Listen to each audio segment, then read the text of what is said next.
How are you doing, folks? Good morning. Happy, Is it Thursday? Yeah, it's gotta be Thursday. It's OTA day, right?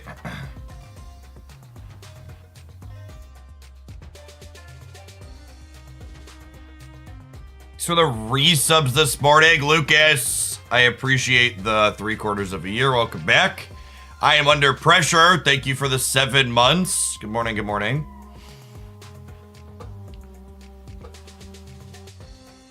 The OTAs don't really have a set time. Oh, hold on. My mic is... Alright, that should be a microphone back to where it normally is. Hello, hello, hello. Check, check, check. Yeah, I think that's good. Alright, sorry. I had my, my gain cranked a little bit from something I was doing last night. The OTAs don't really have a set time. There is, someone at Second Dinner has to manually push a button for them to go live. So... What are you gonna do before the feature luggage turns off? I got a couple of decks loaded up that we'll slog around with. It'll be fine. Maybe it'll be fine.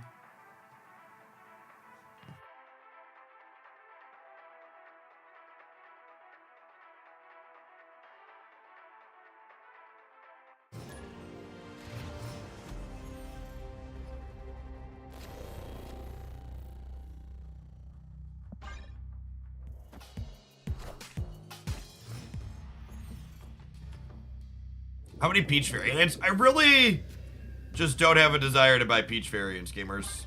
Sorry.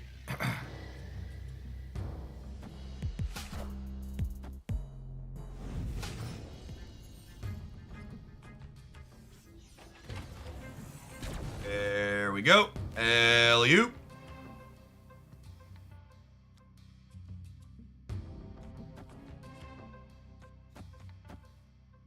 Do I need to worry about...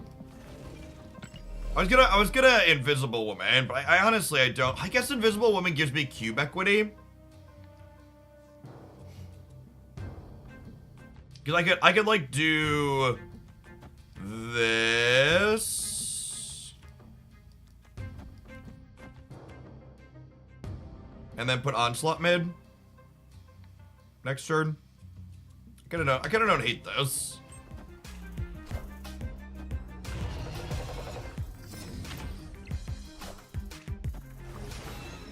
Okay, so they're playing the Professor X build.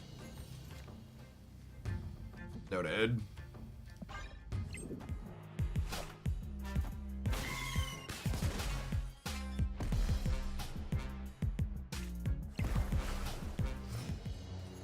Opponent snapped.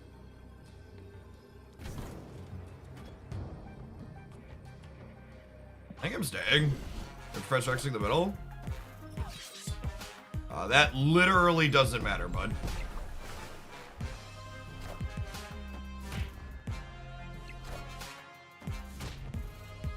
I think I snapped them back at this point. It's gonna be apparent what we're doing once the onslaught comes down. They thought they were going to get me playing Hella Tribunal, is why they snapped.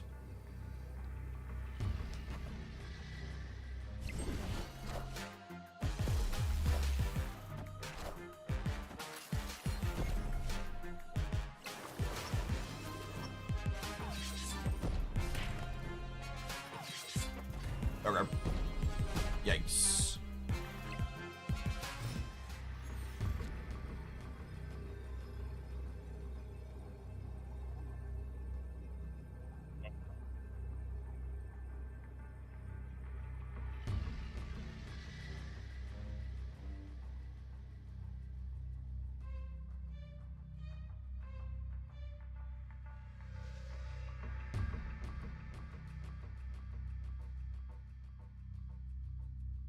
Do I just, like, do this in case they null? Because they're probably a null deck, right?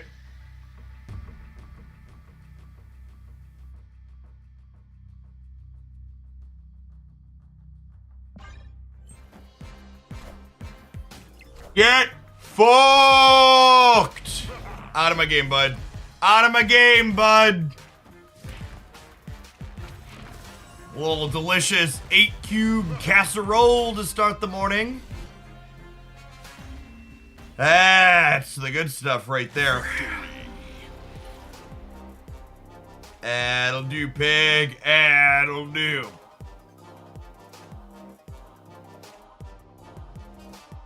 Played Onslaught Marvel from 74 to 87 last night. Stegron put in some surprising work too. Yeah, Stegron's a card that's real close.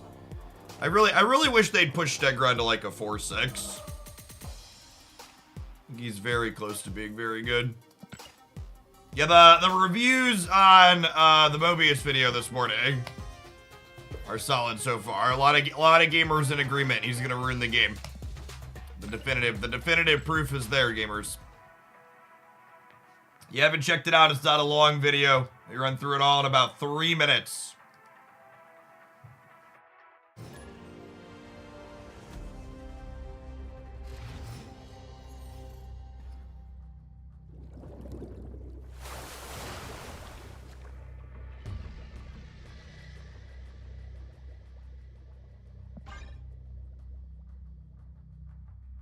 Have you seen Miss Marvel Untapped? So there really isn't any useful Miss Marvel data on Untapped because the season reset. So all of the metrics at the start of the season are just a bunch of people beating up bots. So there really isn't useful Untapped data.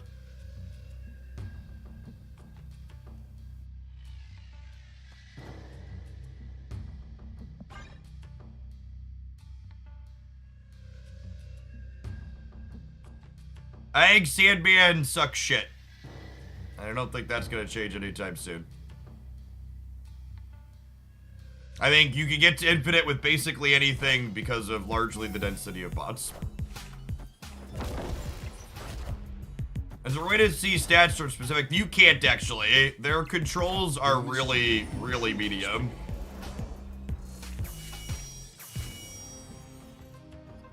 You can see like the last 30 days in the current patch, and that is it. It's very sedge.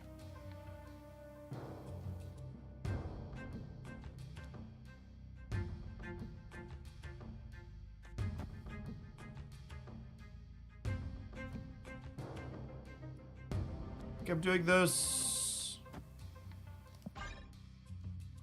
We have scroll into Mystique my scroll here too.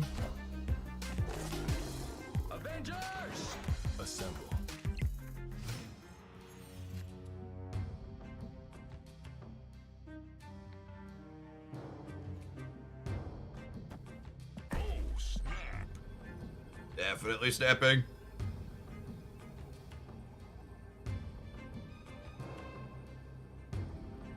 There's some kind of Spectrum deck, I wager, right?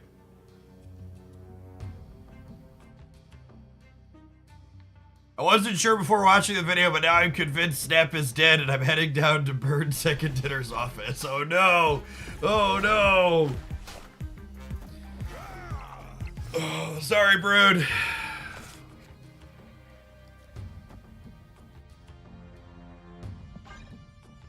Okay, so we get to go Onslaught.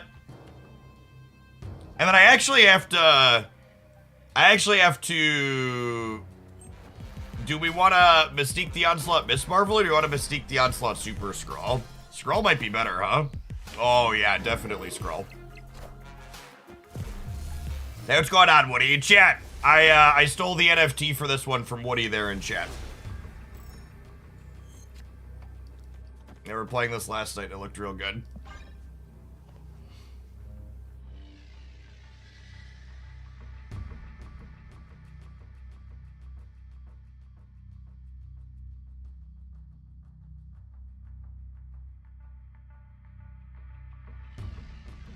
Opponent snapped. All right, take my cubes with a tech card, bud. You got me. Crush me under here. Hopefully this is just like Spectrum, right? Because of Carmartage. Yikes. Can I get Cosmode? Nope, just Soulstone. Okay.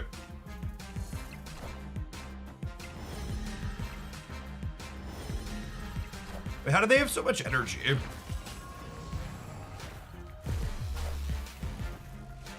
I actually have no idea how this works. Are we close or are we dead? Oh, they're super dead. Just back to back 8-cubers, gamers. What a way to start the day.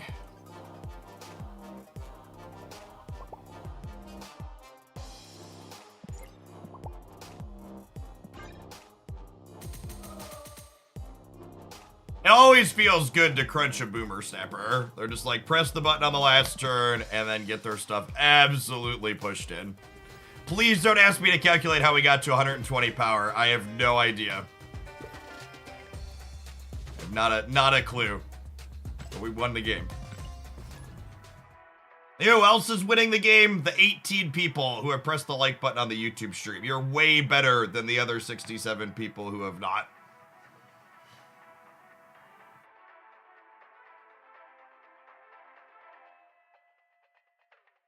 What's going on, Flame? Thanks for the brand new primer. Appreciate it.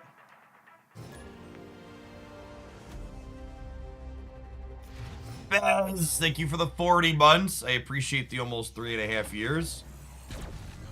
Mako night. Do, do, do, do, do, do, do, do. Yeah, that Arc will do this.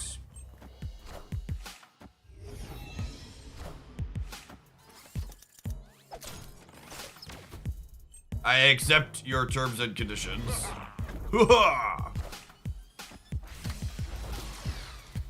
Your video sent me for a loop this morning, working as intended. Oh, I guess the Doc Ock means I don't get Miss Marvel's bonus here now, right?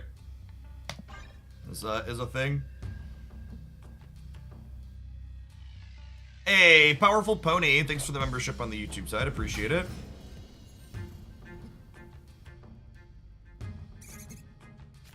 Ha! Well, that kills us dead, I think. I gotta put this here so they can't kick Titania across, but things are not looking good for a hero.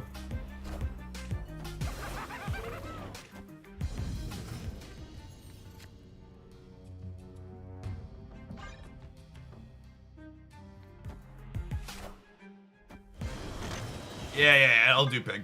Appreciate you only taking 1 cube from me.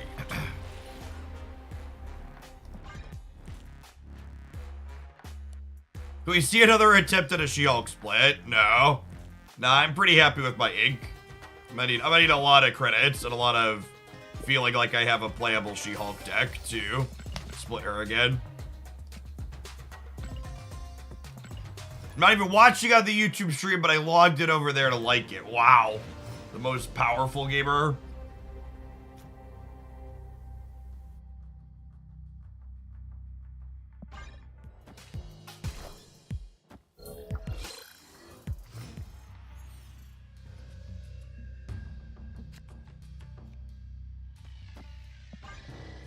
Is this the highest average cubed gained cards in Marvel Snap? I think it might be, honestly.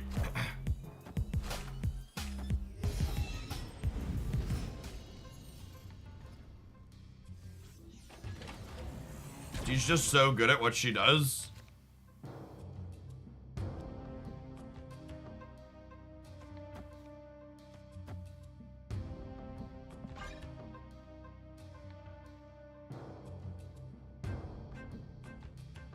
Already checked that on Untapped. Yeah, I guess Untapped. I think Untapped does track that actually. That's a good question. Well, that number's just skewed because of the current metrics. That was the problem. So I guess Untapped's actually not that useful at the moment. I may or may not. I'm gonna reserve the right to not make a turn 5 or not make a turn 7, I think.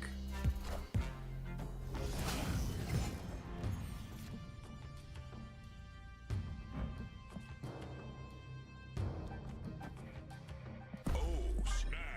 I think we'll make a turn 7.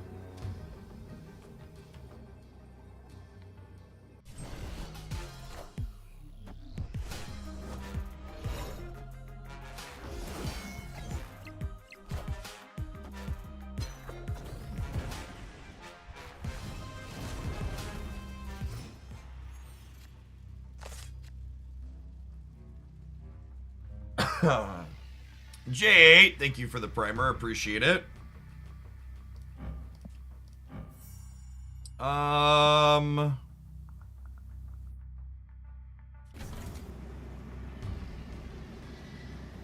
gonna hold on to Iron Lad because he gives me an extra look at Miss Marvel here.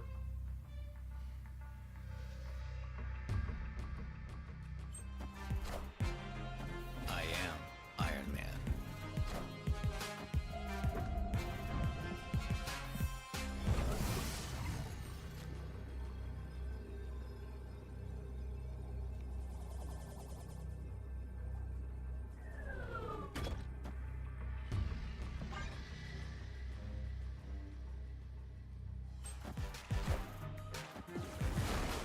We could lose here if this isn't Miss Marvel. I guess there are only 8 here, so probably fine. 7. I actually don't know. I think we need to win the coin flip here.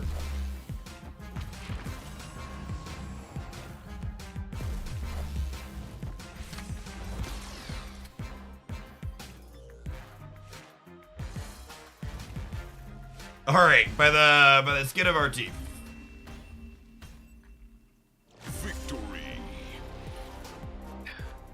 Yeah, we've done joke videos like the one this morning in the past, but this is the first time I've done one while having an actual video editor, and they definitely elevate the humor.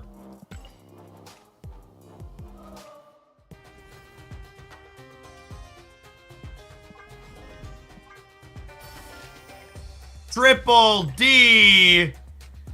Welcome to Hogelandia's latest shillionaire. The trickle-down economy here really does work. Be sure to ping me on the subscriber Discord server to get access to Beverly Shills. It is the place you want to be. And our next shillionaire will now only need to spend 999,872 shillings. Look at that. It really does work. Living Tribunal is not a Marvel Snap card you can replace in any deck he's being played in. He is a unique card and effect that defines the deck that it is in, unfortunately.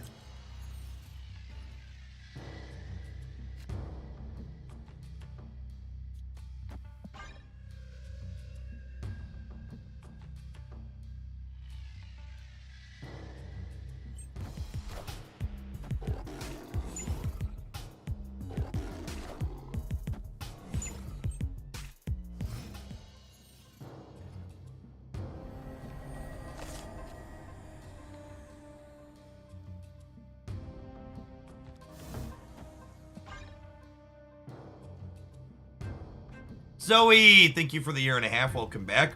Is Iron Lad worth the token? I think Iron Lad's a very good card that's also pretty hard to replace in the decks that he's in. If you're interested in playing Iron Lad decks, I think he's a fine pickup.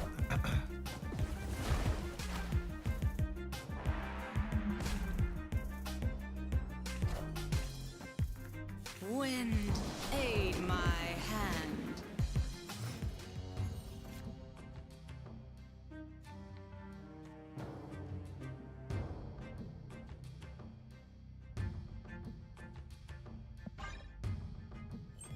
There's no bots in the game. Yeah, there's bots pre-infinite.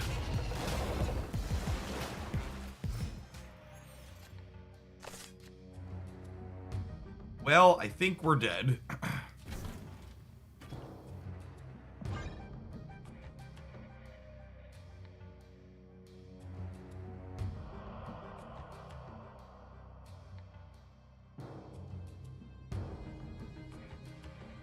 There's a chance we win center and left.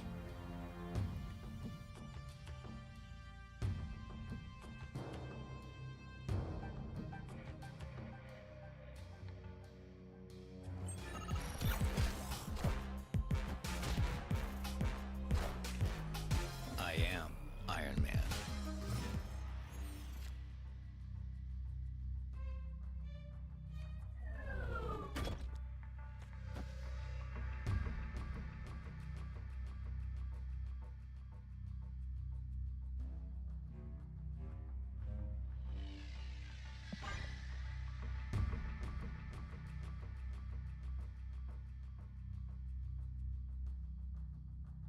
think Nebula is balanced. I think it's really hard for a 1 energy card that just makes big numbers to ever truly be that unbalanced. Escape. I should have played Super Scroll here instead of this. I can't unlock my thing. It's whatever. That's fine. We won 2 8-cubers and lost a couple of 1-cubers here. Easy to give it up.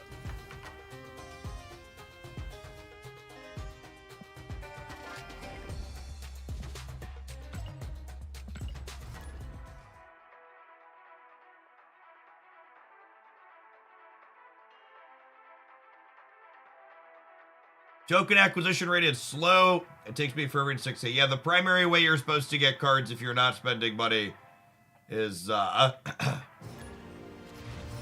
primary way you're supposed to get cards if you're not spending money is spotlight caches.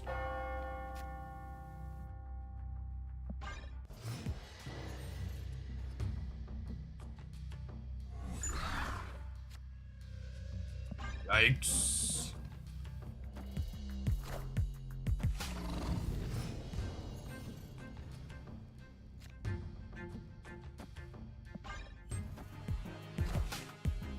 Wind ate my hand. Got him.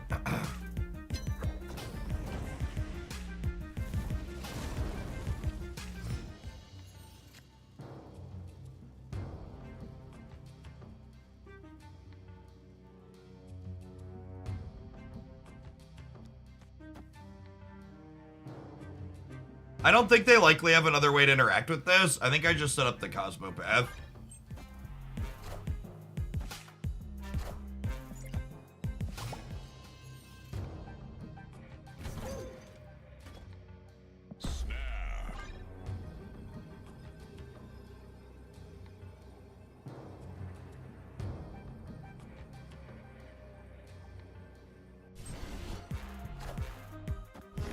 Oh no! I am Iron Man. Not Professor X. How will I ever win the middle now?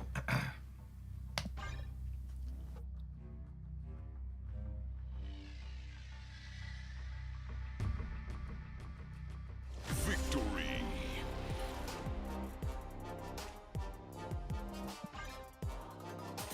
Isn't saying Mobius will ruin the game a bit of an overreaction? I mean, some people would say it's an overreaction, but I have definitive proof that it's going to happen. It's a really short video. It's going to take 3 minutes of your time. You will be convinced of the stream title if you watch today's YouTube video. I always bring the big guns.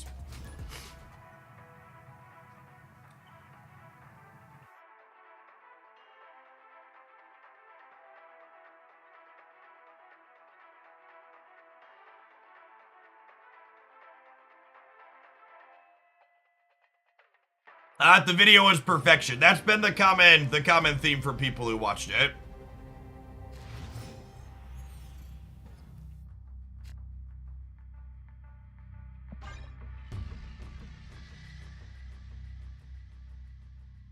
How could you get stats into the middle? There were 2 raptors, so you couldn't miss Marvel. We have living tribunal gamers.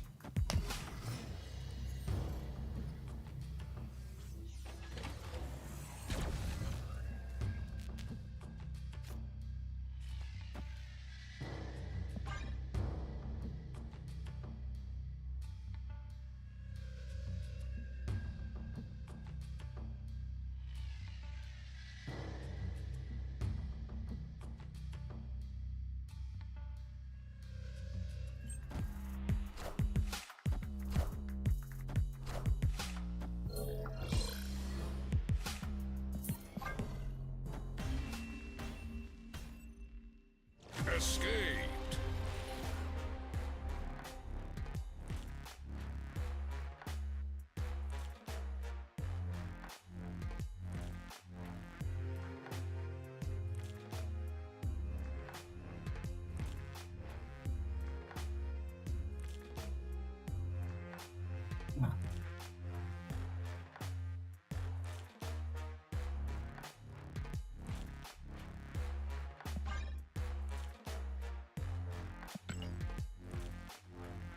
Hey, Aikuto, thank you for 3/4 of a year. I mean, we're playing a cheesy combo deck, chat. It's fine. You just take your licks and you go to the next game, just like you take your licks and go to the next advert for the next 2 minutes. We'll see you in 120 seconds. Don't go anywhere.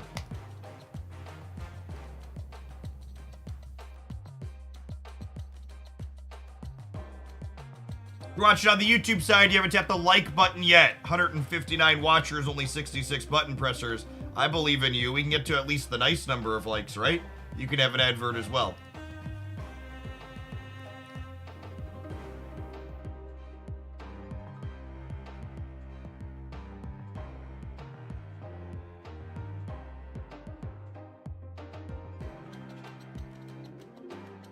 No, Daredevil's bugged. Known issue. They're gonna need a patch to fix it. There were a number of little visual bugs in this last client update, with Daredevil being the worst of them. Does it impact actual gameplay?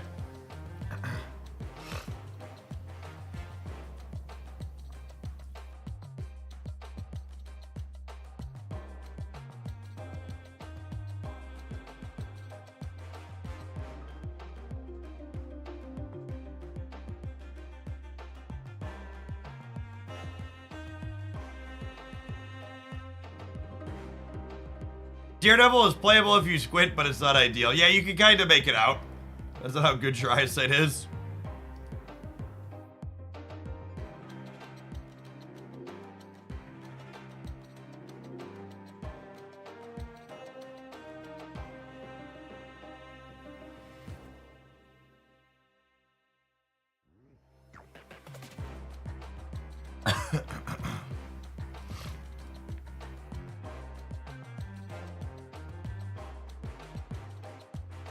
Watch the video and I'm convinced we're doomed. Yep. See, chat? The power of a compelling argument. Really is nothing better. Daredevil is pay for LASIK to win.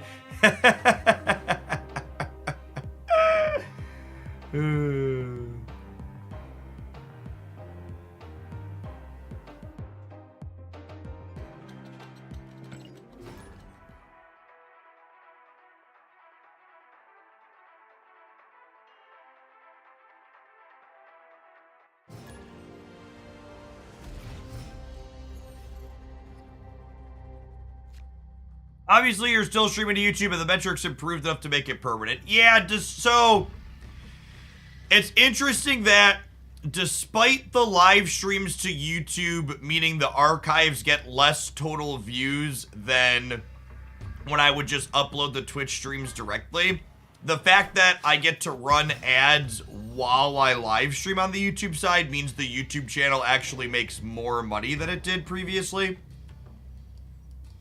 So the YouTube stuff is definitely here to stay for the live stream sides.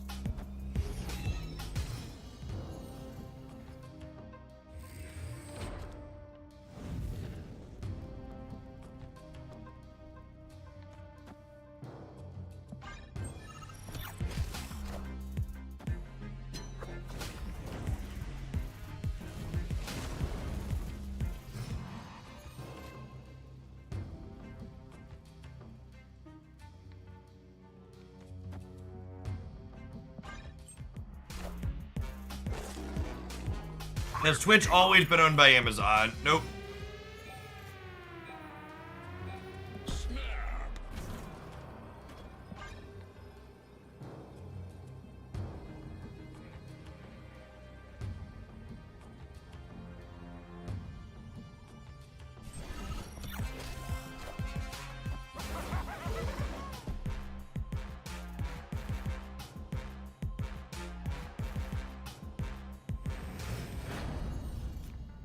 Okay, and then if they Galactus us, we win the game. But I guess they could also Alliath us, so, you know, 6 in one hand, half dozen in the other. Punished for choosing to Invisible Woman Center as opposed to choosing to Cosmo Center.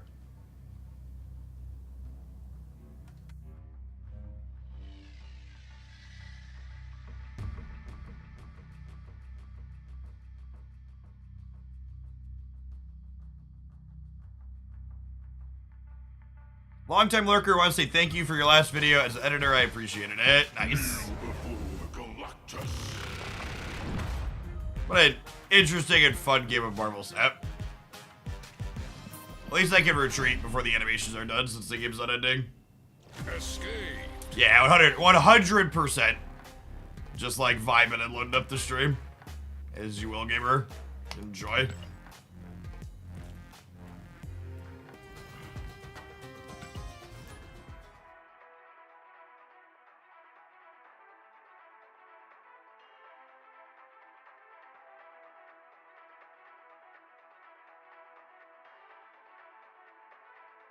Yeah, that is true. Twitch wasn't even always Twitch. Justin TV back in the day. A fun full circle factoid about Twitch and Justin TV is that Twitch was initially spun off of Justin TV because they wanted to separate the video games from IRL stuff. And then obviously the video games took off, and then we came full circle and eventually put IRL stuff onto Twitch.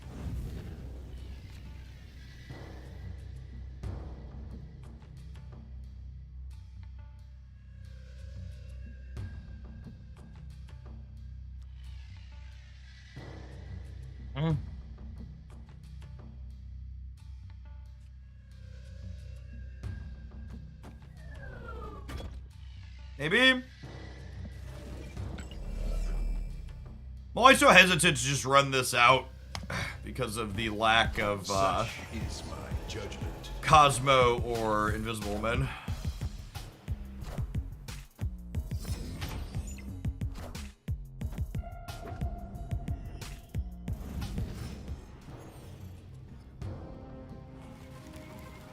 This just in. This just in.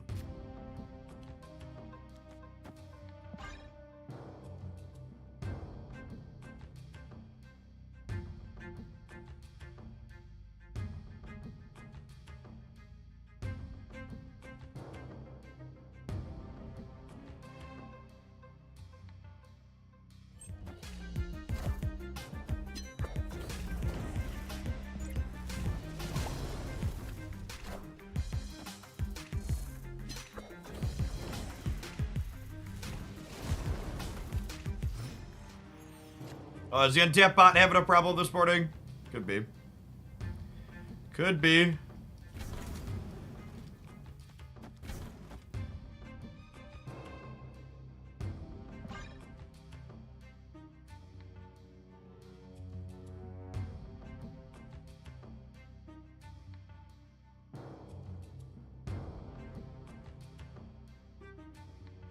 Opponent snapped.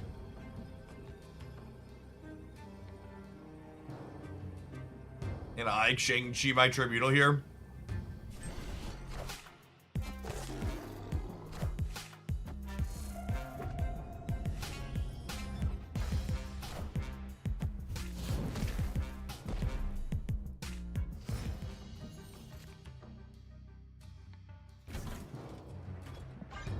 We'll see if they have other... Usually the opponent's archetype does not have room to play multiple tech cards.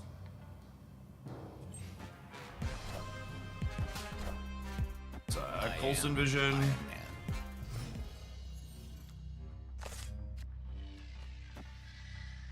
Do I snap them back on that draw?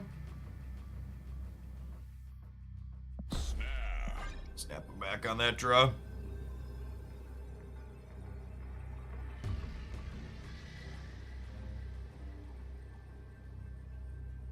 This is fine, says local man about to be legioned.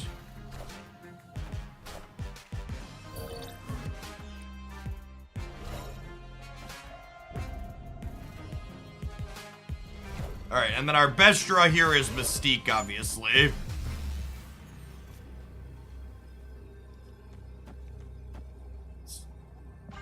Certainly the easiest game of my life.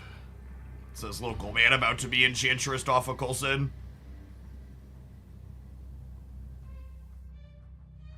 If they have Rogue, we could win the coin flip, and so long as they hit Iron Man, we still win the game.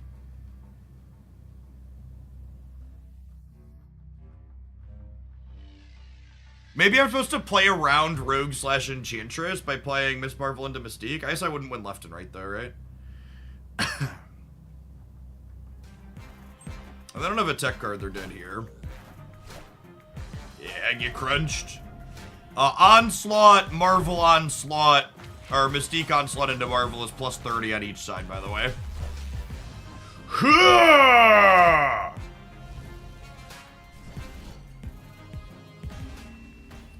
Just another 8-cuber for the bank.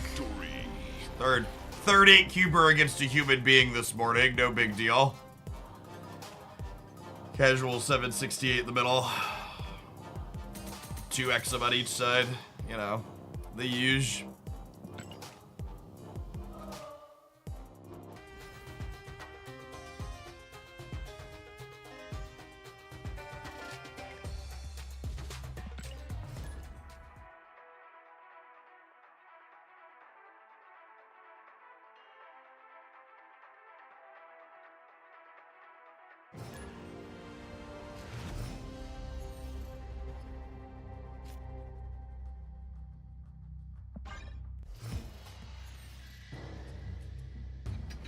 What change would you most like to see in today's OTA patch? I would like to see Mobius be an ongoing effect.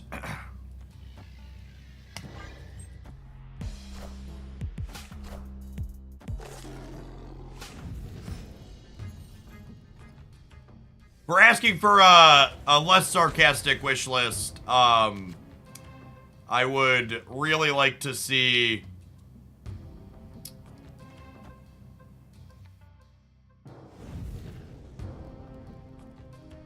What's his name? I'd really like to see Professor X lose points of power. Punisher's one I've been asking for a long time.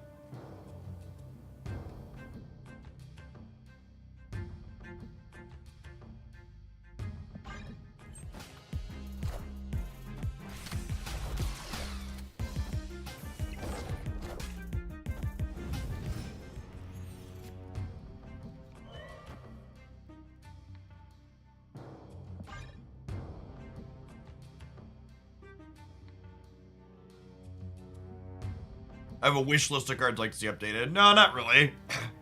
They make an okay content piece at some point. I have a bit of a backlog of things I want to get through, so I haven't gotten around to it.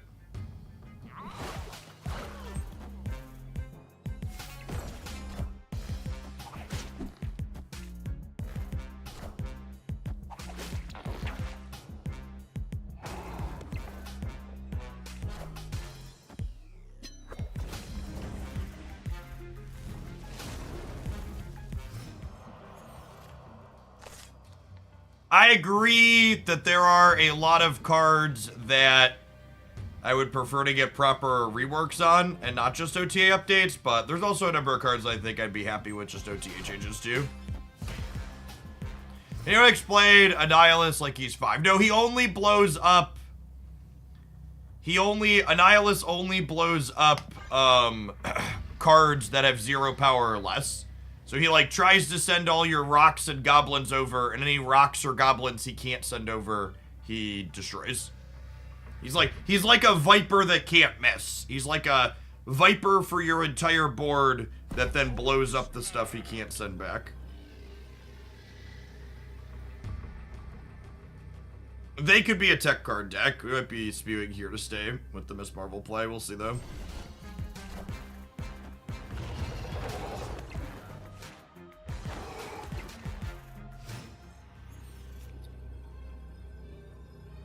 So...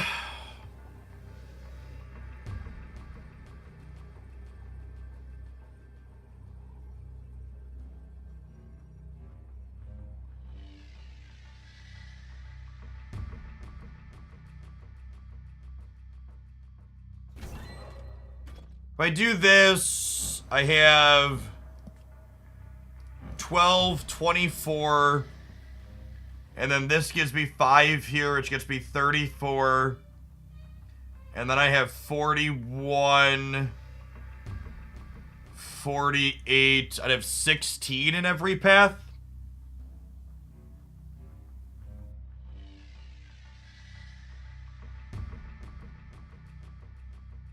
Not 16 in every path is good enough, unfortunately.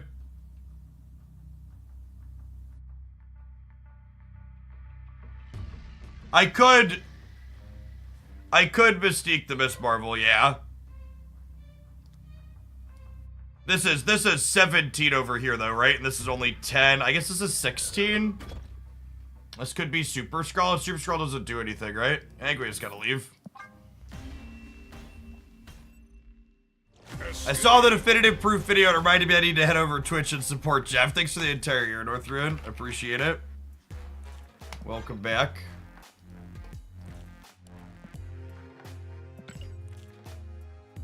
Manage Combs, thank you for the primer. Appreciate the support.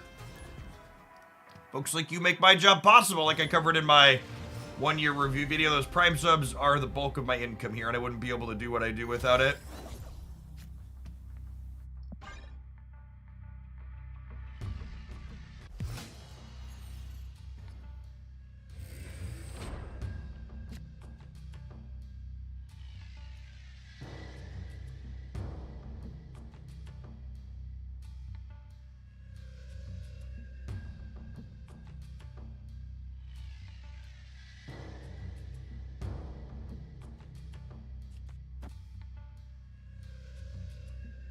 Hey, someone hopping over from the YouTube side to drop a Prime sub off. Appreciate that.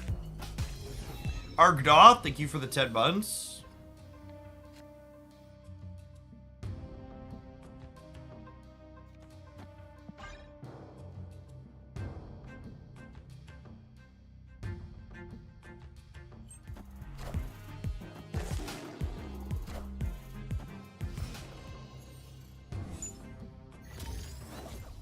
Opponent snapped.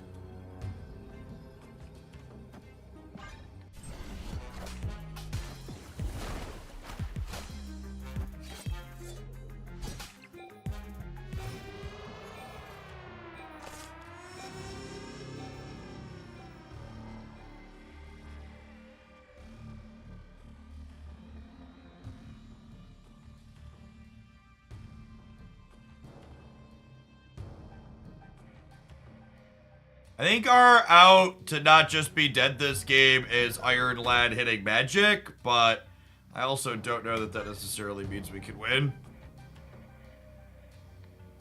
Try Silicon, thank you for the 3/4 of a year. Welcome back. How optimal do you think Super Skrull is in Miss Marvel decks? The thing I would take issue with your statement is the idea that all Miss Marvel decks are like a monolith. I think it is very much not the case that the average Miss Marvel decks are all the same. Does Daredevil see how he gets played under Invisible? But he does, yeah.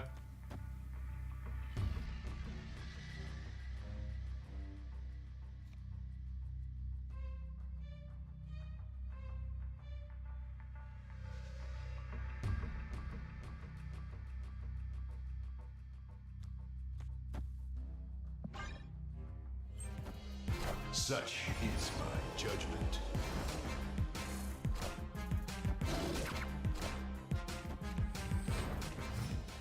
Thanks, I think.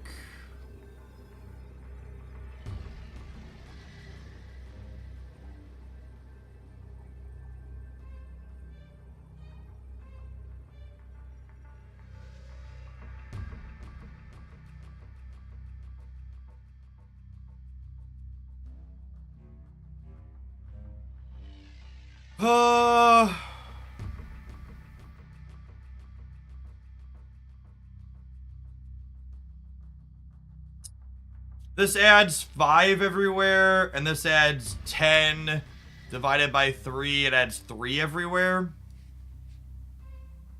Is that enough? If I go to 14 here in the middle, is 14 bit enough to win the game?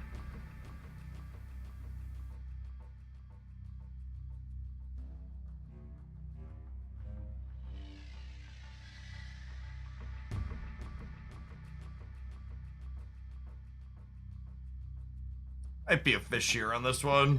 Get a Leviathan die.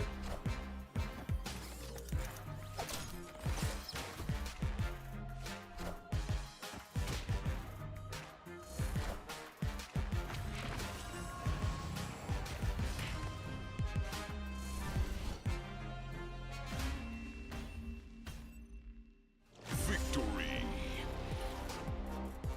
Iron Man calculates double the power at the location and then distributes that double via Living Tribunal. It does not give you a location that's off kilter.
Best part about today's video is all of the people that we catfish coming into the comments that will get to ban from ever posting comments on my YouTube videos again.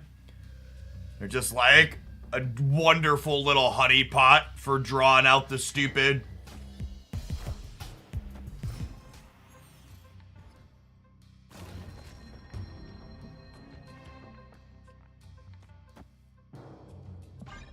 Just low-key the best part about it all.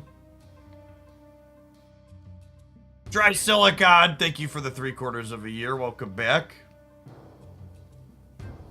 Infant last night with the Marvel Doom Blast. Nice.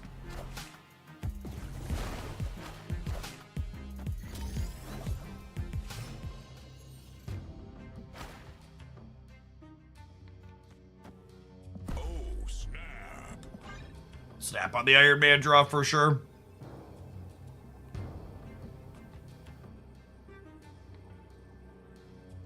Oh, you know, maybe I'm supposed to Living Tribunal mid first, so they don't know we have the Onslaught coming.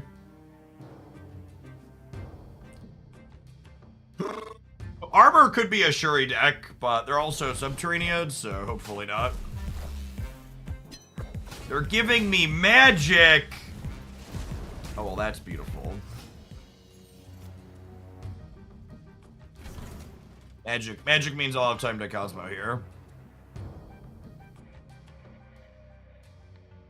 Would you like to see from the hinted She-Hulk change? I'd like to see Redacted along with a dash of Redacted. Should I Cosmo first? Maybe. Cosmo first is the less greedy play. Yeah, probably She-Dot.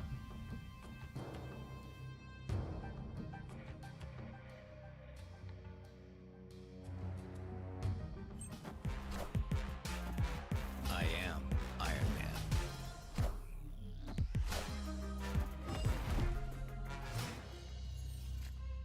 Hopefully no leech this turn. Yeah, get to dodge that at least.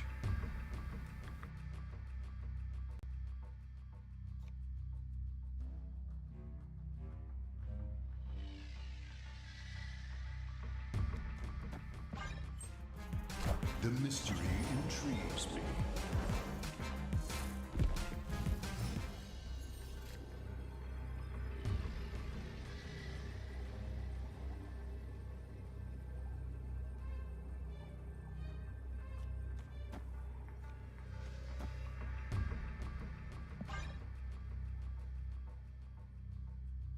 Hey, what's going on, Loaded for Bear? Thank you for the very generous tier 2 resub and for the 3rd of a year. Welcome back.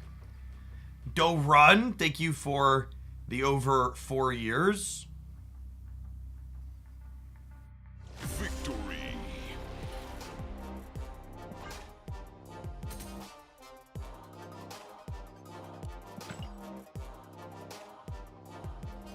Playing ladder at this hot location is a bold choice. Chat, we've won 3 8-cubers against actual humans with this deck this morning.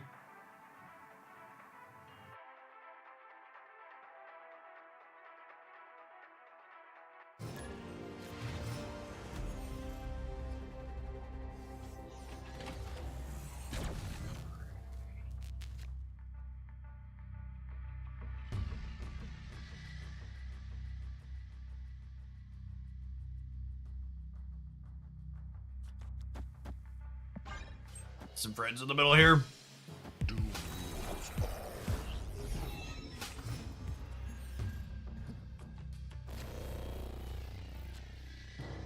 We're about to play the most dangerous game, gamers.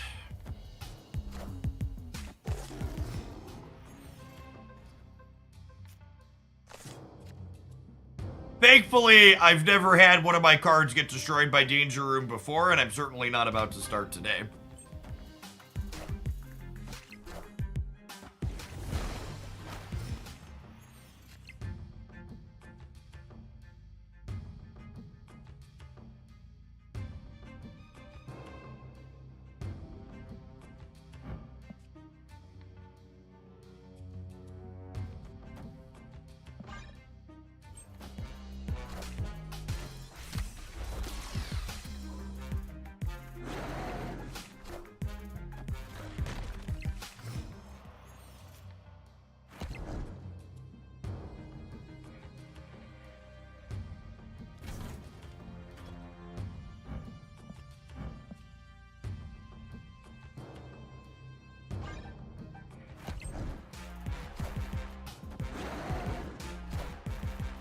I am Iron Man. Alright, let's assume everybody lives. This is 28, 48 once Miss Marvel hits. And then I have 8, 17 is 65. I have 75 divided by 3. I have 25 in every location.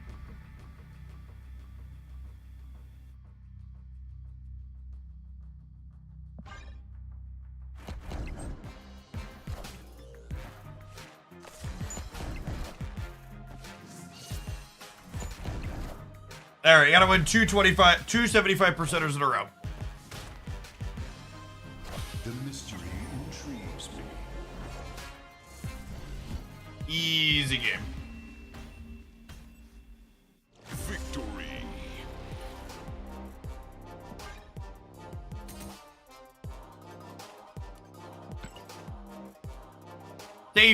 Safety room. Do do do do do do do do. You can dance if you wanna. You can leave your friends behind. Do do do do do do do do do do do do do do do. Do do do do do do do do do do. Mother of God.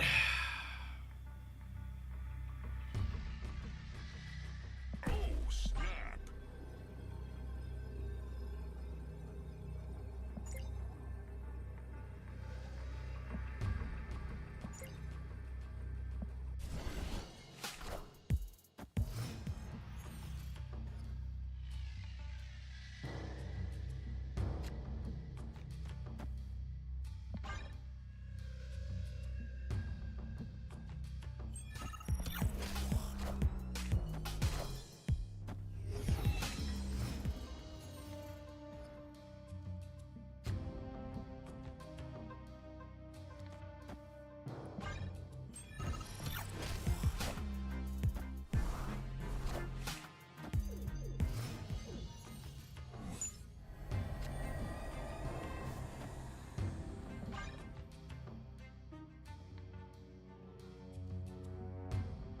We snap again on the Iron Man draw, asking the real questions.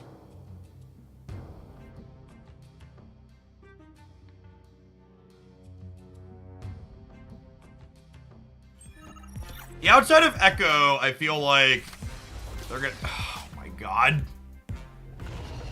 Okay. As you will. Escaped. No, we were beating Professor X Eliath. We weren't beating Turn 4 Eliath.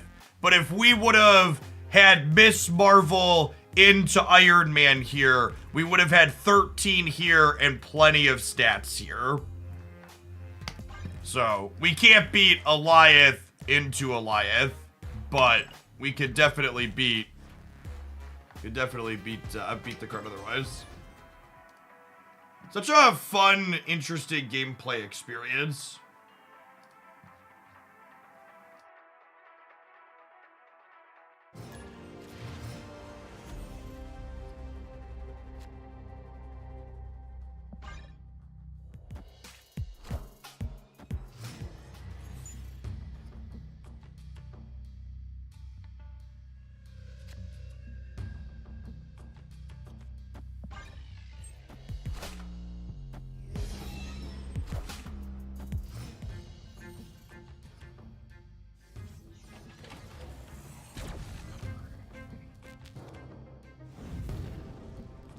Ah.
I needed to draw Living Tribunal this turn and then Onslaught the last turn.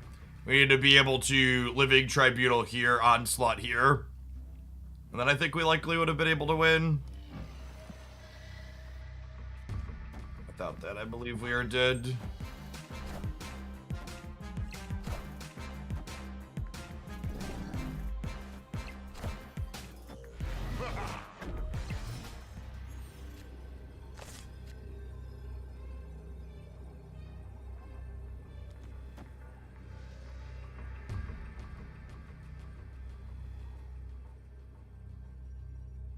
If they don't have a way to get rid of our Super Scroll, we actually win this game.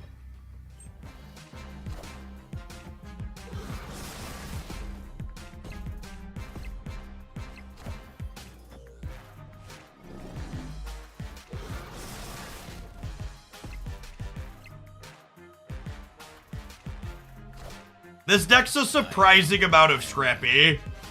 Such is my judgment.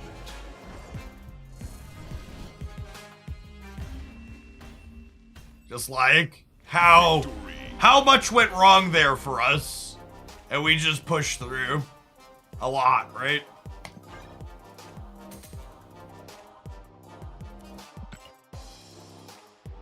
A little bit of casserole at the end of it all.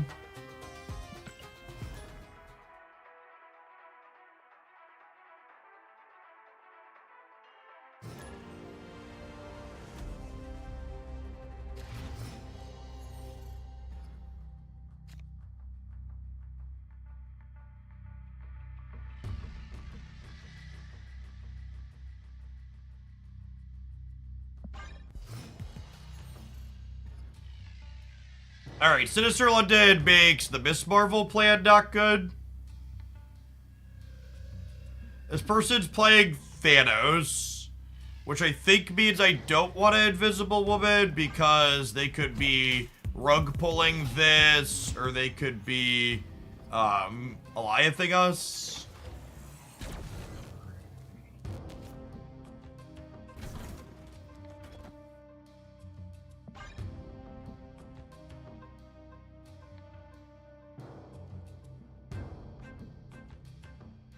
You replace Zabu. No, Zabu's a unique card that does not have a replacement effect. The answer to how do you replace Zabu is play a different deck. Did I pull for Farida and Genshin? Yes, and I ran really hot. In like 15,000 primos, I got Farida C1 and her signature weapon. I haven't finished building her yet, though, because I haven't had a ton of time to farm her stuff. I think she's 60 when I logged off this morning.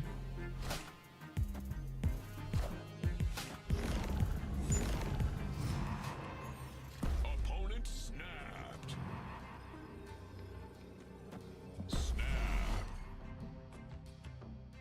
I don't know how you think you're winning this game, but good luck, Godspeed, bud.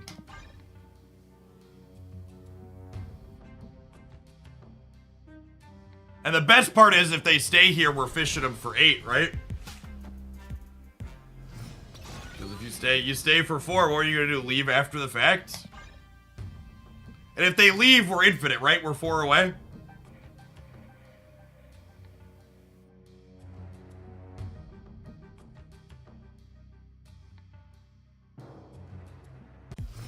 Couldn't happen to a nicer person. Take your crappy prison card and pound sand, bud. Ha! Nothing like a little 8-cube casserole to get you out the door.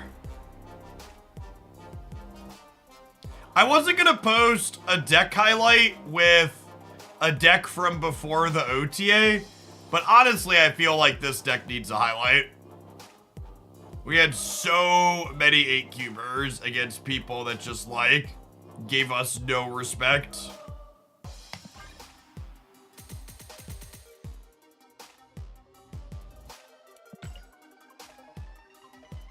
You know who else doesn't give us any respect, chat? The adverts. All they want are your eyeballs so they can take your money. I'm gonna run to the bathroom. I'll see you in 120 seconds. You're watching on YouTube. Don't forget to tap the like button. 283 viewers, only 135 like button pressers. Have an advert as well. We're gonna play some more when I get back. BRB.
Our stats with this pile of cards were absurd, right?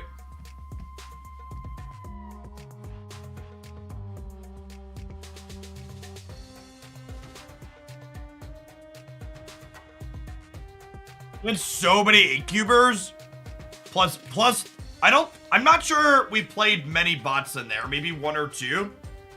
Every single one of the 8-cubers we got with this deck was from a human.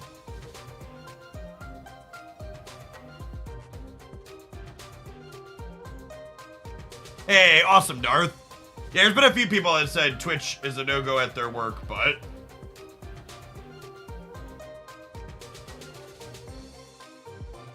gets through A-okay.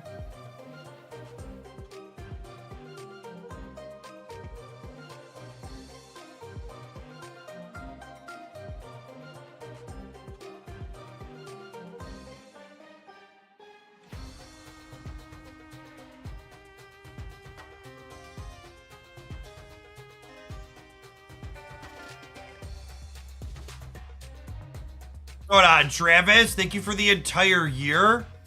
Let's get you a sword to go with that shield. I do really like the infinite card back this season. We're coming in at 8,300 snap points, which puts us at rank 119 globally.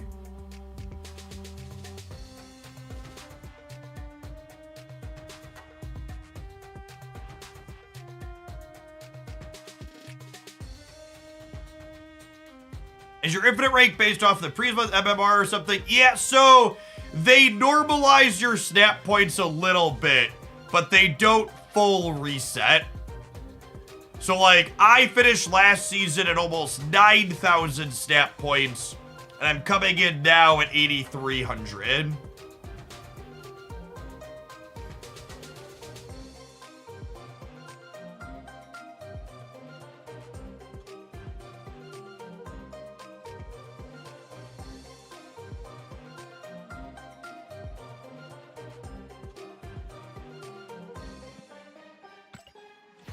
What does the ranking system do? No, it's literally just for shits and giggles. There is nothing for being high ranked.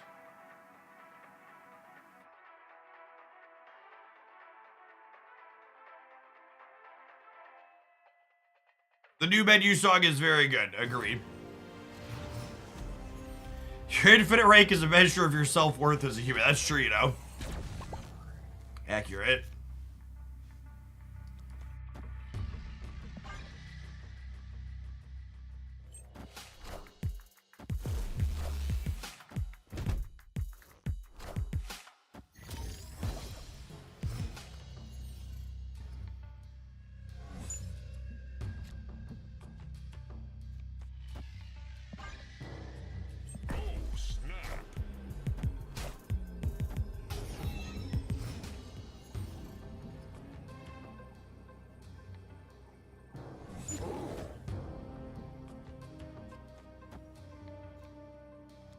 Black Widow is actually less good into a world where they're drawing random cards because their average card quality is lower.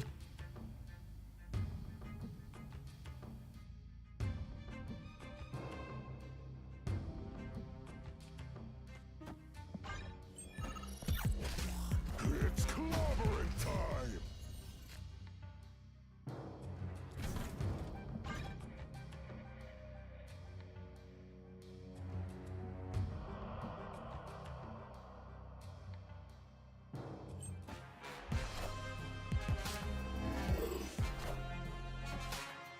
I am Iron Man.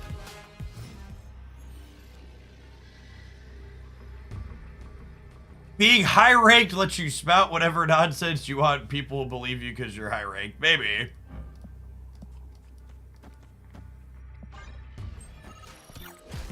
Like room tier. Wait, do we beat 12? We might beat 12 on the left. Wind, aid my hand. Oh, we're gonna lose the breaker, right? This is only +7. Yeah, rip. Is Daredevil fixed? No. Daredevil's gonna take a patch to fix. On the known issues list.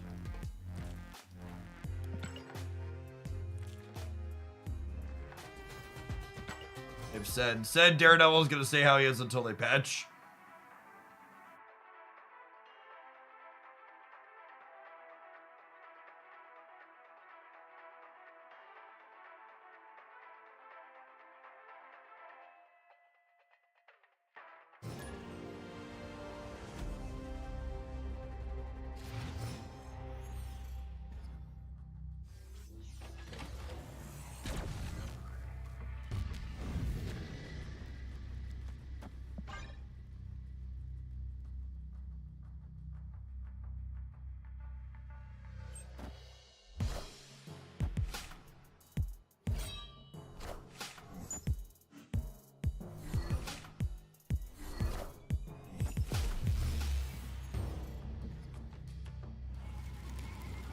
Breaking news. I don't think High Evo really, I don't think Man-Thing really sees playing any High Evo decks at the moment. Taco. The only decks really playing Man-Thing are like Darkhawk Zabu decks. No, Beast is still good, gamers.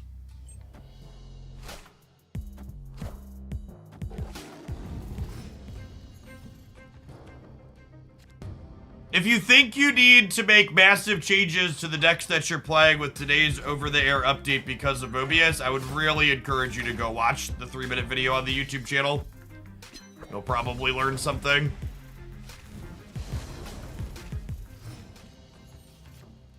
Or you won't, and I can't help you, but, you know, we can try at least. It's fun and informative, exactly.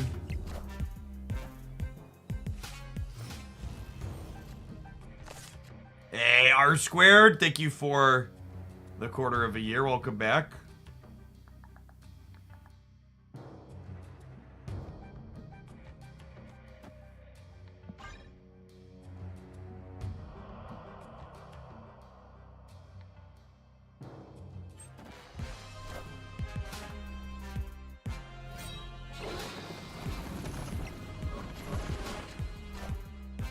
The random element from Helicar is actually a little scary, because like typically speaking, I'm not really worried about most of the output range of the opponent's deck, but that card changes the dynamic on what their output range could be.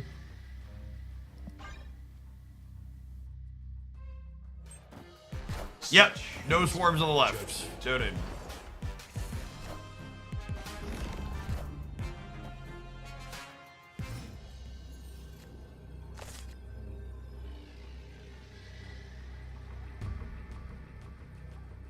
I do, however, want to play Iron Lad and Wave on the left because they could hit Iron Man. 2, 3, 4, 6. Good to go. I'm posting a deck highlight later today. No, today's edited channel will be the video this morning about Mobius and an OTA review. As a heads up, by the way, for the regulars, on my secondary YouTube channel, the Jeff Hoagland, where I've been live streaming, I've been doing more longer deck highlights on there. So if you're looking for more, what are the better or more interesting decks Jeff's been playing, and you want more than's on the short edited side, they're not highly edited stuff, but they're cuts from the live stream that are about an hour to an hour and a half of decks that I think are interesting and good that I don't have the space to put a proper highlight of. Classic when a cube lose a rank. Why can't we put Swarm on the left? Because there's a Zabu there, and Swarm still counts as a 2 cost, so he would turn off the Miss Marvel bonus.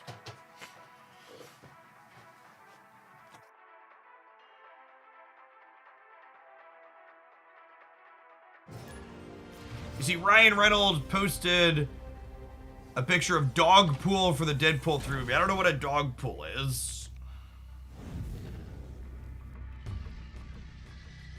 Jeff's going for the #1 spot. Not even a little bit. I am Iron Man.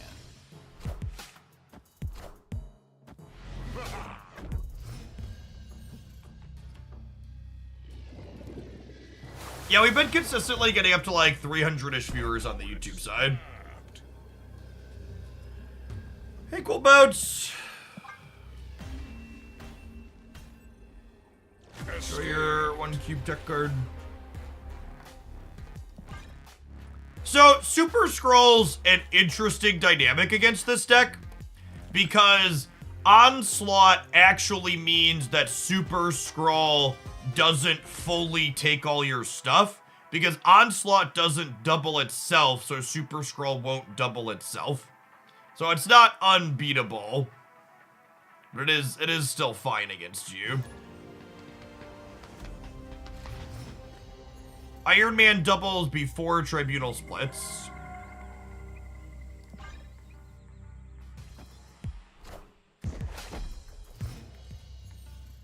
Can you Super Scroll a Super Scroll? No, they are not recursive.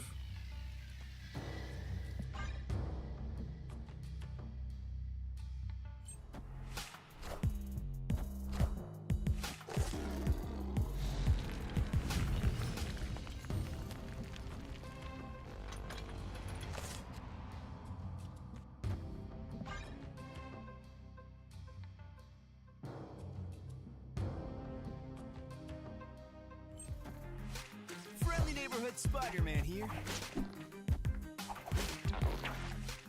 That's annoying. It means I can't Cosmo here and still build the path up properly.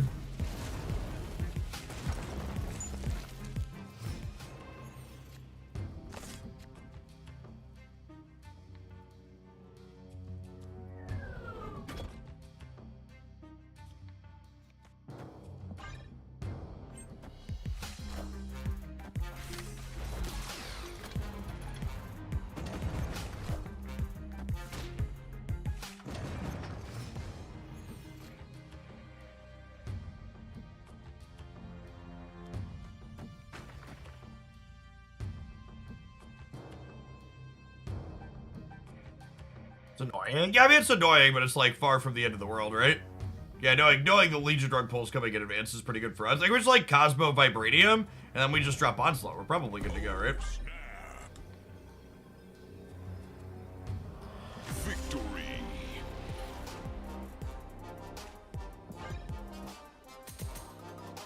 Thanks, Big Z.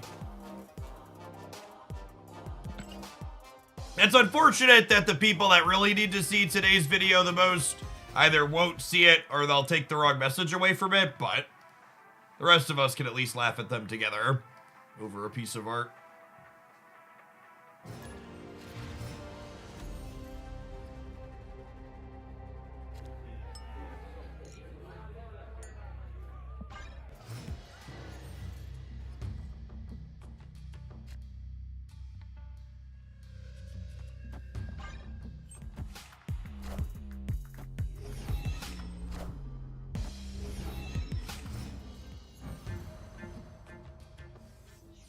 The more I play with this card, by the way, the more I think she should probably be a...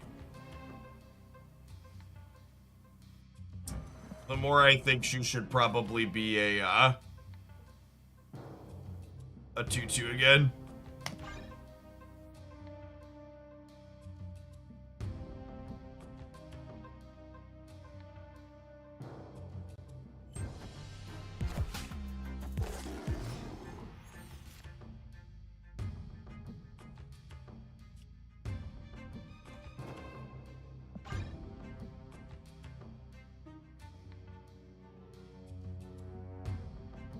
Are you supposed to not play Tribunal at the bar with OTA? I mean, if you're a coward, you're not supposed to play Tribunal. I, however, am not a coward.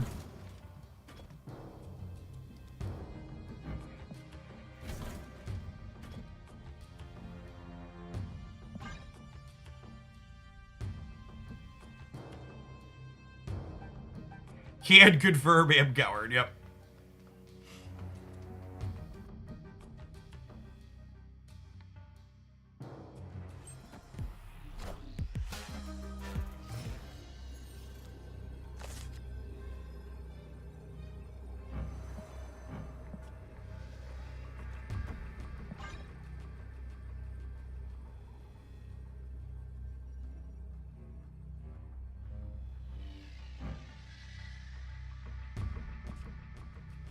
Scrolls are coming, gamers. The scrolls are coming. We do have to win. We do have to win every location here, though. It's noteworthy.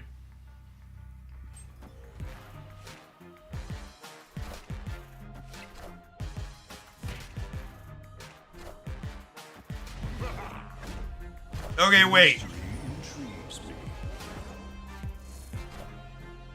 I am Iron Man. I think they win. They have more numbers than us, right?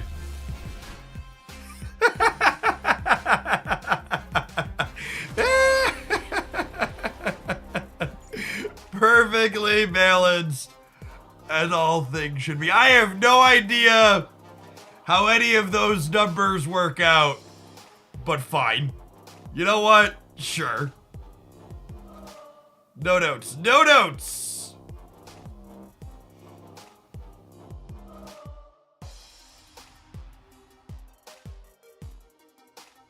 Give us the math. Nope. I refuse. You can't make me.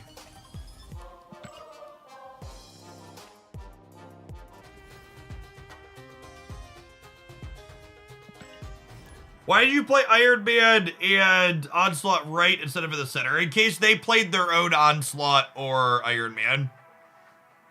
Nate is Jung. Thank you for the brand new primer. Appreciate the support. So the way they ended up playing it out, my line was worse, but my line was better into a lot of things they could have been playing.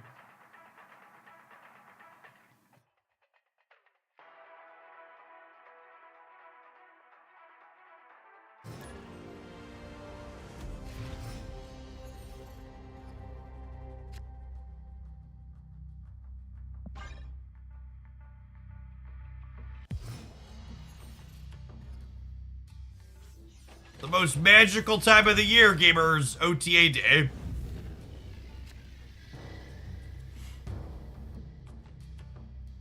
Are they really going to rewind the Mobius change? Yes, it's confirmed that the Mobius change is getting rewound in today's OTA. They told people in advance because they didn't want people feeling like they got scammed with the what's it called patch. It is amazing, I agree.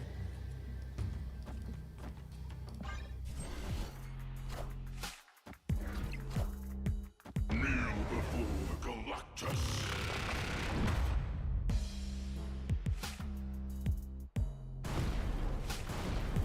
What a wonderful priority coin flip to lose.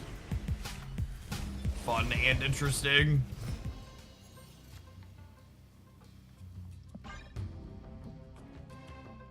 Need Cosmo into Iron Lad here. Or Iron Man, sorry.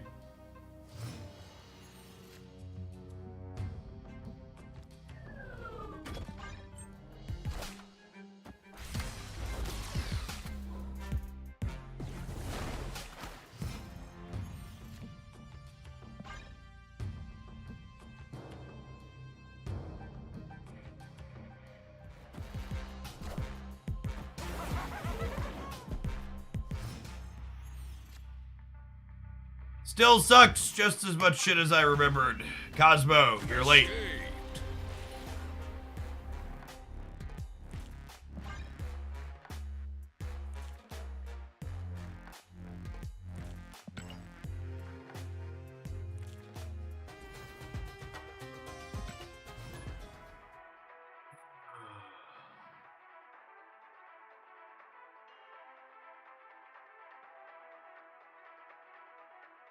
I'd actually assume that their data was even more positive than Untapped, Duck Doolittle. I assume in general that anything Untapped has that's overrepresented is less overrepresented in the population as a whole. Would be my general expectation.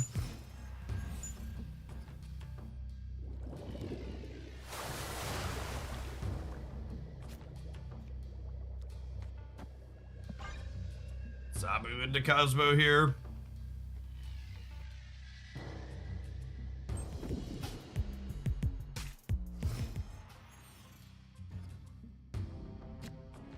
Has anyone observed bots running Galactus? No, Galactus is not in the list of bot decks. The only thing I'm observing is you not understanding how to identify a bot. Your opponent making a bad play doesn't make them a bot, chat. Sit in my Twitch chat and listen to the suggestions that people make all day, and you'll understand that real, living, breathing humans fuck up in Marvel Snap constantly.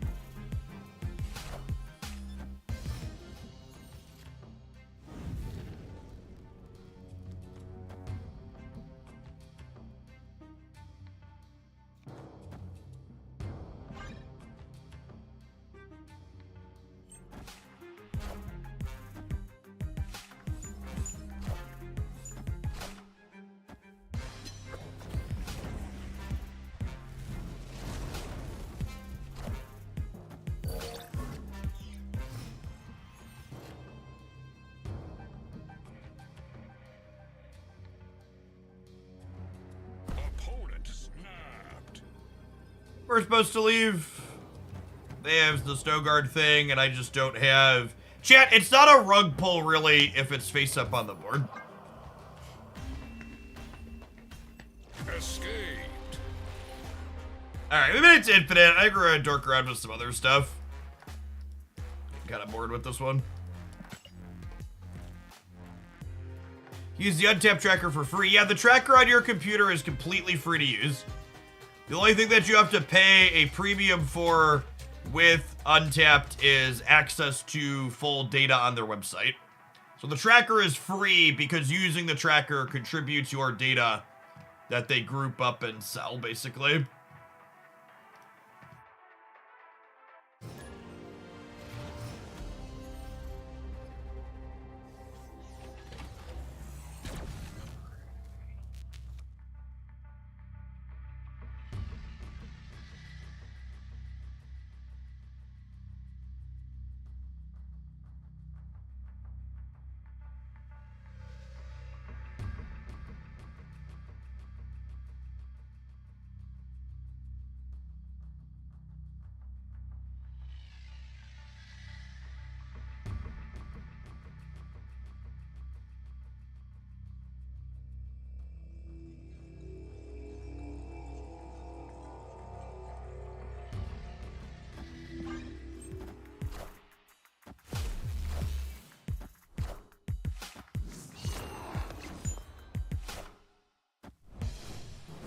Socio, I try. Tiago, thank you for the 8 months, by the way. Ender Wiggin, thank you for the brand new primer. And Nate is Jung, thank you for the brand new prime as well. Good morning, good morning. Doey Cat, thank you for the 3/4 of a year. Happy Thursday at OTA Day, folks.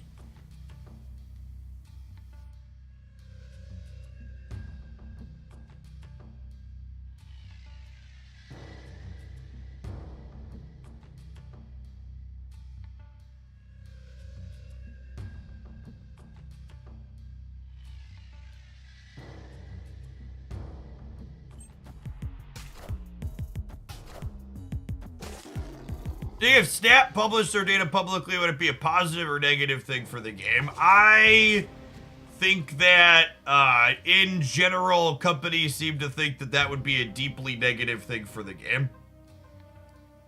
Would it actually be? I don't know. Yes, Captain Marvel. Captain Marvel's on the same team as Mrs. Marvel, Chad. Of course they work well together. Come on now. They're teammates. Opponent snapped. About tech card B Evazord. It's a shame I haven't drawn Cosmo.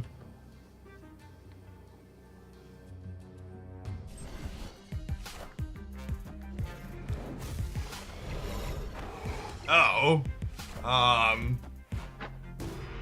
Okay. Yeah, just Loki seems fine for me, right?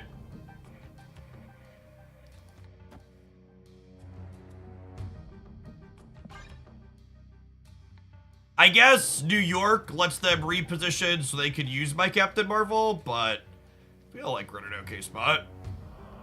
Snap. Press the button back here, I think. Our odds of getting tech carded are now very low.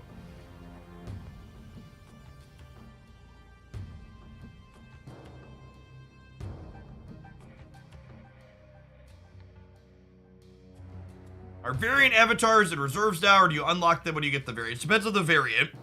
So like the Spotlight Cash avatar I'm using, you get Spotlight Cash variant avatars and you get the Spotlight variant.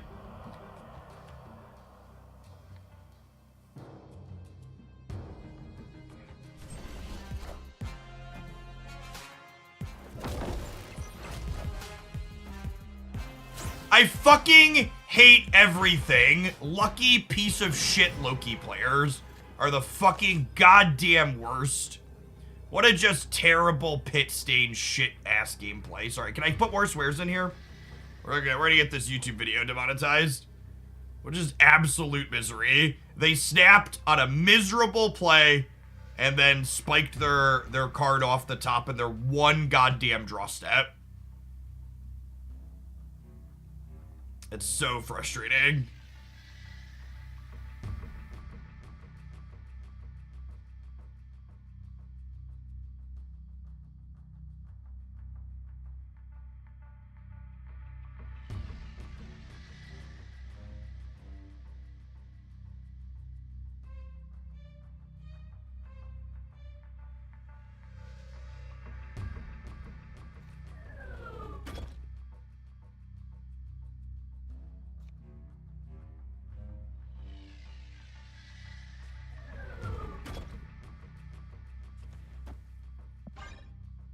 This year.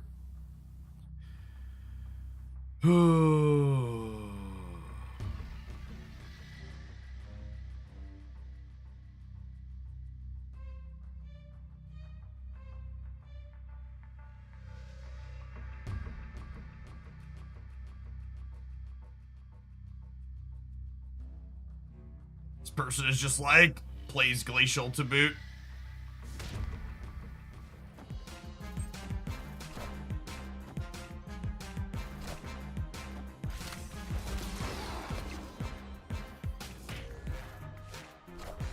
Alright. We got him. We got him.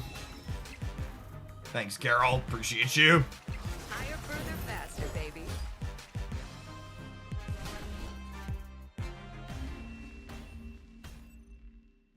Imagine running the entire rope down after you top deck the perfect card and then still losing to my terrible card. Carol! Thank you for your service, Miss Chambers. Yep.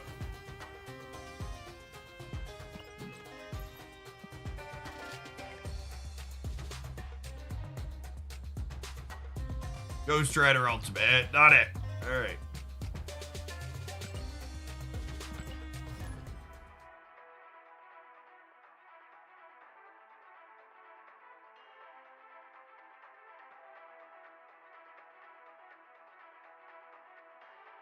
Yes, the opponent is a very good Marvel stat player. They just always play really slow.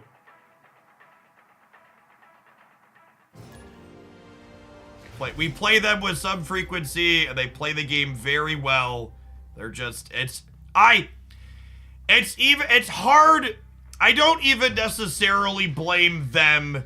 It's just frustrating that Marvel Snap is a game that's supposed to be designed to be fast, and they don't want to adjust the turn timers to encourage people to actually play quickly.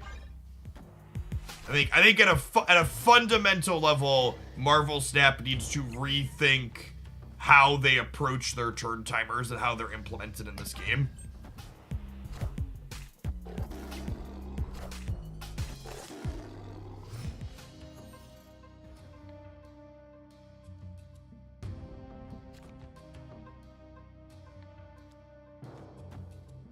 Yeah, chess clock would be nice. Agree.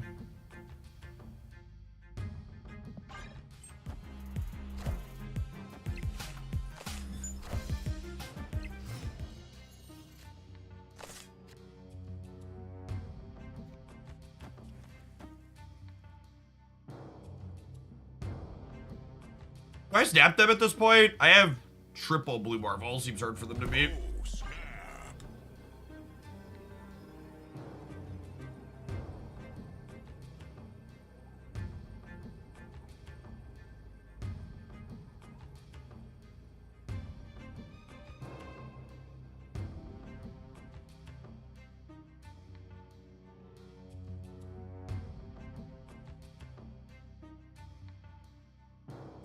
No, yeah, there definitely shouldn't be just a chess clock.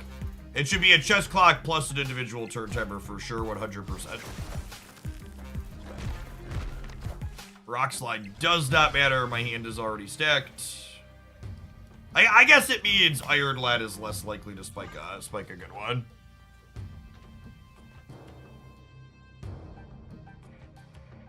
When you have 6 spotlight keys waiting, is to redeem them all at once? No, use them one at a time, which isn't necessarily clear from the interface. That's a good question.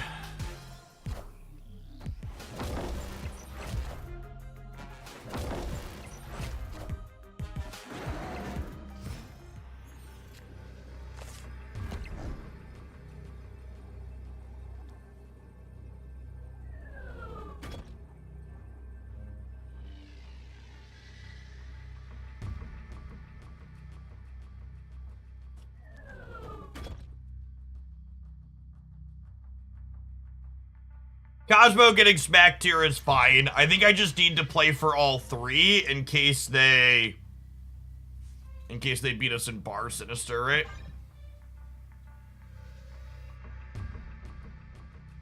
So Cosmo will be 6 power in the middle, so he's taking us to 23. And then in theory, their dino gets smaller when they play cards from their hand as well. I'm only missing Cerebro 3, Quinjet, Maximus, Surfer, and Drax. Which should I get first? Definitely Cerebro. It's the most fun card of the group. I think Cerebro 2 is like legitimately fine right now.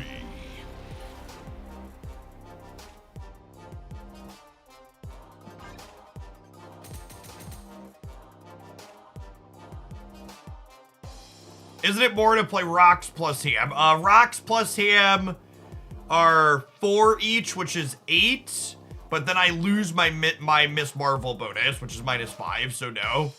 So 6 plus 5 is more than 4 plus 4.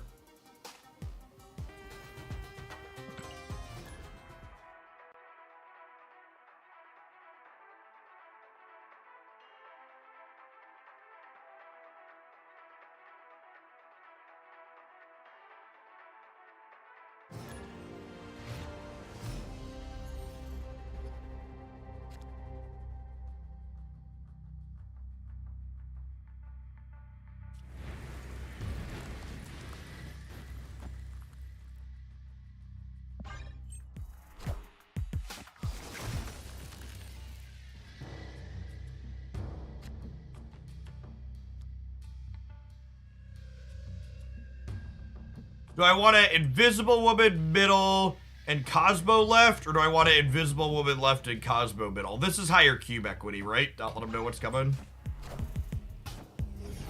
A little bit more susceptible to interaction, but not that much more.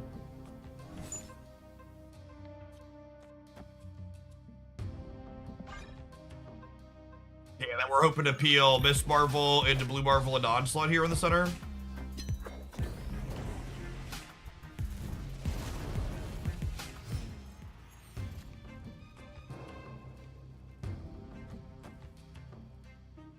Do I snap on that one? I feel like I snap on that one. Oh, snap.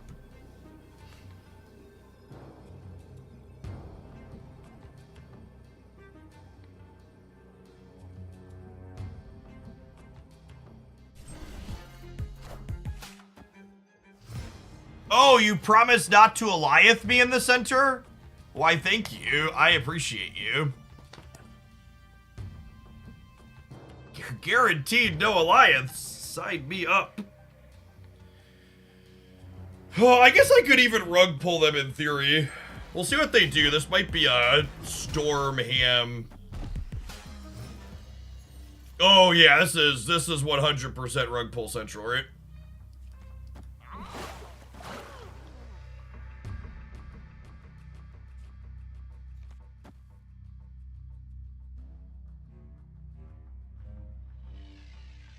Yep. Wind, aid my hand. Get that good clean casserole.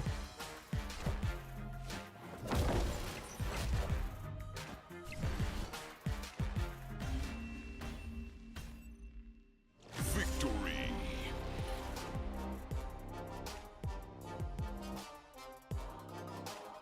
So my least favorite season pass cards so far. Honestly, I've liked most of the cards they pick for season pass cards. I think they do a good job of picking good cards. Where's Spectrum in this deck? Well, she doesn't have Marvel in her name. Our third Marvel in this deck is Blue Marvel. We have Miss Marvel, Captain Marvel, and Blue Marvel. The three Marvels shit.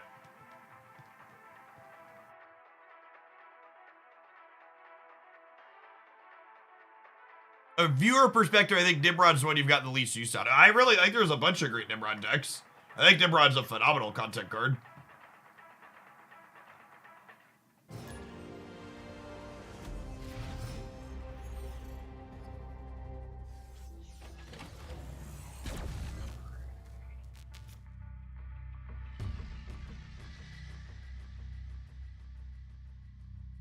Yep.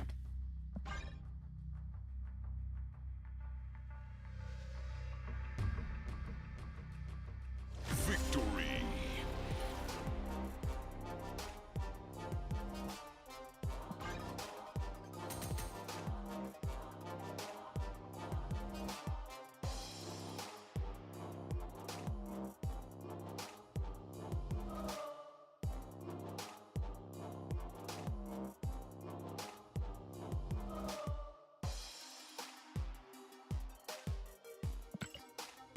Kenobi, thank you for the 3 months in advance. I plan to be here. Thanks for keeping me around.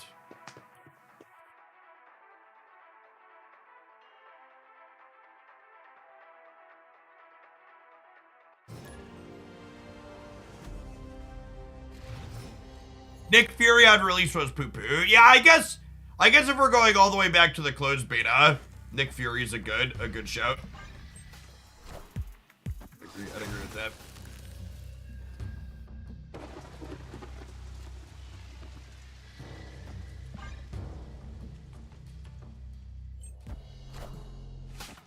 He still believed in heroes, though. Factual.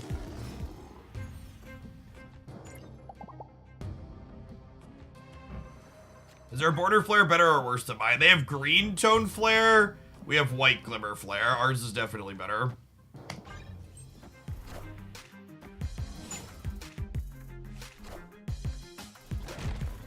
I'd like to draw a rock, please. Spider Ham. Do I want... I think I want to do this, right?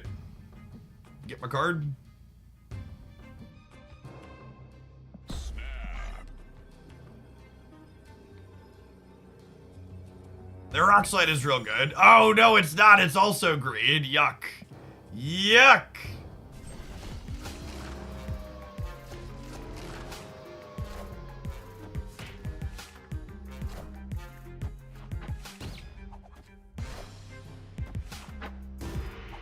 Oh, no. We lost our Marvel.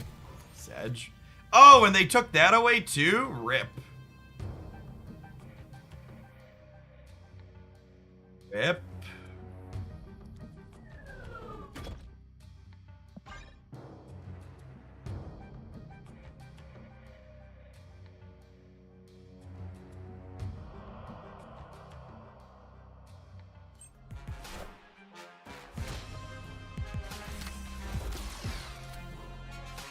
Oh, they got an infinite.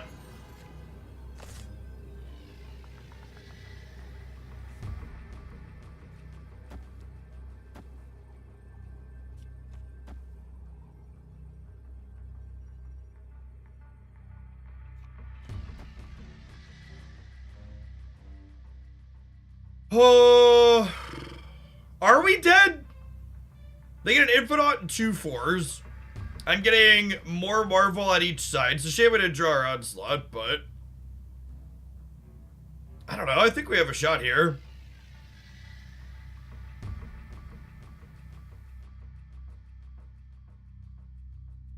Storm left. They haven't used Ant Maze. I think not using Ant Maze is potentially beneficial for us. I'm a fish. We're up a bunch of cubes today. Let's see how this plays out.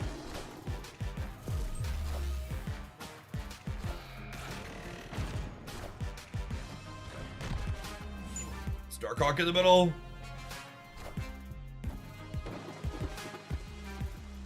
Higher, further, faster. Oh my gosh, we missed it by one. One singular point. If I would have shuffled Ham here and put Zabu here, would we have lost the breaker? Yeah, their Shadow King RNG on the Iron Lad won them the game. Carol nerf also. I wish they would undo the Carol nerf. Thought she was great. You know what else is great, chat? The stuff these 2 minutes of adverts want to sell you. We'll see you in a minute. If you're hanging out on the YouTube side, don't forget to tap the like button. We broke 300 concurrents there. Only 198 like button pressers. Enjoy some wonderful adverts over there as well.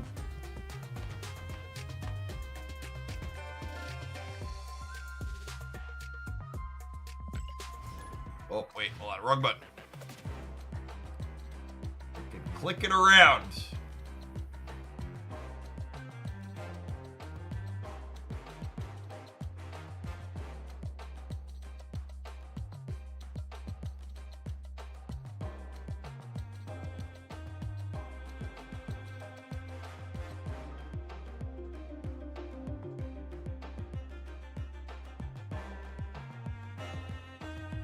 By the way, chat, if you've ever wondered why people don't like me in other places on the internet, it's because I'm not kind to them.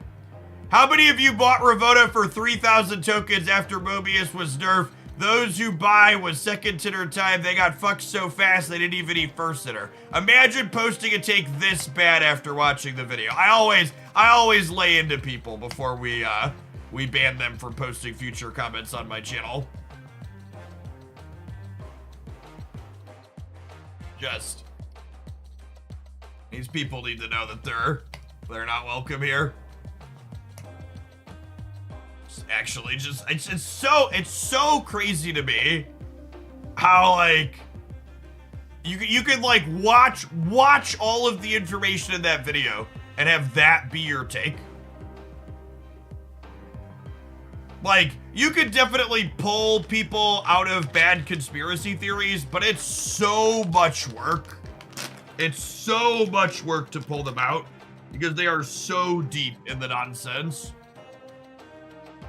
They get to see your reply. So the way YouTube works is The person that gets shadow... YouTube doesn't tell people they're banned from posting on my channel. It shadow bans them. So they can still read comments and they can still type replies or post comments, but the only person that sees their comments from there on out is themselves. Yes, exactly that. You can't logic someone out of a position they didn't logic themselves into. Yeah, so it's not like Twitch, where, like, they know they've been banned. It lets them continue to watch and post nonsense and just, like, nobody has to see it but them.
Hopefully this is an on-reveal card in the middle when we really get to fuck them up. My hand.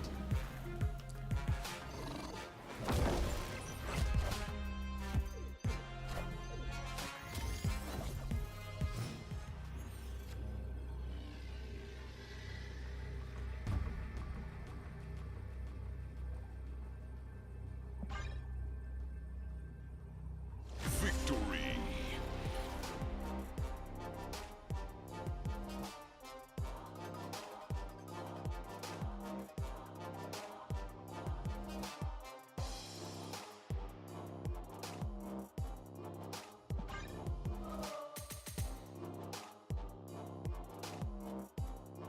That text actually felt really good.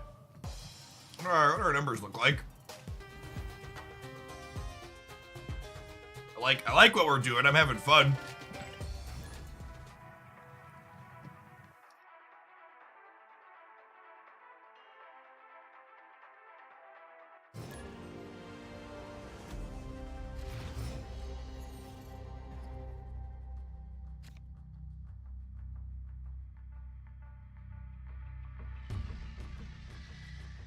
The deck Yo Woody was playing was nothing like this one if you're referring to Living Tribunal, Big Baby. Maybe he was playing something else before that, but we used the deck that Woody played to hit Infinite today, and it's very different than this.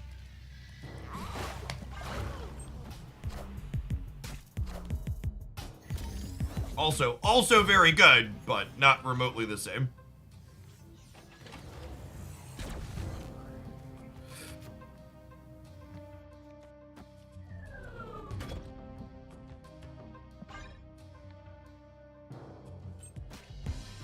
Such is my judgment.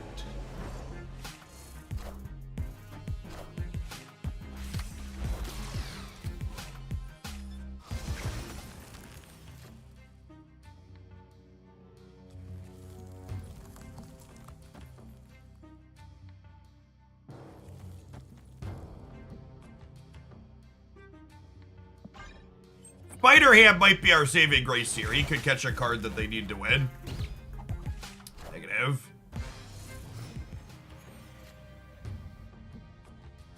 Probably dead here. Storm's actually the best draw in our deck because our best chance to win this game certainly involves pulling a rug out from under them if they Storm here.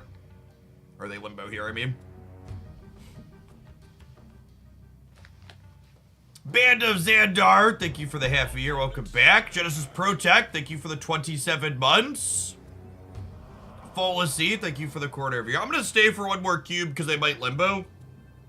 But if they Iron Man, we're going to have to go.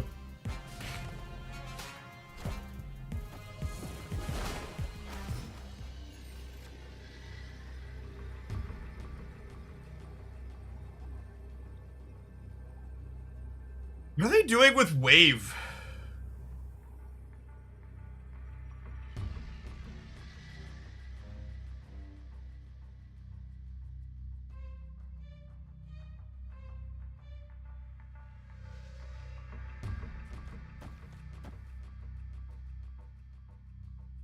What's the most points they can add? They're gonna like Orca, they'll Orca middle. Orca middle would be plus 16 is divided by 3 is plus 5 everywhere. They go to 12s across the board.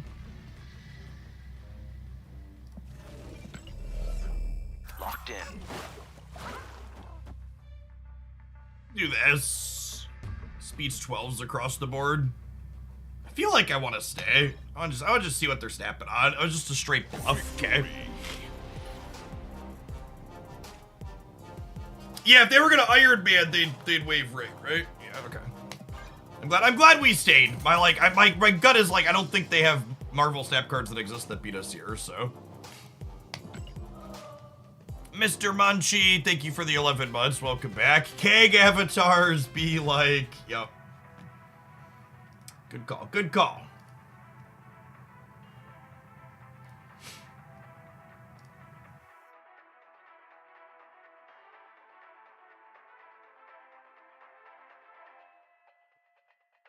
On the tribute, I feel that was really good, Woody. I can't remember the last time I got that many 8 cube wins from other human beings. We farmed people.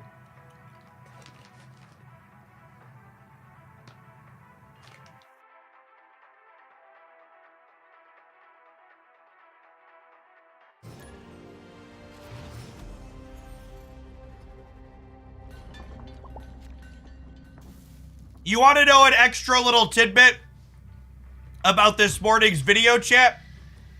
It wasn't just seamless editing on the editor's part that made it look this way. I shot that video in one take. That bit start to finish was full improv in one take.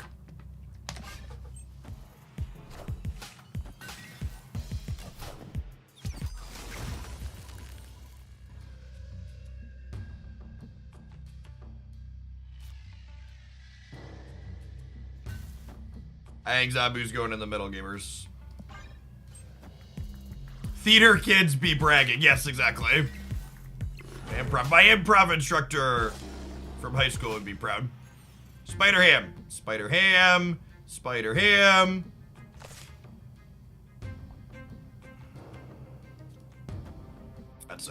That's a good hit for us, but they're looking like a bounce deck, so it's also good for them.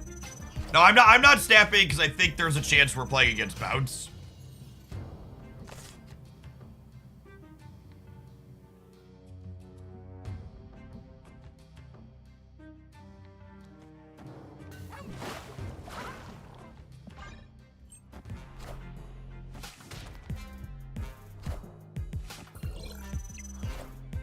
Yeah, Lad Middle's a bit of a gamba because he can hit Storm right now.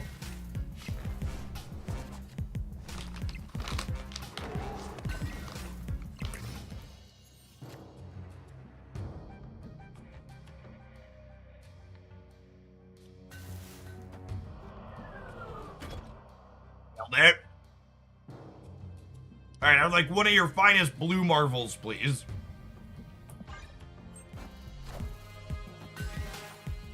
Oh, should I turn off the lab? Yeah, I should probably turn off the lab. I was thinking I can't get a lot of stats into Nidavellir, and I want to get rid of it, but that's fair.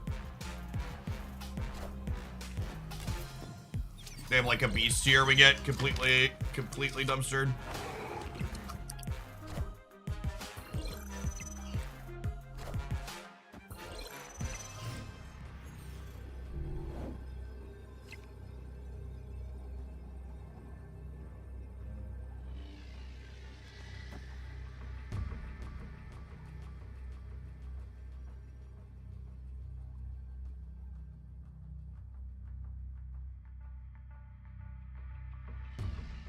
Yeah, probably dead. I'm gonna be a fish for one. Well, they didn't play for middle. Oh, honey. Oh, honey. What delicious casserole in the morning.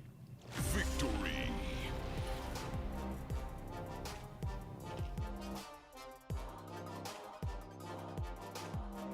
I think the thing I like about Miss Marvel the most is she's really made Onslaught a real card, huh? Like, it feels so good because like he just wasn't like he wasn't competitive at anything, and Onslaught is just like a real Marvel snap card now. It feels fantastic, man. He has a home. He is Miss Marvel is Onslaught stature, right? Like Black Stature went to Black Bolt and made Black Bolt a card people could play.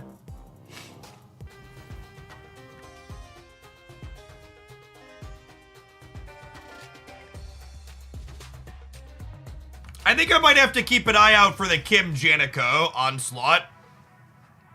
I had passed on that one in the past, but with him being playable, I might have to keep an eye out for that one as the one I want to split. Ham is worth 3,000 tokens. I really like Ham in both Miss Marvel and Werewolf decks. I think it's a pretty generically alright card. Hi, Beamish. What's going on, Wardox? Thanks for the 5 months. Well, welcome back.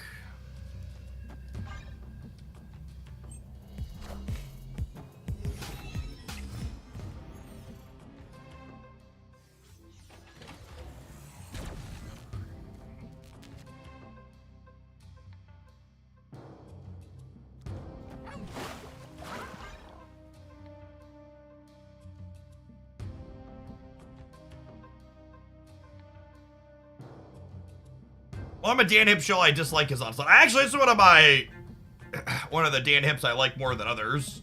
Probably in the top half of Dan Hips, or maybe even top quartile. Definitely do not mind it. Fake go background. Yeah, there's no splits on this. So probably the She-Hulk deck, if I had to venture a guess.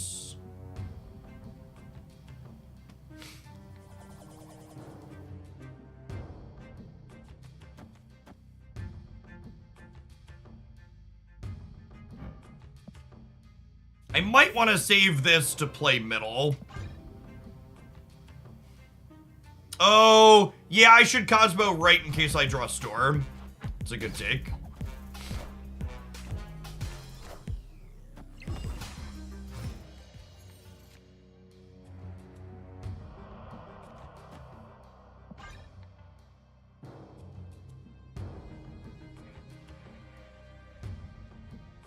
Looking to draw Miss Marvel or Blue Marvel over our next 2 draws. And then Iron Lad will give us an extra look on the last turn, but we want to win our 50-50 here to hit. Yep. All right, let's just hit runner and have it not matter, huh? We did at least pork their She-Hulk, so they can't get 2 freebies.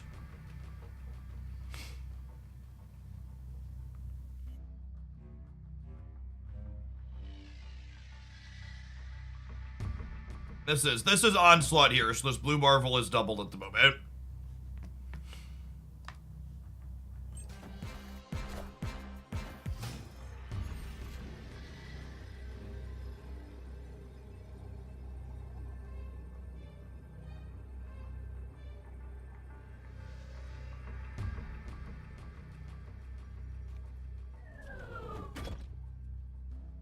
What do we think of this? This puts me winning all 3 locations, so we beat just like a big Hulk.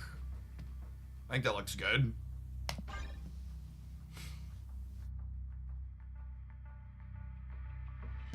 How does Invisible Omen interact with Echo? If they Echo your Invisible Omen lane, your cards get screwed. Echo wins.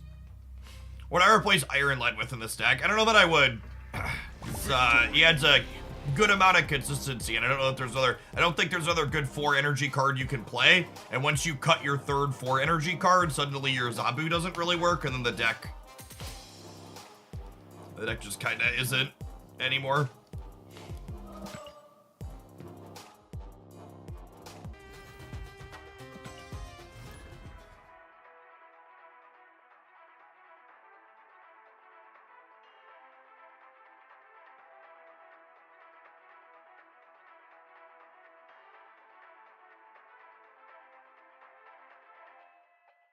Does Echo only trigger once per game, or am I misremembering? You are misremembering.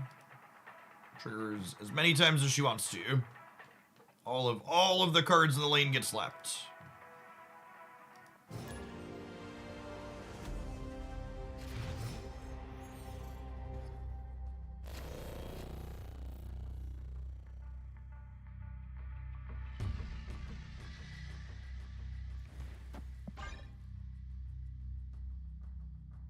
Oh, big baby, you don't have to leave when you queue into me. Just like mute and hide the stream.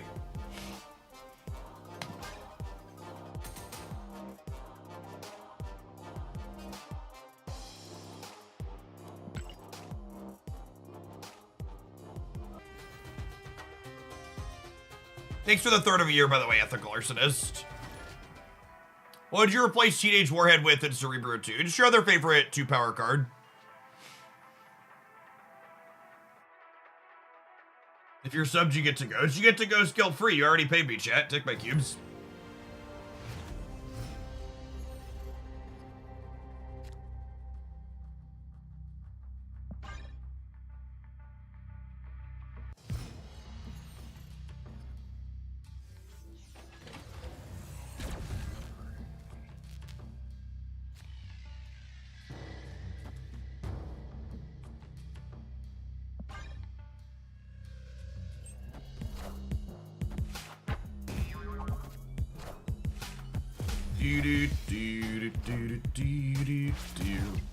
I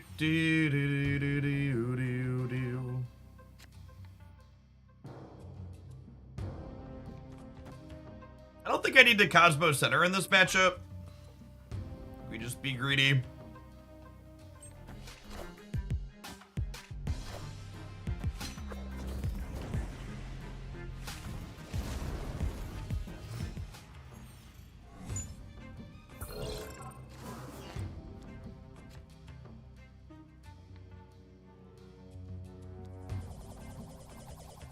A lot of solid hits here. That, guys, gals, and non-binary pals, was the most solid.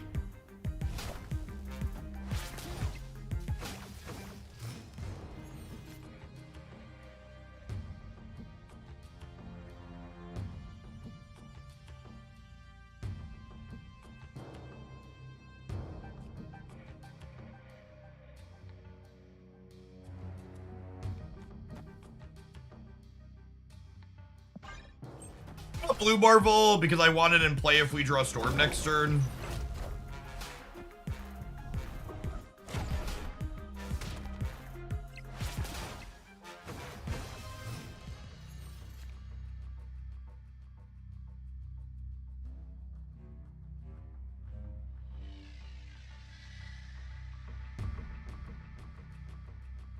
All right, we didn't get leeched. Just do this. So I don't know. Maybe we just do this. That way Scotty is uninformed about the current situation.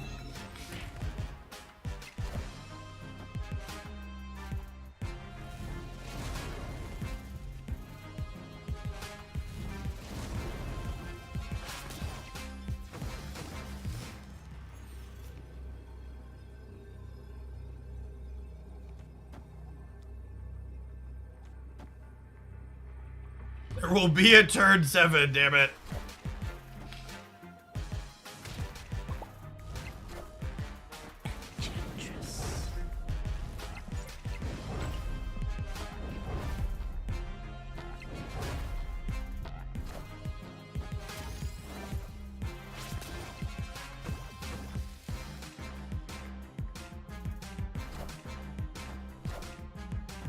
Wind, aid my hand.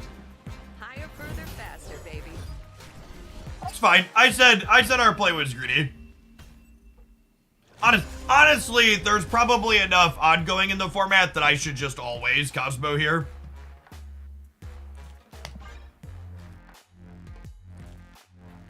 Their archetype seems like it has an impossible time winning this matchup without a tech card, so I should just hedge the tech card and just accept that we're gonna crunch them rather than trying to go around it.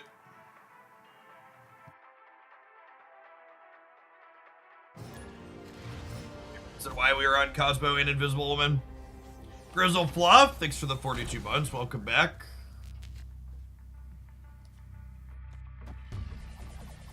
A lot of cards I wouldn't mind having mid, so I'll Iron Lad mid here. I wonder if maybe I'm supposed to just play all of these out. Nope, that was definitely the one. That was definitely the one.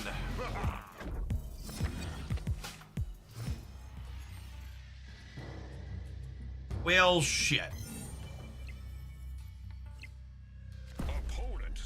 Yeah. Take your cube. Escaped. Alright, I guess we're done playing fun decks for today. And by fun, I mean new Miss Marvel decks. There's just too many people playing. Playing hate cards. We'll just play bounce or whatever until the OTA finally drops. Hopefully it happens soon.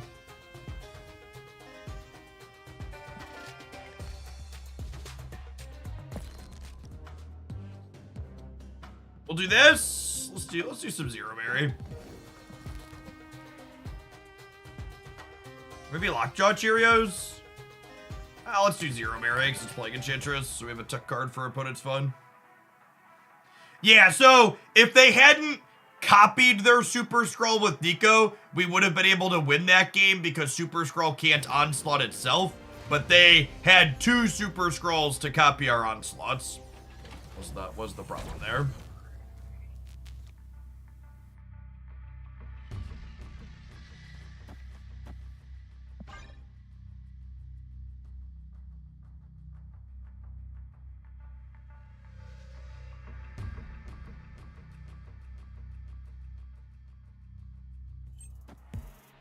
What happened to Werewolf? I haven't seen people running it. Werewolf just isn't the shiniest new toy anymore. It's just a playable, reasonable card that isn't the newest toy in the box anymore, so people are moving on to other things.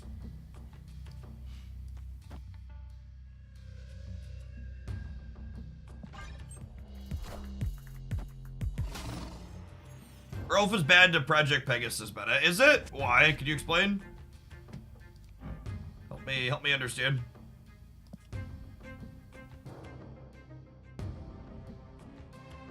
Yeah, it's also certainly not easy to play. I agree with that.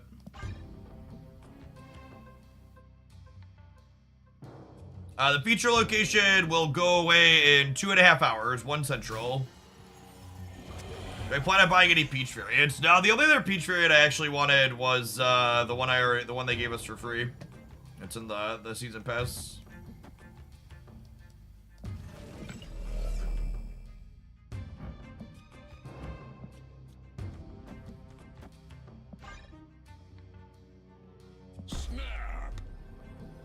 I guess the snap might be bad because they could be a Shuri deck. Maybe I should save the Shadow King. They haven't done much, but neither have we. Thanks, Bacchanation. Yeah, I'm really happy with how this morning's video turned out. Bennett, thank you for the 15 months. Welcome back.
Are we playing a mirror? That's kind of funny.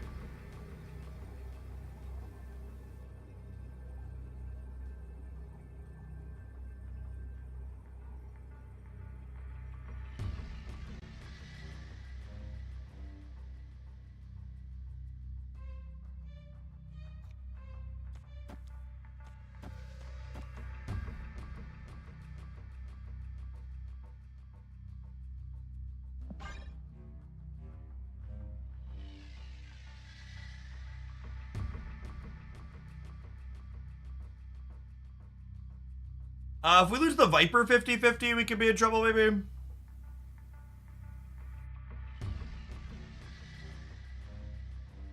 Yeah, Darkhawk's a great pickup. Hope you're having fun. Knacker, thanks for the 53 months. You got a boomer stat me? Feels a little screen peeky. Oh, Viper goes twice and ships them both. Oh yeah, that's perfect actually, right?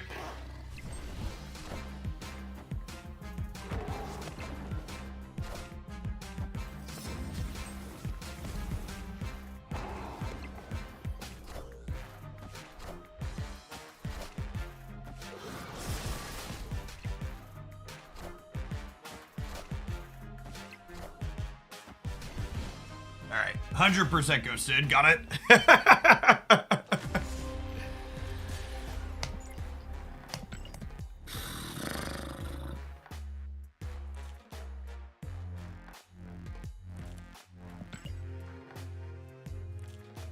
Oh, they've been queuing it. Yeah, that's the real downside to hitting Infinite early, is you start queuing into all the other Infinite players.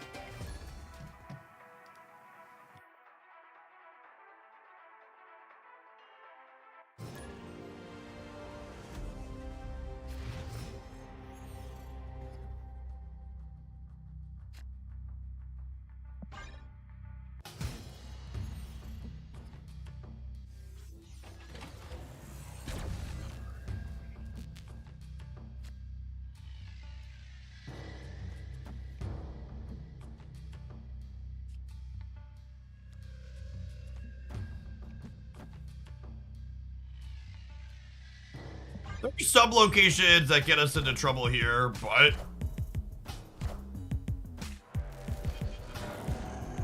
in general, I think this is the proper sequence here. They missed on their Goliath.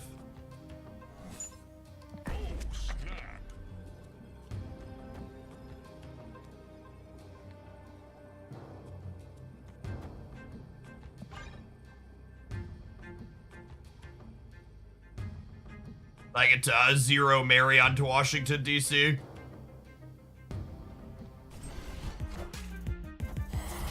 A little surprised they stayed.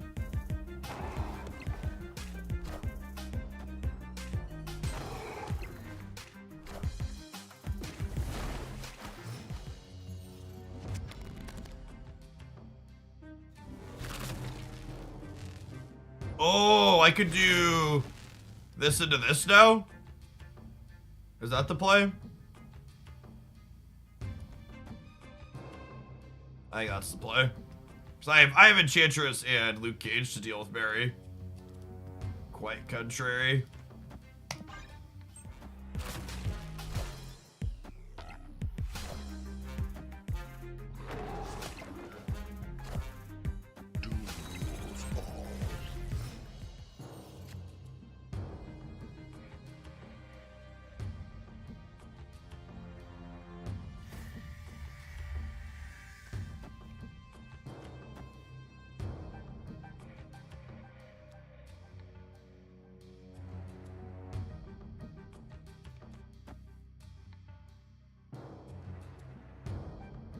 Are they setting up for Odin? Yeah, maybe.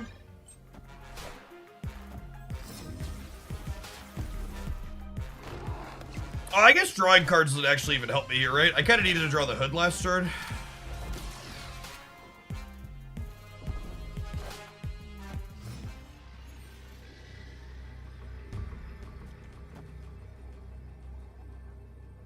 I assume they're leaving.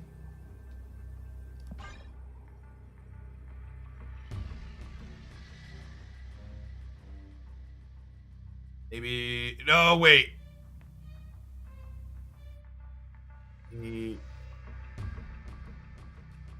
No, I lose to Odin because of my play. After retreat now, actually. So I would put my undo all action buttons if I had one.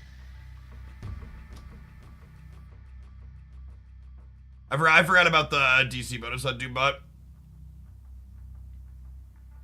But if I would have played my Typhoid Mary in the middle, I don't think they could win. But Escaped. and then naturally they're gonna stay because they've never retreated. Yeah, that's so annoying.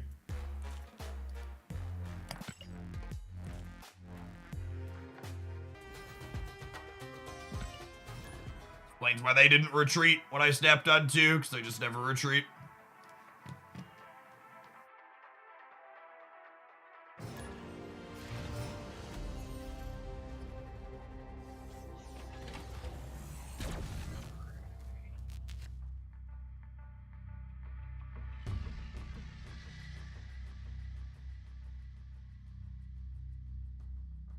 Glad you enjoyed it, Ark.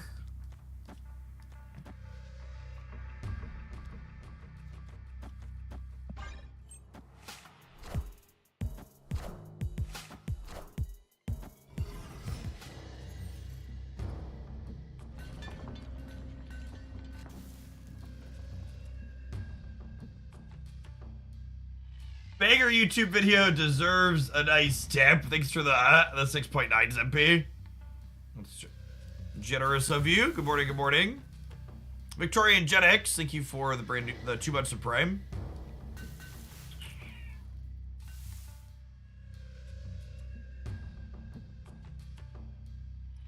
Think I'm just vibing for now.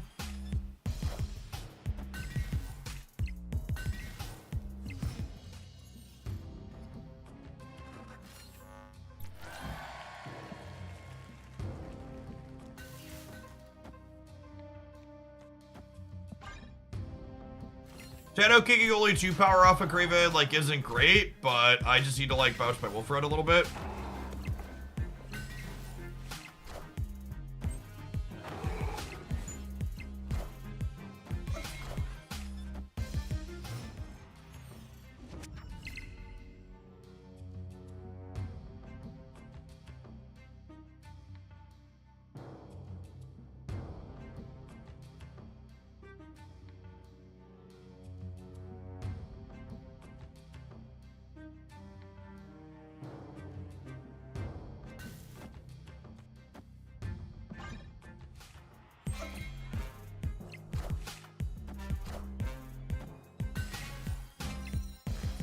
Phenomenal Silk Split.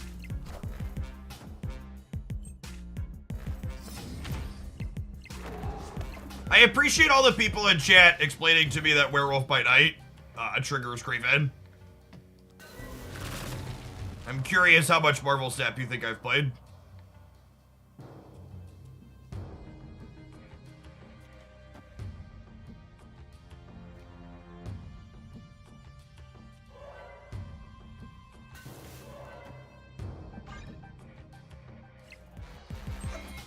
At least 3 games. Good assessment.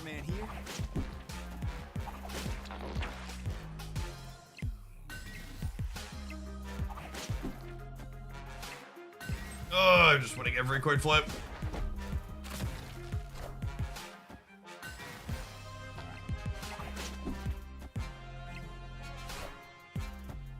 That's one that's not great for them. Oh, come on. Wait, what? How the fuck does that work? How is that even remotely close to how that interaction should work? For people that missed it, Spider-Man pulled my demon before it revealed, and then when the demon revealed center, it moved Silk from the right. That is an absolute hot dog water set of interaction. Good golly. They're leaving, but like that. that should not be remotely how that works.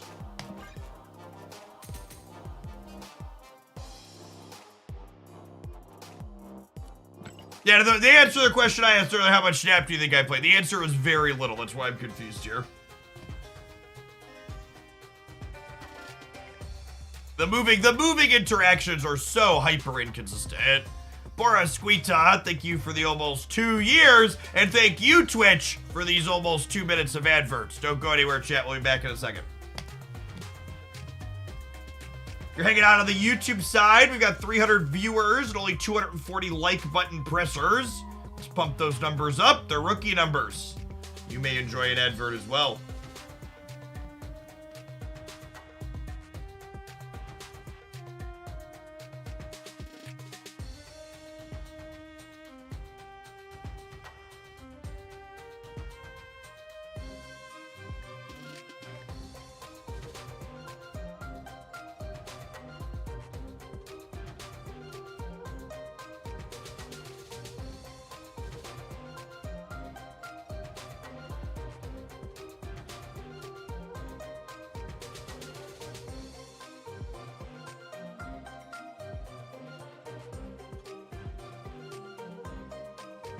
Mobius is just frustrating to play against. Thank you for describing every tech card in Marvel Snap.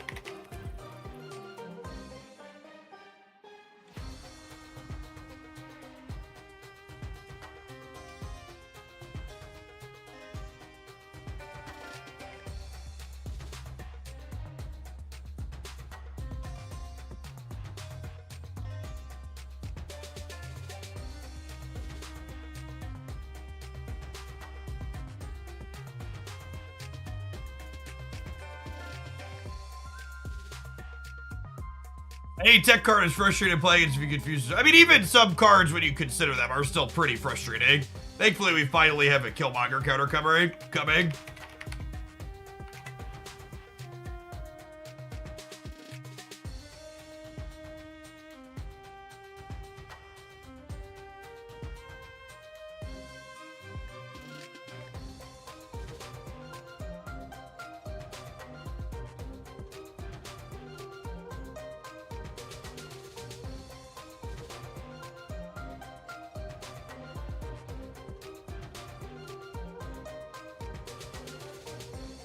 Two-minute GM sessions. Boneless Wing, the Benerking King. Thank you for the 66 months. Coming up on that nice resub. Welcome back. Appreciate the 5.5 years.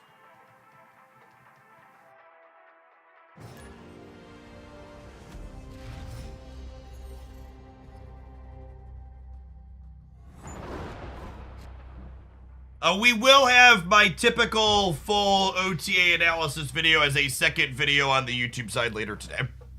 Whenever the OTA goes up.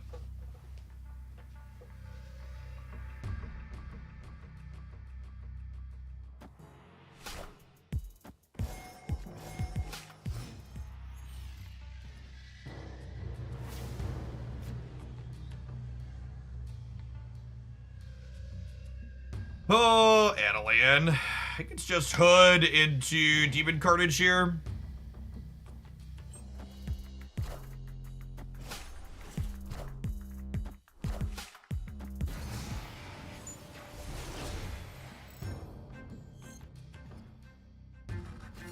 Just realized it was a Surfshark logo I saw on a YouTube video. Yeah, I was using a previous logo from them that didn't have their name in the logo. We fixed that. Rip.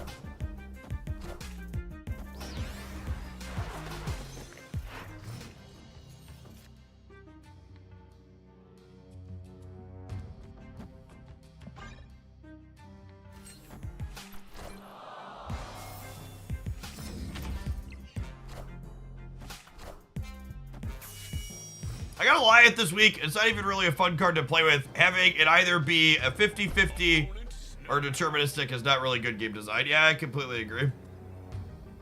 Very dry. Hey, a slow snap from our prison opponent.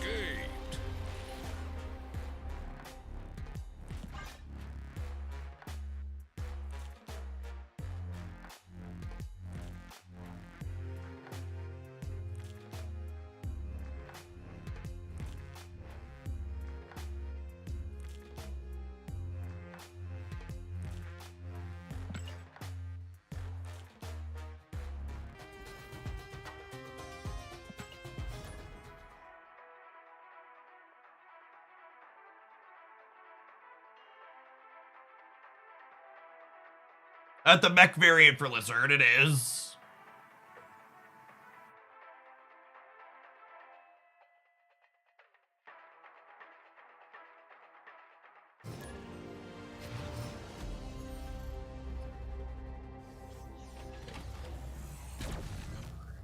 Alright, I think we're gonna go play Conquest after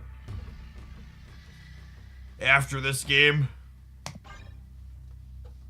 I'm so glad they both added Conquest and reduced the frequency and duration of feature locations, because they really do their best to remove so much of my joy from Marvel Snap. They're really just a fairly miserable experience. I can't think of a single time I've ever been like, yes, my Marvel Snap experience was made more fun because a feature location is currently active.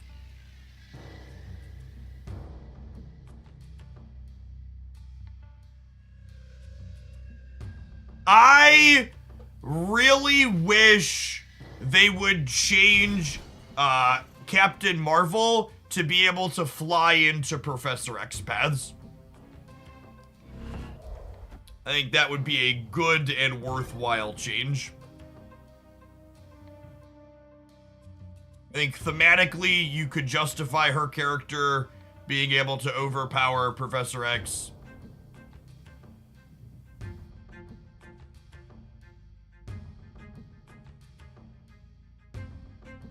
Yeah, it would be a really good indirect way to nerf Professor X while also buffing a card without giving her strictly extra stats.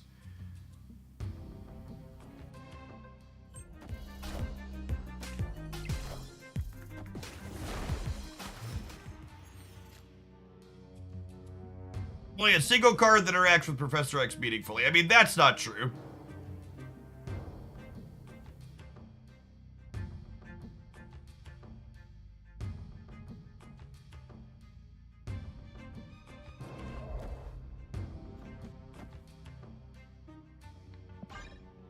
Claw and Blue Marvel and other things are...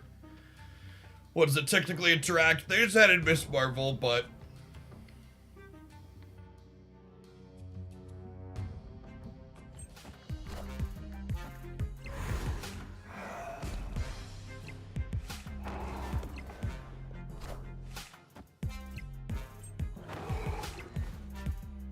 The mystery intrigues me.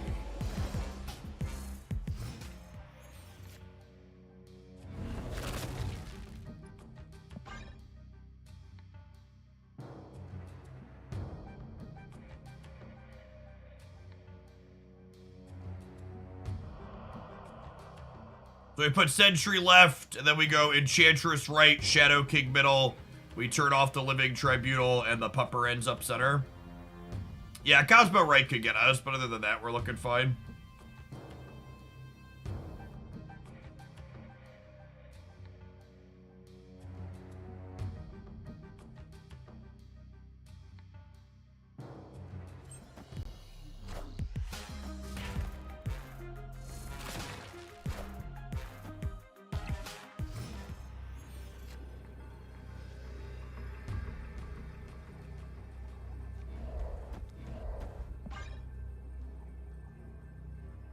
Thanks, Hopeless. Feedback on this morning's video has been like almost resoundingly positive. So if you haven't taken 3 minutes out of your day yet to go check it out, you definitely should. Pinned there above the chat.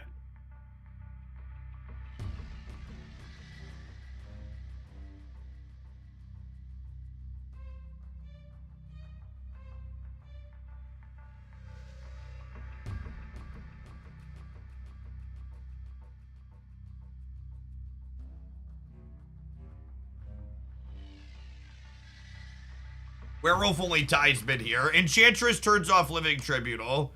Oh, you mean Miss Marvel still only ties it? Yeah, maybe not. Yeah, I guess you're right. We'll leave on the boomer step. Escaped. Someone pointing out that I might lose despite Enchantressing and then the opponent immediately snapping.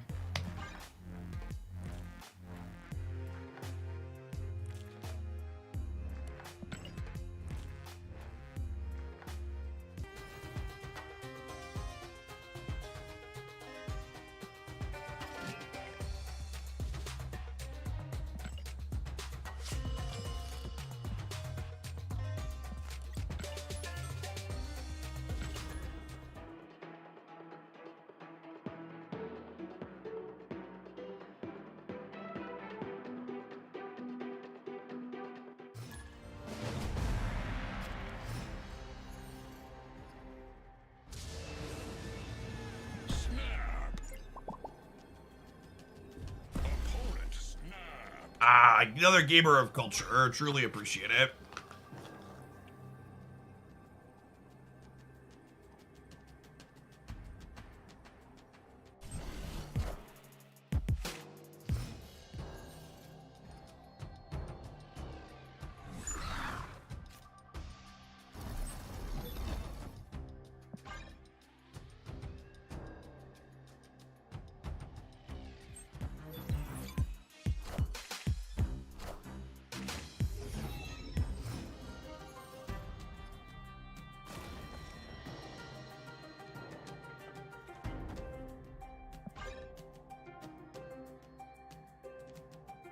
All right, we need to avoid drawing Arnim Zola next turn so we can Mr. Negative it.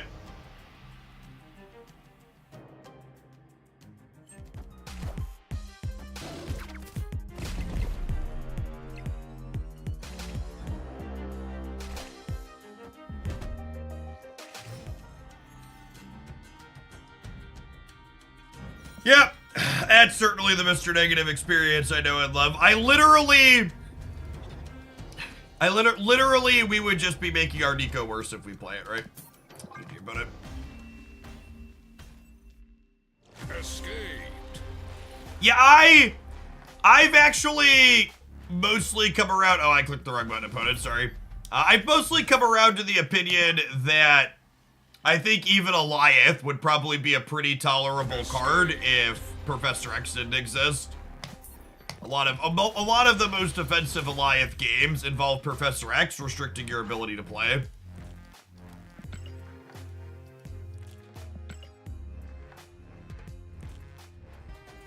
We get the confetti cannon in all future videos talking about Mr. Negative.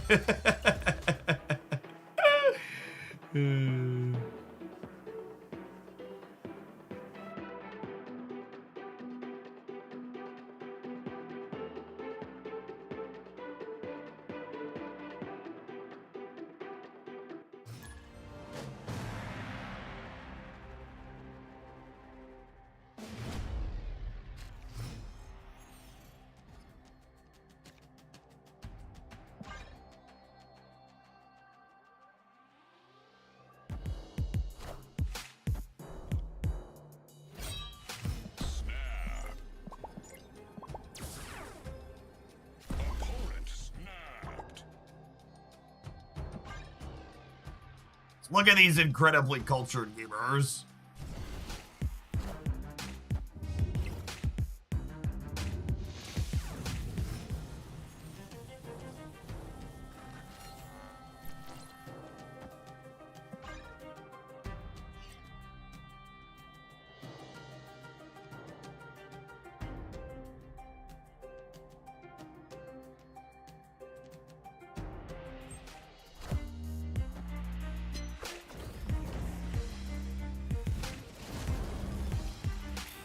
For what it's worth, Lewis, I think there are a number of Miss Marvel decks that are reasonable, fine, maybe even good without playing Professor X. That being said, Professor X is the kind of easy, obvious thing to be doing with her, so it's the thing you're seeing most content creators do for sure.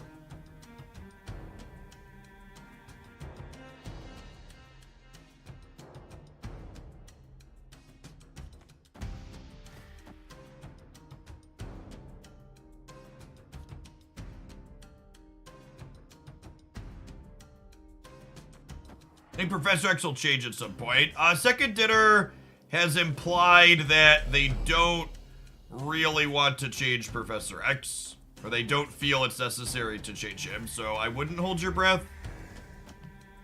I'm gonna do this, and then we'll null, and then we'll Zola the null. And I'm sequencing this way because it blows up the highest power amount of stuff, which is what I need to do. I need null to be big when we kill him.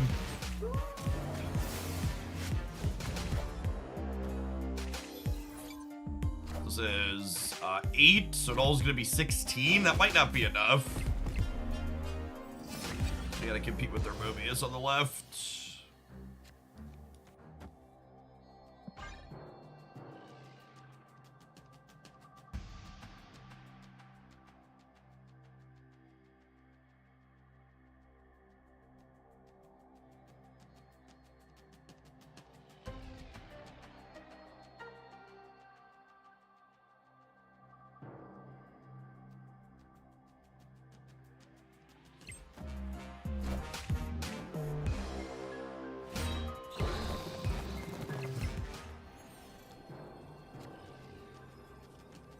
Snapping grounds, gamers. Let's see if plus 17's enough on the left.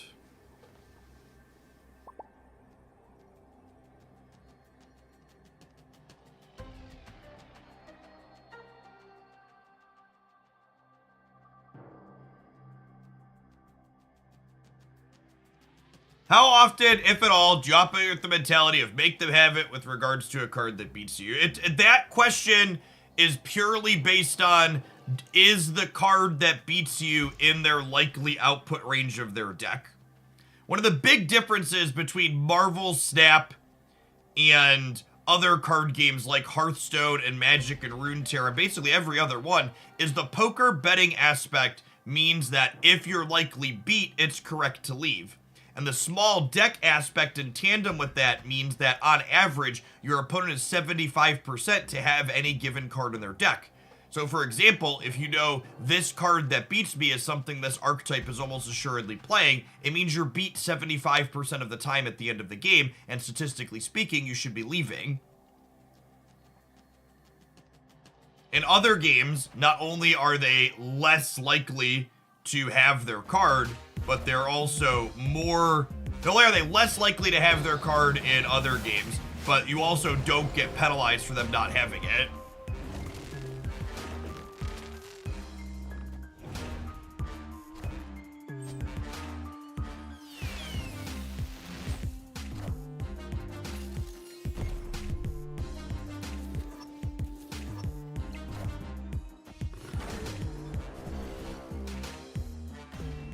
Not a remotely impressive draw for us, but we still put out, you know, okay amount of points.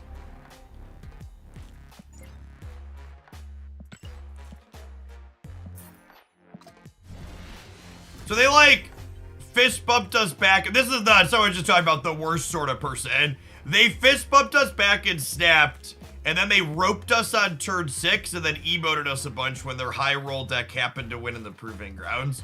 I just don't. I can't comprehend what is like.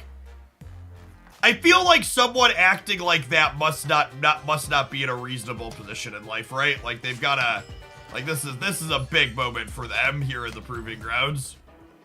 Yeah, right?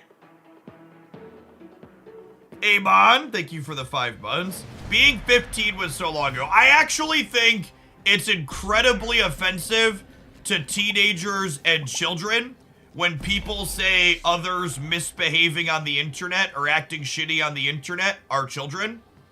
Because I promise you, 99.9% of the people being miserable trolls and assholes online are 20 and 30-somethings who have nothing meaningful or good going on in their lives. They're not kids. Kids in general tend to be very good and reasonable.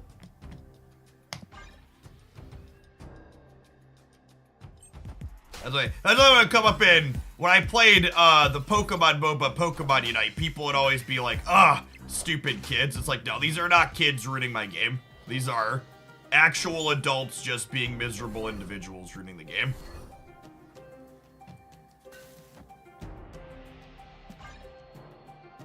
Kids haven't had enough time to become bitter assholes. Yeah, exactly. You didn't know you could say use channel points to send a message? I should plug that more frequently, honestly. Yeah, if you're a regular here and you've been watching for some time, I know we went into sub-only chat somewhat recently, but I also made it so you can use your channel points to send messages periodically. Think of it as you watch before you chat. It's kind of like an inverted slow mode where you chat and then wait, and this you wait and then chat. So that way, if someone wants to be silly with a message, they have to give me some watch time at first, at least. What are words?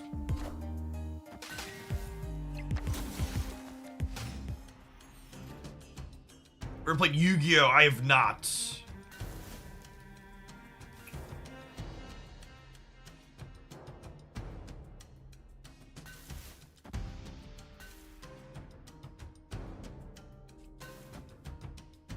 Alright, we're gonna draw negative Iron Man next turn, and negative Iron Man's gonna win the left, and then Null's gonna win one of these other ones.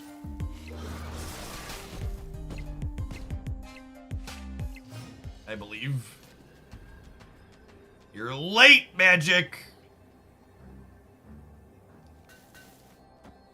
Maybe they just don't contest the left, and the 33 power null gets them, says local man about to be Eliath.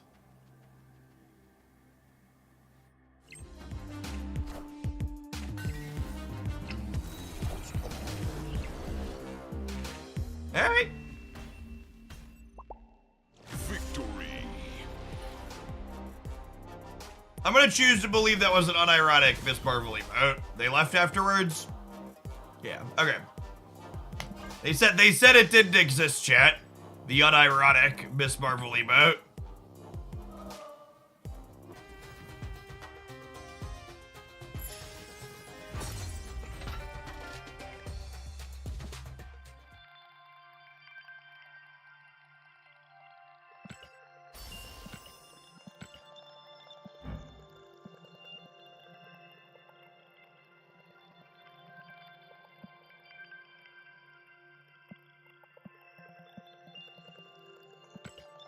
In the least inflammatory way I could possibly say it, I'm really just not a fan of this particular Peach. She's got a lot of great pieces of art. I've got a few peaches that I'm happy to use, but some of her human bodies just have really strange feeling proportions. There's something that doesn't hit with it. I like a lot of her pieces, but just that one's not one for me.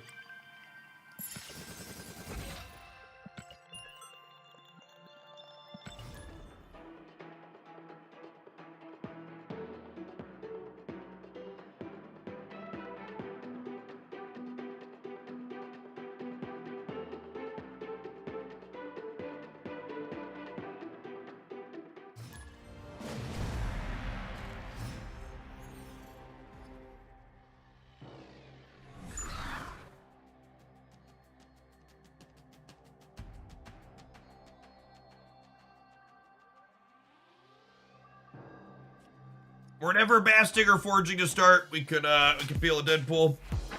My poor doll.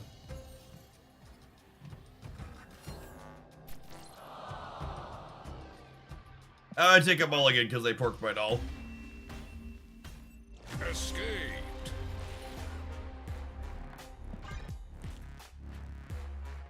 Oh wait, this isn't the proving grounds anymore, right? This is silver.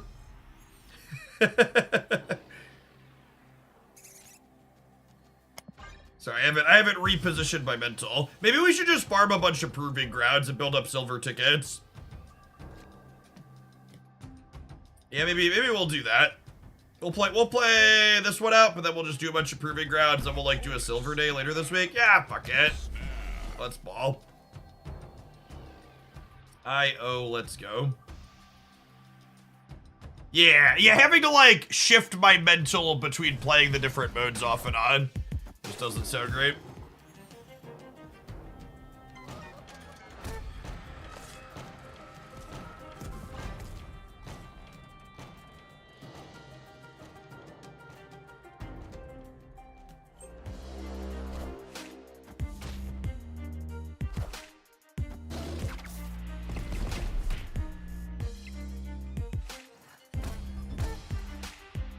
The OTA out. When the OTA is out, my title will tell you that the OTA is out.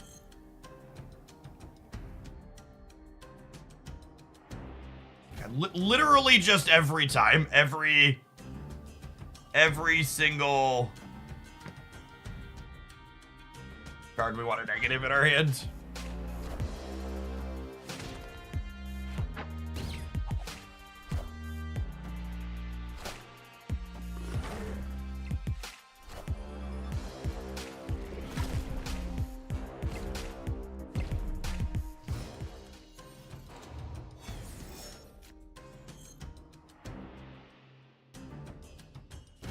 It's a shame. Could have gone null pig.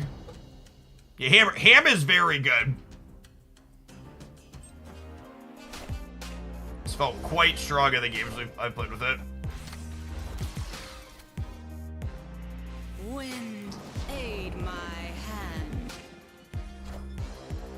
I am Iron Man. Deadpool and Forge. I guess Nico's our best straw. Forge isn't bad either. There's 2 here. If they onslaught the center, I win the right? Because I'm going to 15.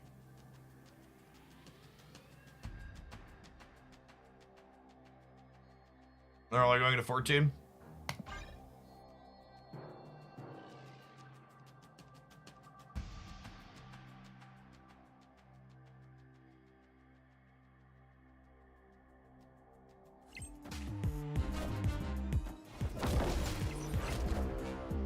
Guys, gals, and non-binary pals, we got him. 8 cubes in the bank.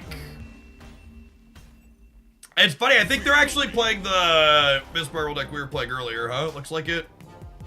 Ham, Blue Marvel, and stuff. We played a Cerebro 2 today, sure. Probably. It depends on. It actually depends on when. Let's say it's gonna depend on when the OTA drops. Opponent snapped. Dystopian, thank you for the 11 months. Welcome back.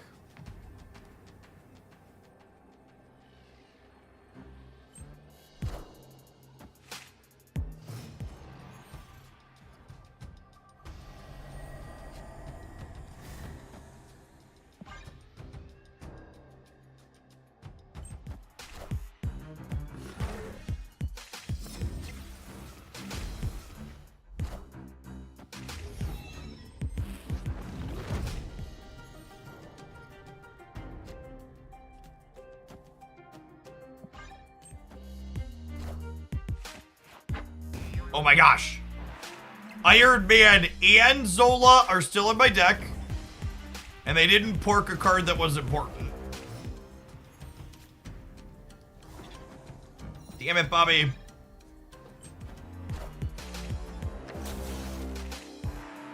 If the metagame stays heavily ongoing after the feature location ends, I agree, Echo's a real Marvel Snap card. But I'm also not convinced that that's going to be the case.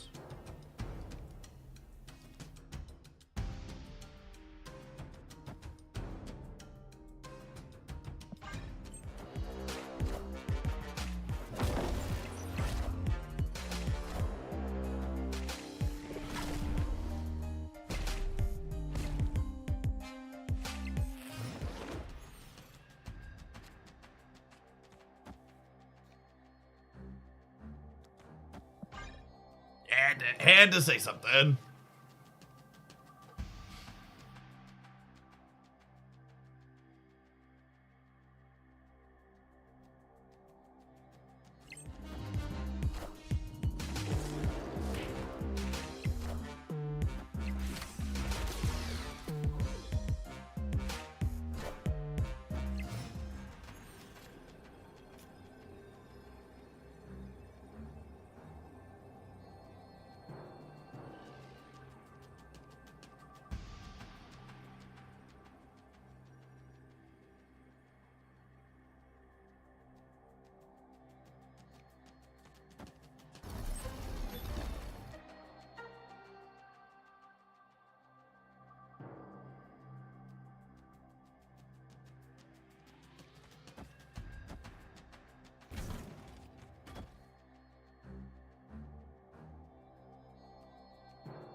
This is probably getting Cosmoed. But that's fine, I just want the pointer. I don't have anywhere else I can play it.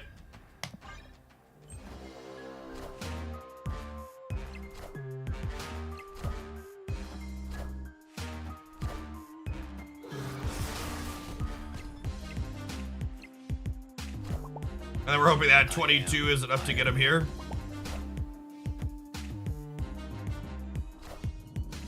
Higher, further, faster, baby. Really close. Victory.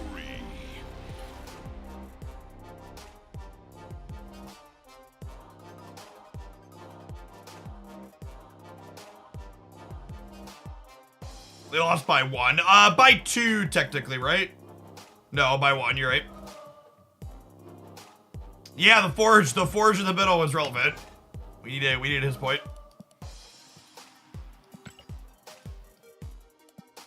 Hey, Jace, GG's.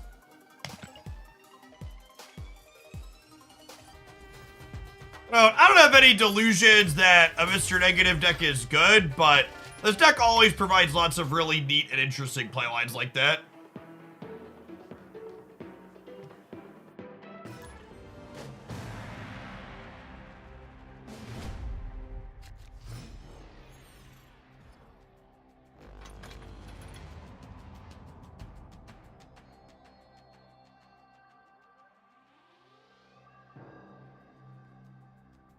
We'll vibe on Bass for a turn in case we draw. What's his name?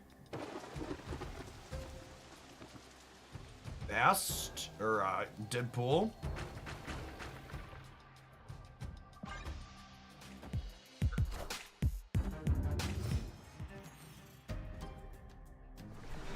Every negative win needs a confetti cannon.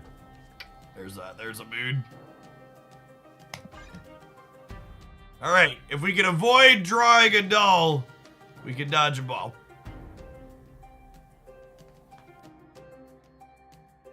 Can we play Mr. Negative on 4 without all 3 of our zeros in our hand? Find out next time on Dragon Ball Z. Oh no! Not my best! Got me. Whoo! It's like Christmas, gamers! I would like to snap right now, doo-dah, doo-dah. I would like to snap right now, oh, the doo-dah day.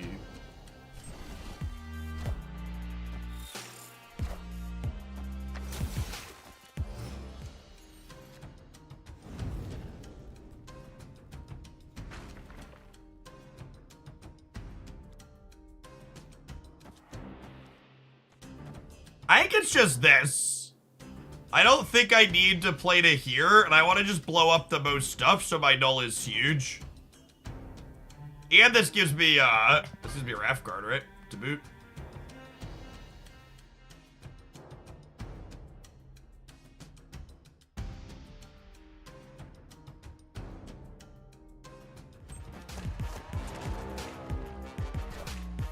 Oh, it's me. I'm the problem, it's me. At tea time, everybody agrees.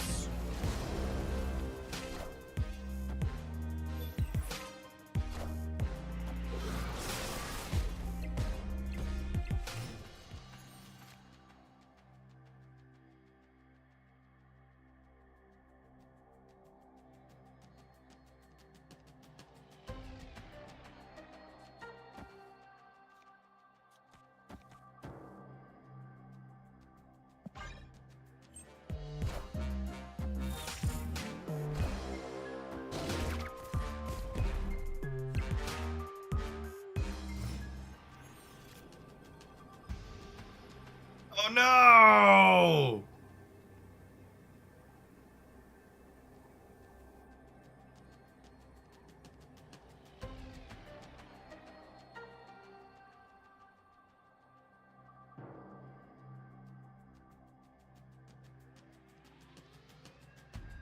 Yeah, why didn't the Deadpool work there?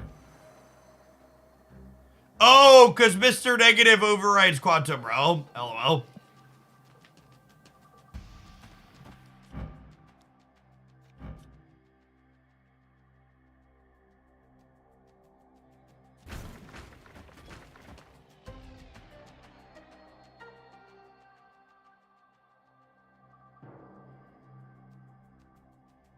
I think we just have to leave.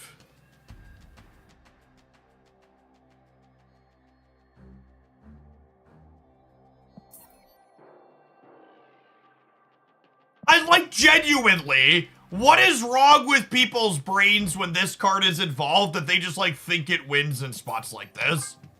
Like what is happening? Like what is the internal monologue like that people are like looking at this game board and being like, you know what fucking wins here? Eliath Arnim Zolo wins here.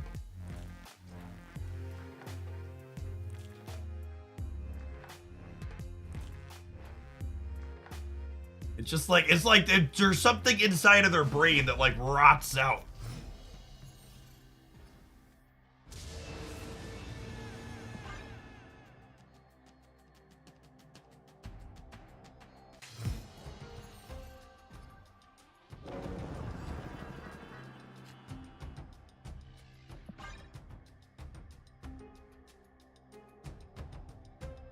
Polk, thanks for the 5 months. Welcome back. Appreciate it.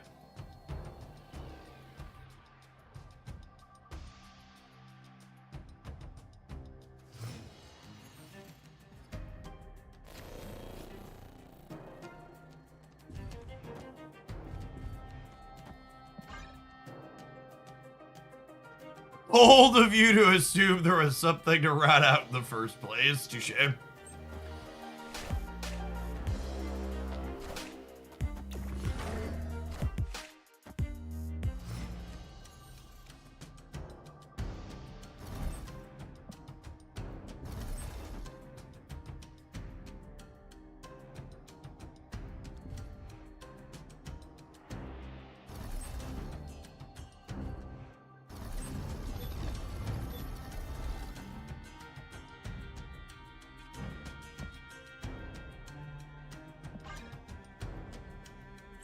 They're not a bot, chat. Sometimes you don't want to discard your highest cost card. They probably just don't have Apocalypse in hand and haven't drawn or have Modok.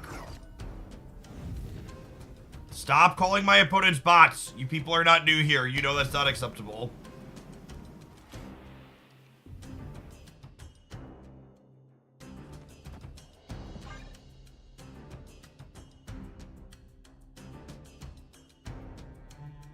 Opponent snapped. Escaped.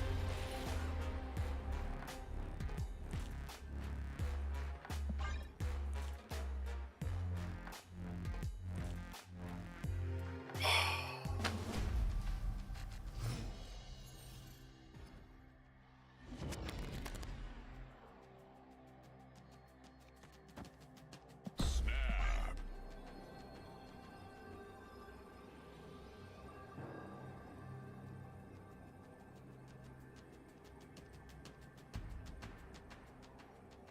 I'll snap on Nico drawing some cards. Are there really no bots on the Infinite Ladder? Correct. They removed bots from the Infinite Ladder in the patch where they added, what's it called?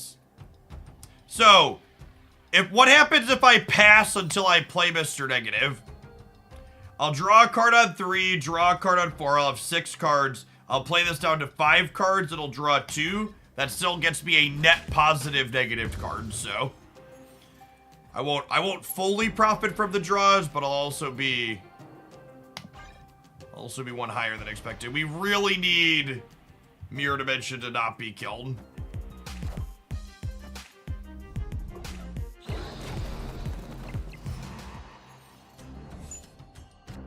Okay.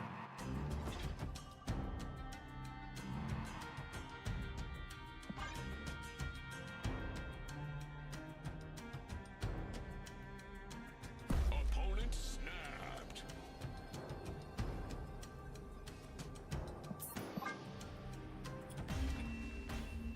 All right, next one's our move, chat. We're snapping on 1 no matter what our hand looks like.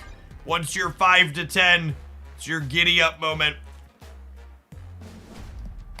Gotta bust a move.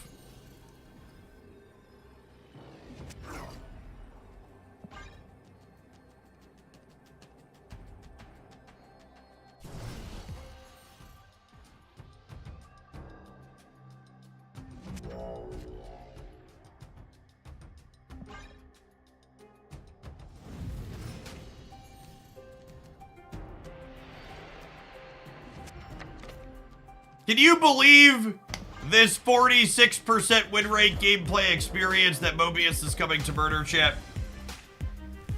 I, for one, am shocked and appalled.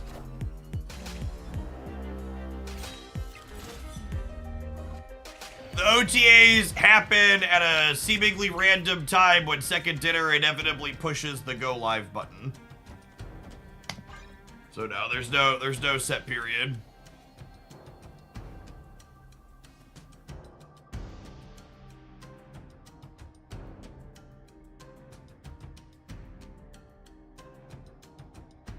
Opponent snapped. Yeah, we're all in internet, Dave. Put the cubes in the middle. Put the lime in the coconut and drink it all up. Do do do do do do do do do do do.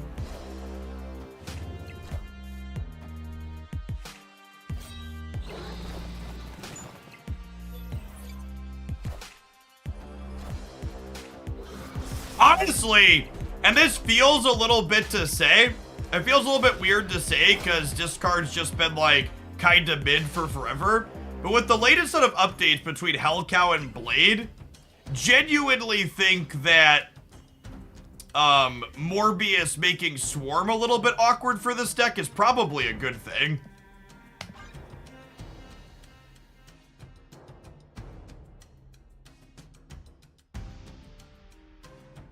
Some of these discard piles play Storm. No, that hasn't been common for a while. Storm is not a card I would play around in this matchup.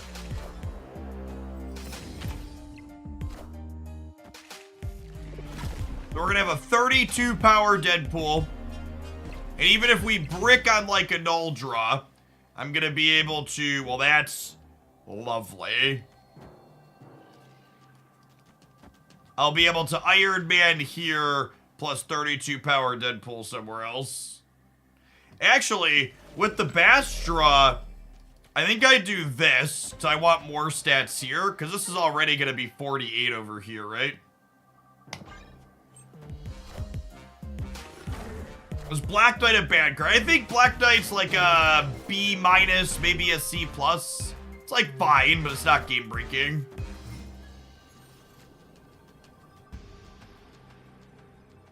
That's more stats, right?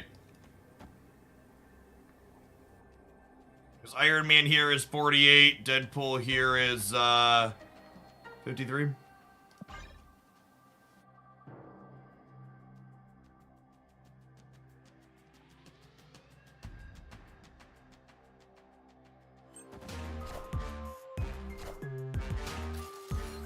I don't know if my body's ready to die to a random Shang-Chi out of the destroy deck.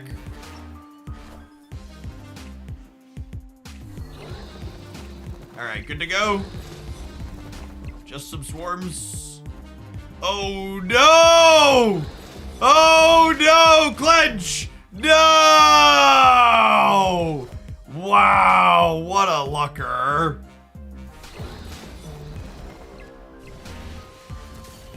You were 60% to win that game, chat. We're 60% to win that game.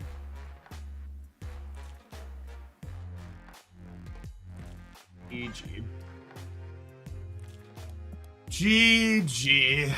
60%, not good enough odds. You know what is good odds though, chat? The 100% chance that ads are about to run. That's actually not true. Good chance they run for some of you though. Wonder what the odds are. I wish Twitch would tell me, like, hey, I'm running an ad for X percentage of your viewers. I'm actually gonna provide that feedback. It would be good to know.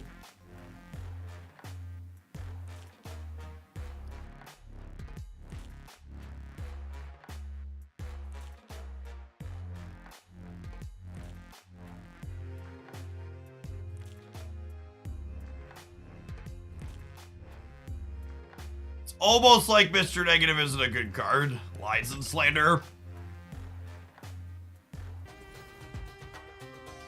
Aren't my viewers less than my subs? So, yeah, I mean, I have more concurrent subscribers than we do concurrent viewers at the moment, but not everybody watching is subbed, right?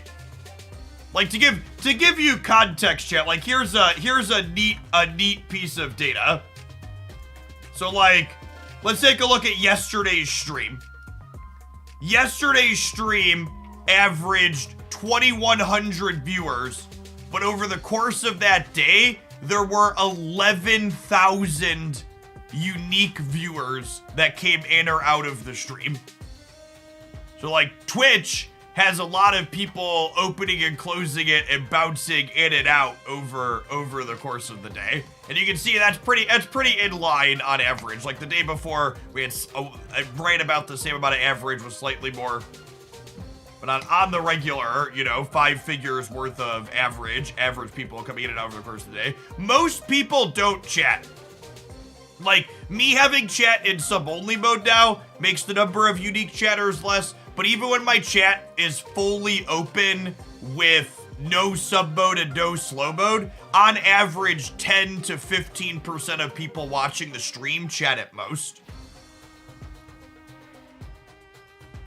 Just a really, really good reminder that a lot of people are, when people are screaming about stuff, it's a pretty big vocal minority.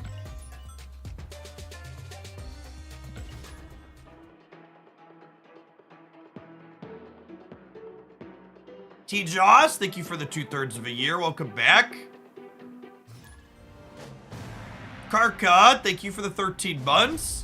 Make Bolas great again. Almost had to listen to ads there. Dodging them like an expert with the primer. Thank you for the almost 4.5 years. Francisco Elvis coming in hot with the 2/3 of a year. The real Omar, I missed that one a little bit ago. Thank you for the Hawaii 5-0. Good morning, good morning.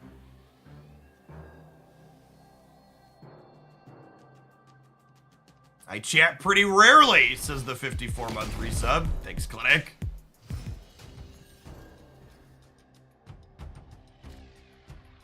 That's true in other platforms too, by the way. Like on my Discord side, for example, and I think that's another platform a lot of people don't realize it too. Like, my Discord server has a number of people that literally just only read the Discord. They don't actually post messages in it. I lurked for years and only recently chose to become annoying in chat. God bless.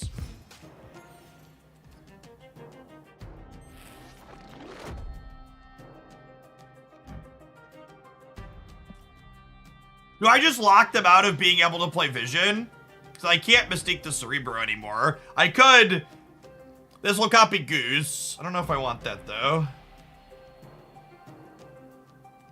Maybe we wait for Blue Marble.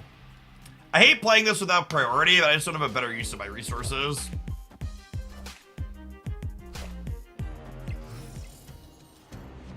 Hey, Sporadic. Thank you for the 51 months. Welcome back.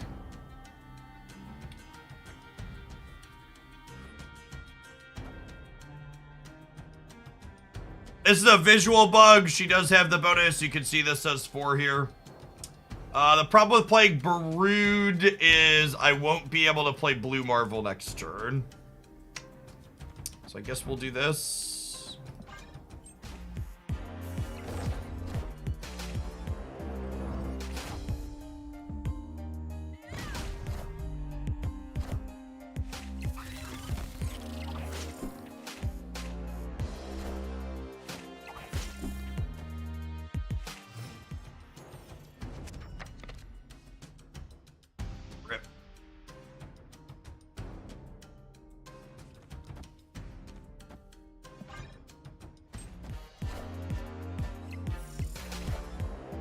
This community is probably the first one. I've not been a lurker and I don't know why though. To be fair, the chat culture we have here on this channel tends to be fairly different than the chat culture in a lot of other places on Twitch.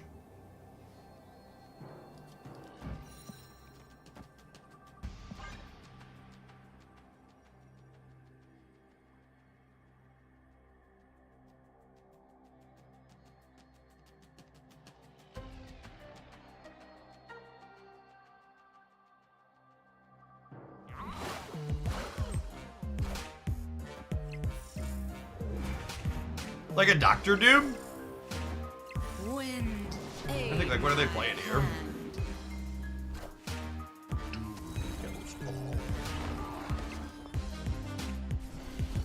GG. Oh, the werewolf flips. I forgot about that one. This is the first channel I've non-prime sub to. It's definitely a different channel in a good way. Yeah. Carve out our little chunk of the internet quite well.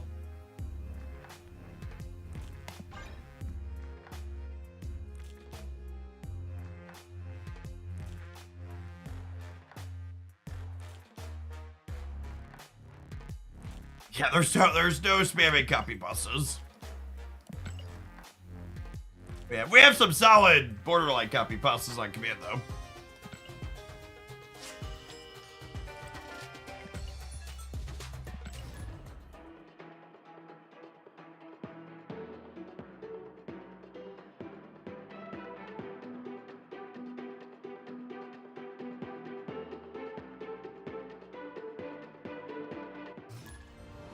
PhD's my favorite. It's definitely a peak one.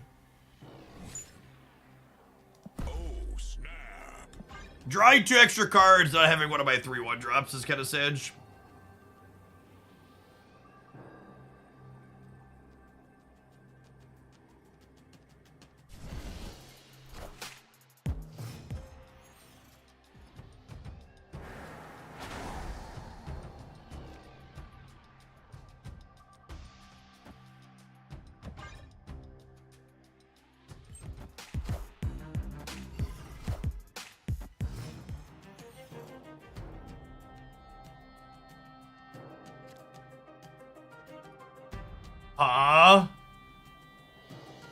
I think I'm actually just gonna storm the asteroid M because it makes my sequencing on other things awkward. Was the PhD quote an actual comment? Yes. All of the kind of ridiculous things that people just linked in chat there are actual things that real living, breathing human beings elected to type into my chat.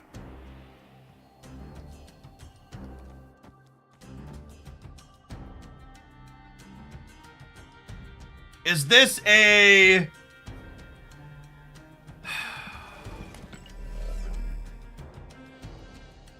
I kind of want to do this. Nah. My curve's a little awkward here. I think it's this, and we hope that 12's enough to win the right. Oh, they're a Professor Scheme deck. Sure. So we're dead then? I could draw Nico to get rid of the center, but otherwise we're dead.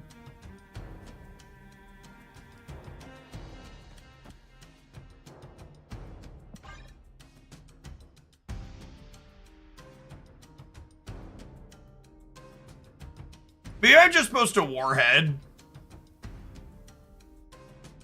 Yeah, I'm probably supposed to Warhead. I'm just gonna leave. They're playing really slowly. Escaped.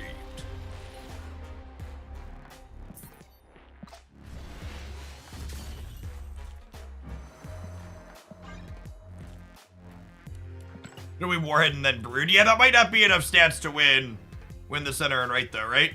With like Dr. Doom or something.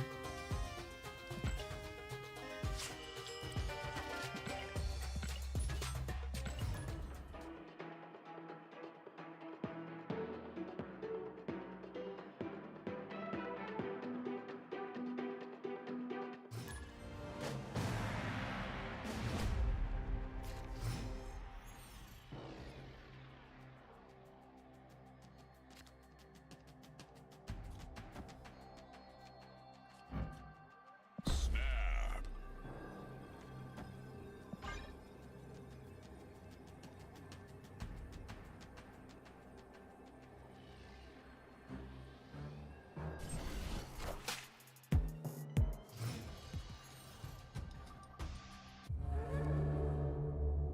I am ego. You're no stranger to This is ego. my domain. You know the rules, and so do I. Imagine not playing out an ego game in the goddamn Proving Grounds. What an absolute stick in the mud do you have to be to not play out the ego game in the Proving Grounds?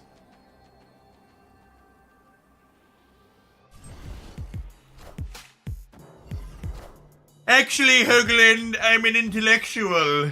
I do not play games for fun. For I am not filthy casual.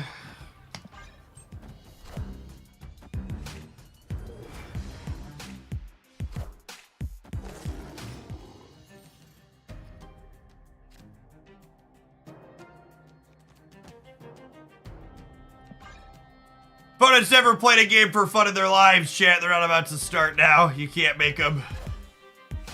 Wind, aid my hand.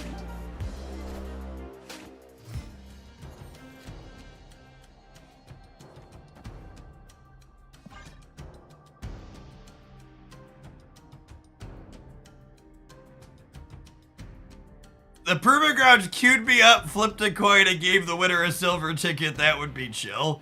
Yep.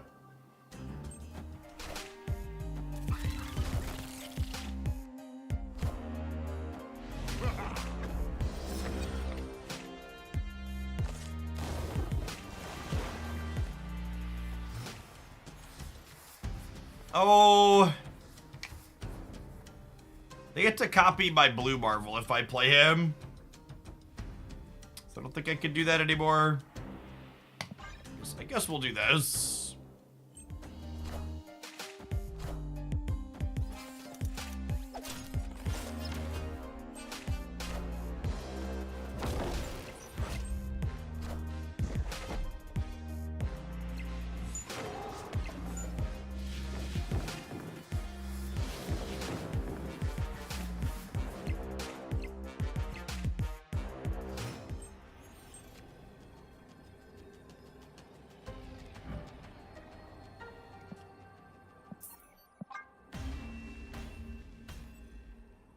Escaped.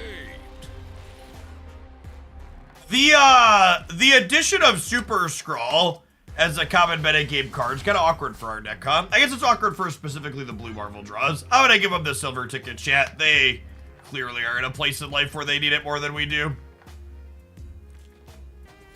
It's been a tough morning for Cerebro. I'll give it one more shake, but we might change things up again here.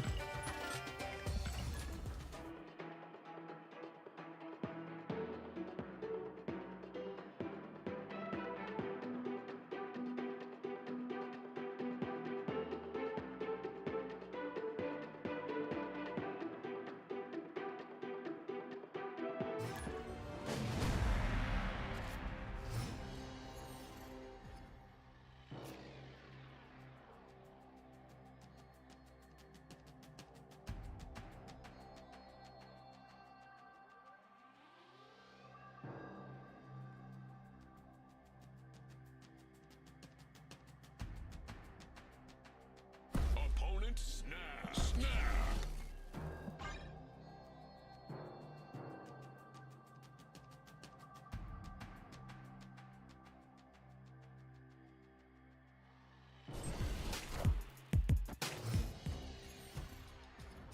What's the best use of gold for account progression? RIP. Depends on what kind of account progression.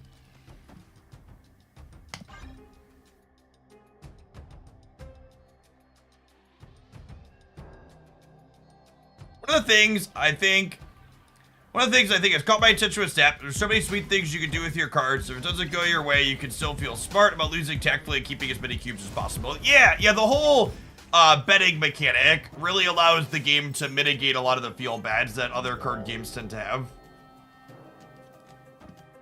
I'm gonna store the Superflow here. Maybe I waited turn on that.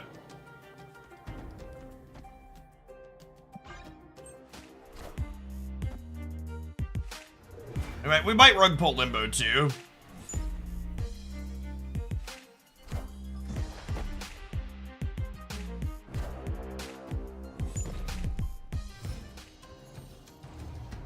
Opponent's deck is typically an armor deck, would be the way that they would get into the altar.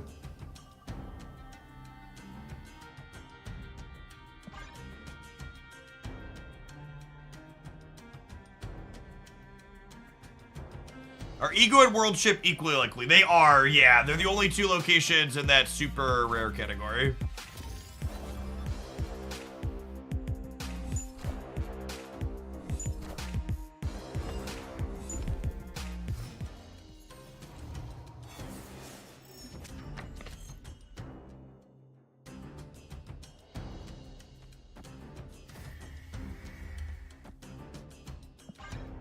Definitely teeing ourselves up to yank on a rug here.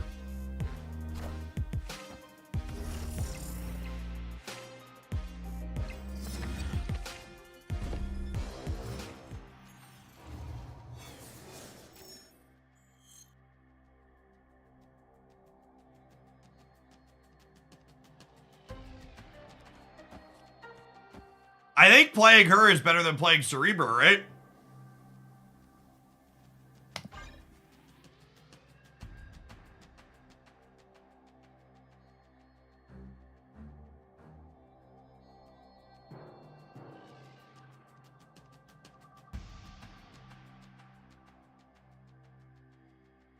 Why not Goose, Mid, and Storm left? Some of Storm on the last turn and the game as a surprise.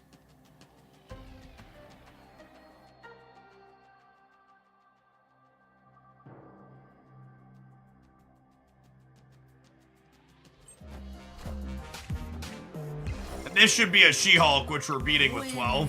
Aid my hand. And then Warhead pops their Hulk or whatever. Oh, yeah. Got him in my sights. I was genuinely surprised at how good Warhead's new design has felt in this archetype. I was not expecting her to move the needle, and she has felt consistently very good. This deck's pretty solid at playing for priority going into turns 5 and 6 if you try. So you get to really leverage these spots. You're like, okay, we got him. Yeah, if you missed my last highlight with this deck on the Hooglandia Stamp channel, I was like, I think like 4 out of the 6 games are Warhead just like doing stuff on the last turn of the game.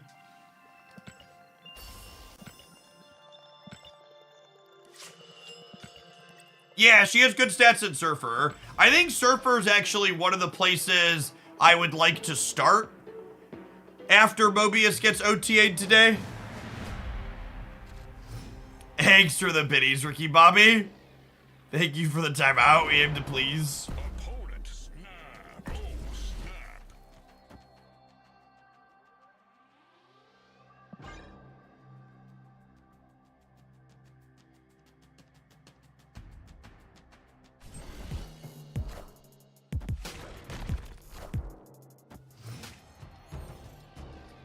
All right, no Hawks in the middle for them.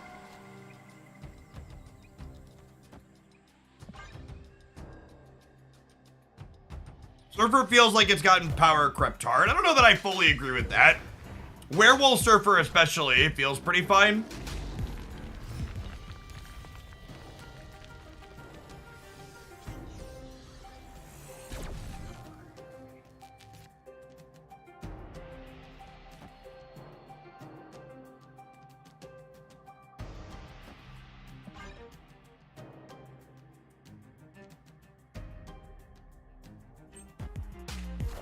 Sebastian Shaw could be a big addition to Surfer. I could see that.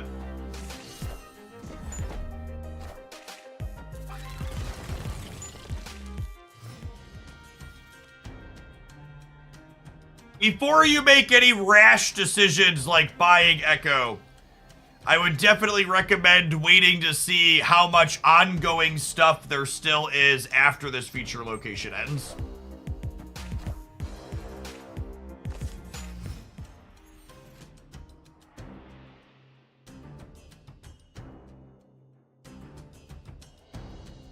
The highest season cash level you ever reach? I don't know. It's not really something I keep track of.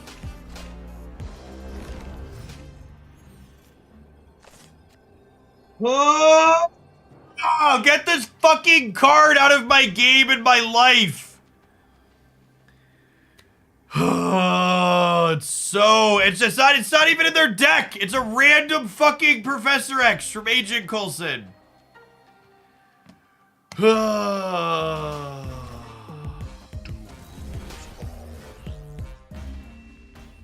It's just such an awful fucking design.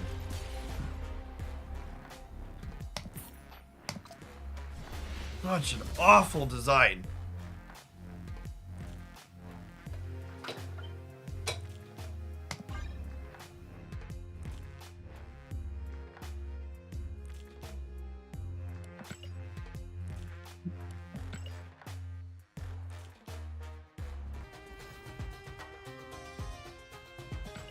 Yeah, I would like one full Spider-Man for Professor X would be nice.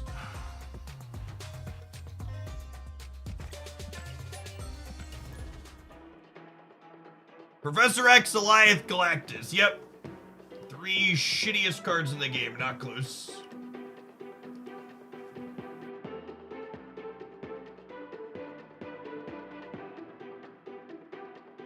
You can delete Goliath or Professor X. The other one will never change. Which one do you like? Professor X, not close.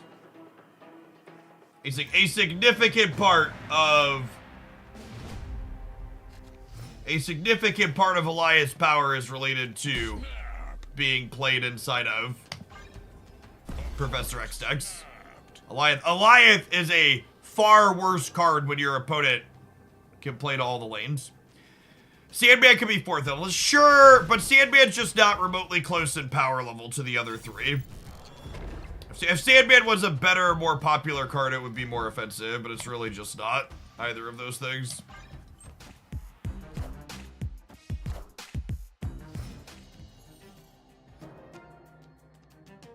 Hey, thanks, Ben Pie. And I had fun with this morning's video, believe it or not.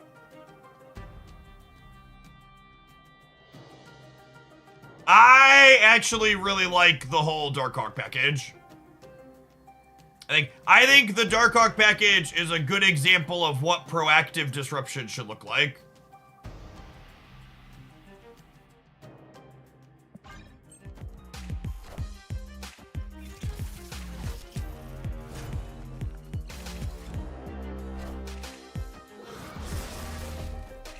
By vipering this ninja. I feel about the current hot location. I really am not a fan of hot locations in general. Whew.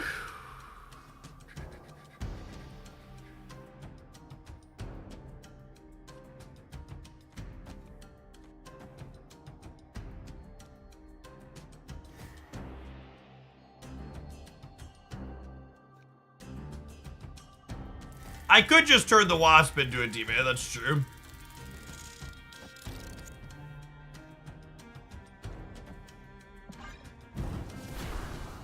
Our Killmonger deck, though, is the problem.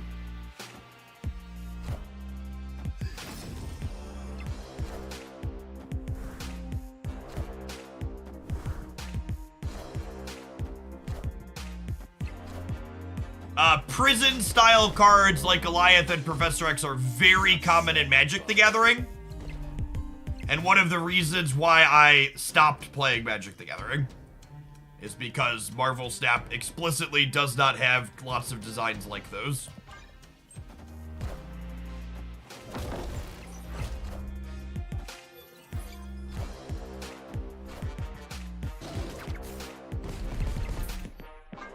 It does feel fitting that we queued up with a Squirrel Girl deck and then immediately queued into Killmonger.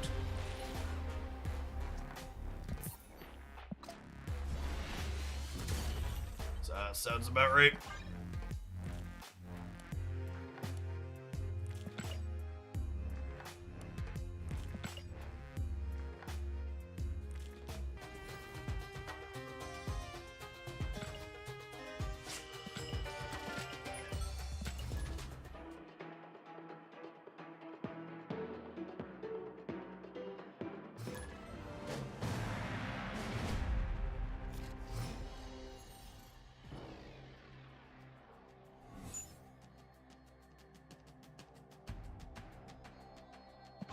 I don't know that we need a second kitty, but, you know.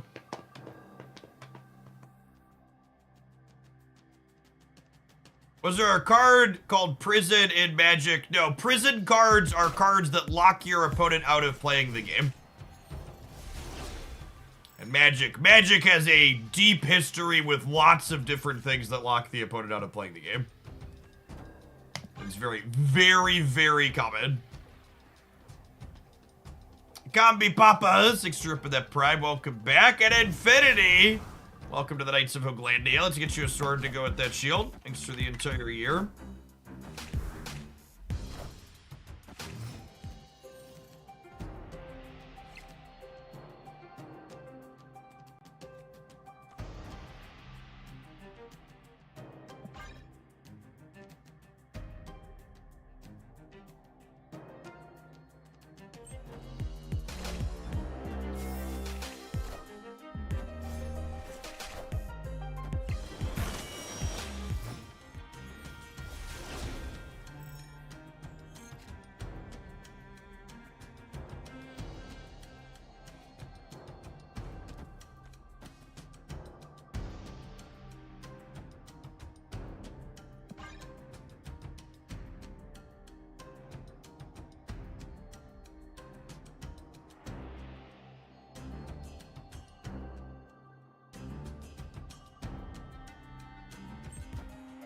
Why would you return Spider-Man to his original text? It's such a weird, silly hypothetical.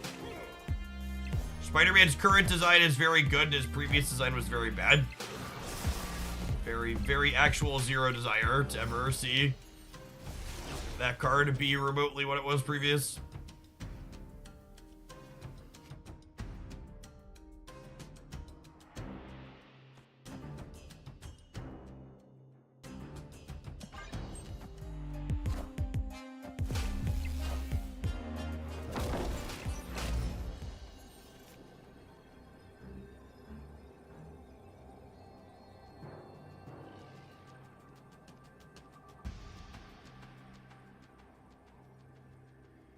Let's be done with the weird hypotheticals that aren't ever going to happen.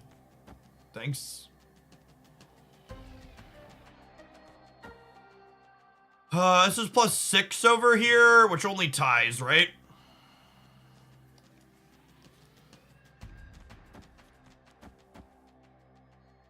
This is +8 over here, which wins. Who died to their blue Marvel? Oh, snap. Boomer snap him. We're in the proving grounds. Forgot to snap. I'm gonna move off of the topic of redesigning cards. I do not work for Second Dinner. It is not my job to redesign cards. The answer to literally every question people is asking for, could you change the card in this way or that way, is sure, you could.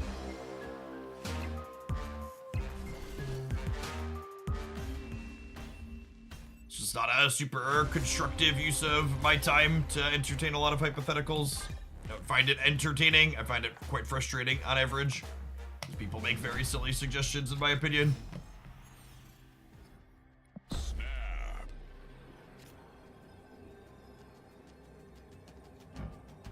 I don't know. We're gonna play much of this one. It seems pretty bad.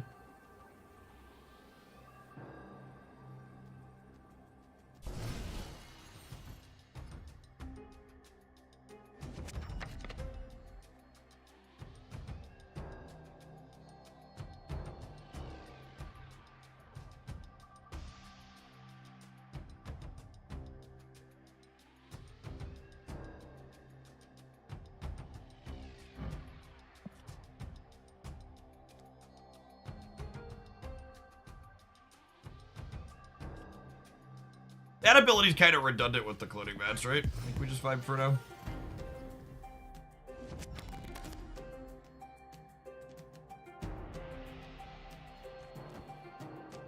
Would you break your NDA if you told me thing about what's coming up? Yes. Telling you what's coming up would be breaking the NDA.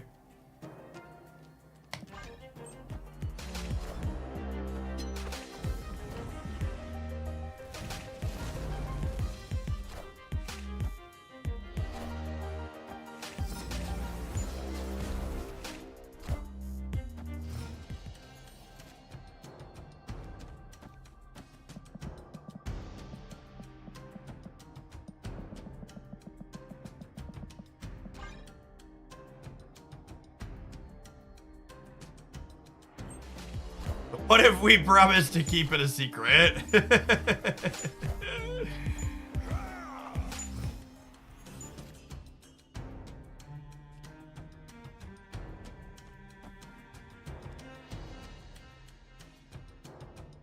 going on, Chris? Thanks for the primer.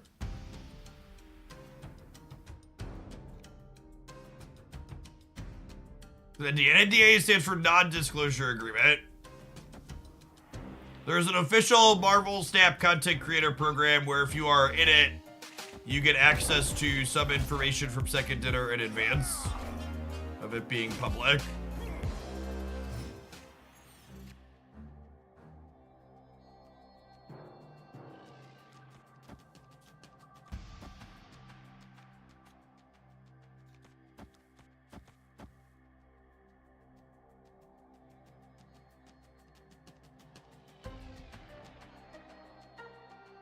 I'm kind of trying to decide, do I want to do this?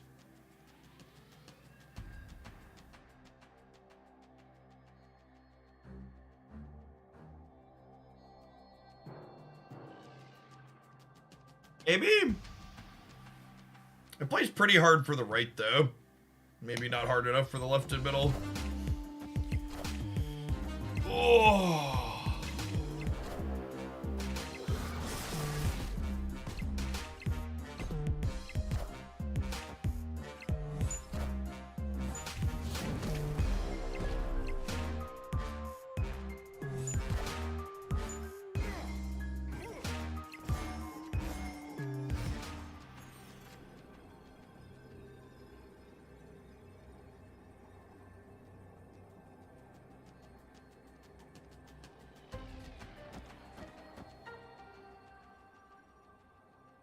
I mean, they can't Shang-Chi me everywhere, right?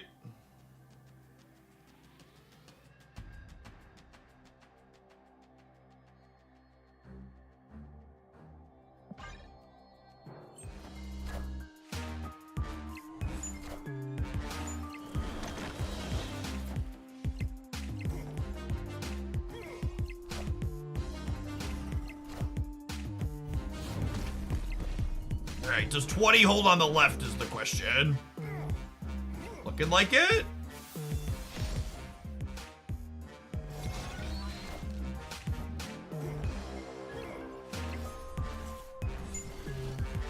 I think one of the neatest things about snap balance is that OTA changes are often more impactful and better than the full-on patches. Well, that's kind of by design, right? Like, the patches get loaded so far in advance, they're extra cautious with changes inside of patches that could impact the metagame just because they don't want to.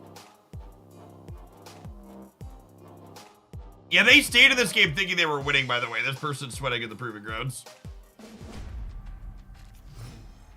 Oh, snap.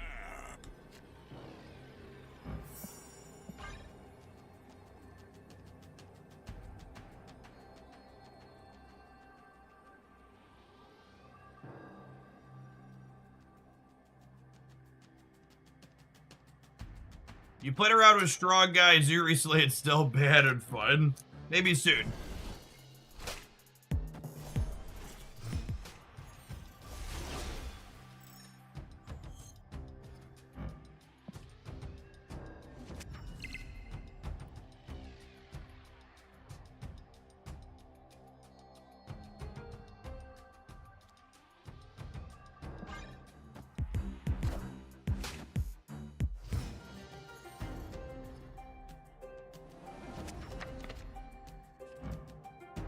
Yeah, I really hope they fix the Nico visual soon, too. It's real awkward.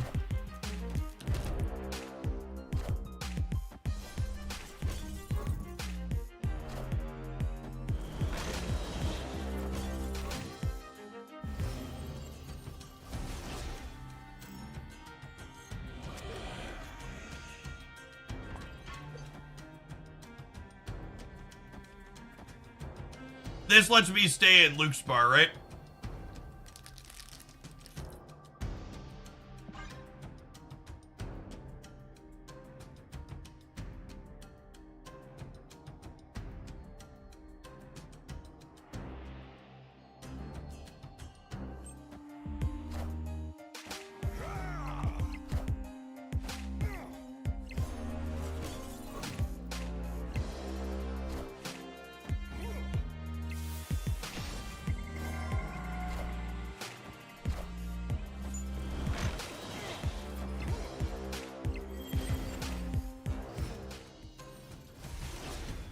All of Nico's cards that impact the next card that you play always impact the leftmost card.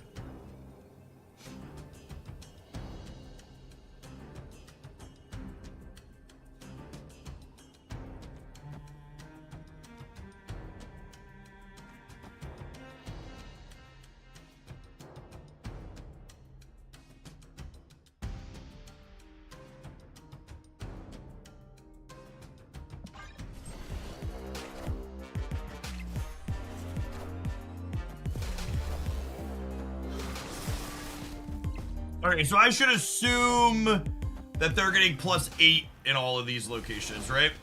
They're gonna go 16.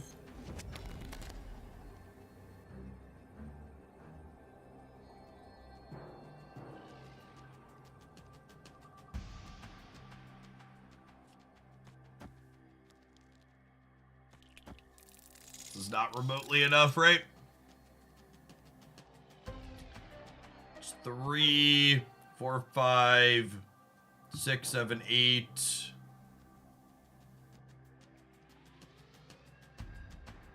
Nine. If they blue Marvel here, they're at 16. They're at 22 over here.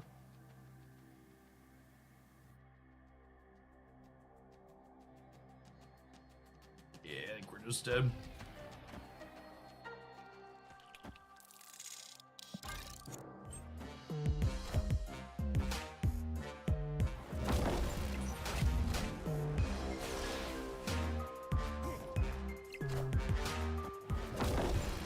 Deck I had thrown together during Nico week that we had played a couple of games that was okay then that I had on my list to revisit, but just delete this one from the editor, methinks. Not consistently big enough numbers at all. You know, it does have consistently excellent numbers though, chat. The reviews on these adverts. We'll see you in 120 seconds when we play at something else when you get back. Don't go anywhere. If you're getting out of the YouTube side, consider tapping the like button on the stream. Appreciate that. Have some adverts as well. Float around 300 viewers over there for OTA day.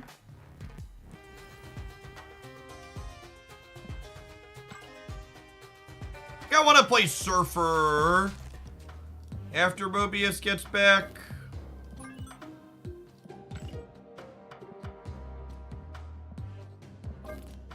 I need a copy of Rogue in here, though.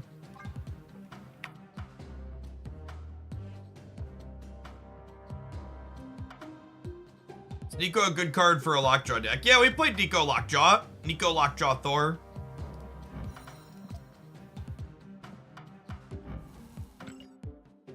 Good on, Volcrin. Appreciate the 3/4 of a year. Welcome back. The OTA can happen anytime now.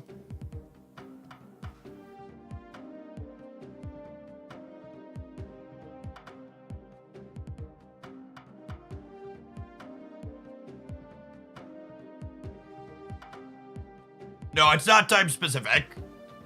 No, not tied to the rollover at all. Abe Sapien, thank you for the 1/4 of a year.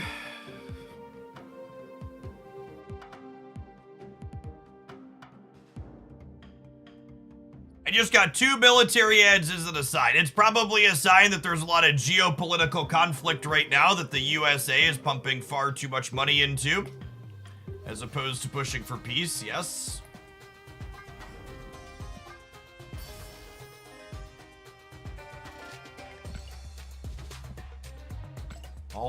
Always money for weapons of war, chat. Never enough money to actually help people.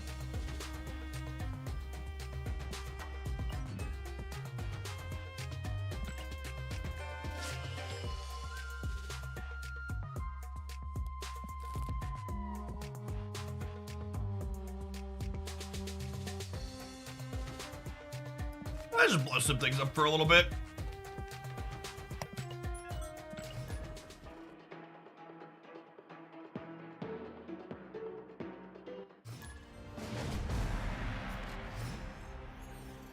Snap. Gobble gobble. It's been a second since we played the Good Destroy deck.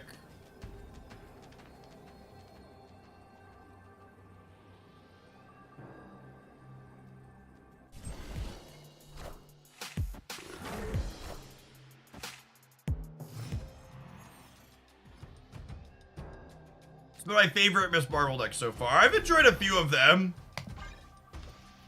Things with Onslaught have been the most enjoyable for me personally.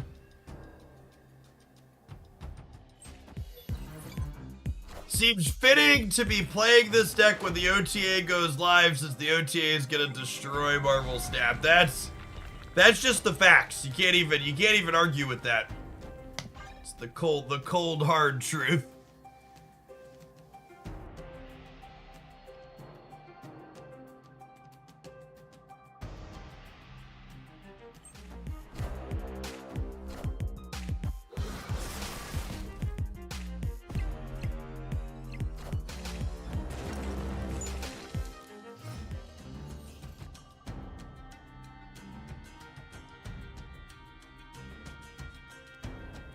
Really?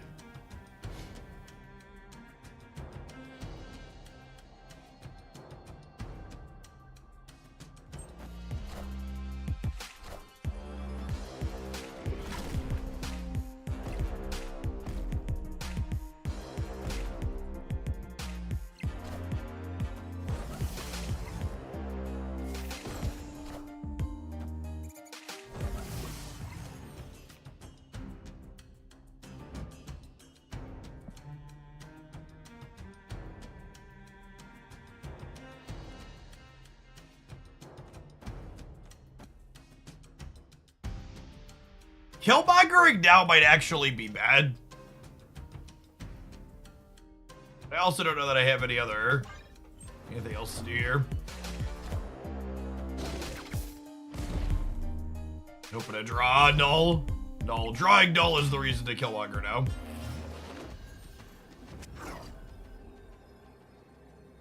Wolverine. Yikes.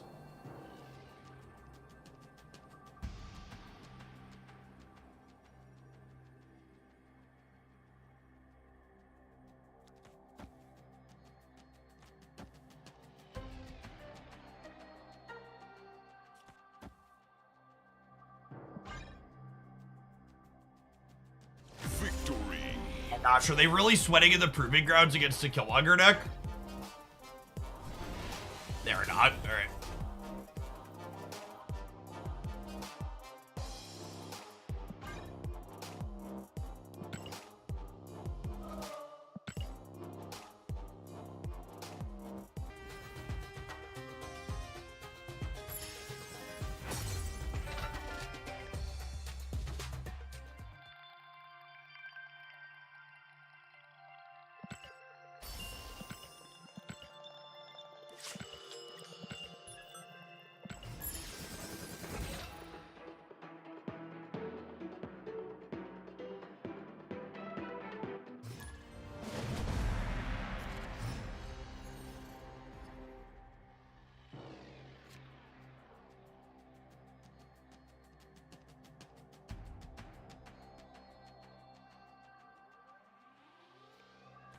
Oh, snap. Opponent snapped.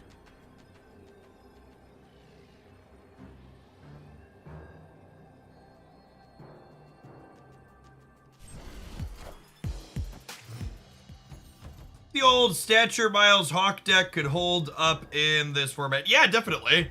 In fact, if you look on Untapped, I'm relatively certain that archetype has good stats. And has had good stats for a while.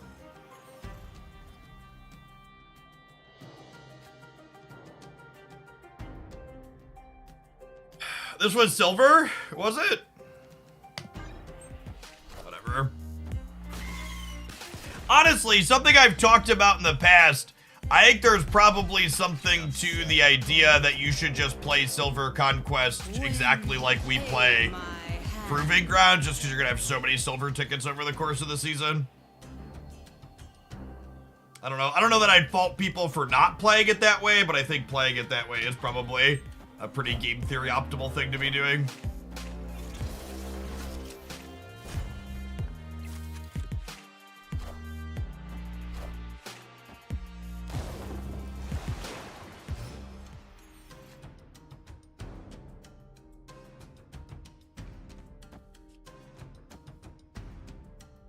All right, I need X23 to not jump left. Ideally, she stays right and we tie there.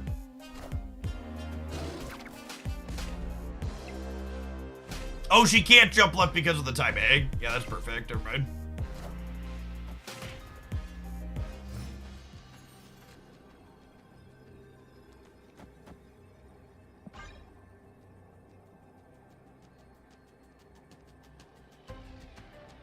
They move Jeff into Cudlun. We could get got by Jeff into Cudlun plus Onslaught here.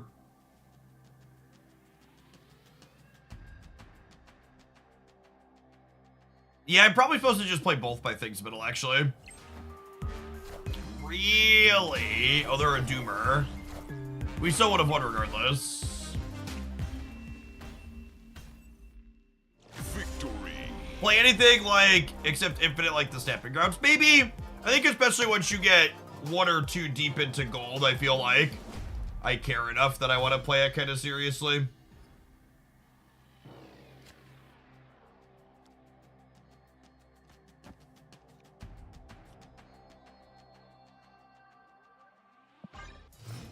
I think I'm vibing on her for now.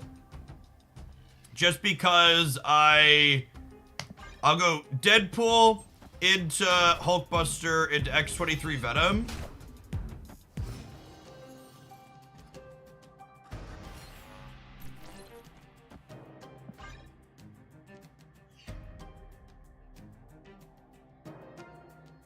Snap.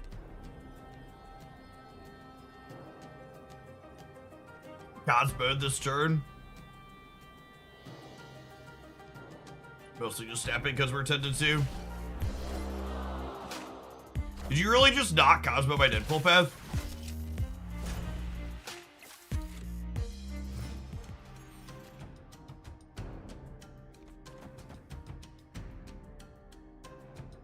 For what it's worth, I definitely wouldn't fault anybody for playing silver and gold seriously.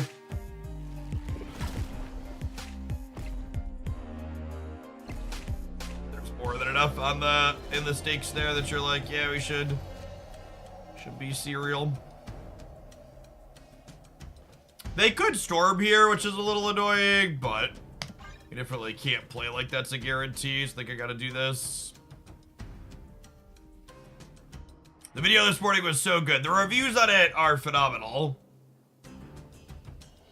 So far.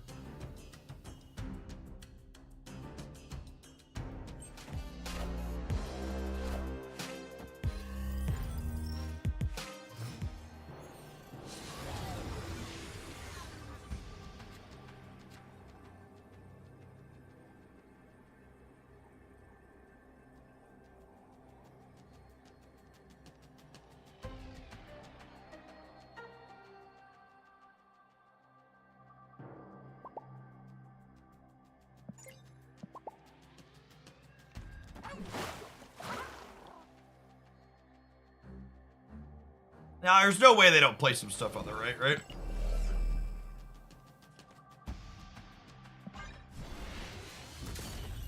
Victory.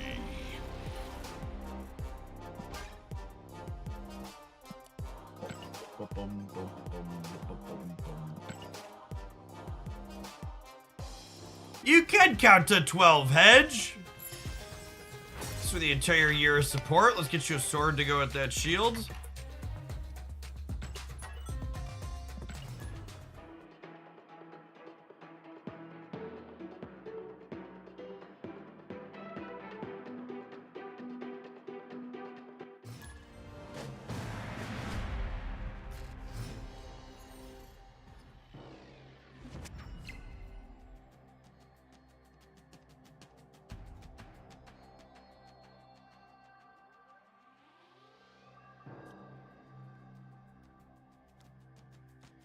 Play Nico because I might want to forge on a Deadpool again later.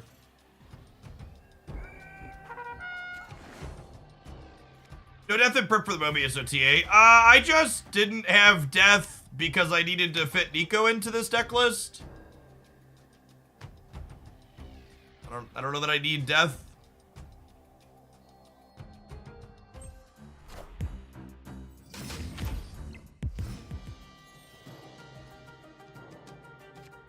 Ducking Mobius when he comes back is certainly a bonus.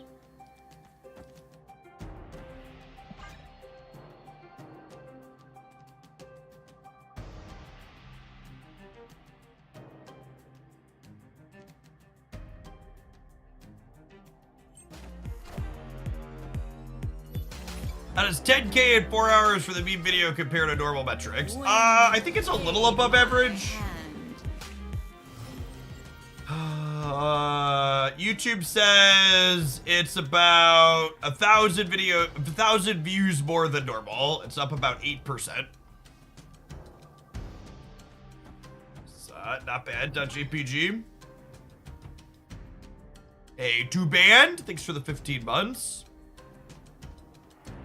He opted for death over Taskmaster. I think not playing Taskmaster in this deck is an incredible mistake.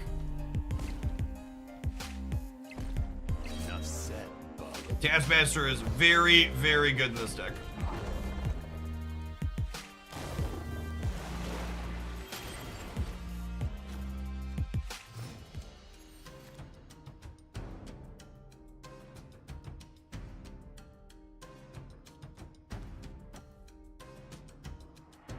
Oh, snap.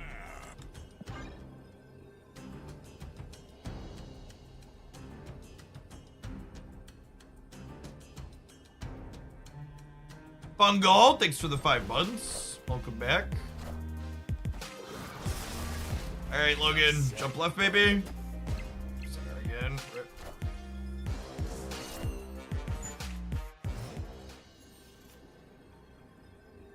Oh. So, to worry about getting Goliath? Thanks, bud. How do they beat me middle?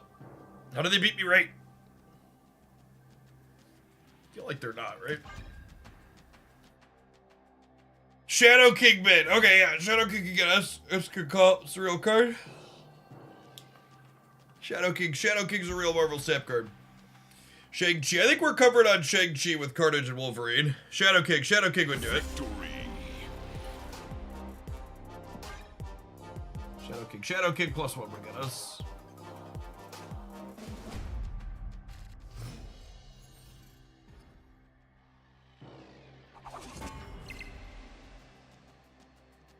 We're vibing on Deadpool for now in case she rolls into the Forge ability or we draw Forge. Punished.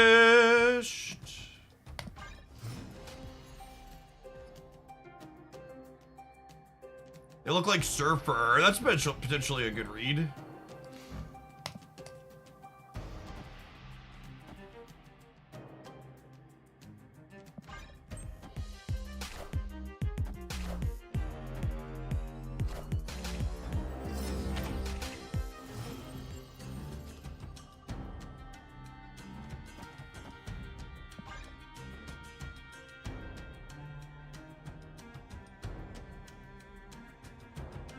To draw X23 next turn. Oh my god, are they giving up the center?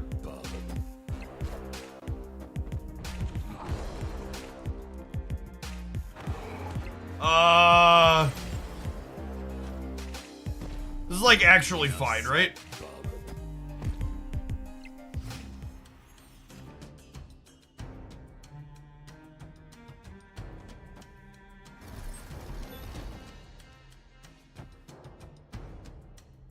Snap.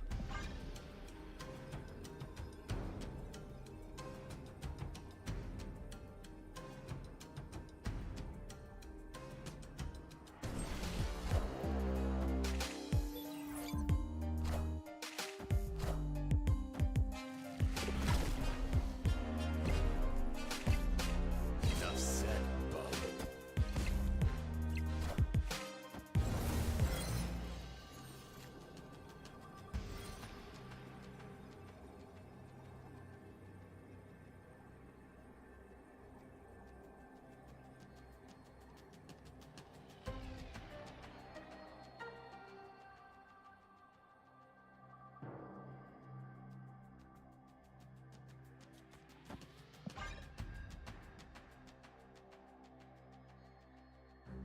Welcome to the party, X23. You're late.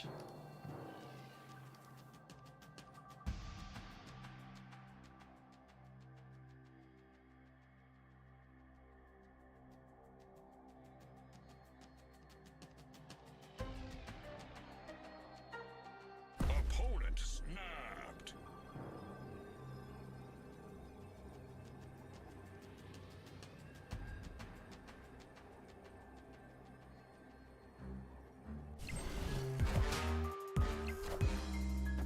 Wind, aid my hand. Yeah, looking for the middle.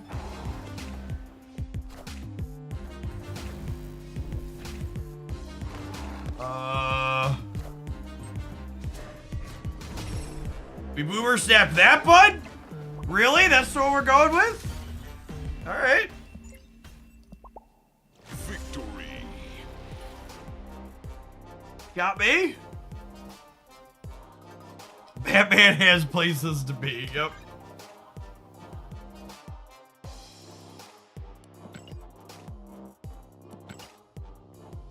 Tough day. Tough day for Bruce. He must have tried to play DC Dual Force and realized that it wasn't it.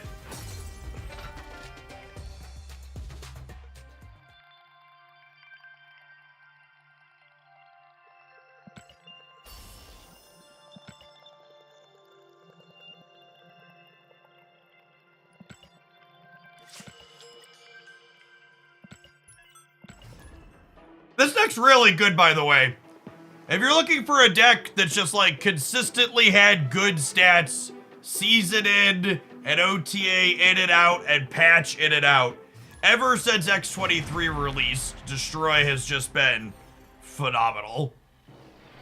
Just consistently floating around the very top of the format. Oh, snap. Uncle Grubby, thanks for the brand new primer, by the way. Appreciate that. Fungal, thank you for the 5 months.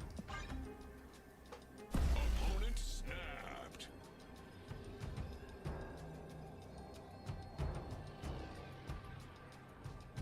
Yeah, this is before X23. This is an archetype that was always just so hungry for extra energy. And having a card that fits organically into your game plan that works with that is so huge. Okay, so this is a fun interaction. Will Nico with the destroy mode, and then if I put Hulkbuster onto X23, the X23 will blow up. Well, you're just absolutely no fun at parties, opponent. Hope you stub your toe.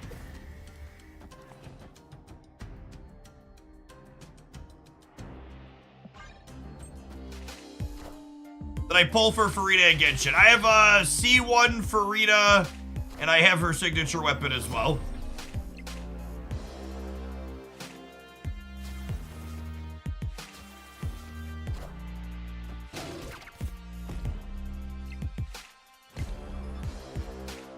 Sad that X23 went back into the zero system. He got her C1 in 30 pulls. I got her C1 in 20 pulls. Thank you very much.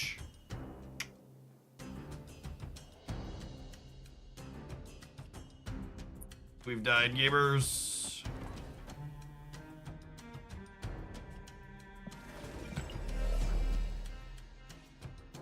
Don't play Genshin with C1 means. C1 means constellation. It basically means like you spent extra money to get a power up typically, but I ran hot and didn't spend extra money for it.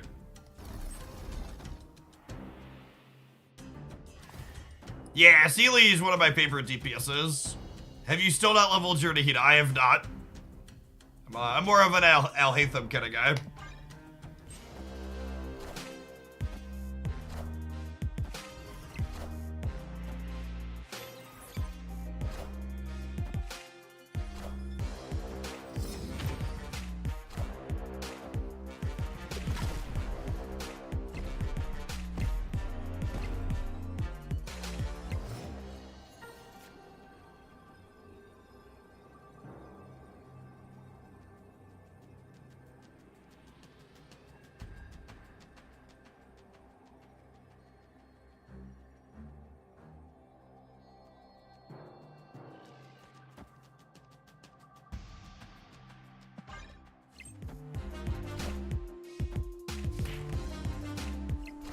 We beat that one, right? Victory. You Hulkbuster the Killmonger to come back to your hand. Yes. You think Nico should be a 1-1? I think making Nico a 1-1 would be sad because then her double my power ability would be consistently hard to make meaningful.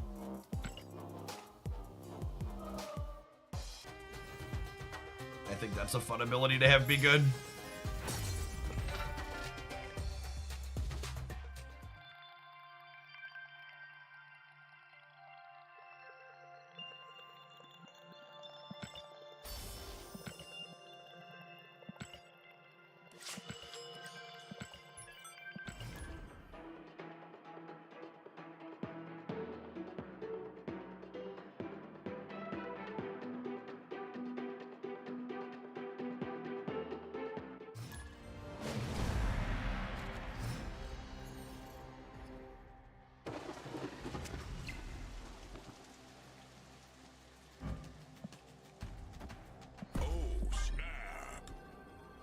Ooh, that Ghost Spider avatar looks good. Opponent snap. We got Forge mode on Nico, so she'll be able to power our Deadpool up to a 3-3 here before we start pumping it up. A fist bump and an 8-cube game to you two, opponent.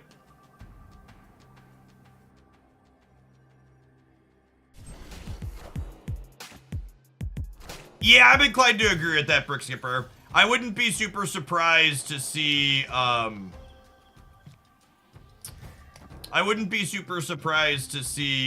Kitty go back to like a 1-1 or a 1-2. Yeah, acts like a Destroy Mirror. Some other people playing Destroy lately have been being extra greedy with like Arnim Zola, and our deck's definitely going to be weak to an Arnim Zola build to Destroy.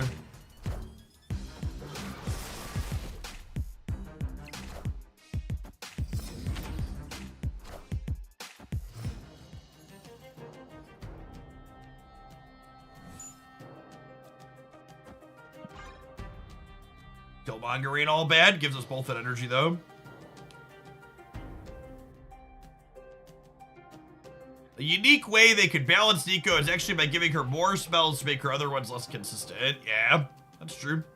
I don't know, I think 7's a pretty good number for her. No, I don't really think Nico really needs any changes, though. From a pure power level perspective, she feels like she's in a pretty reasonable spot, I think. I'm also pretty biased there because she's my favorite card maybe ever, but... It'd be kind of sad if she got adjustments, I think.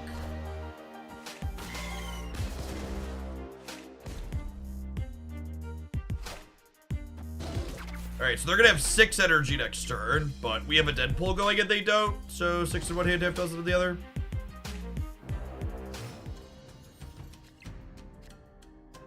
Switch to this deck and just push the rest of the way to infinite. Congrats! Yeeter did. Wait, how does this work? If my X-23 jumps left, she fills the raft before Deadpool actually dies, right? And then we'll trigger it?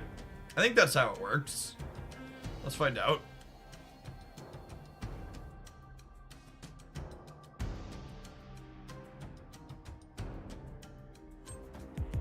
I don't know. I think even if Nico was a little bit too strong, she's like the perfect type of card to have be a little bit too strong.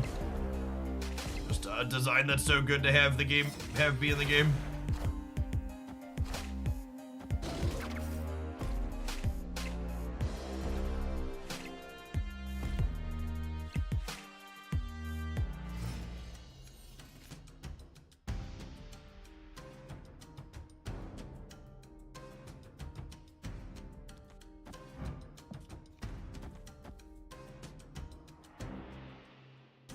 I think it's this, and then we have Null plus Deadpool next turn.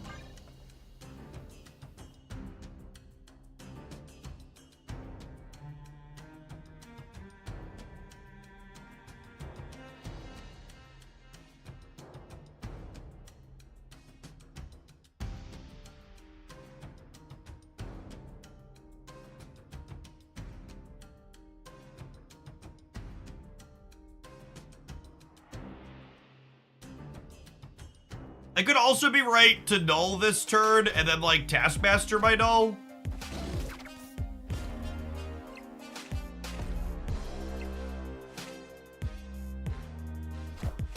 Oh wow, them getting locked on the right is huge for us.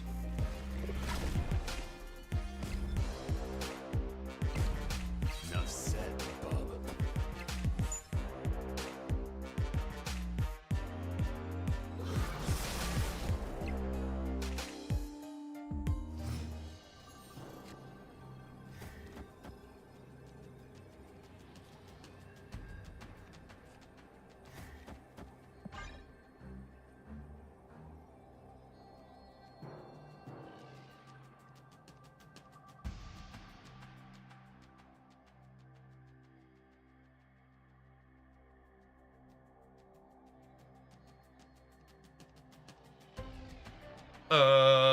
Opponent.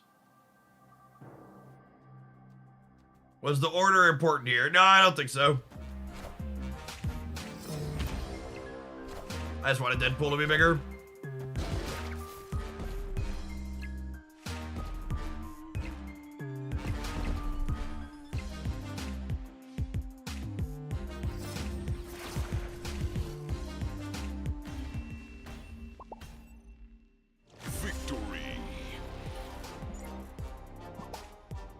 right, gamers, and with that, for no reason in particular, we're going to take our ads and run them a little bit early. I'll see you on the backside in 2 minutes. Don't go anywhere.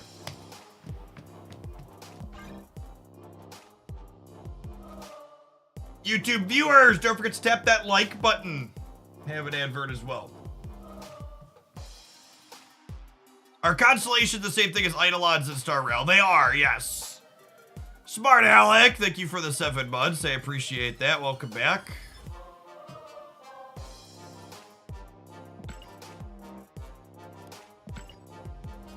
Yes, constellations and Eidolons are the same thing. If you're a sub or a member, by the way, and you're an anime video game enjoyer, make sure you pop in the Discord server. We got super active threads for both Genshin and Honkai Star Rail in there.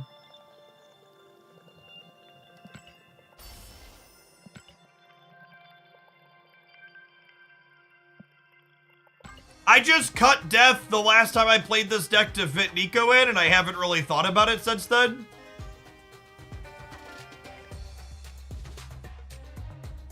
uBlock finally fell to the ad blocker rampage YouTube's on wall. I mean, I'd something to be aware of. I've heard a number of people talk about YouTube being unusable with them cracking down on ad blocks finally. And like, just a reminder that similar to Twitch, content creators on YouTube get to pick their ad density and placement. So like, if you're pulling up videos on YouTube and you feel like you're getting overwhelmed by adverts on them, that's the creator doing that. It's not YouTube. YouTube recommends a higher density, but the creator has full control over when and where they appear and how frequently they are.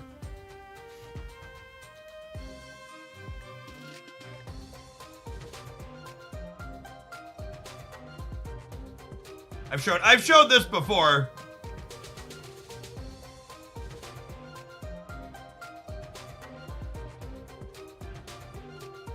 Like this is yesterday's Miss Marvel video, for instance, right? So I click this and I get to pick where the mid-roll ads go. And something that you'll notice happens in my YouTube videos, for example, is my ad breaks explicitly, I always put them at the end of the game after the game is over. So I believe looking at these timestamps, I would wager this is the end of game 1 and then this is the end of game 2 or 3 probably. So similar to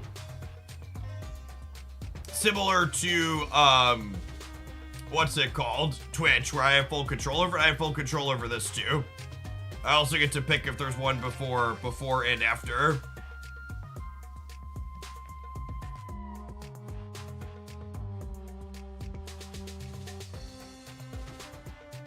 One thing that's actually interesting and different on YouTube versus Twitch, though, is YouTube actually tracks your behavior as a viewer and knows what your ad tolerance is as a viewer. And YouTube, if it thinks giving you an ad will make you turn off the video, it won't give you an ad even if the creator has one set at that point. So YouTube tracks you like they do everywhere, and they figure out how much can I spam this person, what will they tolerate, because their ultimate goal is to keep you on their platform as long as possible. So in terms of algorithm training, one of the best things you could do for YouTube is every time they give you an ad, close the fucking page. Especially on videos where there's a ton of them.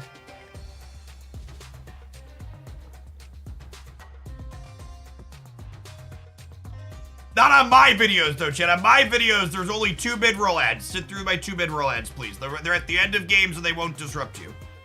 But on other people's videos, if they're not timing them well, just turn them off.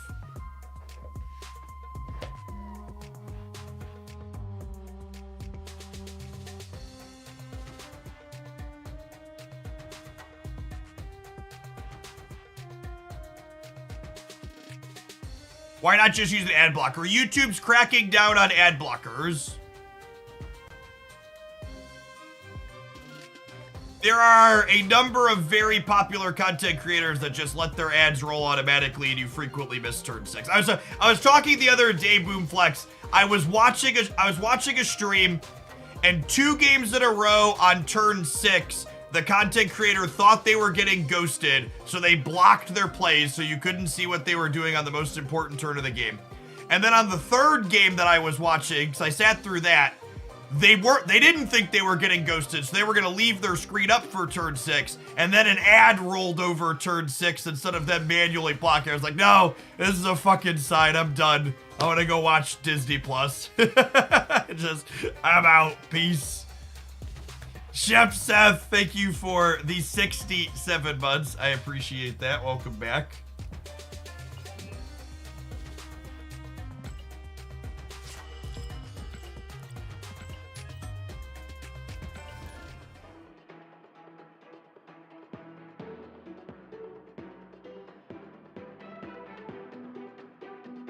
To Raptors, thank you for the 15 months. Welcome back.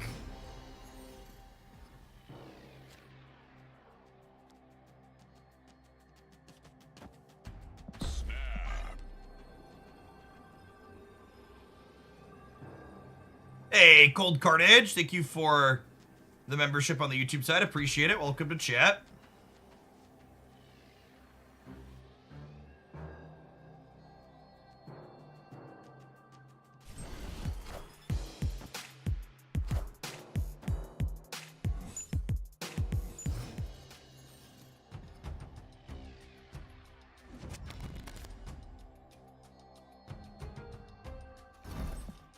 Wait, did they just give me... They gave me Nico Banaru? My brother in Christ. What are we doing? I mean, thank you, but also, what?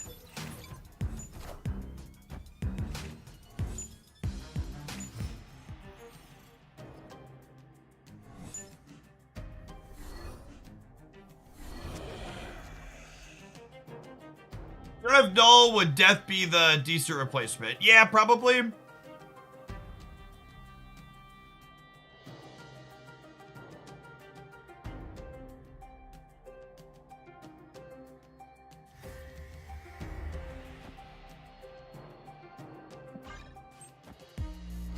do they do with Mobius? They're turning Mobius back into an ongoing today. That's confirmed. We just play 19 Venoms, right? Quite possibly.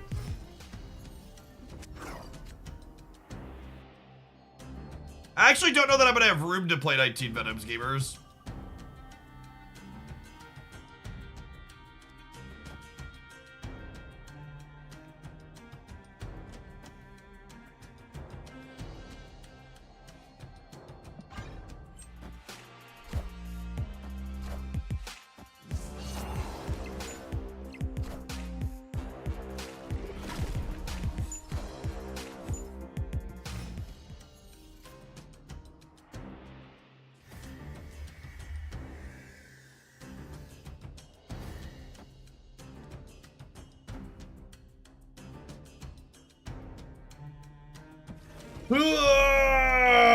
This doesn't do anything, right? Our draw is just so awkward.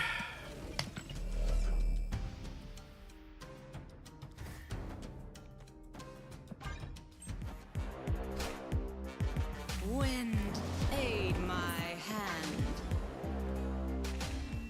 I'm just gonna go to the next one.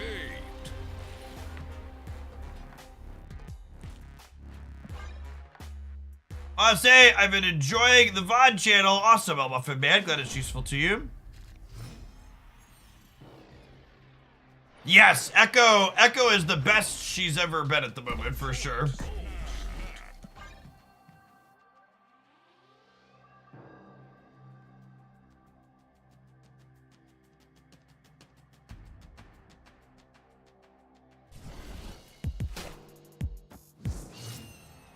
How much worse is this deck without X-Ray? I think it's a good bit worse, unfortunately.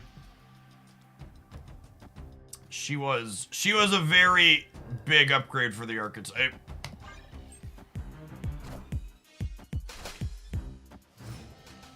Yeah, she enables so many of your good draws is accurate.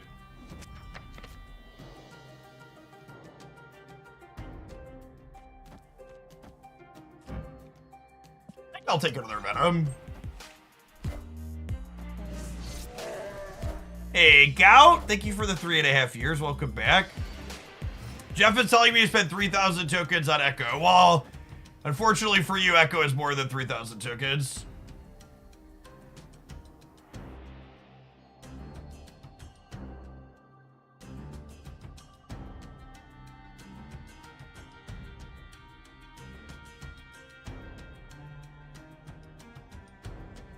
Yeah, Echo is Series 5, gamers.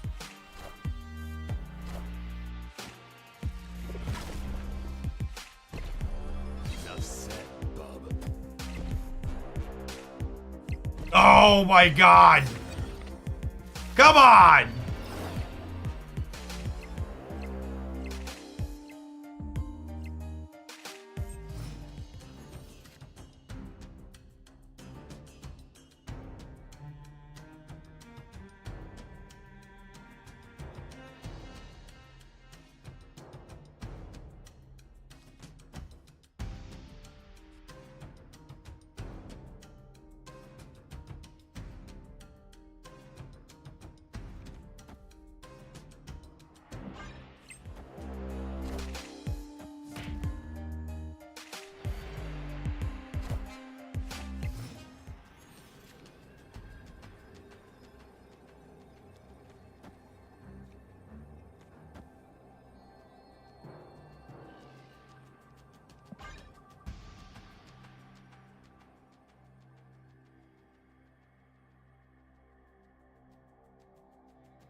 Venom and Hulkbuster man on the last turn. Would that have been enough? Yeah, I guess it would have been 14, huh? Which is narrowly enough.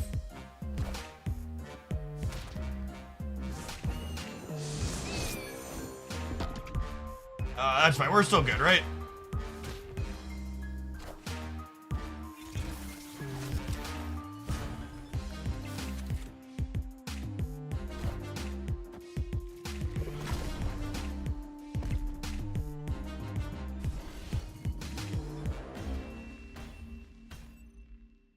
Victory.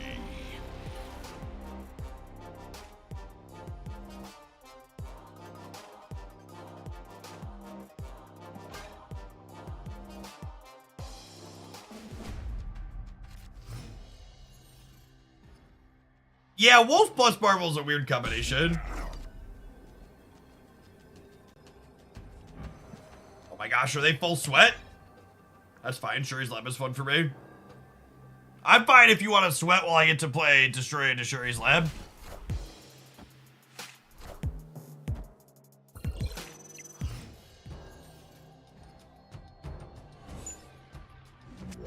Uh-oh. Yikes. Maybe it's a booster farming. It's not booster farming, chat. You'd get just as many boosters playing more games. It's just silly. It's just being sweaty.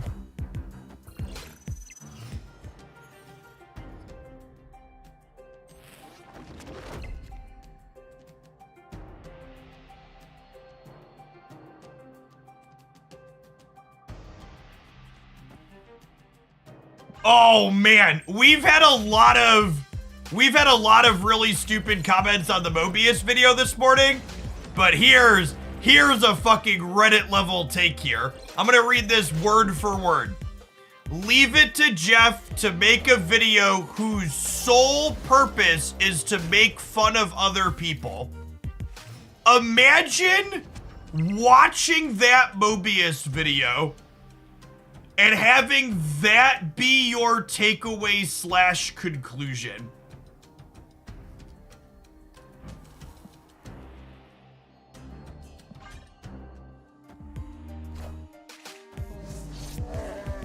Just like the most supreme example of telling on yourself.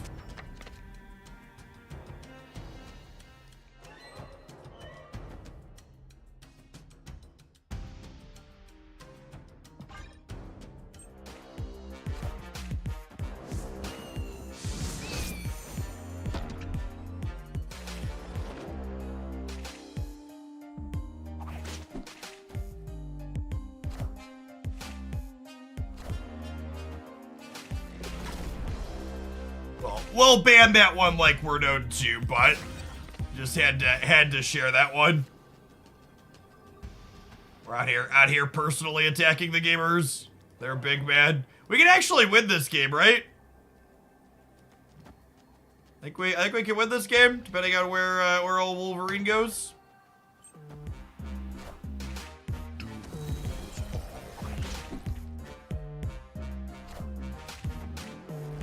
We need Wolverine to not be left. 66%.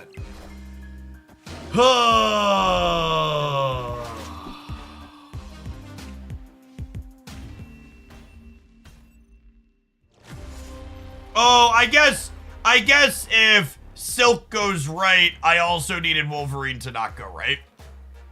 So this was a 66%er if we won this 50%er, but if we lose this 50, we still had a 1 in 3. Sedge.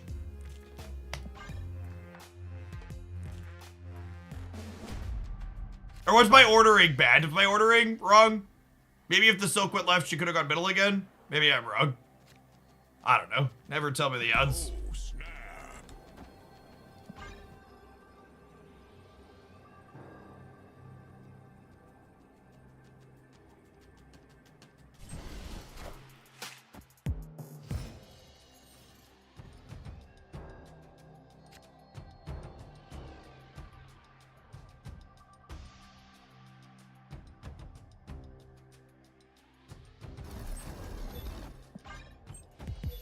Pretty good. X23 into Carnage next turn.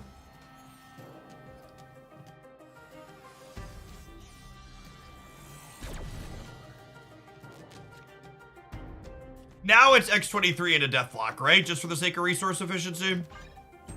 It's a little bit smaller on the left, but I think this is right. Original Gangsta, thanks for the brand new primer. I appreciate it. Enough said, bub. Nice. All right, we're making up for the ones we lost last time.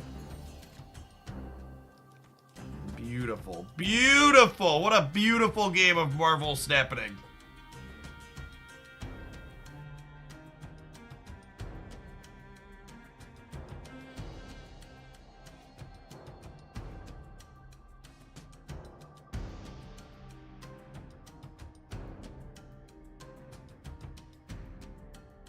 Dustin Needs, thanks for the brand new primer, appreciate it.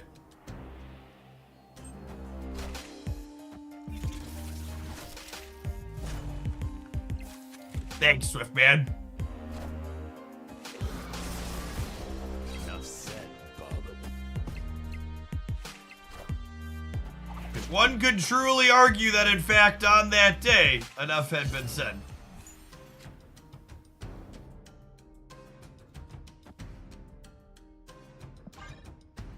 We're hoping to draw Taskmaster here so we can top it off with another chunky. New X23 variants that piqued the interest. Not in the shop. I think the only X23 variant in the shop is like the Venomized one, and I'm really just not a fan. Oh, here we go. Don't cut Taskmaster from this deck, chat. A lot of people do that, and I think it's super wrong.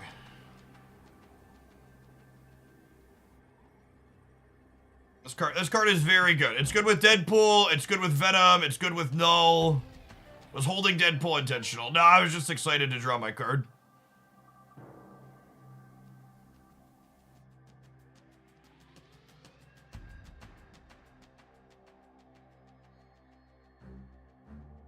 You like Zola better. I think Zola is significantly worse in this deck. Your deck with Wolverine and X23 is incredibly greedy and bad to play Zola instead of Taskmaster. Zola is a better dopamine card because it lets you high roll people really hard and get lucky. But with Taskmaster, you don't need to get lucky. You can engineer it to be consistent.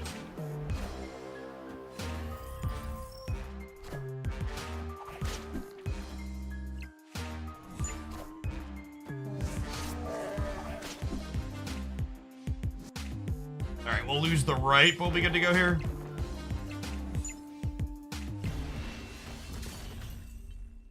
Victory. The rune video is fantastic. It's very good. We aim to please. That's a pleasing one for sure.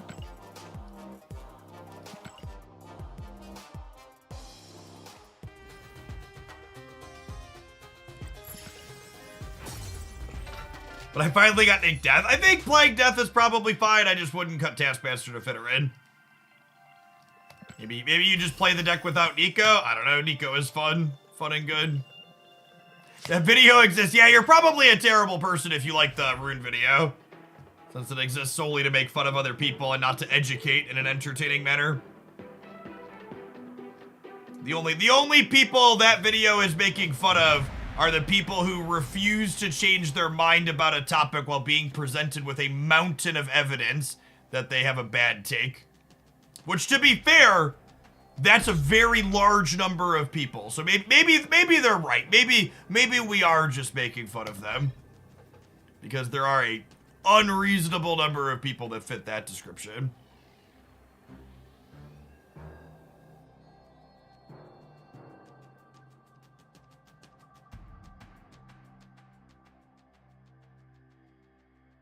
As someone whose entire identity is Mobius ruined the metagame.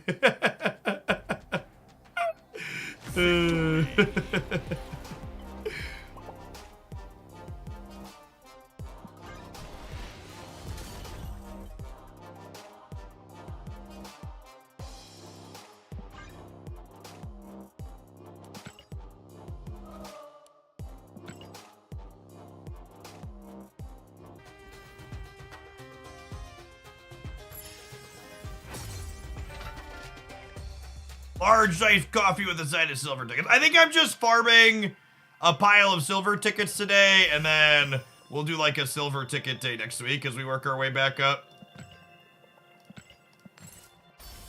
Hey, pixel variant. Oh, it's hideous, chat. I know I say it every time, but I don't want it to be true. I don't want to be right. I hate it. I hate it.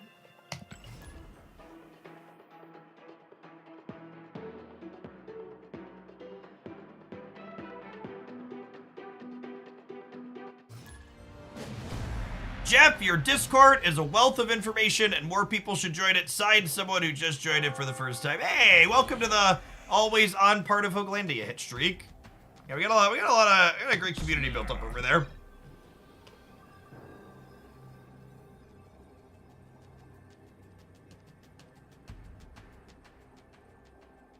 Can they stop doing pixel variants? The pixel variants exist for two reasons, chat. The first reason is to create low quality filler inside of the variant mystery variants that are cheap for them to produce. The second reason the pixel variants exist is for absolute disgusting sickos to gain pleasure from them. But it's mostly the first one. I'd like the record to reflect it's mostly the first one.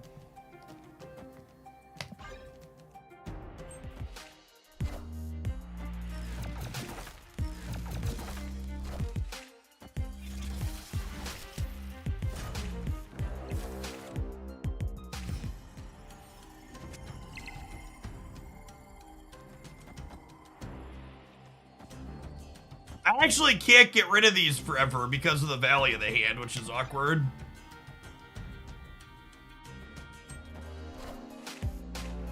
Oh, I messed this up. I needed to go Nico into this, right? Because she doesn't technically get the bonus. This is actually a huge mistake. So she would have been an 8 and come back as an 8, right? We got lucky with this roll at least. But yeah, I needed to go Nico into this. I always forget that she happens after absolutely everything.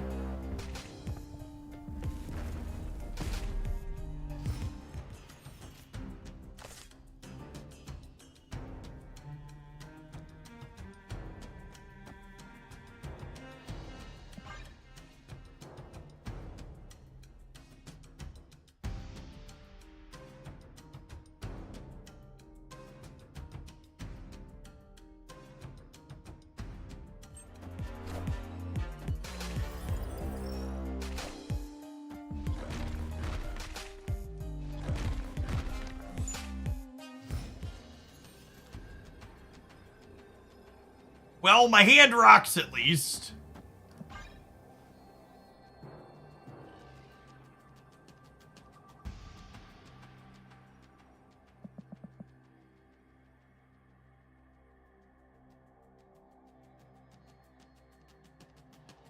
It's been a while since we were stoned on stream.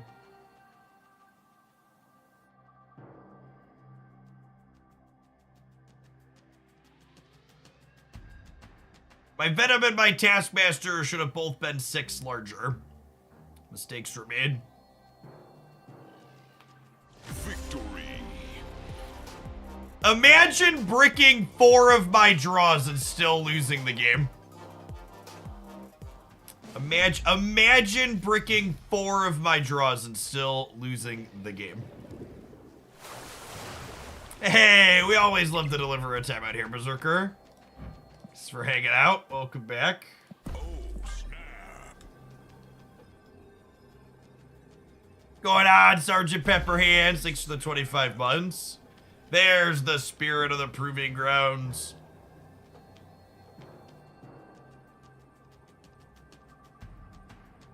Focus up, Poro King.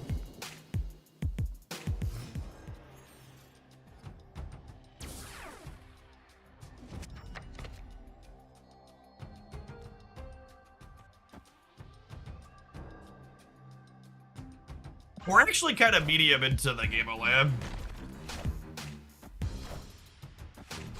Do you lose your mod stats if you get timed out? You do, yeah. And I'm actually the only person that can time out moderators on the channel.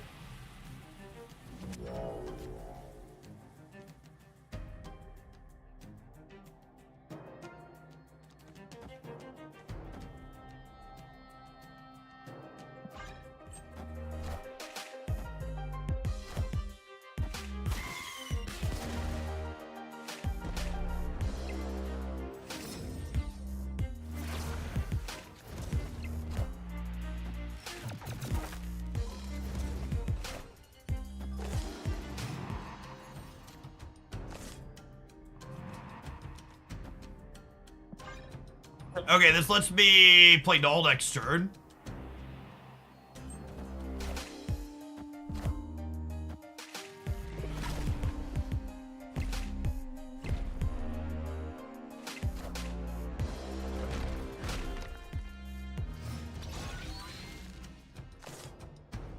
We might be dead, gamers.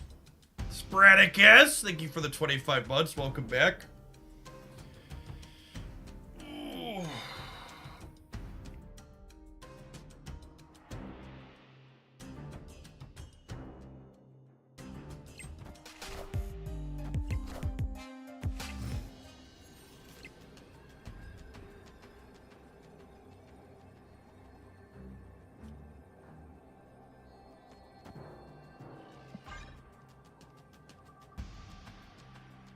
How many mods do we have on this channel? Enough.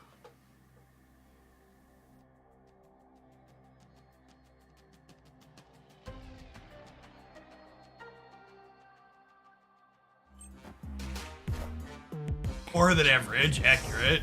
Wait, oh, okay. Okay, I was very confused for a minute there. I was like, wait, what?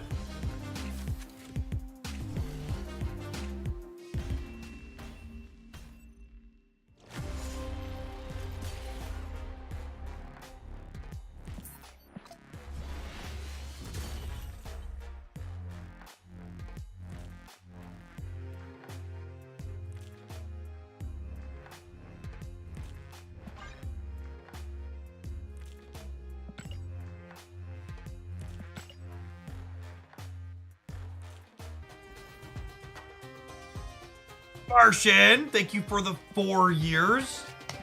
Good morning, good morning. Good afternoon. What time of day is it? It's 1 o'clock? It's 1 o'clock! Where's my OTA, Marvel Snap? My over-the-air has not been updated.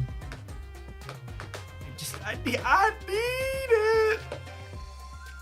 And we're gonna wait for my shop to roll over, because if Typhoid Berry is finally in my shop, we're gonna play a Typhoid Berry deck. We're still under the air, yep.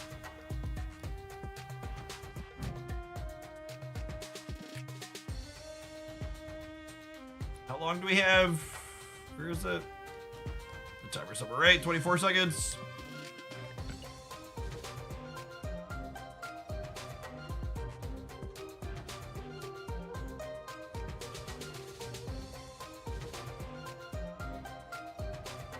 Would be a reasonable update for Mr. Negative. Honestly, I think Mr. Negative is fine, and he just shouldn't be a top-tier competitive card. I think Marvel Snap's probably a worse game when Mr. Negative is one of the best things you could be doing. Oh, I've been waiting for Mary now for a long time. There's so many terrible ultimate variants, chat. So many terrible ultimate variants. Hey, Serve Leo Art, thank you for the brand new primer. Appreciate the support. Notification still bugged in the new season. I mean, I'm sure they need a patch to fix it. It's not a bad hip. You know, one thing I'm kind of... Can someone... Dan Hip stuff for Marvel Snap is custom for Snap, right? These aren't comic book pieces. They're commissioning these.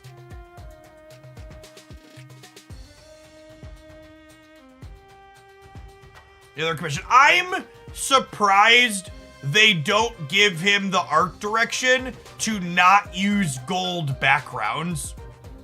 Because there's so many of his pieces where like the background is basically gold by default, where I just don't feel compelled to split the card. Like this is not split, right? Like why would I ever split this card? I actually talked with Dan. Some are commissioned and some are existed or sold to Snap. Okay. Yeah, like it's gold already.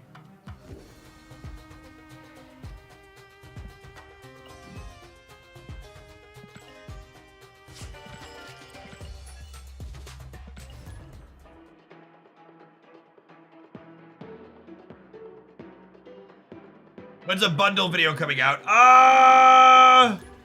My current bundle video covers November, right? I think it does. I might look forward into December here in a little bit, but the current one covers the existing month still.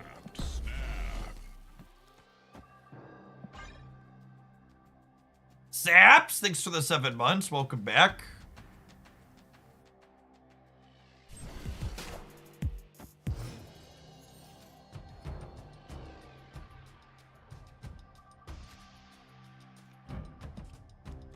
Oscorp Tower is a little awkward here for us. Means we don't want to blow up Wolverine on 2.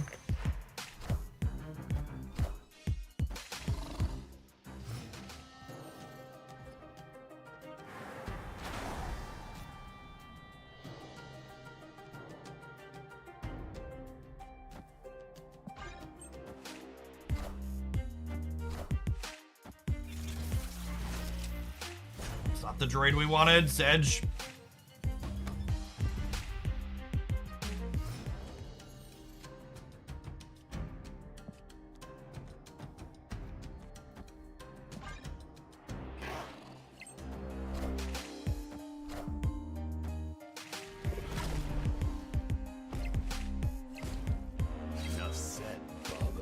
Alright, so we can forge Deadpool Killmonger here.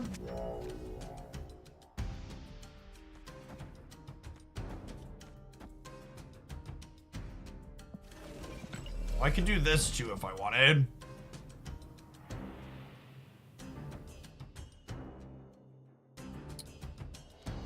What if I just did this actually?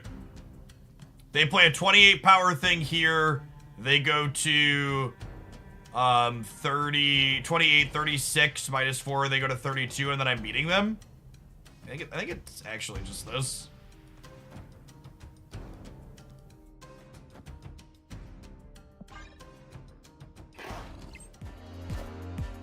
If they play Vision here, I'm a little sad, because then they're not committed.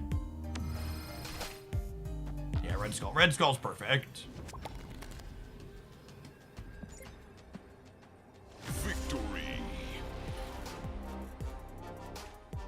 OTA is live! Perfect! We got a ticket. All right. Oh, chat. Chat. Holy shit, chat. The Mobius change is not the biggest change in the OTA today. No cap, no bait. It's big. This is the longest OTA review I've ever recorded, and I don't think I could have made it shorter if I tried. So let's sit back, relax, and check out an absolute banger of an update.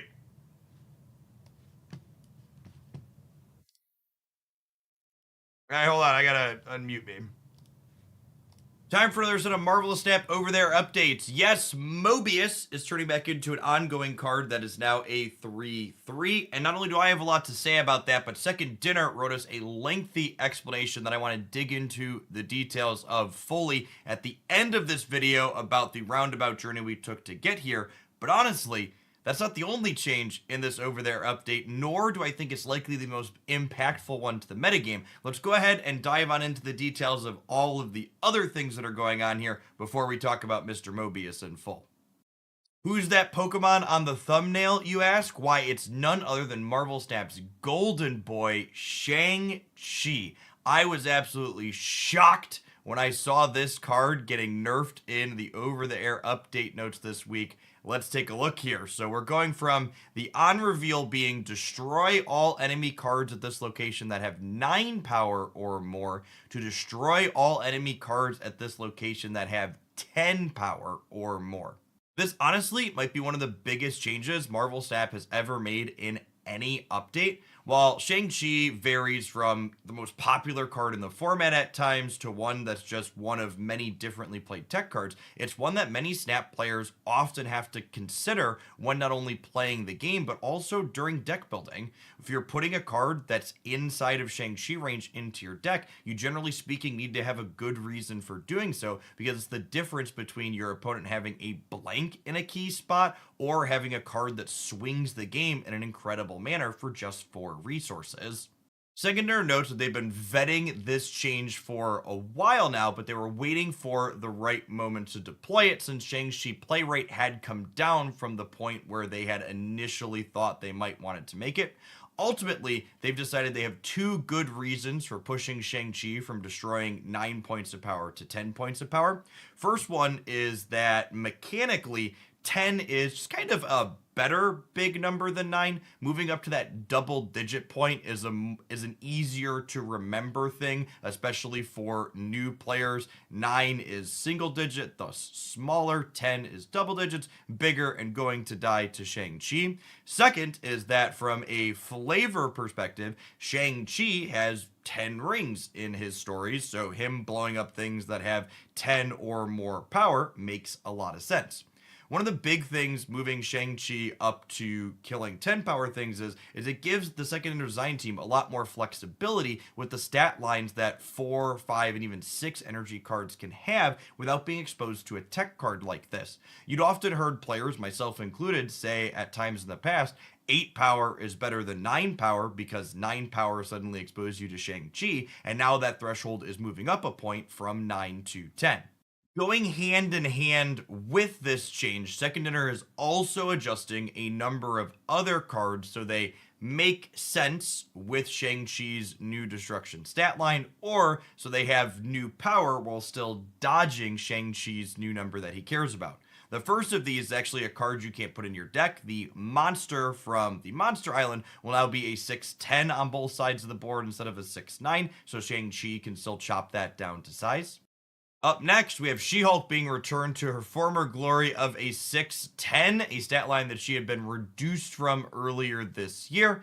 Second Dinner notes that it kind of just makes sense for Hulks to be big enough to get chopped down by a monster destroyer like Shang-Chi, and She-Hulk's metrics have definitely languished a little bit since she was originally nerfed, and even without this Shang-Chi change, she was probably deserving of getting at least 1 point back.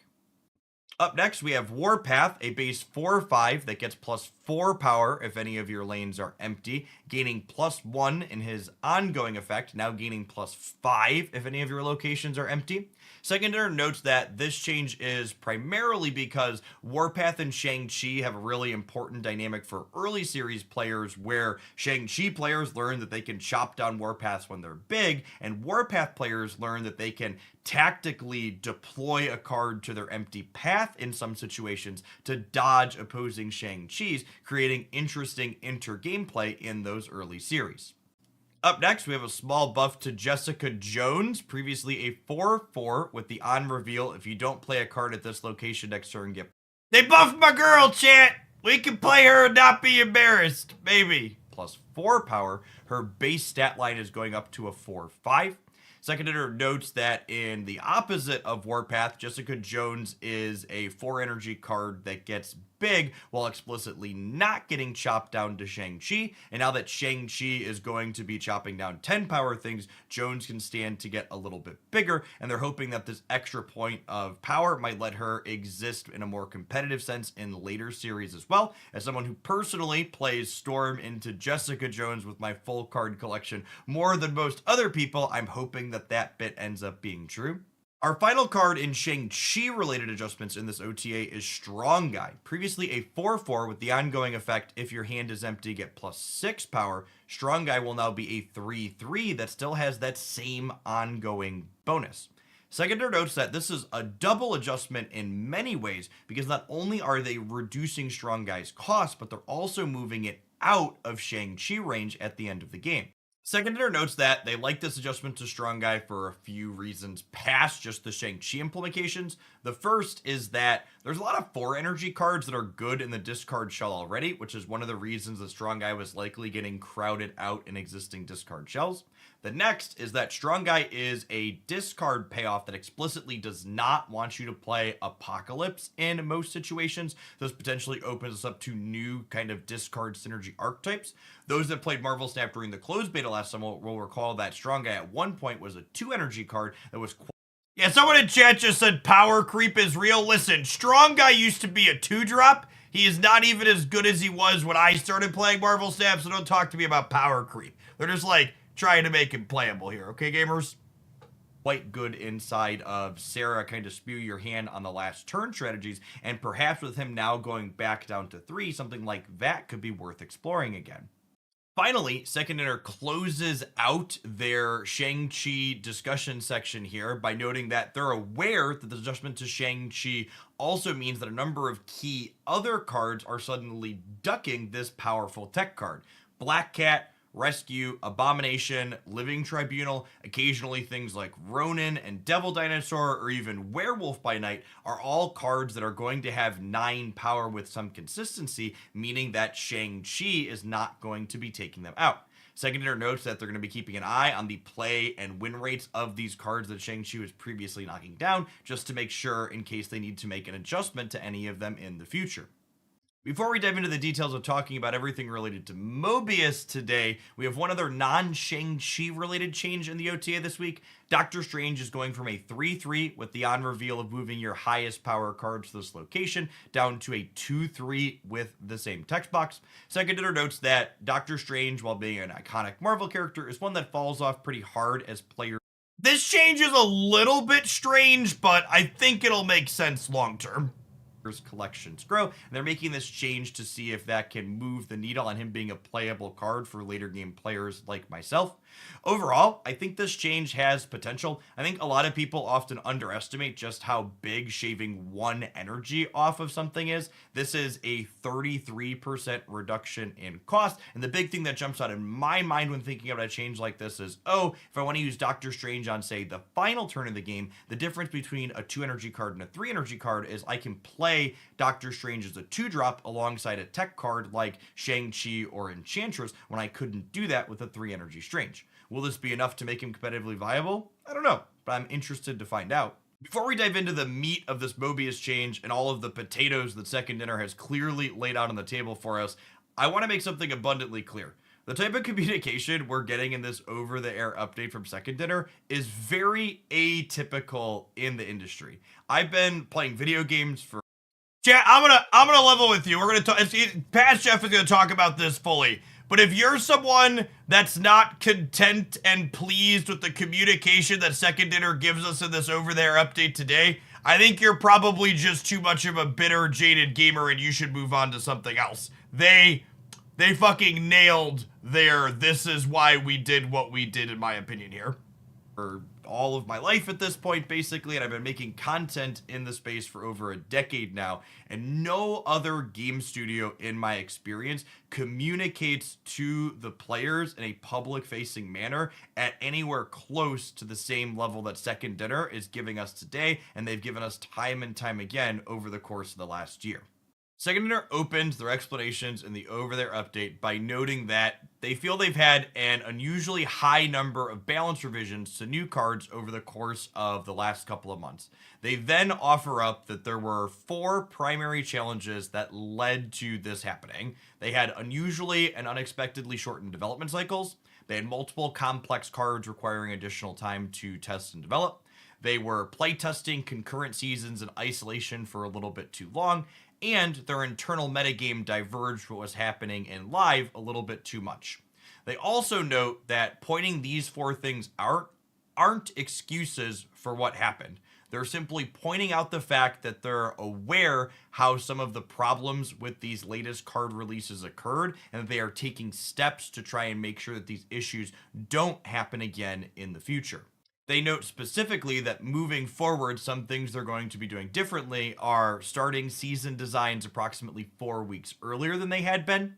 Season pass cards in particular are going to be receiving approximately double the amount of playtesting they had before. They're going to be implementing new playtesting methodology and feedback guidance, and they've also invested in additional personnel and resources dedicated to balance work. The next thing Second Dinner talks about is just how far in advance their patch changes get locked in. Specifically, the patch that nerfed Mobius on 10/31 had its changes locked in on October 2nd. For those of you keeping track of the almost a month in advance, October 2nd to October 31st. It's just an incredible amount of lag time. Dates, this means when Mobius released on 9/26, the Second Dinner team had approximately a week to look at data and decide if they needed to act in a way to adjust this card that had just freshly been released. Second Dinner notes that their data from this first week with Mobius was really concerning. The thing that a lot of people said was happening, happened. A lot of Series 2 and 3 cards that revolved around cost reduction disappeared from the metagame overnight as Mobius became this overwhelming force. Second Dinner was concerned that this wouldn't be able to naturally balance itself out, so they decided to take a strong reaction to Mobius for this patch when they had to lock in their changes on the 2nd to make sure that those cards could remain playable. Then, Second Dinner goes on to do something that garners them a ton of respect in my book. They admitted they were wrong. They said, in hindsight, nerfing Mobius in the way that they did in the patch was the wrong call. Over the course of the metagame developing naturally, after that patch had already been slated to move into production, Mobius's metrics calmed down.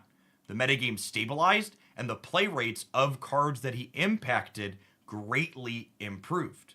While Mobius was still overperforming a bit, it became clear as the patch day came upon us that an OTA, like we're seeing today, moving Mobius's original design to a 3/3, likely would have worked, but the ship had sailed at that point. The patch shipping on the 31st had been locked in at the beginning of the month, and the change was going to happen.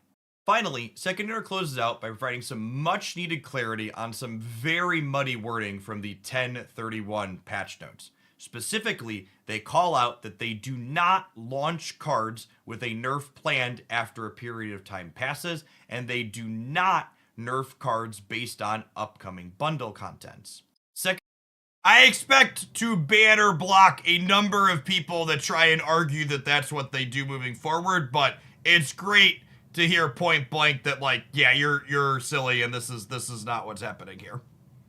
Their wording was bad, and it's great to get just like to the point. This is not a thing that we do.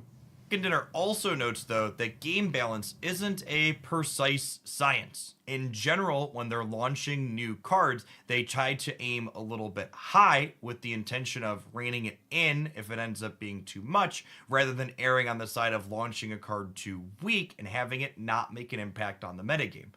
Honestly, I don't really envy the Second Dinner game balancers in this position. If they release a card and it's too strong and they nerf it after the pack, people cry that they got scammed because their game piece is weaker than they initially invested resources on. But the inverse also has negative connotations attached to it, because if you release a card and it's too weak and then you buff it after the fact once its spotlight cache is rotated out of the shop, people complain that they missed out because they didn't want to get this game piece that was initially too weak. At the end of the day, my number one takeaway for all of you at home is Second Dinner's goal is to try and make all the game pieces that they release useful. This isn't Magic the Gathering or Hearthstone or Runeterra or other card games where there's a bunch of cards that release every set that are going to end up just being chaff and useless for the purpose of filling out random booster packs that you're opening. Second Dinner is only releasing one card per week, and they want all of these new card releases to have a home and a purpose in the game that they're releasing them into. This means if a card is overbearing when it releases, you should expect it to get reined in, but the opposite is also true. If they do end up undershooting, you should expect it to be buffed to a point where it can at least be considered playable. Finally, we get to the change at hand. Mobius is going to a 3/3 with his original ongoing text box. Your costs can't be increased, your opponent's costs can't be reduced. The first thing Second Dinner notes about this change is that this is new functionality in an over-the-air update. Previously, OTAs had only been able to adjust numbers on the cards, either their cost, their power, or numbers in the text box. And in the most recent patch, they added the technology for them to make complete changes to cards.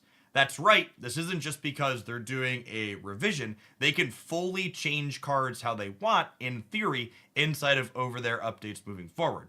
That being said, Second Dinner also notes that they're going to use this new technology a little bit sparingly at first. So for the short term, at least, outside of this Mobius change, you should expect all upcoming over-the-air updates to behave as the rest of them have this year, just numbers changes. As far as the impact from this change back to original form for Mobius is concerned for the metagame, I'm interested to see where 3 energy ongoing Mobius ends up at. Personally, and based on the data that Second Dinner has talked about in this over-there update changes, Mobius's play rate had already been declining when it was a 2/3, and a 3/3 costs 50% more energy, and that's a big deal. Not to mention, one of the cards that Mobius was primarily pushing out of the format, Wave, got a full redesign, so you no longer need an effect like Mobius to protect you from Wave locking you out of playing your cards on a final important turn of the game. I know it sounds cliche to say it whenever a card gets adjusted to be 3 energy, but the biggest winner from this Mobius change is definitely Silver Surfer. Not only is this a card that Silver Surfer will now be able to buff up for you, but Silver Surfer has a genuinely bad Loki matchup in my experience, which is one of the matchups still in the format that you're really going to get help from by having Mobius's effect in play. Finally, Second Dinner closes out the Mobius section by noting that they're going to continue keeping an eye on Mobius and also going to spend some internal playtesting sessions looking at other versions of his effect that accomplish the same goal. For example, something that they're considering is a 2/3 that says on turn 6, your costs can't be increased and your opponent's costs can't be reduced. So it would essentially be a one-time effect, but it'd be one that you could set up at the start of the game that would impact one of the most important turns of the game for both players. That being said, I would honestly be kind of surprised if ongoing 3/3 Mobius ends up being problematic, and I wouldn't be surprised if a year from now he's still at this same text box and stat line. As a last thing to mention in these over-the-air update notes, they call out that the OTA schedule will be adjusting slightly as we head into the holidays. Specifically, the OTAs that would be on November 23rd as well as January 4th in the new year will not be happening. Tentatively, they are planning to keep the over-the-air updates on December 7th as well as December 21st. They do not explicitly call out any things about their typical 4-week patch schedule, though. So in theory, we're still getting a patch on November 28th as well as December 26th, which are both Tuesdays following their 4-week cycle. That second date is also the day after Christmas, though, so I wouldn't be too surprised if that changes, but depending on what their dev cycle looks like and how far they lock those in advance, those might still just be happening. All right, at this point, I think this is my... Thanks, everybody, for hanging out. Kept a solid viewer count through it. I'm really happy with the changes and the communication today. I think, as per usual, Second Dinner hits more home runs than they step in it, even if they had a little bit of verbiage issues with the last change. But we've got some new things to explore, and I'm excited to try a few different things with the update today. It is. That was so long. It is time to tap our ad roll before they auto run here. I think we're gonna start with Spider-Man 2099 plus Doctor Strange when we get back, because I have an illness and it can only be solved by playing terrible cards, and Spider-Man 2099 fits that bill. If that ends up being a disaster, we're gonna try some Strong Guy as well. But I wanna start with Spider-Man 2099. Okay? Don't judge me. Judge me a little, but do it while you watch these adverts. If you're watching on the YouTube side, consider tapping the like button. You can have an ad as well.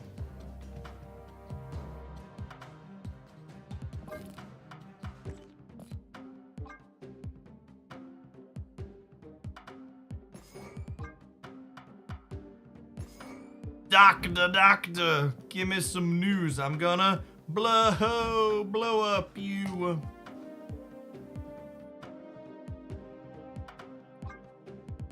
Nico's another good one. What else do I want to do with Strange? Do I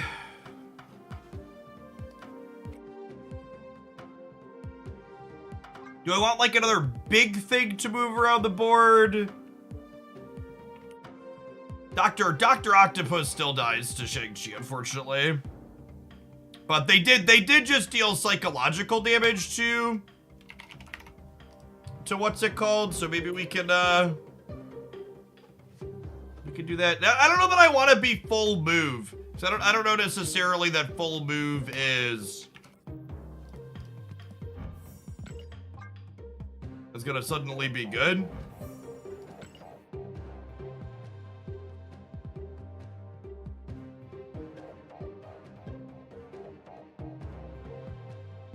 Do I want to be a wolf deck? Yeah, I could see being a wolf deck being okay.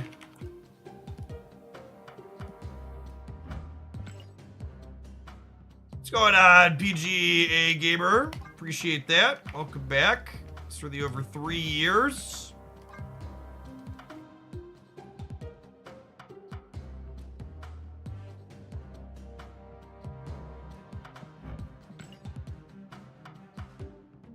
Yeah, Miles is probably solid. Maybe sliding some friends around. Oh, Wolf. Wolf will steal from Spider-Man, maybe? He probably won't steal from Dr. Octopus, though, right? That's something I'll have to think about with sequencing.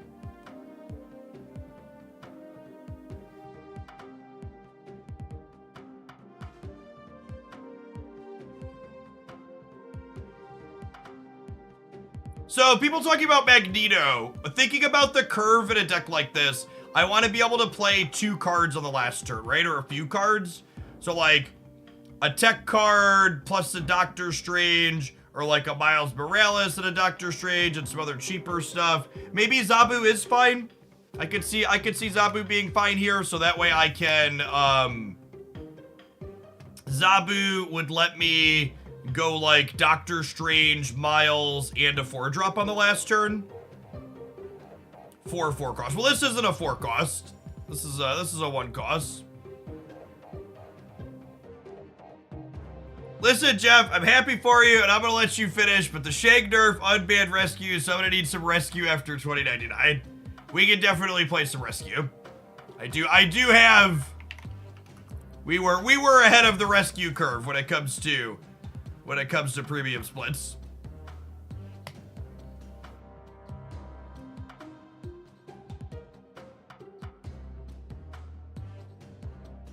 All right, let's start with this, and if it's a disaster, we'll play some rescue.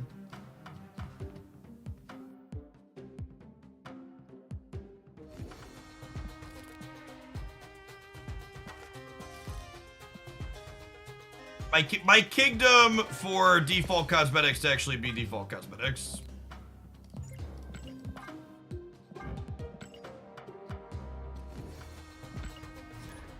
Hey, actually, Adam, thank you for the 3/4 of a year. Welcome back.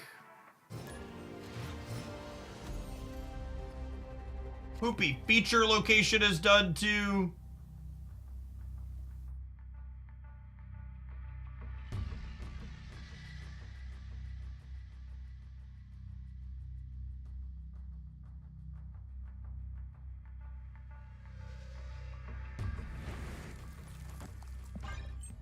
So it's not necessarily good for us in general, but double ice banding to start sounds great.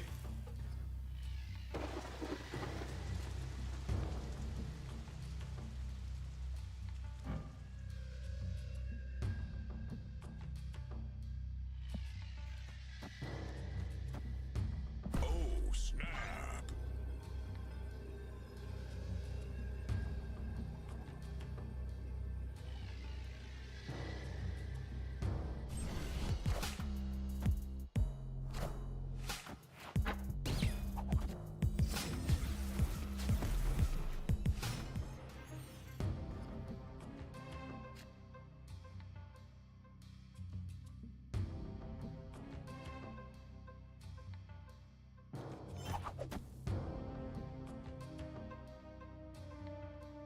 Oh, if this is right.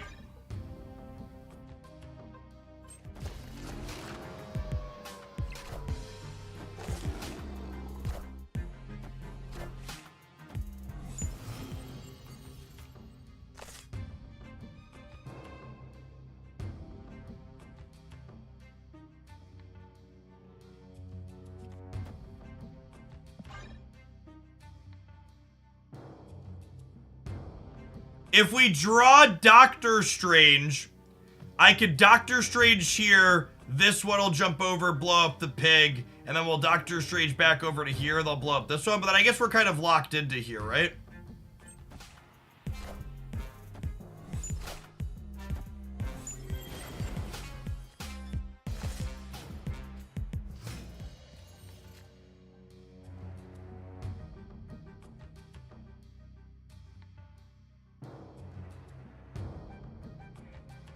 Unfortunately, the way this game has ended up, it's not right to Doctor Strange here. Thank you, my dude.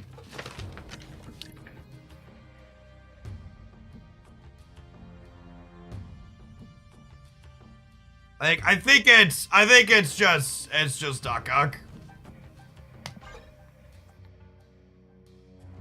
Because even if this rips what's it called out of their hand, a Shang-Chi, we'll get to play a big doll, right?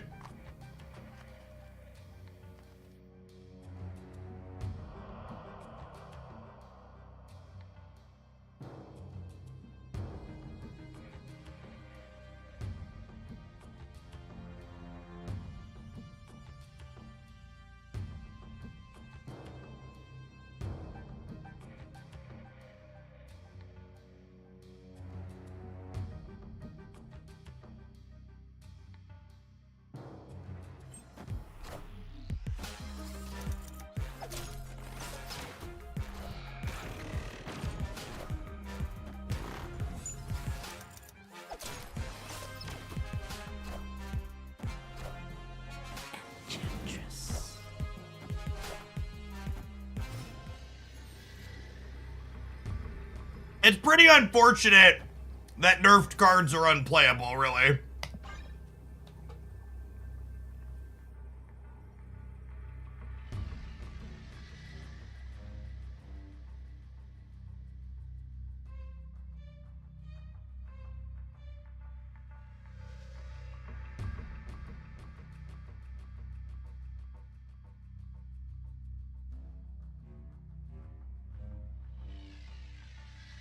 Weird that they're playing Strong Guy and Dracula together.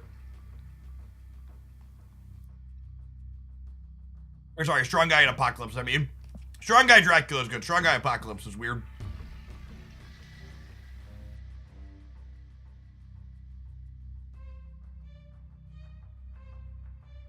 Victory.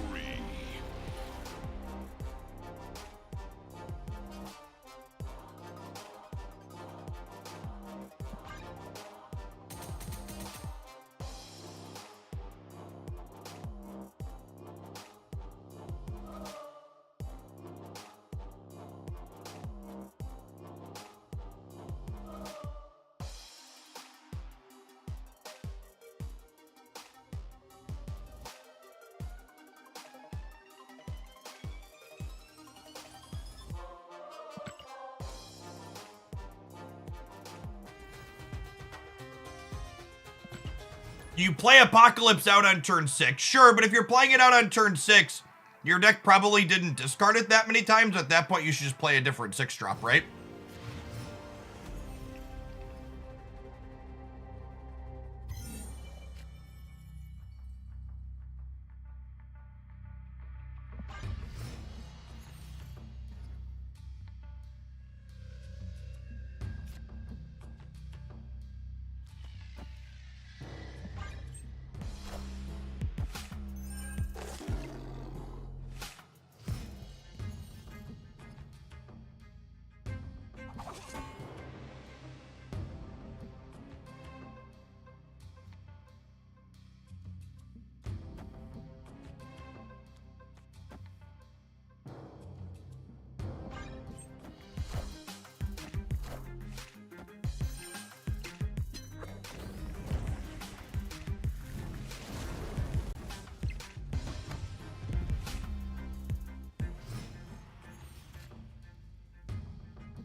We're gonna be able to, I don't know if we're gonna be able to keep up here, gamers.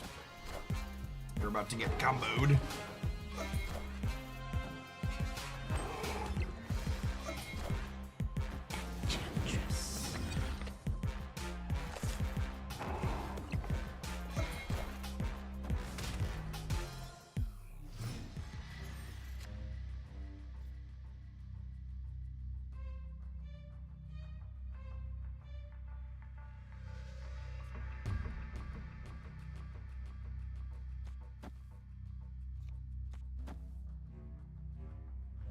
There's a chance that that could be game winning. Oh.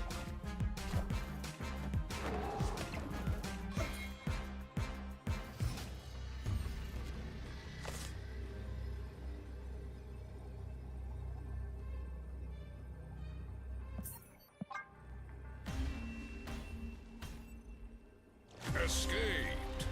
You're just playing out 5 power Owens, you double up Miles instead, because Enchantress triggers the werewolf.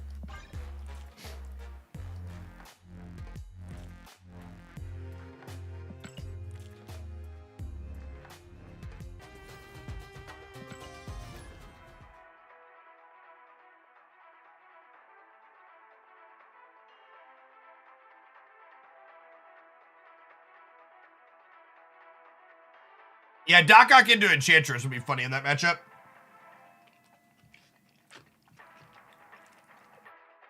Just pull them all out and then wipe them away.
If I make Hulks, I can't Doctor Strange him anymore.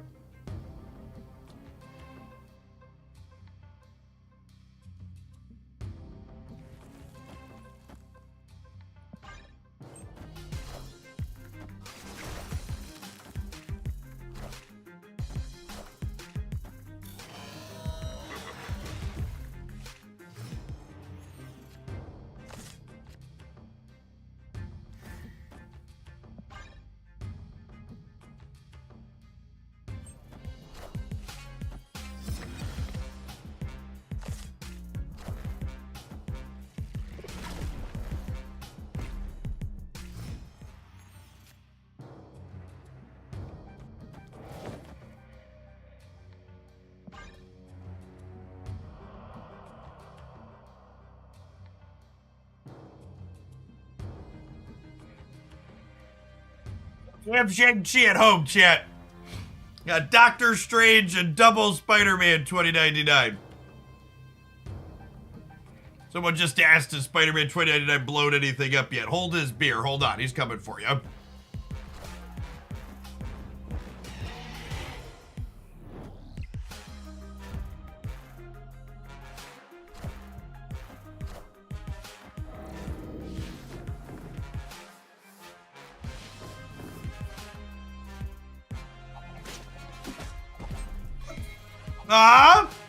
Yeah, gamers, let's see.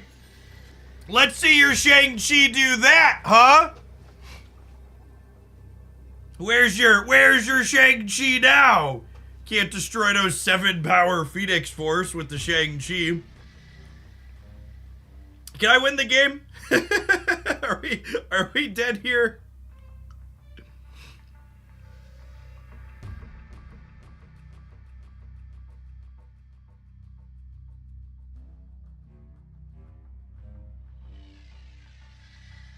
It all went well and we can't win. Stop it, cowards. We can win. There's a world where this wins a game. I'm gonna choose to believe I'm living in it. Yes! Victory.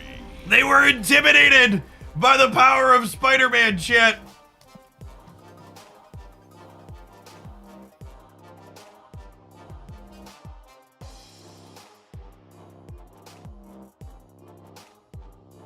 Writing that one down.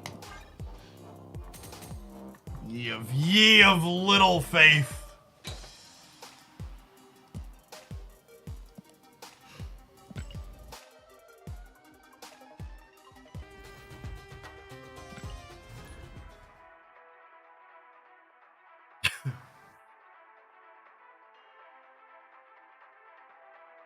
Listen, chat, $20.99. I just need $20.99 to be playable so I can justify buying the 1200 gold white suit variant next time it's in my shop.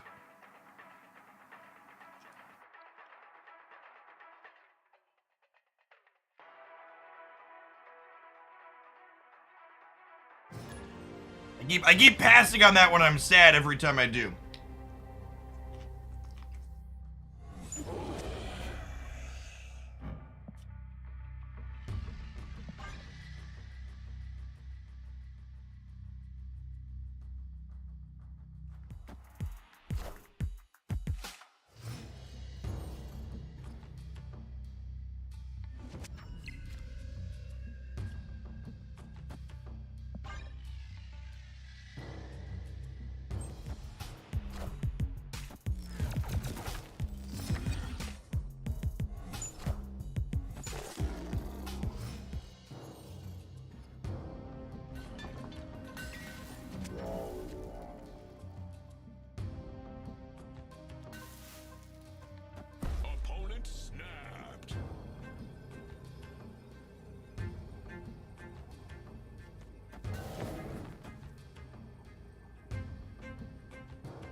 Okay.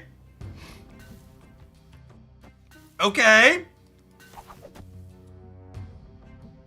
Halfway there.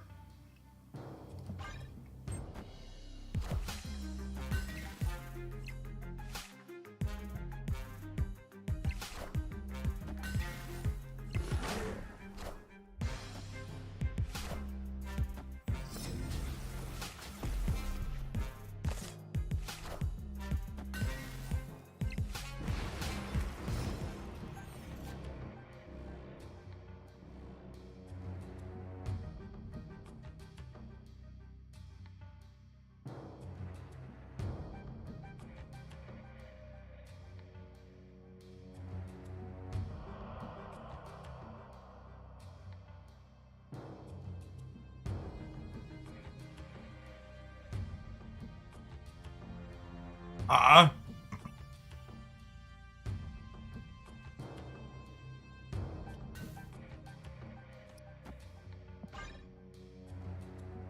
They're leaving. Yeah, I think I want to dock left to pull stuff. And then between our lead here in the middle, I think we're good.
Bounce gamer, mayhaps? Mayhaps you?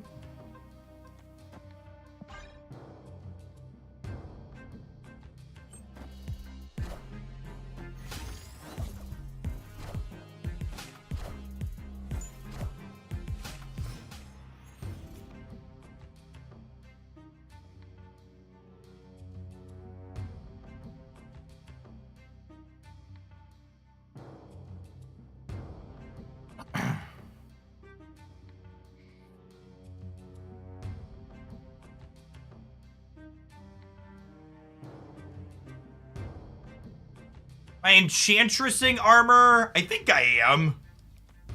And then if I don't play anything else too big, I could keep 20. I could keep the Doctor Strange in the tank for the last turn, right?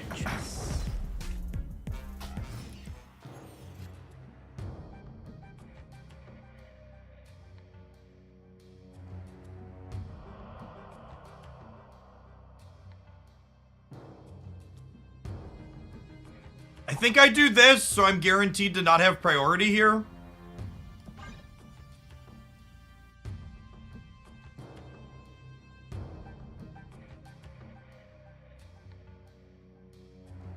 Well, the problem here is, in order to guarantee I don't have priority, I have to not play anything left, which means Shang-Chiing a Darkhawk there is not enough. I'll still be behind.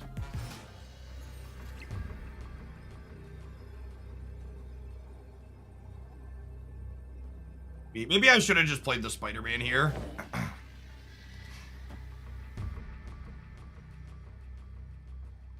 The real question is, do they play for the middle with the Spider-Man 2099? They might not.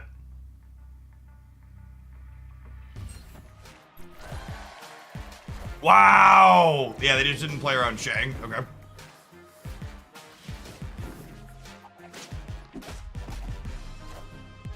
And this was, so like, this is a game where, like, it doesn't... The 2099 existing force my opponent to play in a specific way, right? Is like what it comes down to. Like, because he was on the board and the threat of Strange existed, they were forced to not play for Mojo World. Is essentially what happened.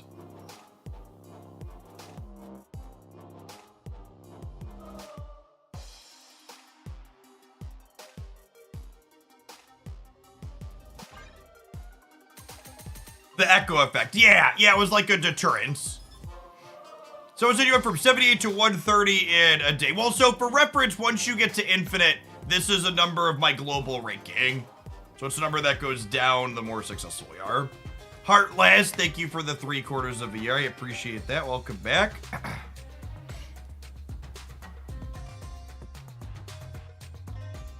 Win rate check. 4 and 1. 4 and 1. We've won 80% of our games. Screenshot. Roget.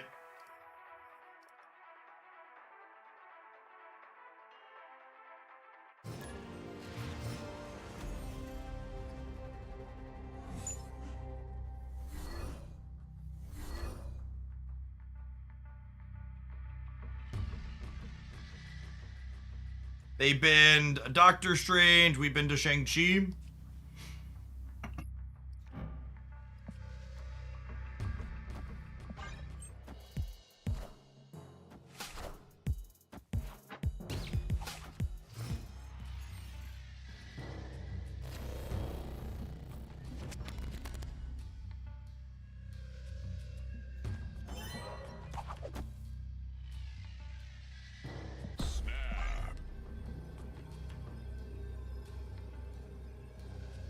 Victory.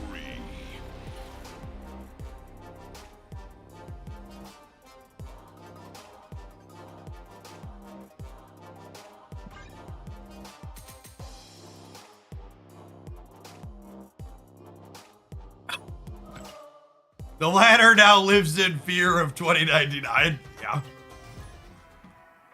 They got the fear of Miguel in them, gamers.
This, no joke, is one of the biggest differences the Mobius change makes at 3. Is I get a turn with my cost reduction on Zabu and now Ravona after her buff before he turns anything off. And that detail, I think, is a really big deal.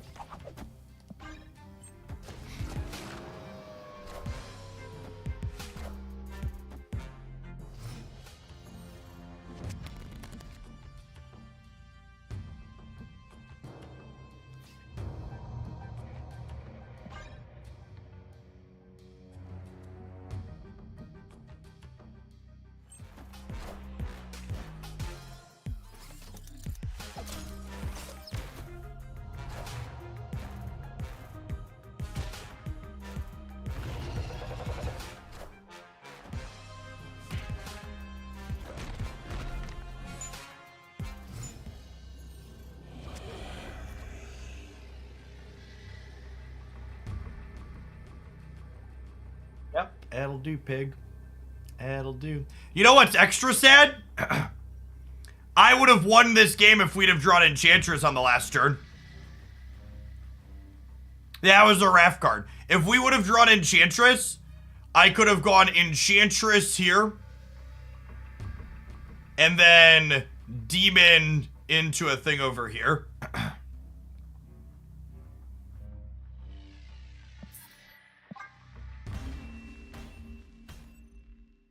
Escaped.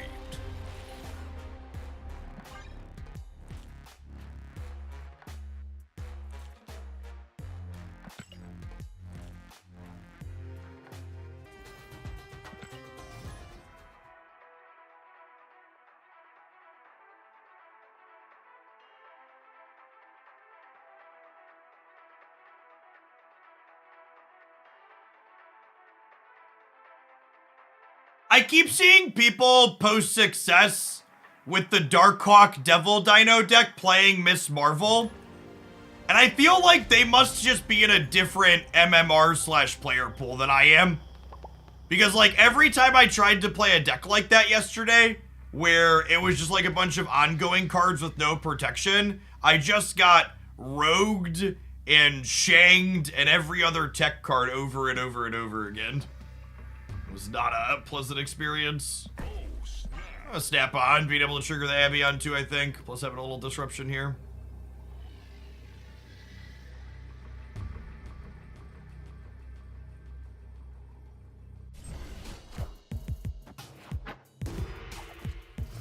Spider hamming their Electro is huge.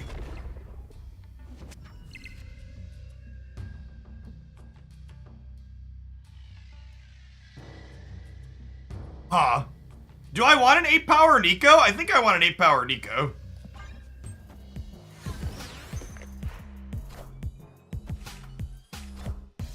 Sounds good, huh?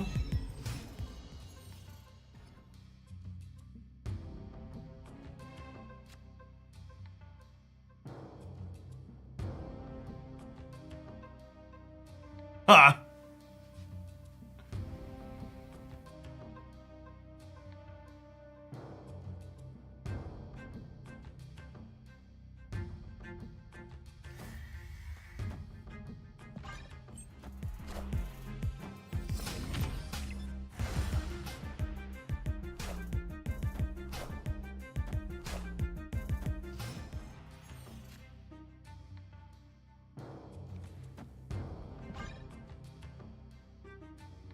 Oh.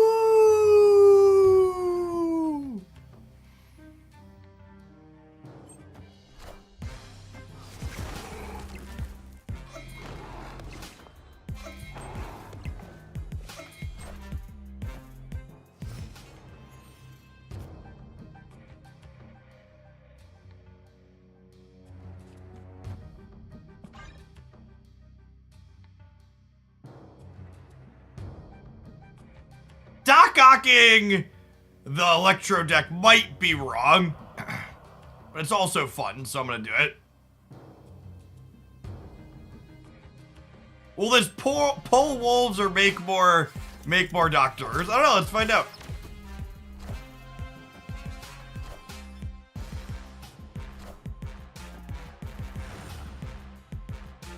Or doctors is good, that's the answer we want to see.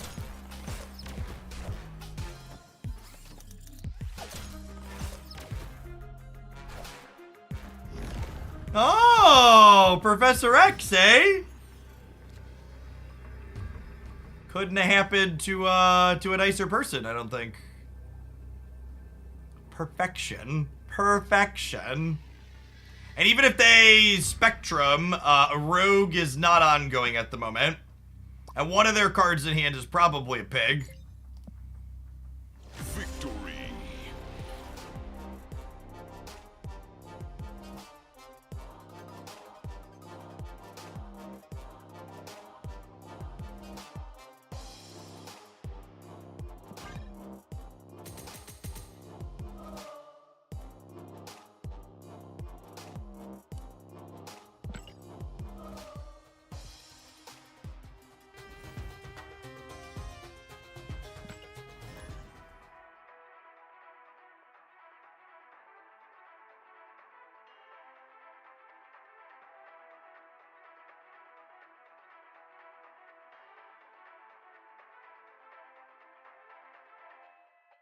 The way to know which wolf will move. The wolves that were put onto the board first will always prioritize trying to move first.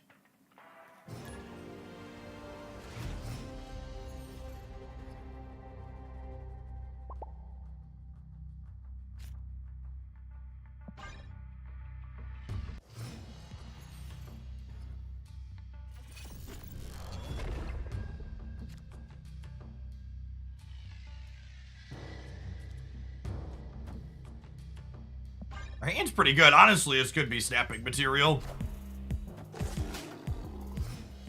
I'm going to play 2099 to the left because I think they are least likely to play cards to the left. And I want to have flexibility to murder anything they play to one of these two.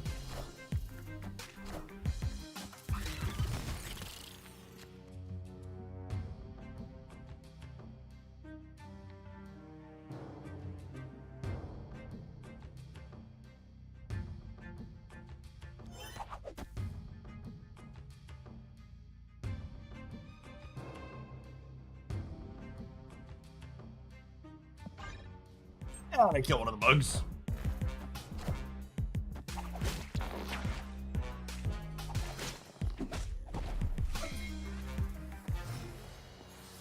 I'm supposed to play Miles that turn too. Although I guess this is gonna move, so Miles will be cheap next turn. I'm gonna fill New York just to cut their options off here. Oh, this could be a Cerebro 2 in a kind of a sticky spot, yeah. Nope. Weird Surfer deck then?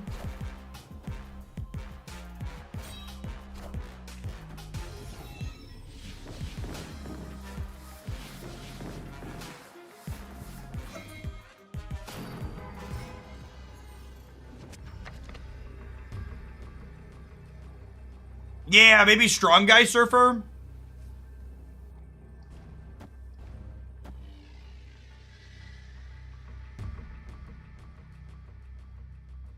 This 20 here?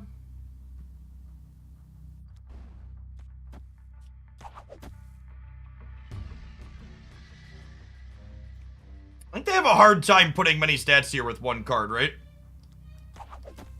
We just beat Chavez and call it a day.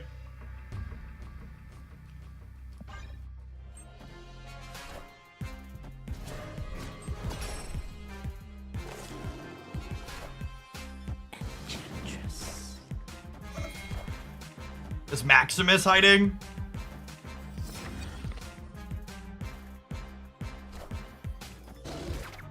Killmonger. Good. Alright, cool. Slick game. Victory.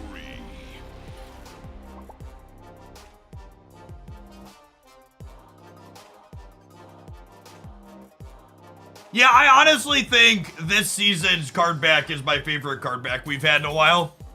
I like it a lot.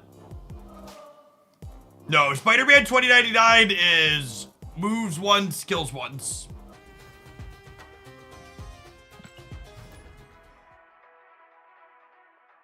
Oh, chat. You know what else will kill you sometimes if you don't move? These adverts. So get out of here quick for 120 seconds. Watch on the YouTube side. Reminder to tap the like button. I'm going to give you an ad as well. Subs, I'm going to run to the bathroom really quick. When I get back, we're going to play a little bit more with this, and then we're going to try some rescue, I think.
30 seconds to spare. I'm really happy with the OTA. Obviously, I've been a big proponent of Mobius should have never been nerfed to begin with, and I think the Shang-Chi changes aces.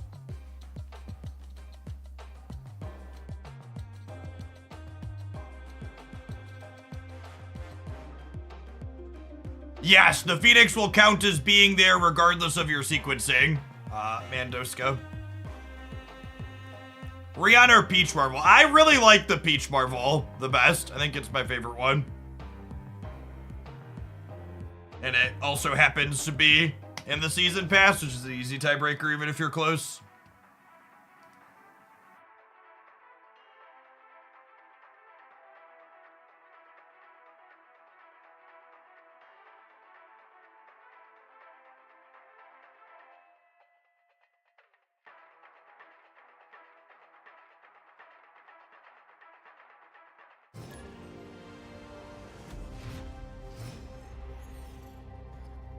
Lower collection level decks. So they've OTA'd changed a couple of numbers on cards at the lower levels, Cloud Rush. But my stuff from when Snap first released is still all very, very relevant. So if you're looking for stuff, definitely a reasonable place to start. Snap. I like snapping when I have Nico into a good one drop to draw with.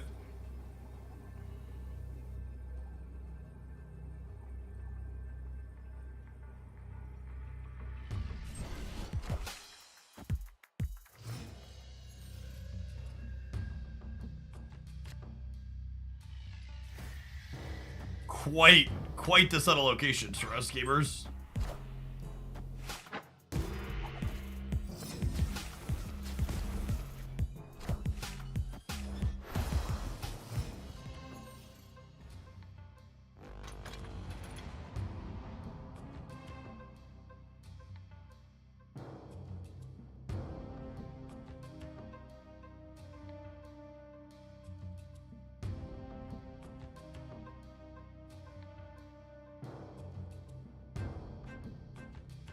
I think we're just vibing.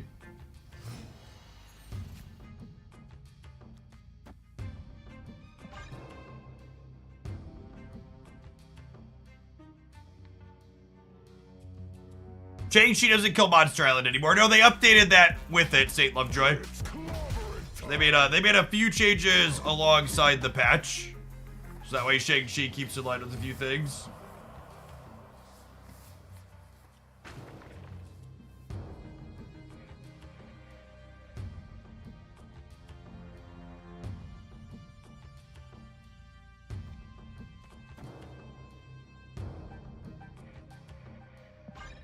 Doc Ock middle here to keep their stuff guaranteed out of Kunlun on the Strange Academy move.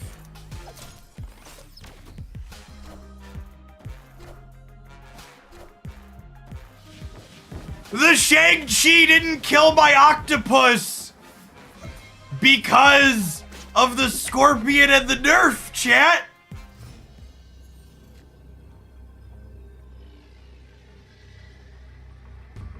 Opponent snapped.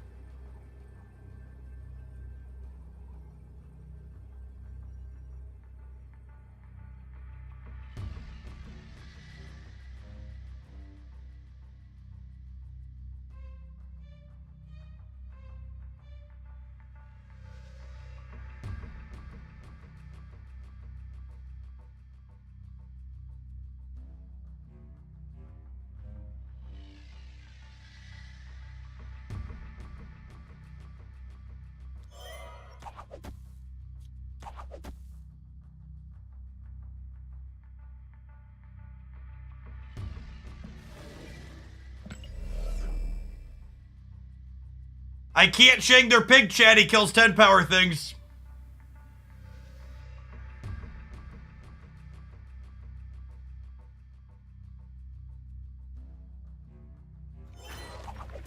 I can flip a coin for 3 more cubes. For a bunch more cubes. Got him. Got him!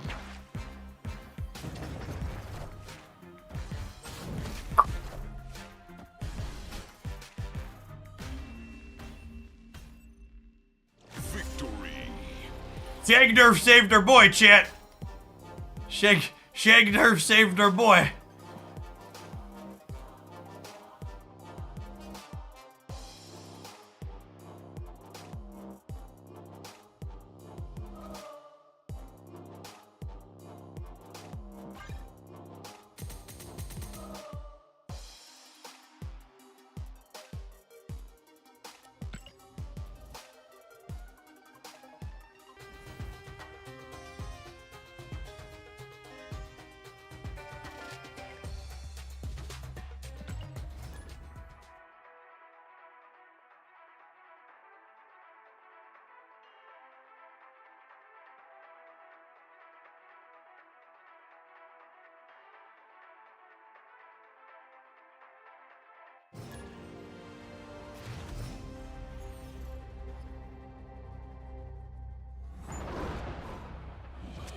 Well, that's literally every one energy card in our deck. Well, Iceman early, get some disruption from that.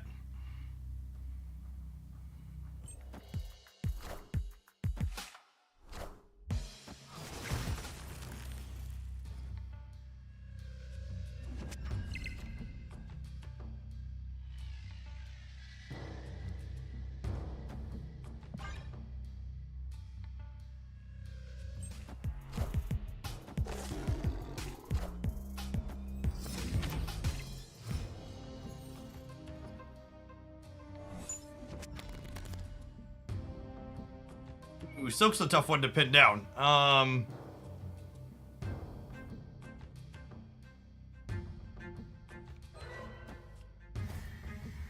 Actually, I want to ham now, because hamming now will hit one of their actual cards, and I'm going to snap them.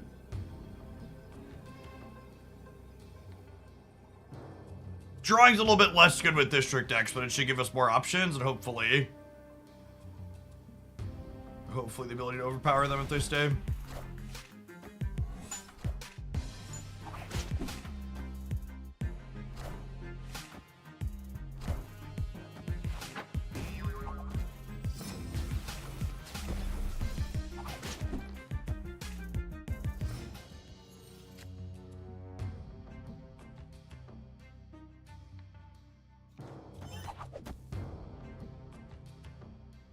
Alright, gamers, I believe.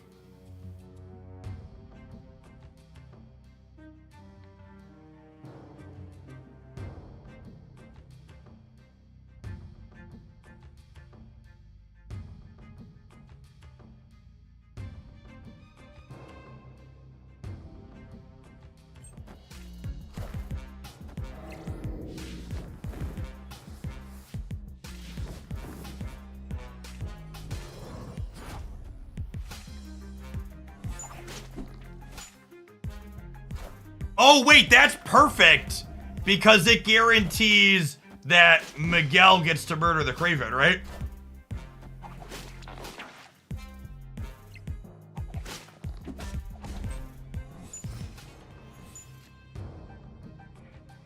Boop him on the nose.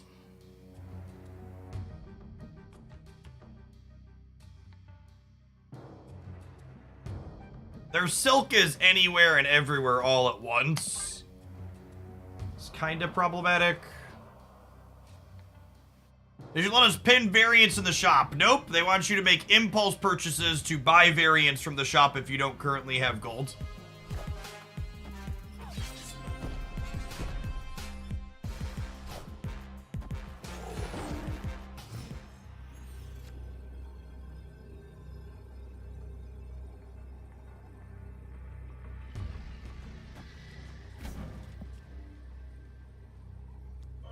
And we end on playing cards here, so that way Silk is anywhere but here. Am I supposed to play for every location?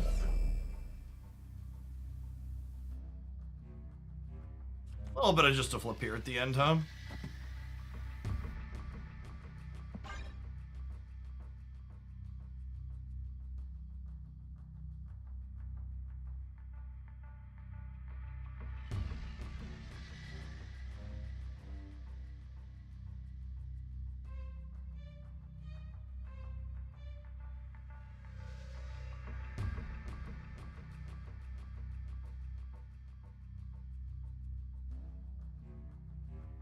I guess another line I could have taken here is I could have maybe gone Groot here and then 2 2s here to kick Silk out and kind of play for all of them.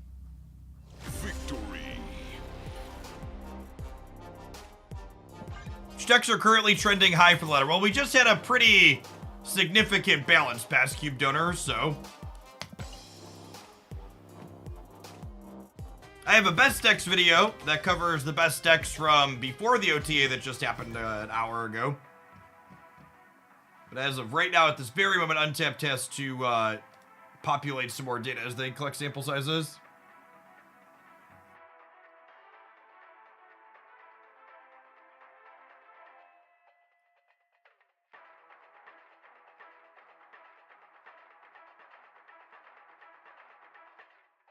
I think the #1 source of, like, people not getting it from the patch, the number of, I can't believe they didn't change Chavez to a 610 so Shang-Chi still kills her, is really funny to me, because it shows that people don't understand the reason why Chavez is kind of problematic has nothing to do with her stat line.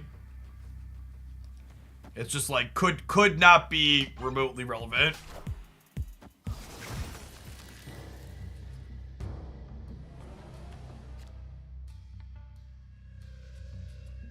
Previously, you would always buy the extended season pass. Could you elaborate why you'd stop doing that? Yeah, because I don't need anything in Marvel Snap.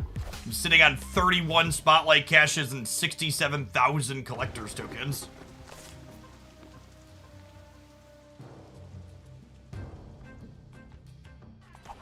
Oh, snap.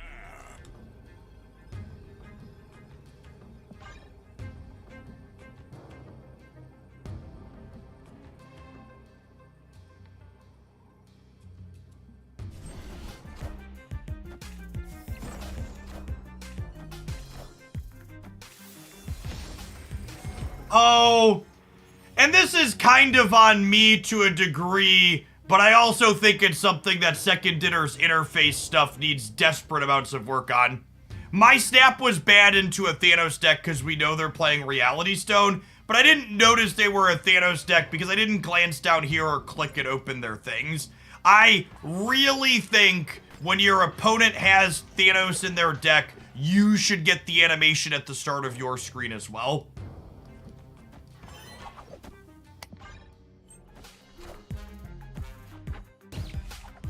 Oh, maybe I'm just supposed to Gwen the Spider-Man middle. Yeah, that's fair. That keeps up with the Jeff.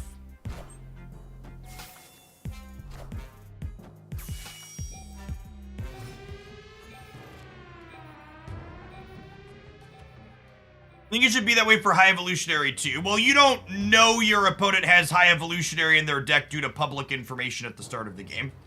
So my suggestion for this thing should be happening is based purely on the fact that I can know they're playing Thanos if I click on their thing and see their deck size. It's what we would call derived information that's public. Yeah, same thing with Agatha. You could click on your opponent's portrait to know their Agatha by looking at their hand size. So any time the client would enable you to spend energy to collect information, it should just actively present that information to you in a forward manner, in my opinion.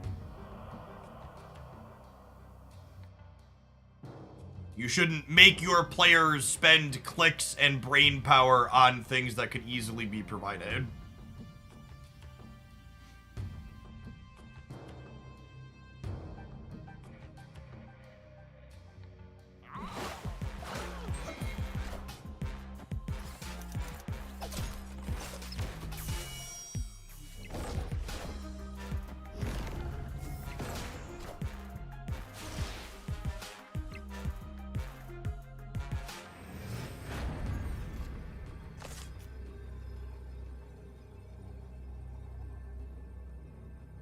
That's so frustrating. We're 1 point short here because of Soulstone. Literally the only card in their deck that could provide 6 points of power for that little.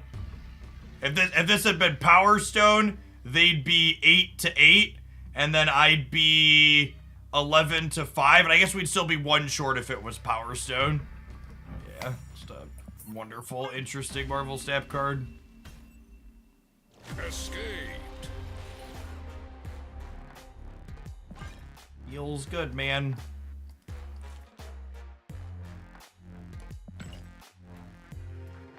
Yeah, we'll definitely play some Strong Guy.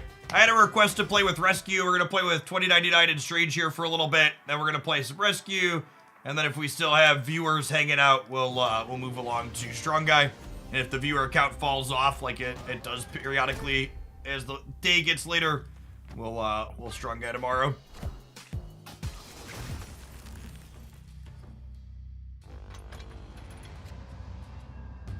Set of starting locations. Hopefully the third one's not too hostile.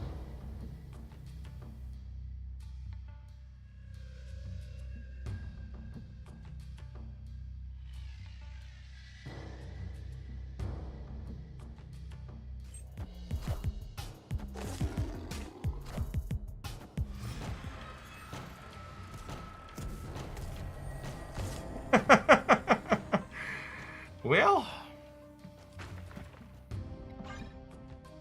I just put some vibranium in my deck. Fuck it.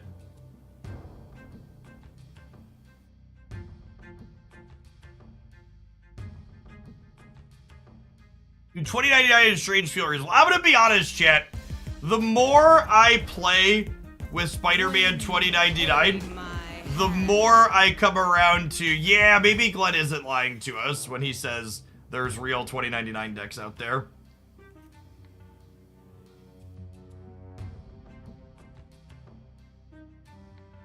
Maybe it's not full cope.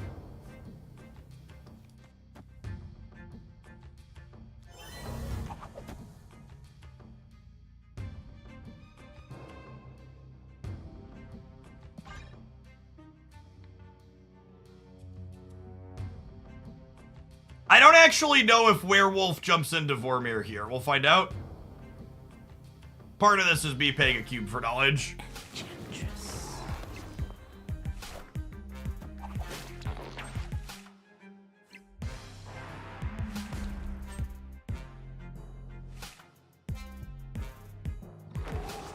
He does. Okay, cool.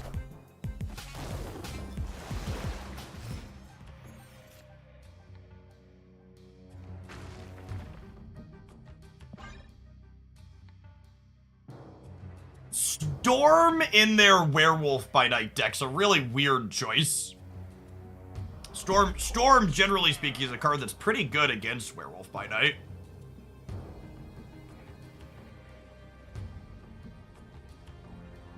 I'm gonna stay just because I kind of want to see the rest of their cards. It's just a ladder number.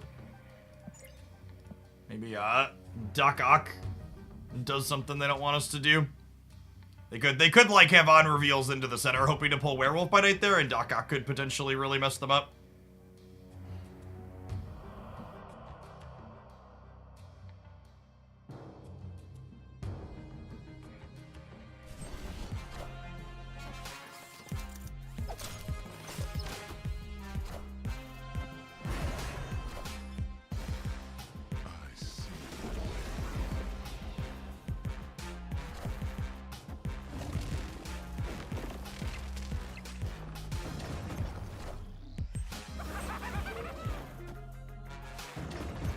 Oh my god!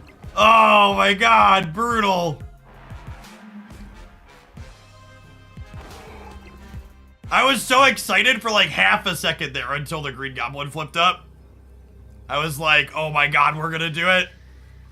What a ride. It was like, it was flipping up, and I was like, okay. It was looking so good for us until the Goblin hit. We could have Shang-Chi'd into Doctor Strange here and just put him in a box. Rip. Had to be Goblin. Escaped.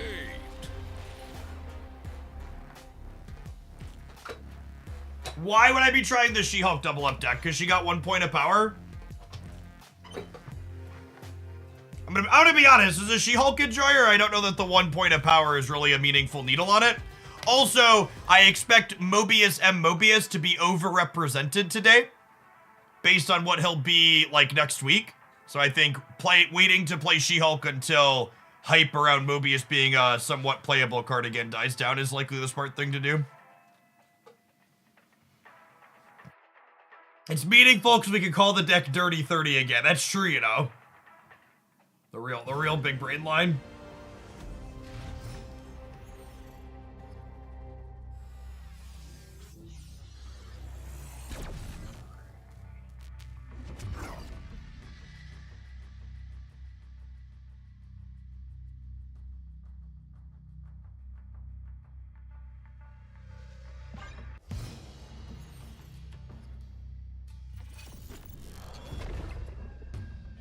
Okay, rewarded for waiting on my pig. I think I'm gonna continue to vibe on him for now, just because we can peel werewolf by night.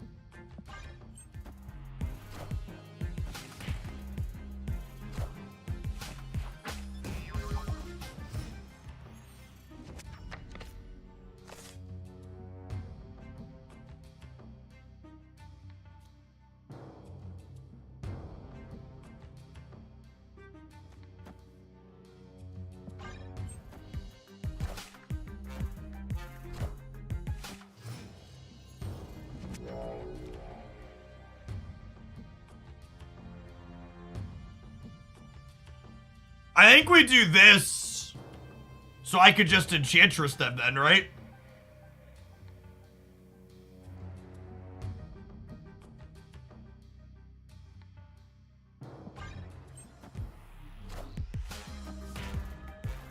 I am Iron Man. Because their Cosmo's already down. Such is my judgment.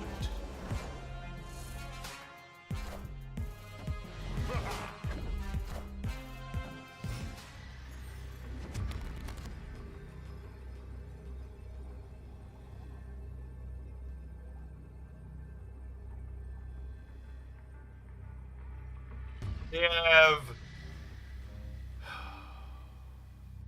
15, 17, 21 here. I don't think Shang's better than Enchantress.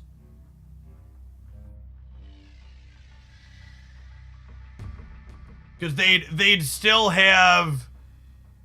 Oh yeah, 22. They'd still have, 6... I'd have to play for the other 2 paths, right? I'm not sure that I could do that.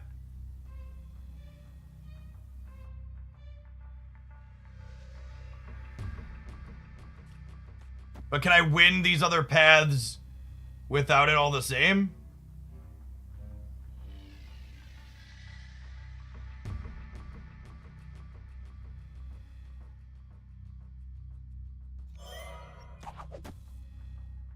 This only gets me to 22 here, which means I tie.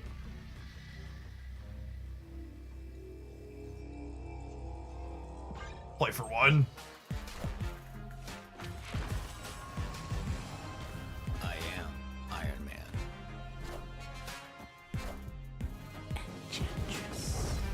I think that means we're dead.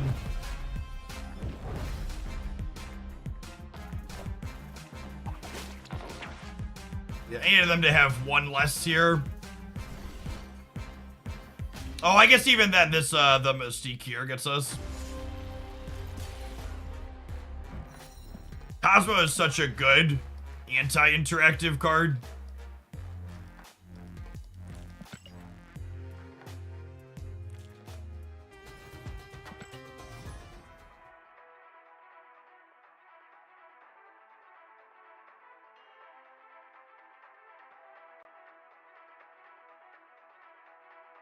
They played Skrull last? No, they played Iron Man. Skrull was pulled out of their hand by Dr. Octopus.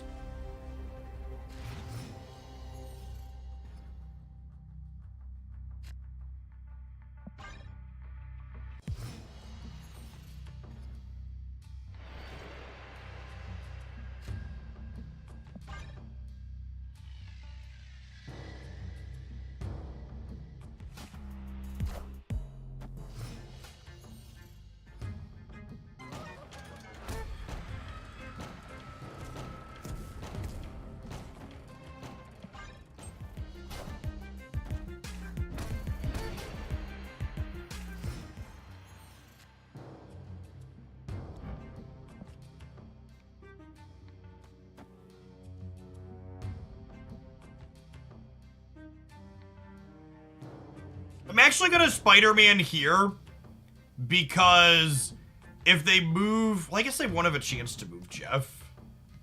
Just take the guaranteed freebie. I was gonna take the guaranteed freebie.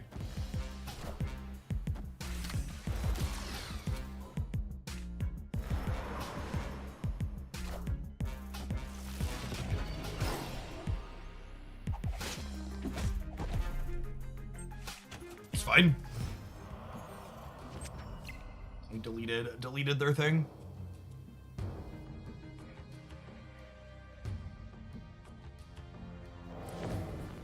This will pull Spider-Man 2099 here. And then this'll pull, and Wolf. And then this'll pull Wolf here. This'll pull Wolf here. This will end Wolf over here. And I think I actually want to, let's go this, into this, into this. And then I can end on a tech card next turn. I'll have a bunch of points here. This is my line. Final answer. 2099 destroy unrevealed cards. He does not. I love this card back so much, chat. I think it's my favorite one in the game now. Nice. Okay. This was a sweet turn that 2 energy Doctor Strange got to enable. All systems go.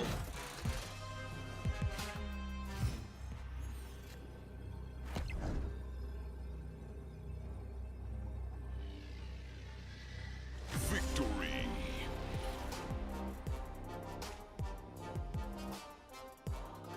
If you move him again, can he blow up a card? No. No, he only blows up 1 card.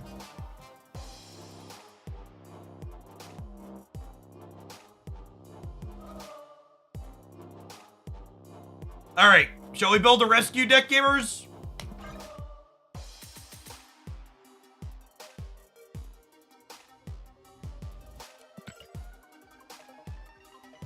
All right, I'm gonna go ahead and hit our ad roll a touch early while I head into the deck editor, so that way we don't miss any games with it. 120 seconds when we get back, we're gonna break out some rescue action. Thanks for hanging out, don't go anywhere.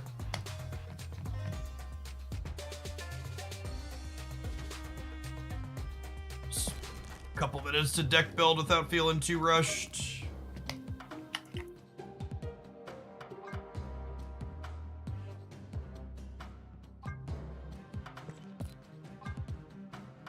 I spell the card name right?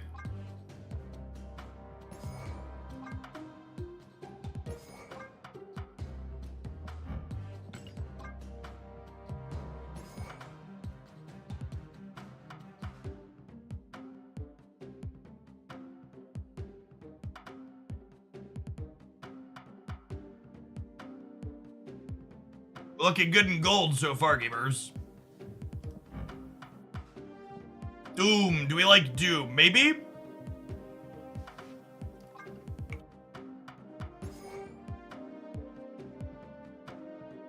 I'm gonna split multi. I usually don't split my arts until I can go for inks. Boom flex. I don't know if this will look good. I think I prefer it with this to rainbow. Oh yeah, Captain Marvel on rescue is good. I agree with that. You get to play her there and then she can jump elsewhere. She also happens to be another glorious gold card. We play Jessica Jones and Zabu. I could be sold on that. Maybe we Storm then as well.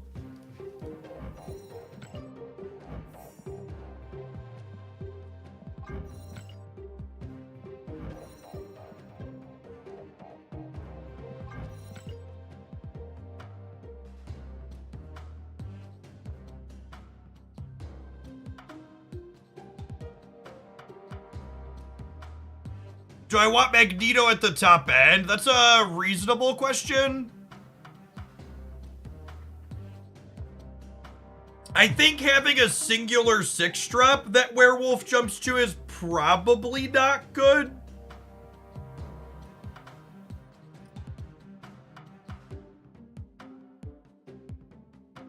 Vision could be okay for the same reason Marvel's okay. I kind of wouldn't mind more cheap on reveals. Magneto Pulse have 2 upset kind of works. Yeah, I guess.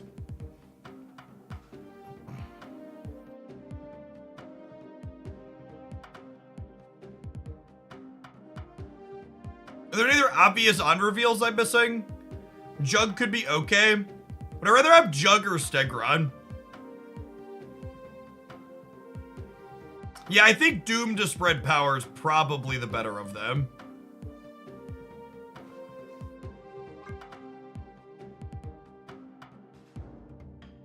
Forge could be okay. I also like, and this is, again, something to think about, with these cards ducking Shang-Chi now, explicitly not including anything in my deck that dies to Shang-Chi becomes appealing.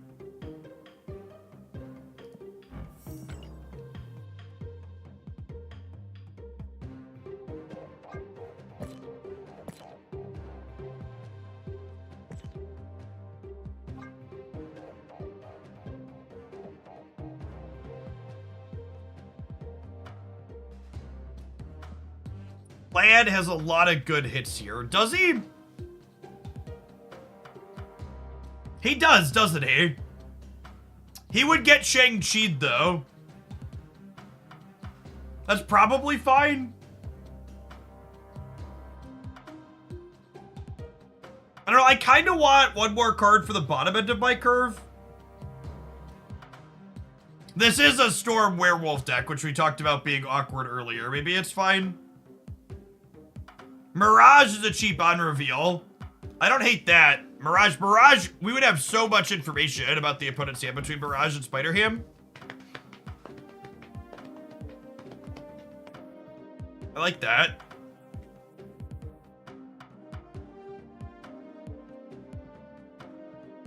Yeah, I don't have the all gold dream. We're just mostly gold.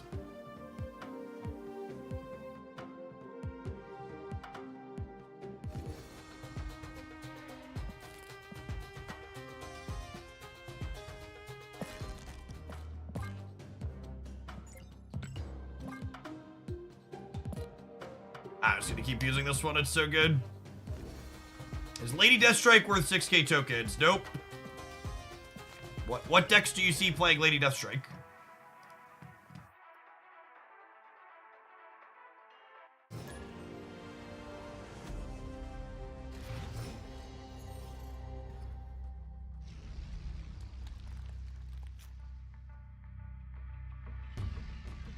My decks. I'm gonna give you a 10-minute timeout so you can go back in time and look up the last time I played Lady Deathstrike deck.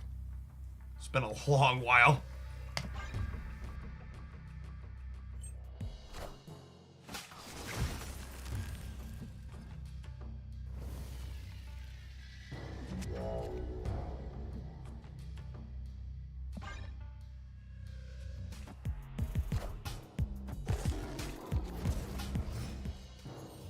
My wolf!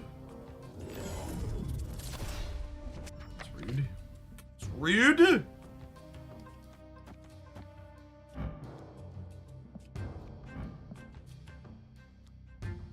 Oh, rescue my rescue. Can I snap on that?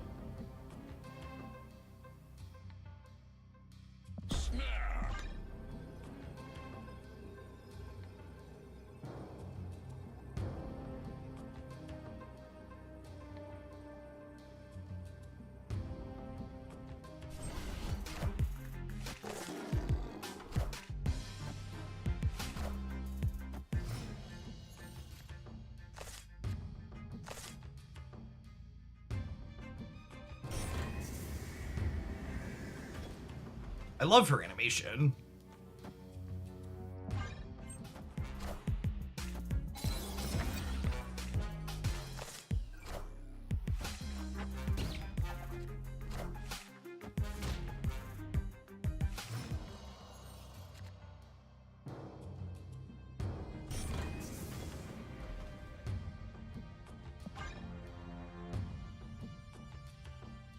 Def Ford, thank you for the 11 months. I appreciate that. Welcome back.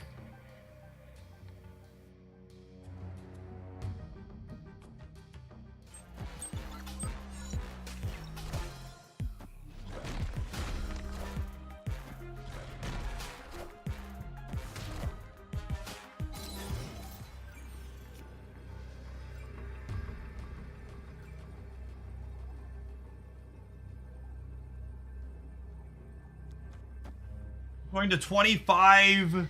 Their Hawk is 10.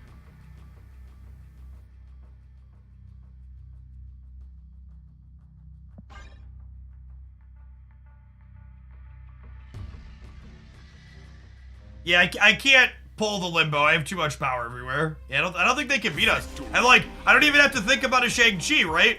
Like, normally it'd be like, oh, they're a Zabu deck. Do I get Shang'd here? But Rescue doesn't get Shang'd anymore.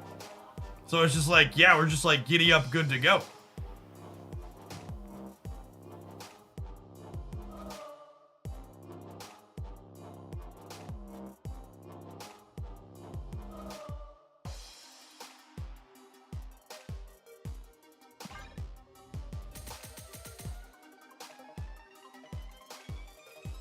Hey Jeff, I'm missing every card this week and next week. I got a Goliath on my first key and have 5 left.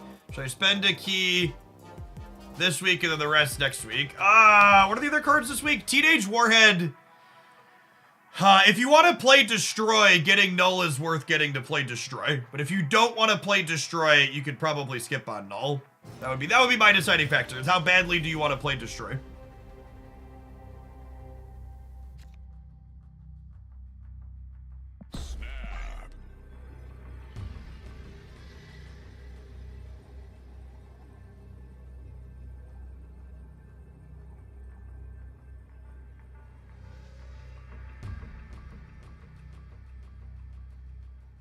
Victory.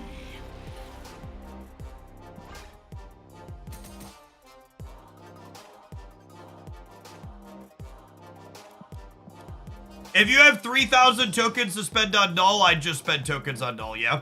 Whatever. If your resources allow you, you should always prioritize getting Series 4 cards with tokens and spending caches on Series 5 stuff. The way the economy works. Oh, snap.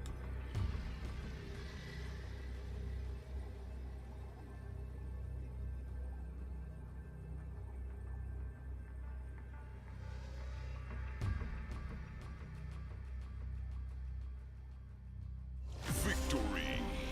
Should probably just stop snapping so I can record actual content instead of chasing people out on turn 1 when my hands are good. It's the worst part of ladder after new changes. Alright, I'm gonna make a Nico substitute command. You replace Nico with another cheap on reveal card. That being said, Nico is unique, flexible, and powerful. Your decks are let's say much worse without her. Make her a priority pickup.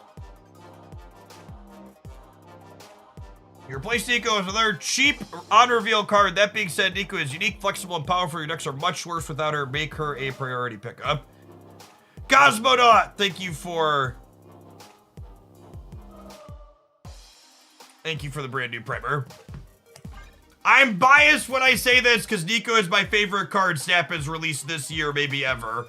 But I genuinely think she's one of the best things you could use, whatever resources you need to use to get her. You can play her in so many places, and she's good in so many places. Honestly, I think Nico might be the card I misevaluated more than anything else recently. She's much better than I was expecting her to be. I was expecting her to be good, and she exceeded expectations by a good margin.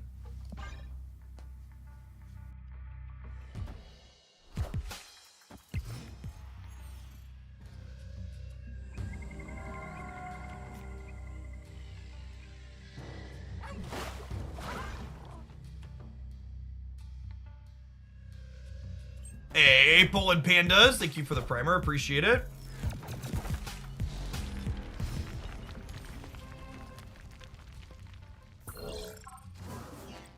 Okay, so like, this is -2 over here, but it also prevents 2 on the Nebula, so it's basically a wash, and it has to take up space on the board somewhere, so it might as well take up space there.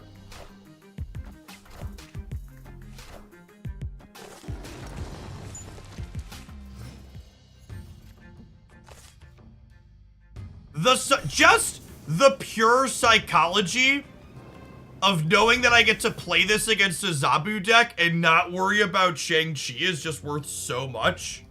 It's kind of unreal, honestly. I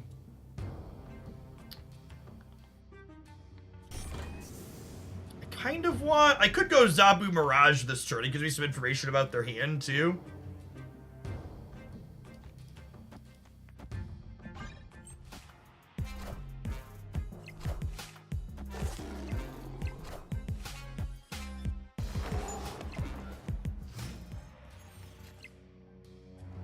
That was the... I wanted any of our 1-drops this turn so I could play 2 cards. Unfortunately, we did not get either of them.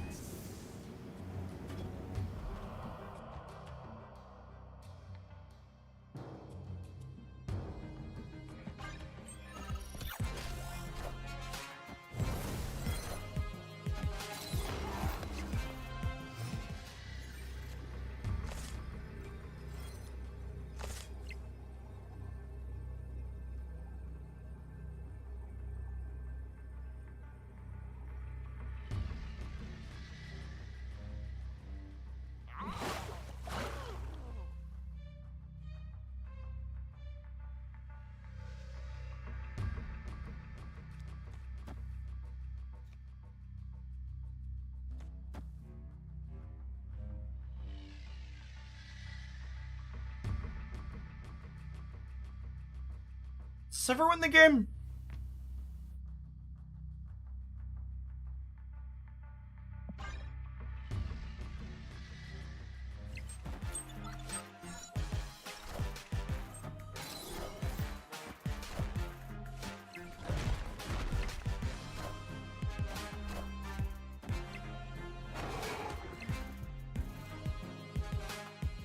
Higher, further, faster. Would I have won if I played here? I would have been... They would have been +2 to 17, and I would have been +15. Yeah, I'd have won if we played for here.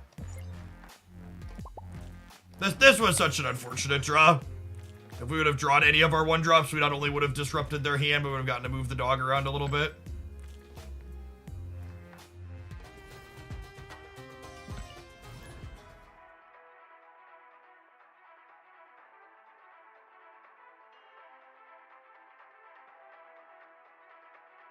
Yeah, let's update that Nerf Loki command. Don't be dumb seems like an appropriate response.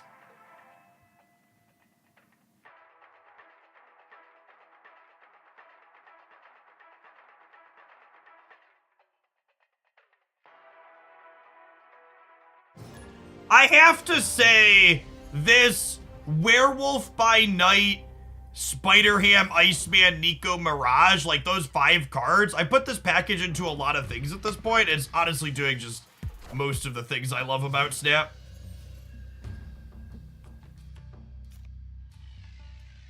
It's just so much fun.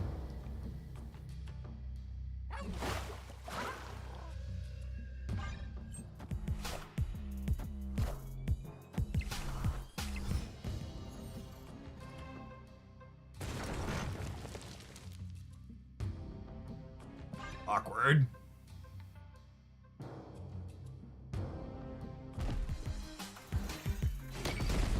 Surprised they didn't snap us there.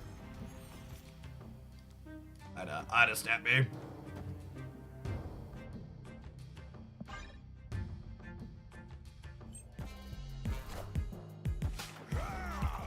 Oh, they must be a lower collection level player, huh? Yeah.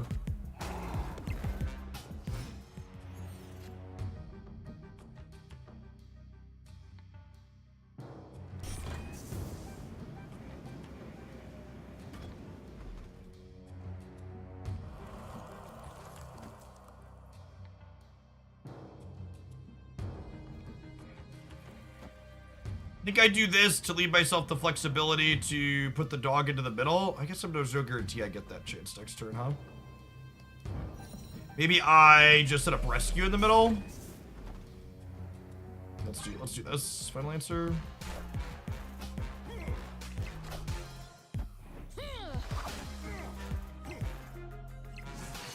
All right, no ongoings. I get it.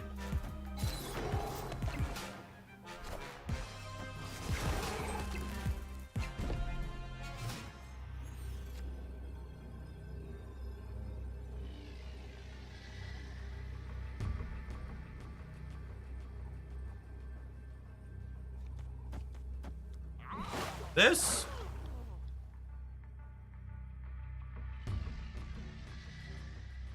Opponent snapped. This gives me 18, 20 in the middle, and they lose 5. So we'll be down to 11.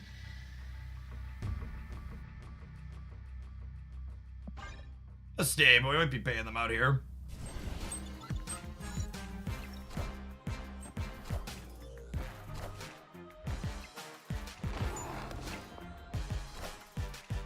Wind. Oh, Shang couldn't kill the wolf. They thought Shang was gonna kill the wolf with priority. Got him.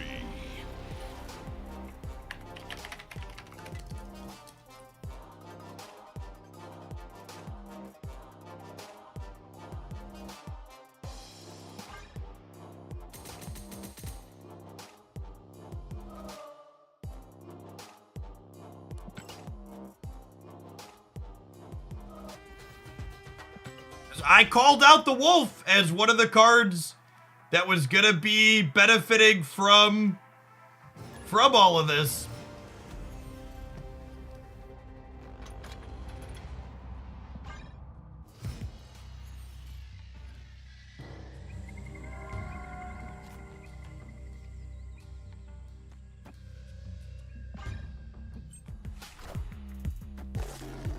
It was my favorite card from October, Nico. Nico's my favorite. Honestly, these two cards are number 1 and number 2, my 2 favorite cards this year.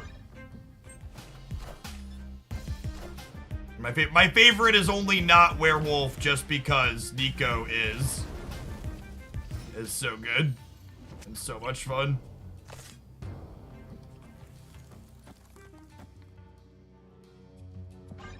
We might have a hard time against a combo deck with this. We're gonna need to hit something good with, or like disrupt them with like Iceman or maybe a Ham. I don't know that our numbers are big enough to keep up with like what Living Tribunal is doing.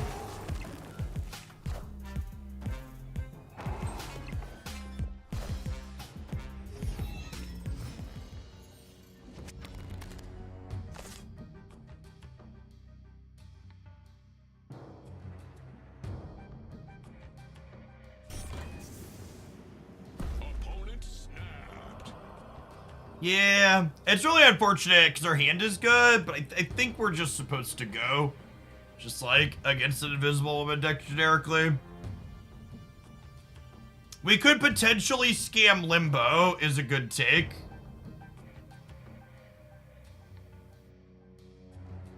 This draws before Vibranium go in my deck, right? Is it worth putting Vibranium in my deck to make the wolf bigger?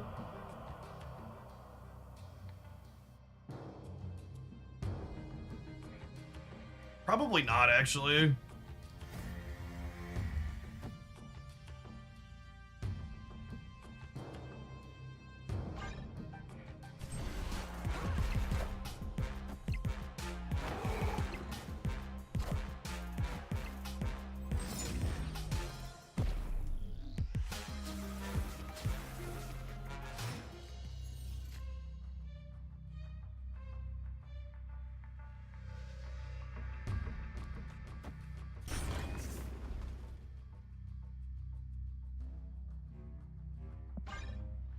I'm not gonna risk 8, but hopefully this wins. Wind, aid my hand. Also, there's a chance that if I snap, that they get us. Or that they leave, I should say.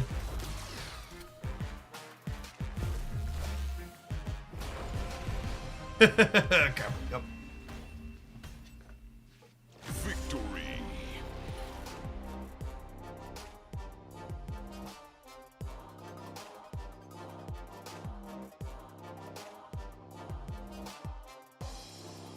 This deck is everything I love doing and playing in Marvel Snap Gamers.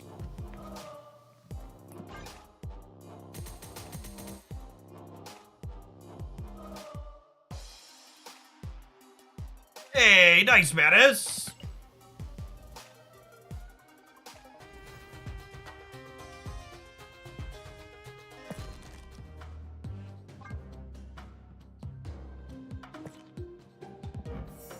But I'm sold on Dr. Doom at the top end. Doom just kind of like spreads power, but he's felt super awkward with Wolf. I really don't love this going into here. Swap it with Rogue. Rogue's interesting. I don't know that Rogue's actually that good against like what the opponent is doing. No, I don't. I explicitly don't want a 6-drop. The people that are saying, 1, Magneto puts extra cards in our deck that die to Shang-Chi. I don't want that. 2, I kind of want to just be able to play multiple cheap on-reveal cards on the last turn of the game to control where the wolf is. Also, so here's the core problem with Dr. Doom. If I play Rescue on 4 or on 5, and I play Doom on 6, I have Rescue, Doom, and Werewolf stats all in the same place, right? Juggernaut could be the call. Jug honestly sounds great.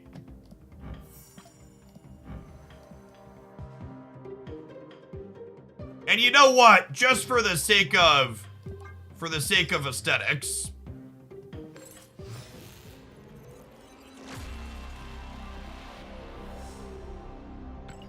Arrow honestly could be a consideration too, and I like Juggernaut, I think.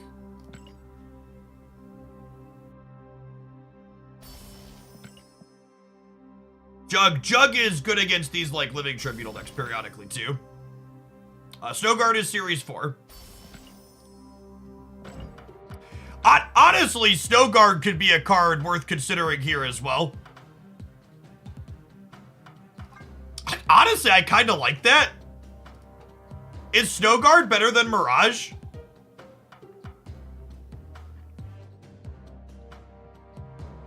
She might be. She's an odd reveal that gives us more odd reveals.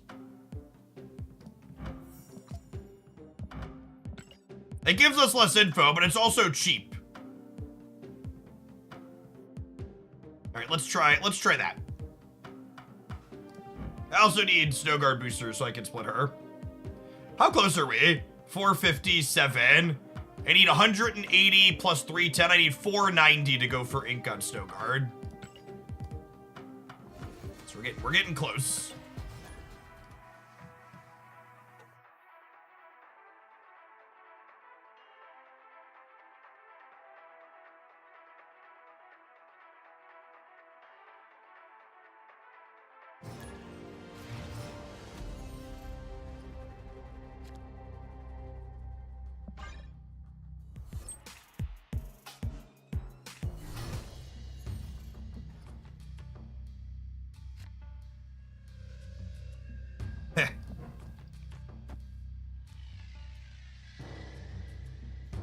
Zabu here, because if he gets into trouble, we could just storm him next turn, right?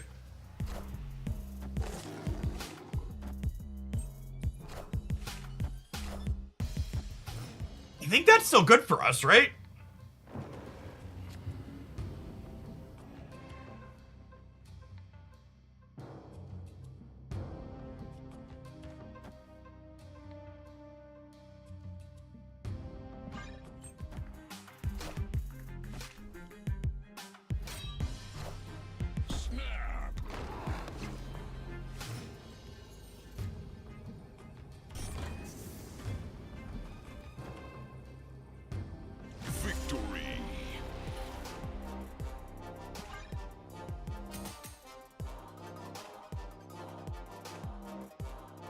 Hey, some boosties. 29 away. 29 away.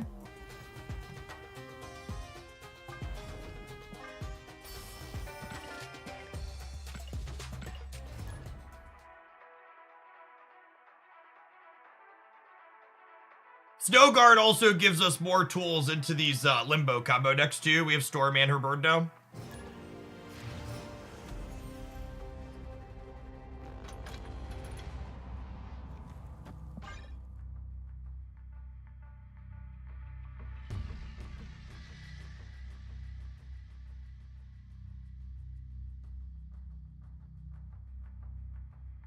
Alright, hi buddy, no worries.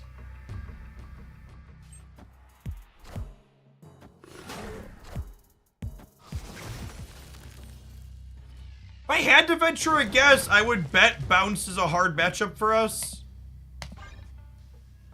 Because we don't have any tech cards like Shang. So if they have just a good big numbers draw, they're gonna get us. That being said, this Collapse Mine should be worse for them than us.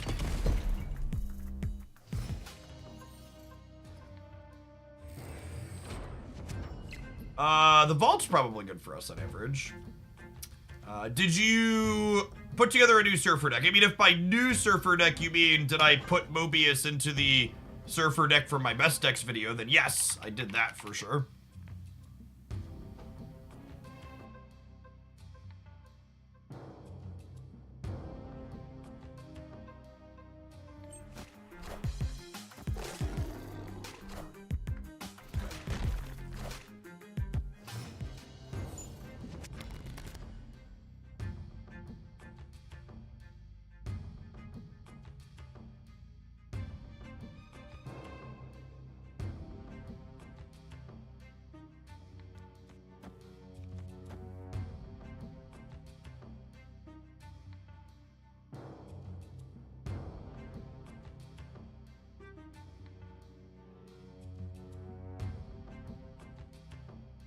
What's this?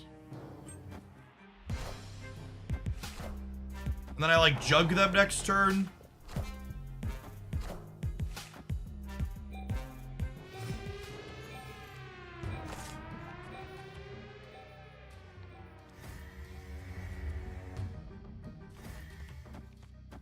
The problem with the Juggernaut in this spot is I don't get to trigger Jones or Rescue.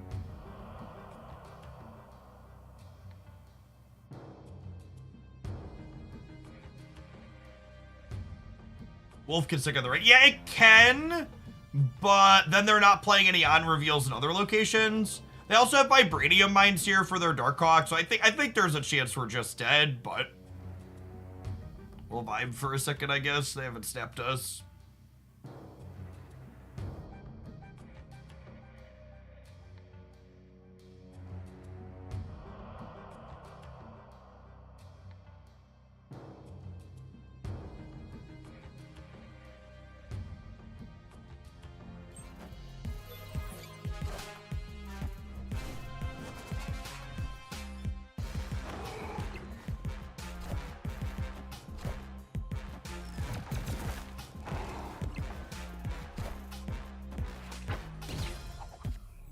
We porked their Hawk, and we jugged them out of the vault.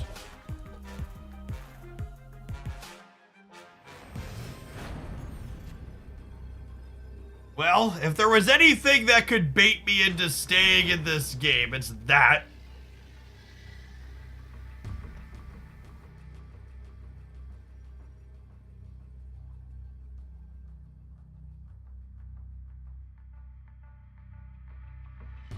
All right, can we get my cube? Hi, buddy.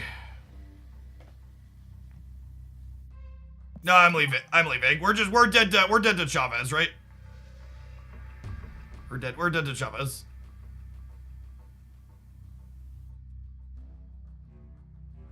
Yeah, this is an interesting note about sequencing here. The games where I don't have Werewolf early, I need to prioritize using Jones or Rescue, or I just end up not having enough numbers to actually win at the end of the game. Not if you trigger Rescue first. Rescue has to be triggered the following turn, Adam. Oh, you did to Chavez, you the kept roll. Chat, if they play Chavez here, they have 14 here.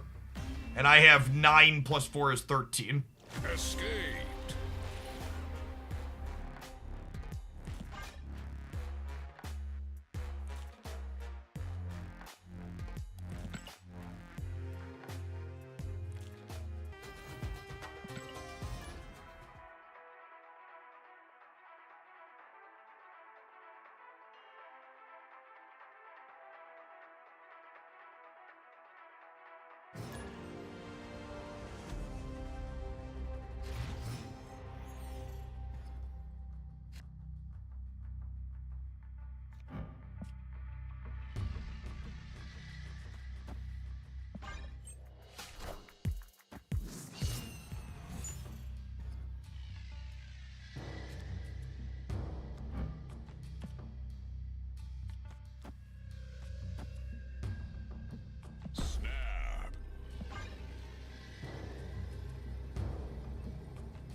Is it rough, chat? What are we complaining about? So, what's rough?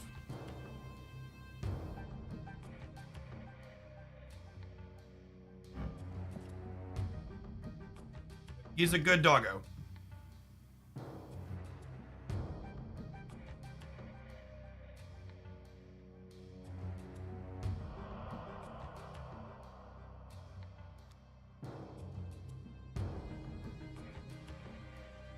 I mean, it's not a scam if they know it's coming, shit.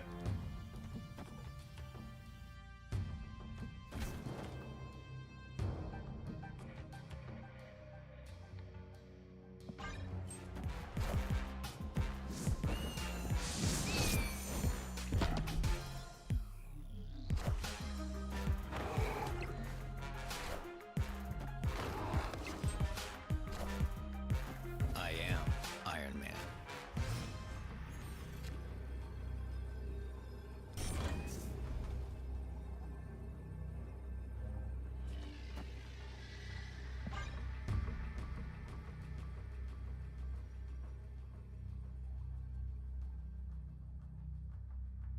Snowguard immediately earning her keep.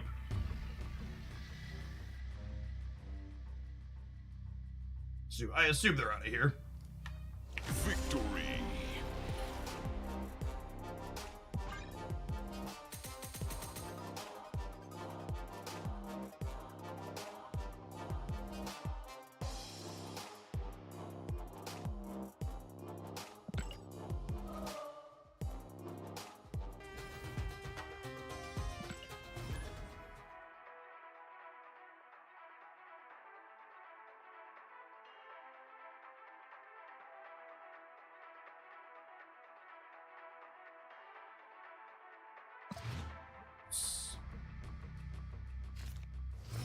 All right.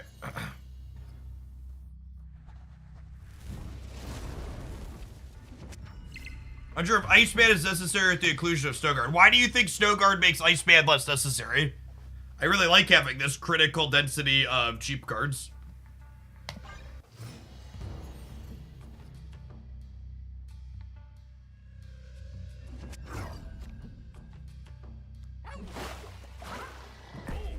With Storm to pull Limbo on command and Jeff plus Marvel to grab Sanctum. Oh, I should have played Jeff into the middle. Why not split Nico? I only upgrade my cards when I have enough boosters and credits to get for inked or gold splits on them.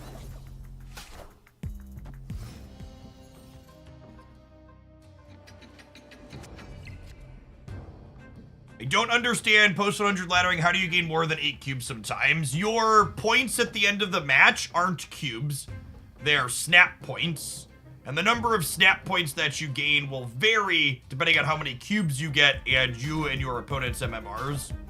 Yeah, Iceman is a card that Twitch chat has a heavy bias against because they can't know when Iceman is winning them the game. It's not a card that you visually see winning.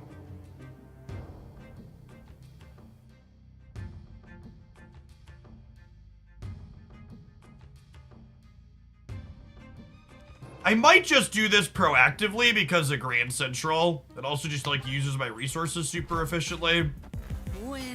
It also prevents them from like Cosmoing me out of taking the Limbo away.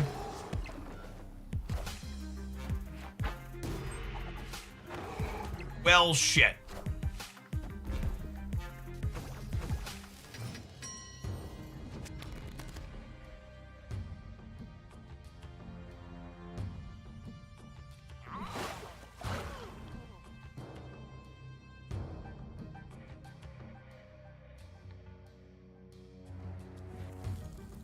Opponent snapped.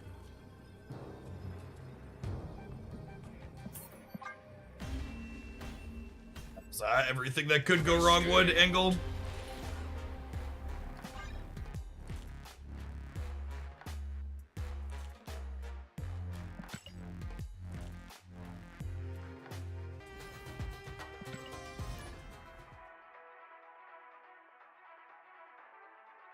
Working on Cloak and Dagger bounce, sure. In my experience, the move bounce decks are fun, but they just lack the consistency that the non-move bounce decks have.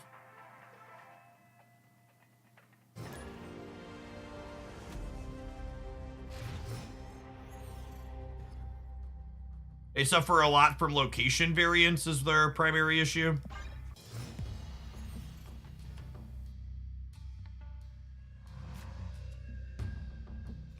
Our doggo, in theory, could go absolutely nuts on turn 4. We'll see how we end up at here.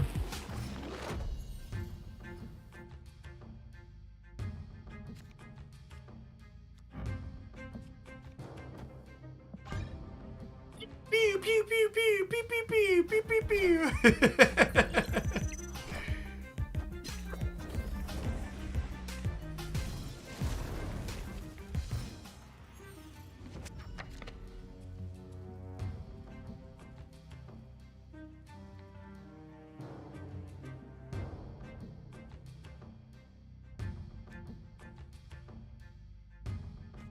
What if I do this to keep them out of Shuri's lab this turn?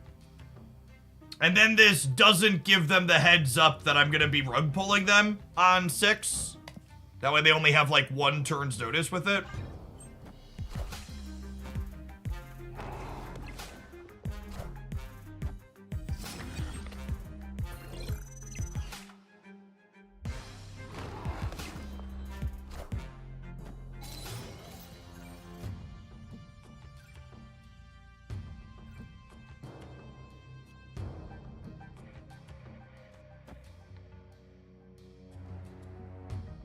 Well, now they're playing here, right? So I don't know that I'm incentivized to jug this turn.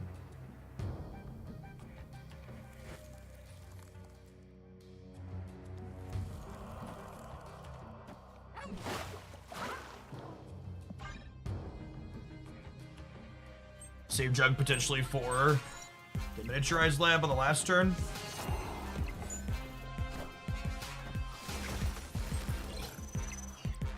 Or the Shuri's lab, potentially.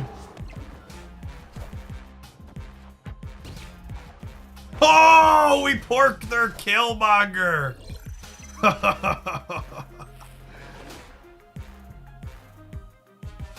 Oh, Legion. That's adorable. It'd be a damn shame if I had a way to get rid of all of them at once.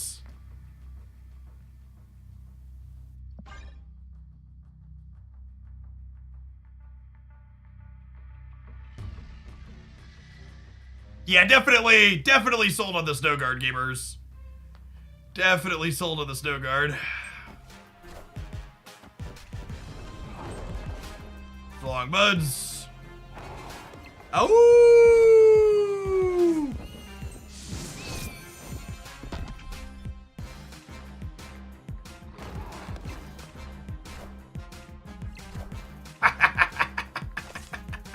Guys, gals, and non-binary pals, we got him. Victory.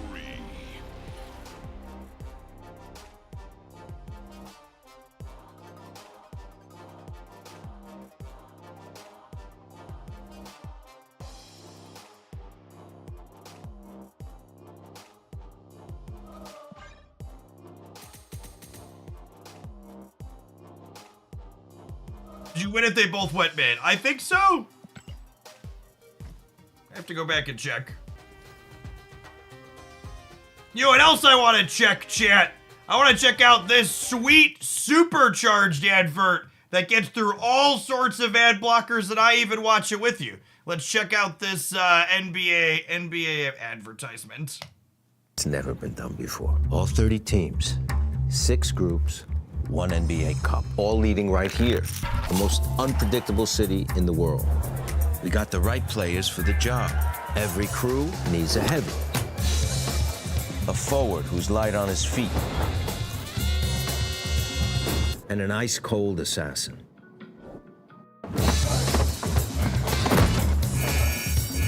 I got a guy with laser focus. Make that 2. A vet who isn't afraid to get his hands dirty. We'll need a crew that's incredibly precise that always keeps their eyes on the prize. Of course, everyone's game to grab it. But the only way to get the NBA Cup is to win it. Looks like you're all gonna have to play for it.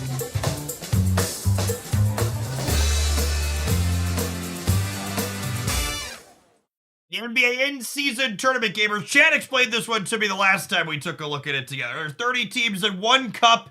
The champion will be crowned on December 9th in Las Vegas. This is like it's almost like a preseason style thing, right? Where the players have a chance to earn extra based on performance. The tournament is part of the regular season and results in 2 extra games for 4 teams. It's mid-season. Okay. Let's get 30 teams. 30 teams in one cup. The internet never changes. Big mood. Big mood. It's an attempt to make the early season mean something for NBA. Okay, that makes sense.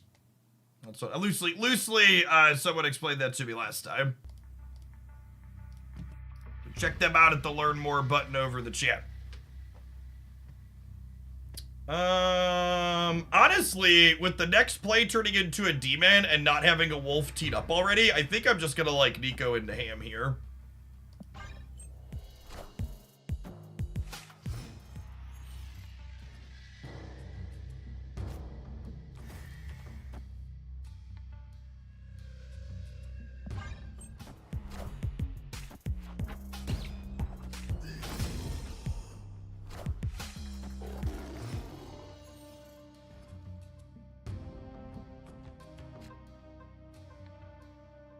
Alright, well, that's probably fine. I get to go Werewolf into Jones here, into Rescue here, Snowguard here. Honestly, that might be worth snapping. What did the pig hit, by the way? I missed it, gamers. Was the pig hit worth snapping? It hit Darkhawk. Yes. The answer to the question is yes. Oh, that's a good one, too. Snap. Spider Ham is so good, chat.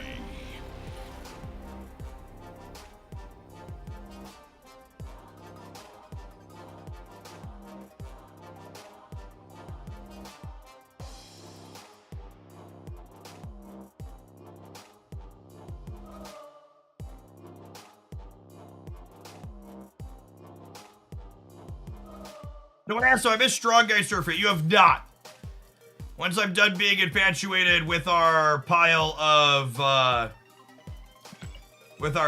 rescue and unreveal cards, we will check out some Strong Guy. I don't know if we're gonna start with Surfer Strong Guy, but some type of Strong Guy for sure.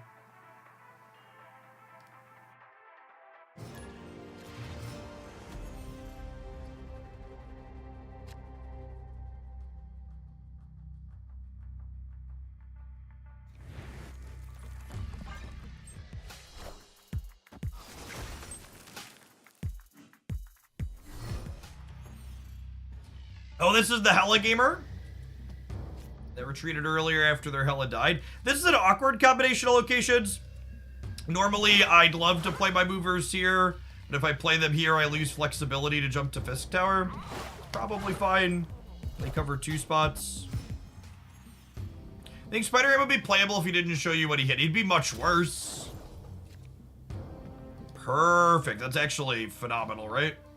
I don't think I can snap this here because they're a Hella deck. Wind, aid my hand.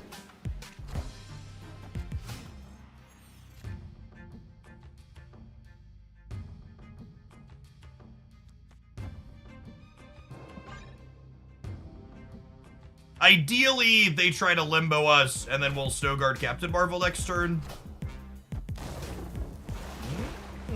I wasn't expecting Dracula out of them.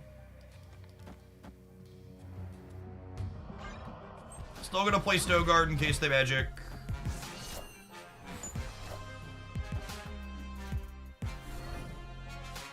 All systems go.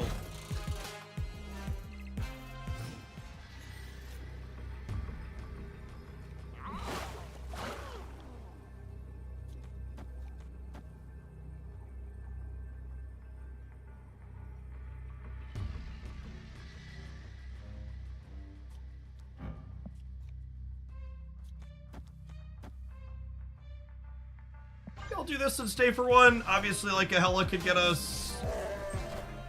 These have, like, one individually big thing. We're probably good.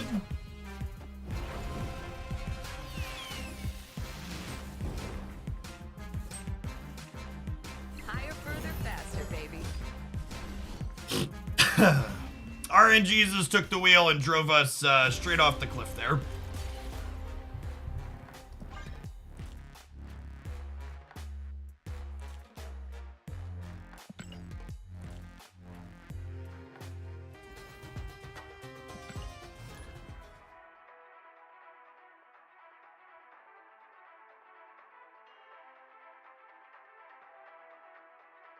Yeah, it's not like they snap. I probably would have left if they snapped, so they're probably ideal not pressing the button there.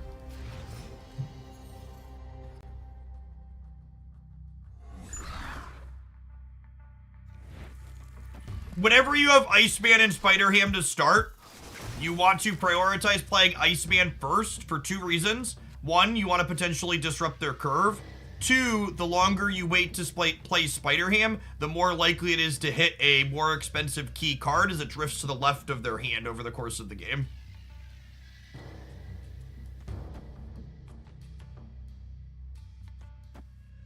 I think I'm sitting on the ham here still because of the logic I just talked about, but Elysium is definitely better for most other decks than us, so I'm going to go ahead and pull it off the board here.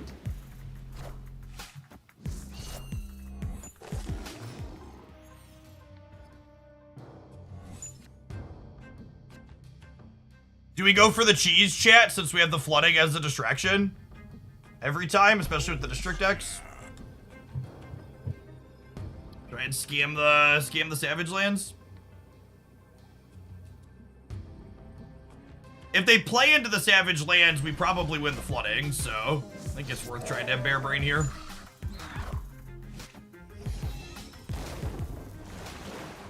Yes, that's also true. We can hawk back into the flooding in a pinch.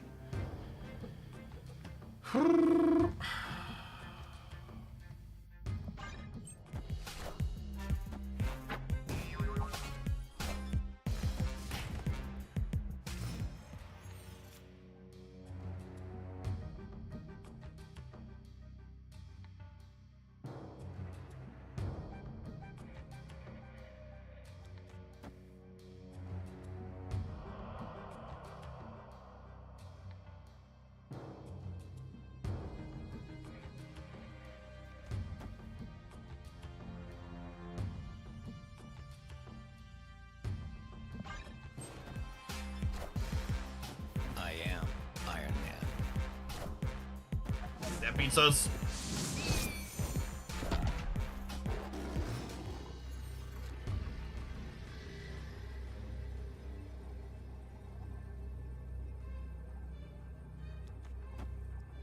It is enough to win here remotely.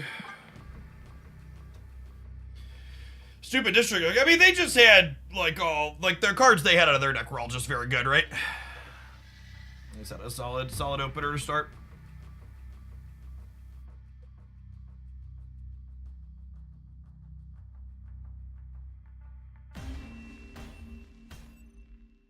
Escaped.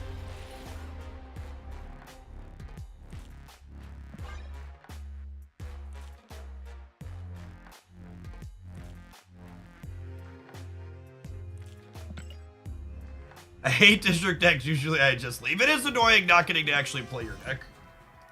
It's definitely a mood.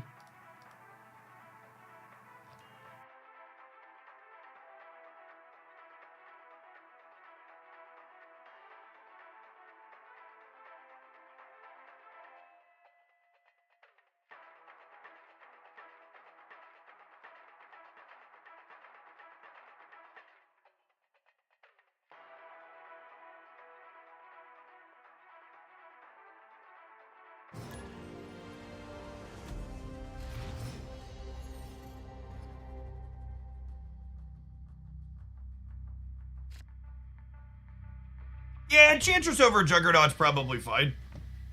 I don't know, Juggernaut has more utility in other places. There's also going to be a lot of spots where, like, you just can't... There's also going to be a lot of spots where you just can't Enchantress them because they have Cosmo anyways, so... Sorry, kitty. We're playing on curve, kitty.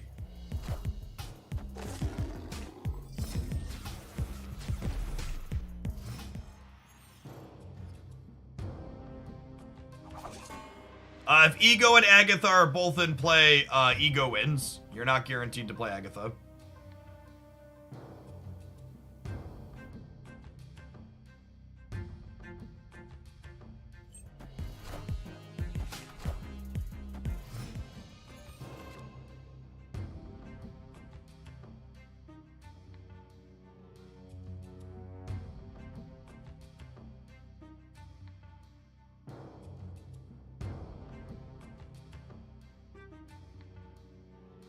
It's just like, where do I want to play around Professor X at?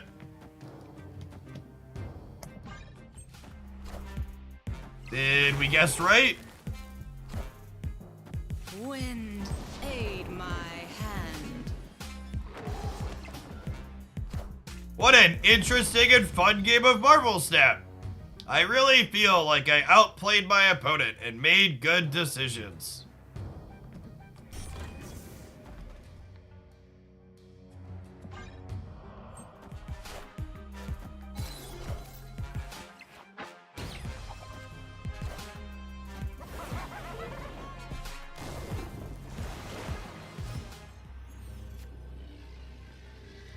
Fuck out of my game, Galactus.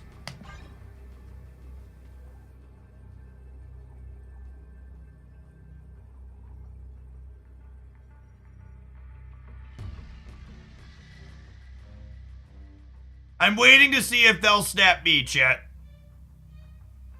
I'd like to dedicate this game to the person that just suggested I cut Juggernaut for Enchantress. By the way, most underrated card in Marvel Snap. And I don't think it's close. This card is so much better and wins so many games compared to the amount of respect and play rate it gets. It's so good.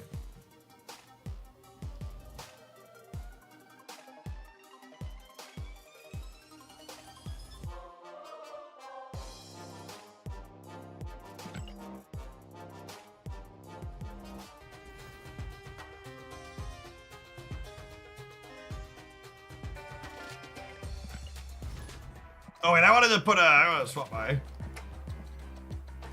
swap my avatar to Snowguard.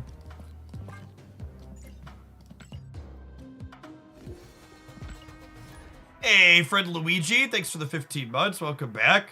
Yes, that is a fool's gold on the back of my jug.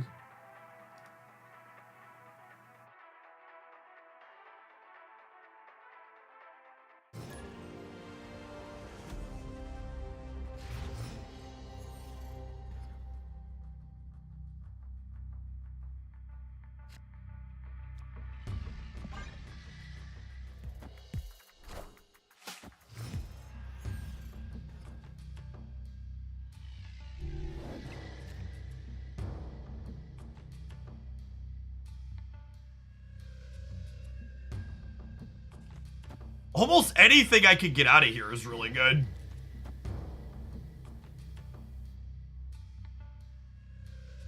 Like Juggernaut's the worst one, or a bad Nico spell, I guess.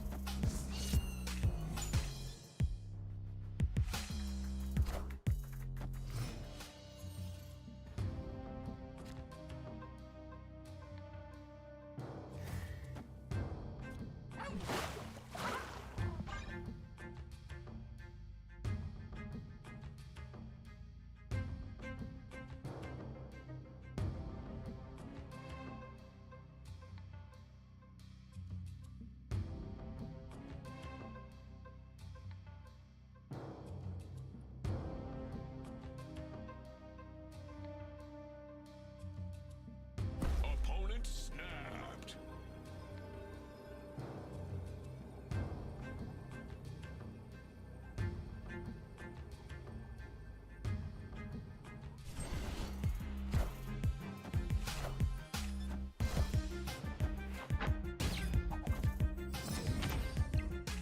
Isn't gonna have any text anyways.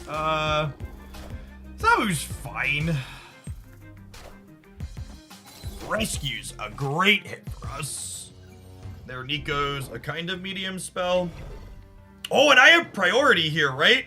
So I could go Juggernaut you out of here so you don't get the Elsa bonus. Do I snap them back on that? I kind of want to snap them back on that. I don't know if I have enough stats in general. I don't know if I have enough stats in general in my deck to be in a good position or not here, though, so I'm just not going to risk it, I don't think. Oh, Snowguard first in case we hit Werewolf. Yeah, that's a good call. I did that on the rest of the turns, and I forgot to do it this turn.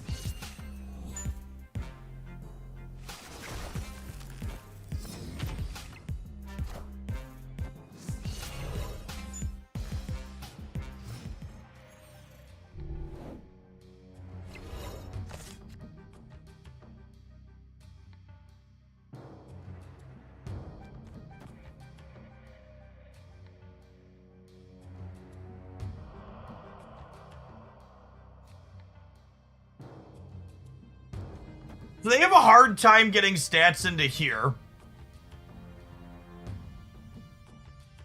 By Jones here, because they have a hard time putting points over here, too.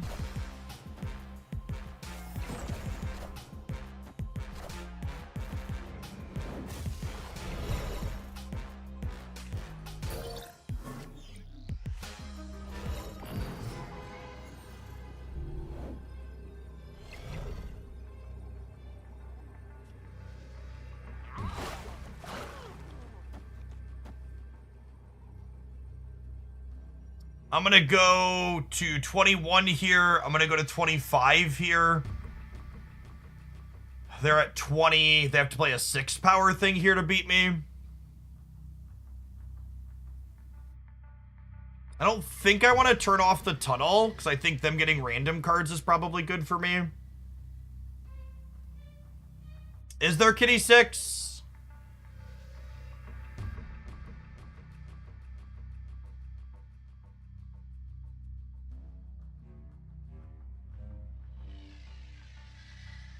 I like how Chet has like 6 different answers on how big their card is. Yeah, I can only get to 25 over there.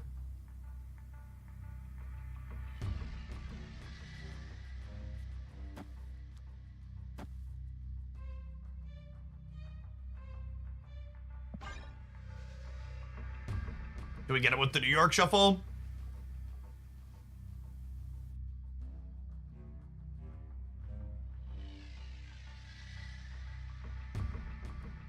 Moving these over here puts me to 16 altogether, or 26 altogether over here.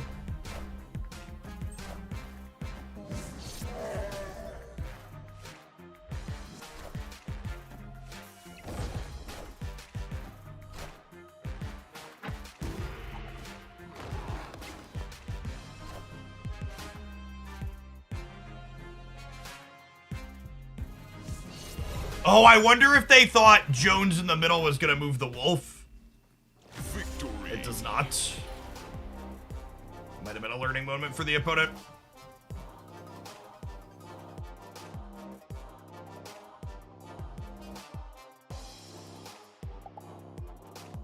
Yeah. This deck probably has a terrible Loki matchup if I had to guess on average. Like, the New York plus Quantum Tunnel did us a lot of favors in this game. If Loki was more popular, 3-mana Mobius might be a card that this deck would want to play. But Loki just hasn't been that popular. And honestly, I'm not super surprised that Loki hasn't been too popular. My time spent playing Loki, it felt kind of only okay. They played Jessica Jones into Quantum Tunnel, and Werewolf by Night does not jump into Quantum Tunnel if you play it on reveal there.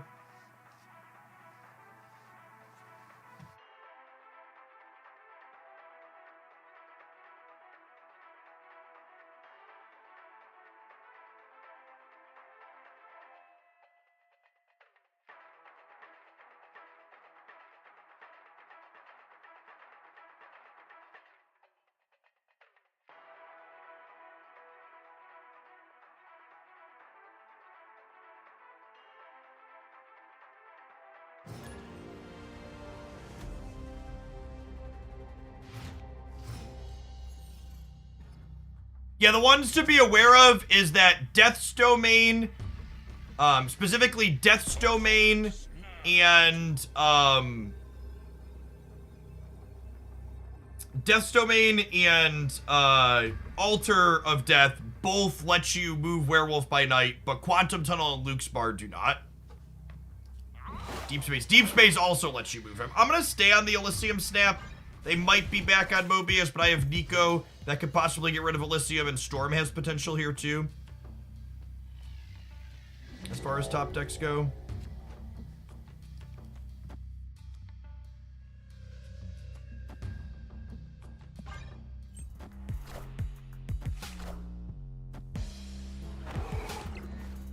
Yes, you won't move, you will not move out of Deep Space is accurate.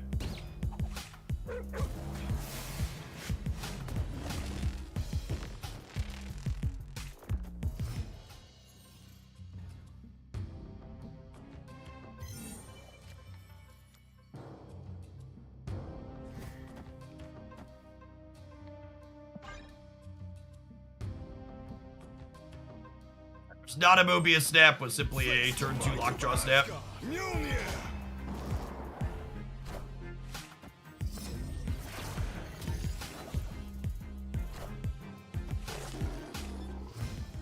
For people asking me if I'd make changes to the deck I'm currently playing, if there were changes I wanted to make, I would make them. As of this immediate moment in time, no, there are not changes I would make.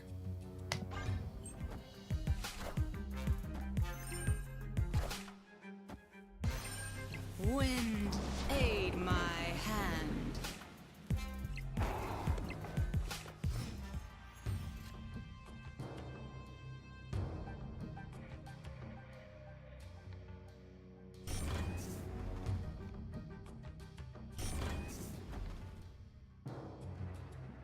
Are we in snapback territory here?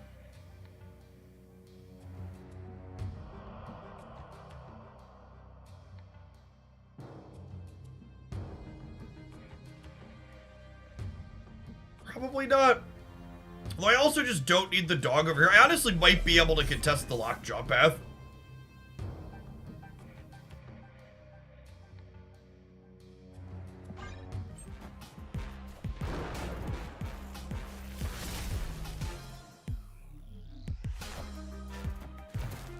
How big they get.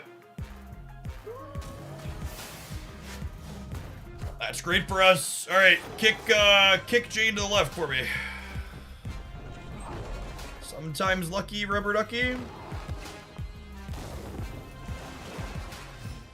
Jones? Spider Ham. Is Spider Ham enough? It is, right? Because this is 16 plus 13.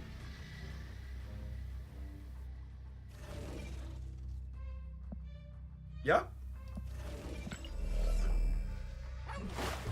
Drew the actual worst card in our deck and it's still enough.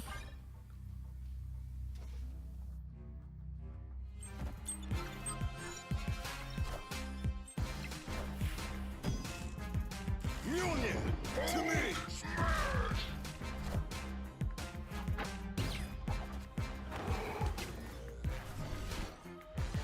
Juggernaut. Guys, gals, and non-binary pals. Juggernaut.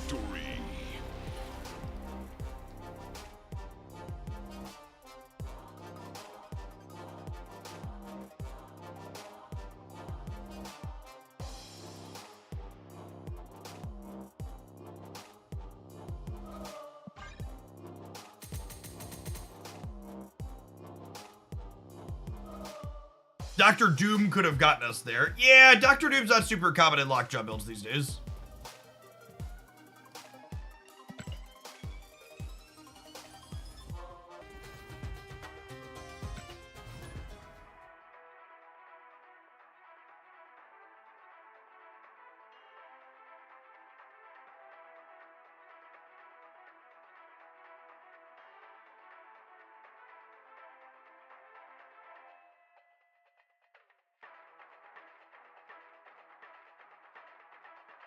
Love to see a move brew from you.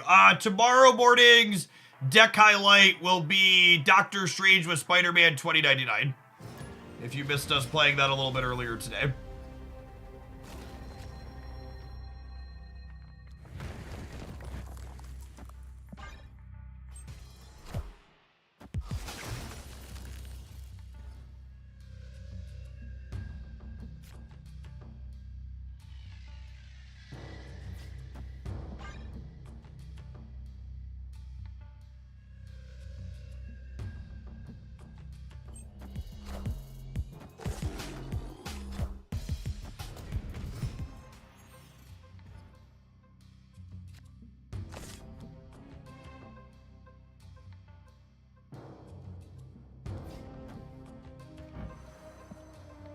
I think I have to do this here so that way I don't lose my Zabu.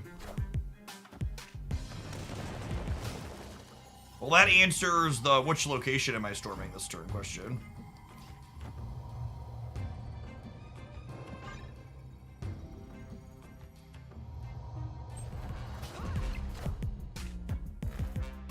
Wind, aid my hand.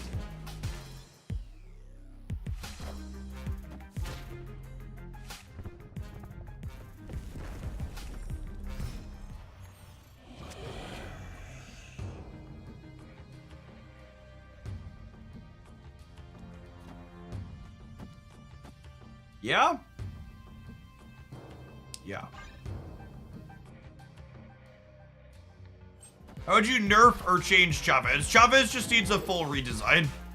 Her current design is not something that I want.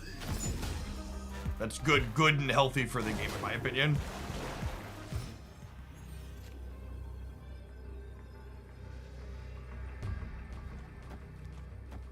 This gives me 9 on the left, and then Danvers covers everything here. Beat it to a Doctor Doom, but that's about it. And they put rocks in their deck. Oh, that gets us to, right? By 1? GG opponent. Higher, further, faster, baby.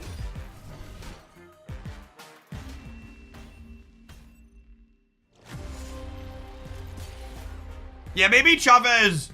If they could turn Chavez into some type of supporting card for the movement archetype, that would be pretty sweet.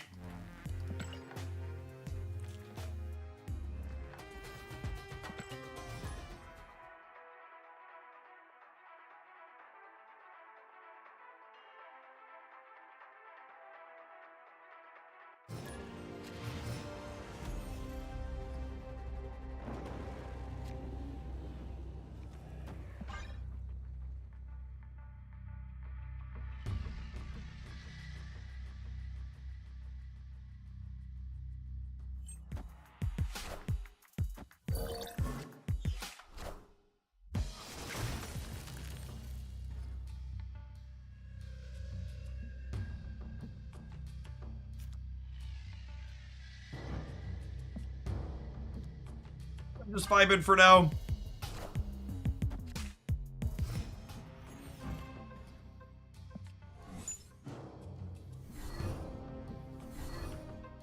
Thanks, Baron. Appreciate you. You do a lot. You do a lot for the home team.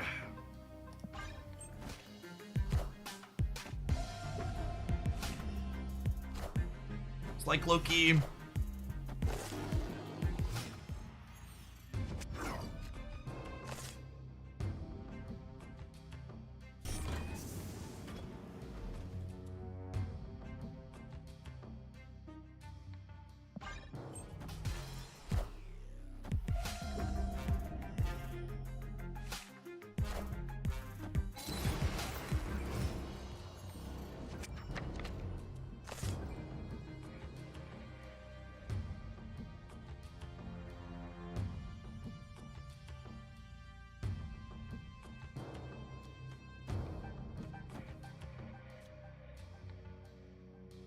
Their hand really wasn't doing much.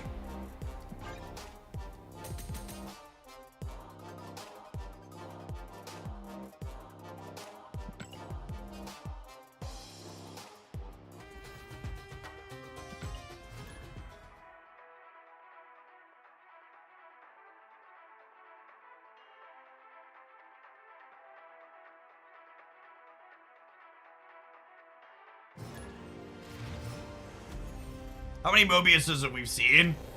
Can probably count them on one hand. Not many.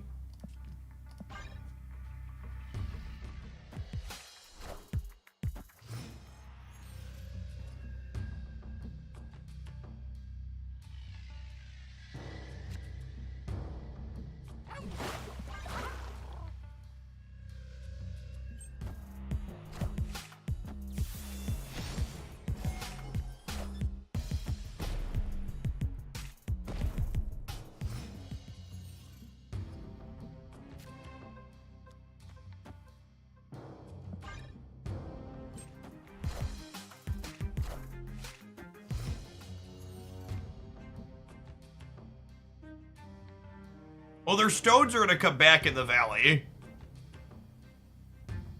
I think if they want to Elsa into the danger room, I think they're allowed to do that, and we just snap them and do this.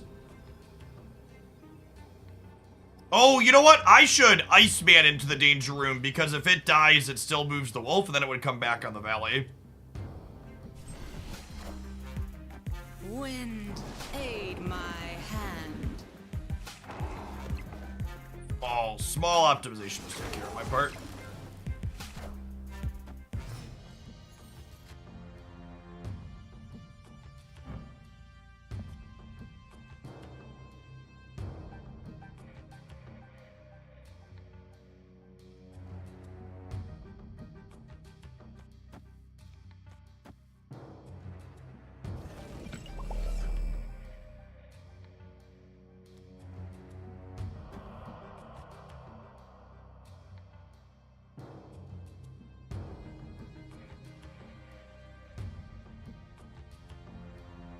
I think it's just jug middle, and then we'll like do this into this.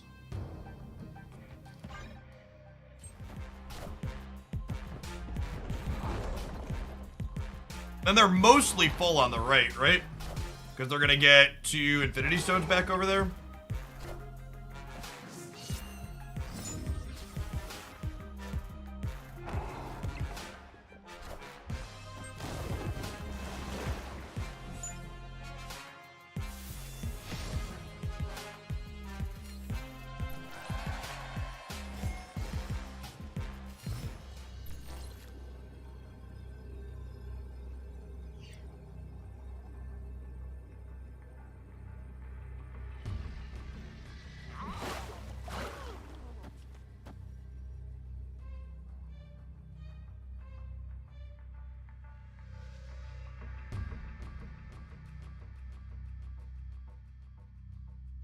I punt Mojo World to play around Shang-Chi. I think I need to put this center to play around Doctor Doom.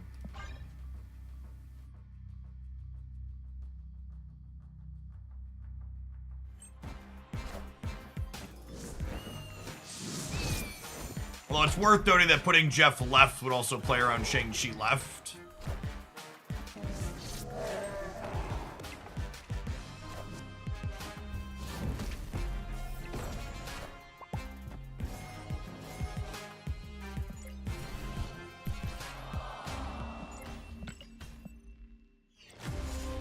If I was choosing to play around Shang-Chi on the right, I probably should have chosen to play around it on the left as well instead of flipping a coin.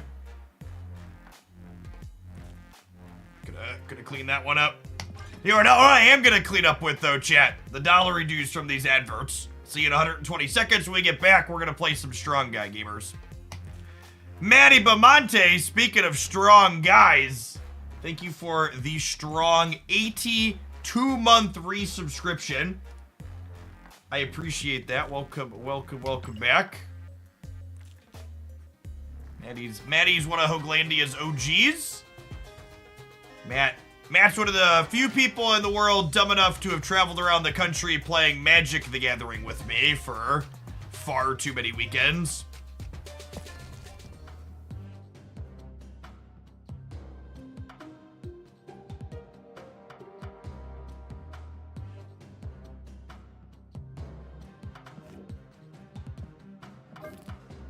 All right. What do we want to do? What do we want to do with my King of Hell, chat?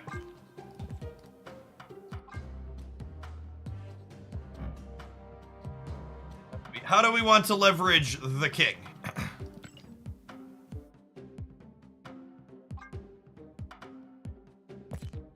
We could Surfer is an option. That lets us play Mobius as well. We could also play a Sarah mid-range discard deck. Try go old school.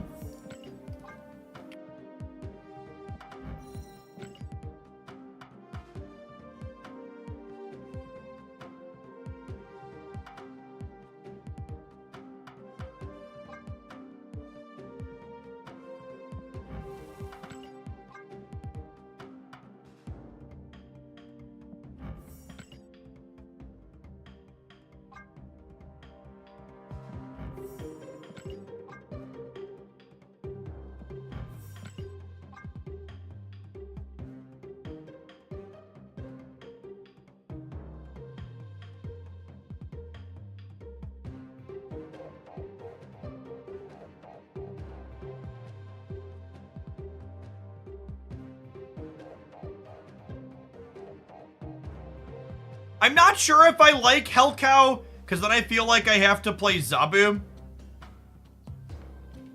You can find my decks from this morning in my untapped page here, Mage Cakes.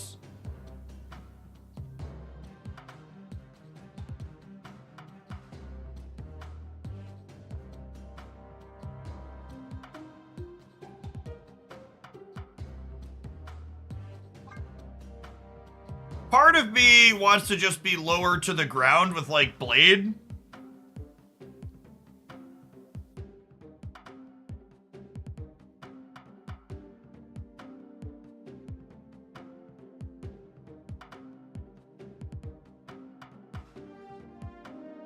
Just play some other good on-rate stuff.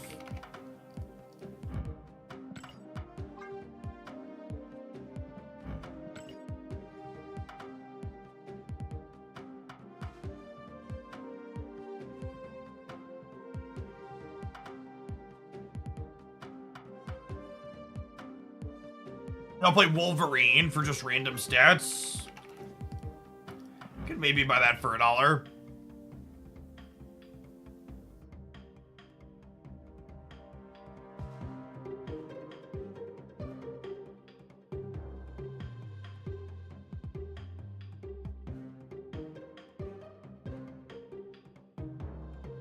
This isn't a Dracula deck. There's different strong guy decks that could maybe be Dracula decks. This is not one of those. Draw another 4 for Zabu. I could either play another 4 for Zabu, or I could not play Zabu.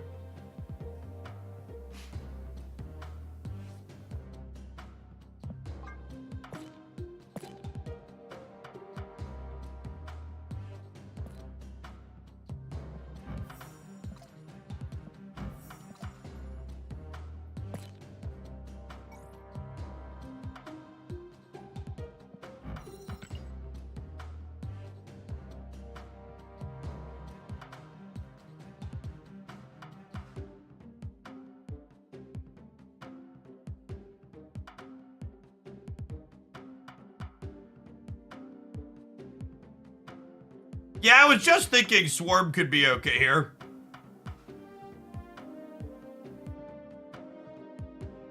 Dacking could also be okay as well.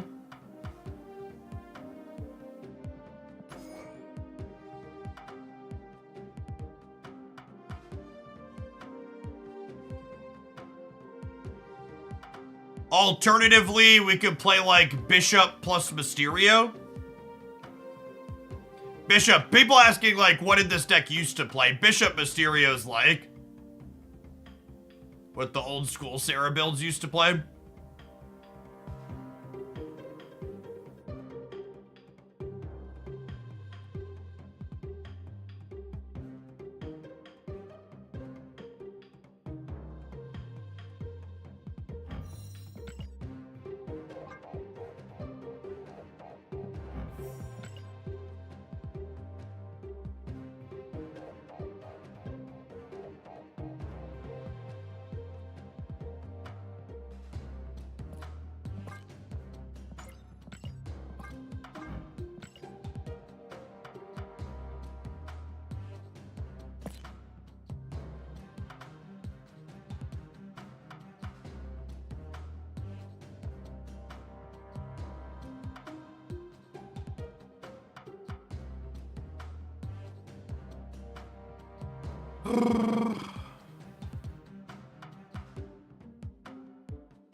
Snap!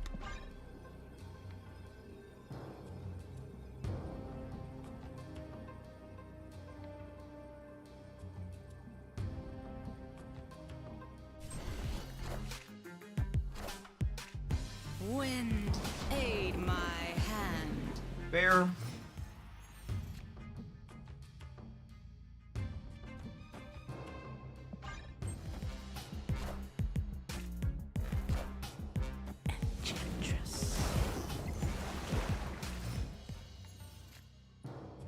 The Visera Center, we should not have priority going into the last turn.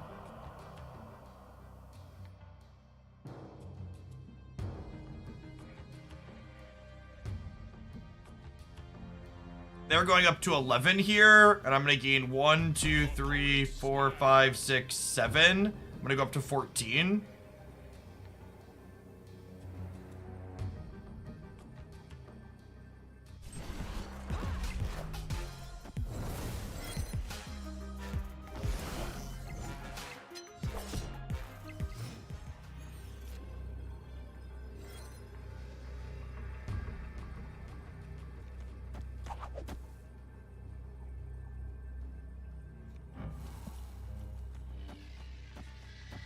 I mean, yeah, that's literally like we drew it up, right? The question is, do I want to compete middle? I think I do. We go up to 18 there. I'm going up to, because my Mysterio's no power, so it'll be 3 here. So we'll have 3, 6, 10, 12 here on the right.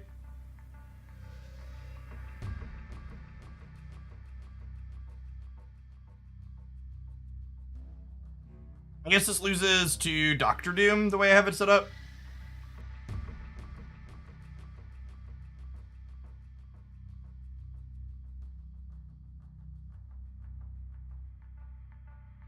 Eliath incoming. Well, Eliath is a reason to... Oh, Bishop doesn't count my cards if I get Eliath, right?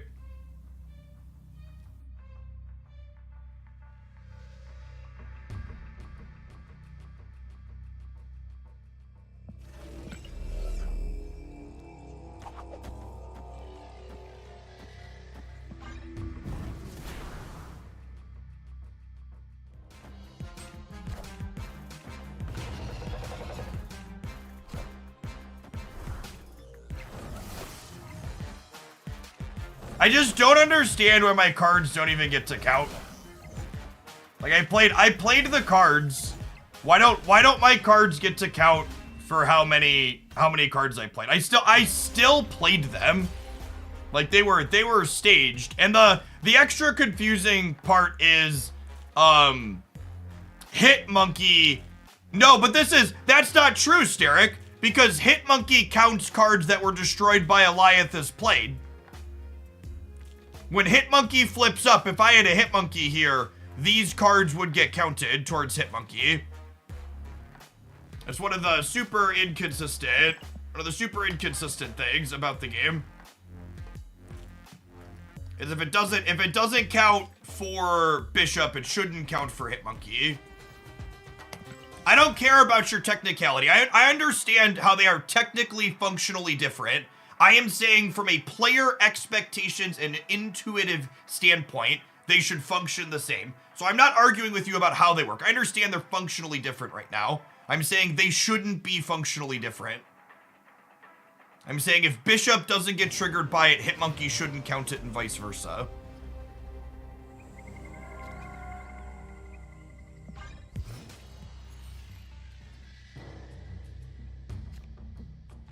I understand mechanically what's happening.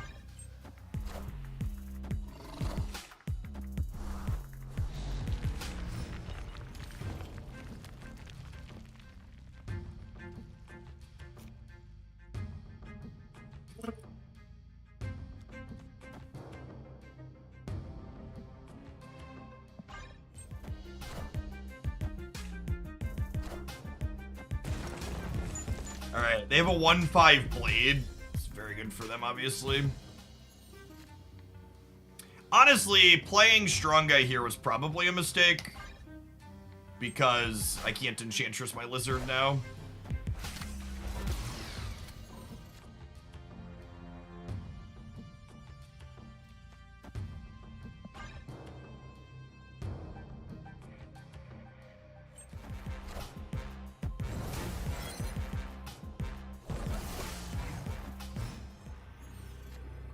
Mysterio was the best draw on our deck.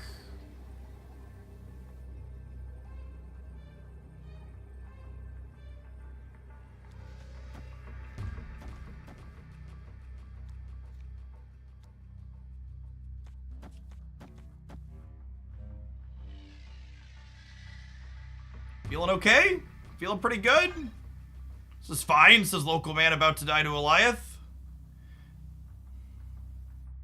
Nah, we might actually beat Eliath this time, right?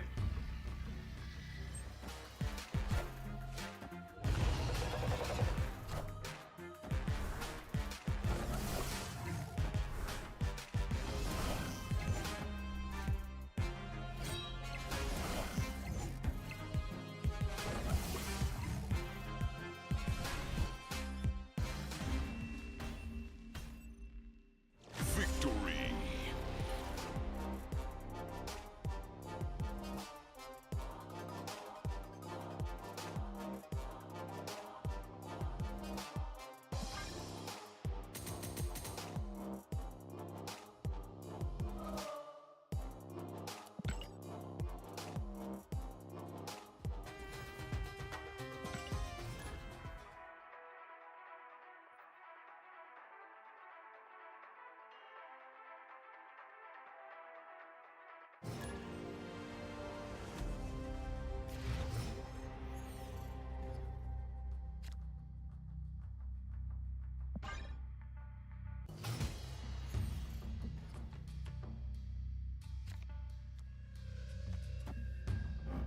That location is very bad for the home team gamers.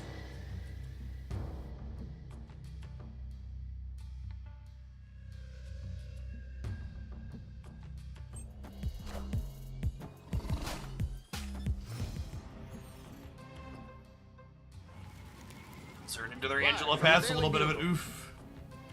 Ooh, that's a piece of candy.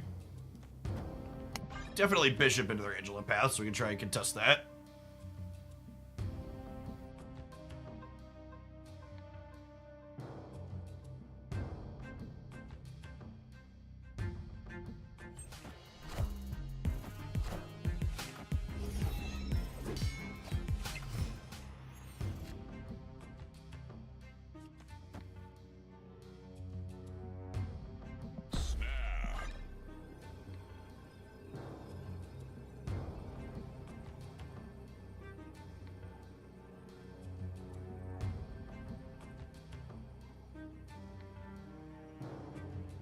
The nice invisible woman.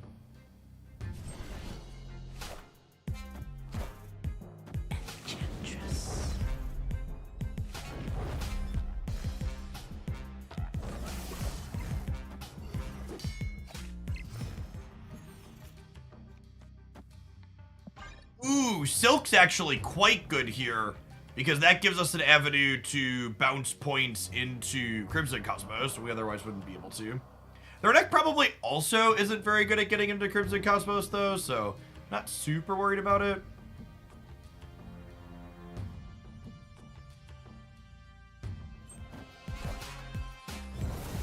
like a Jeff in the middle here.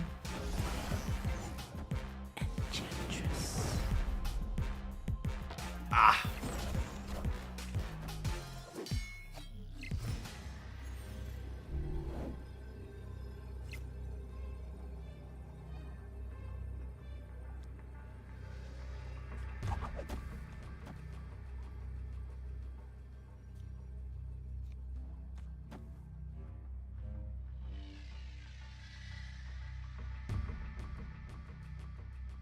I don't think they're gonna put more into the center. I think Silk is. Silk is good to go here.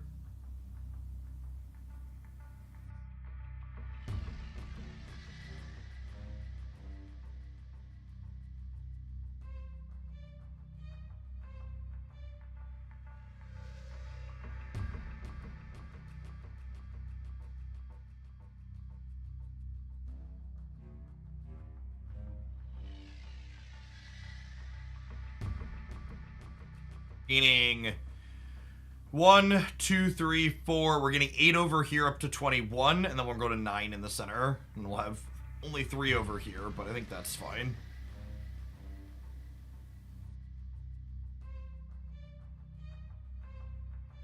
Oh, I could have played Blade Master over Mysterio. Yeah, he would have been 1 more, because that would have been -1 on Bishop, but +2 on Swordmaster. Good catch. And if we lose the left by 1, it's my fault. Yeah, I think this was just kind of medium for them still.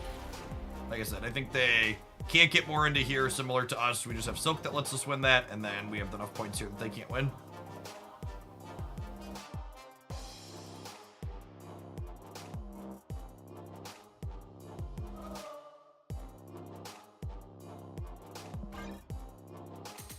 Could Dakin be good here? Yeah, maybe.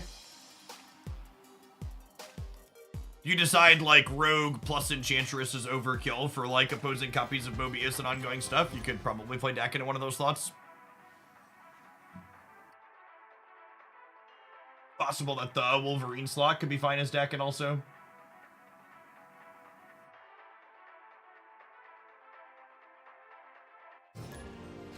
Appreciate everybody hanging out. It's a little bit later than I usually stream, but while we're 2,000 plus strong, I think we're going to keep going. We got a bunch of different things to explore with the OTA today. We played a little bit of Spider-Man 2099 with Doctor Strange. That'll be the highlight tomorrow morning on the Hoaglandia Snap channel. I also played a little bit of Rescue at Jessica Jones with Storm. Seems like a bunch of fun things to be poking at right now.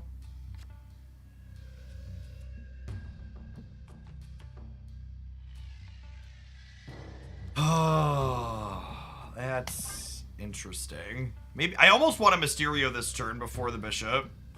It's gotta be wrong. If I work late, Jeff works late too. Yeah. Yeah, generally speaking of these afternoons, I plan to stream longer if we have an audience. That's just usually 4 o'clock central hits and things drop off. As my audience leaves work.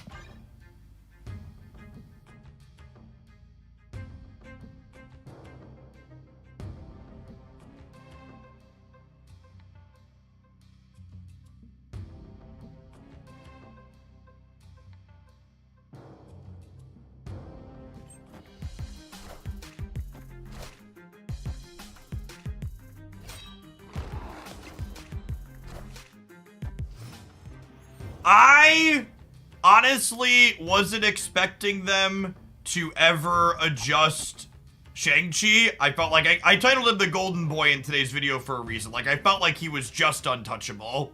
But I really can't overstate how good for the game as a whole Shang-Chi being different feels.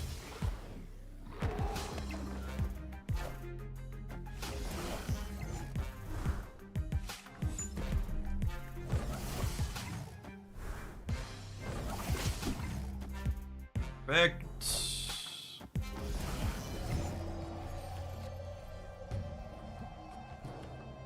Then we'll go Rogue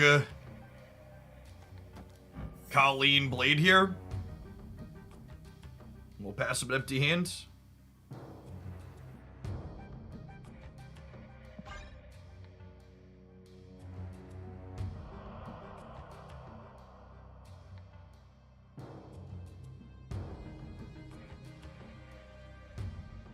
Yeah, I fully agree with all of their reasoning, right? Like the 10 being just a better big number is just like super accurate. You gotta snap them. I don't know that we're in a strong enough position to snap them.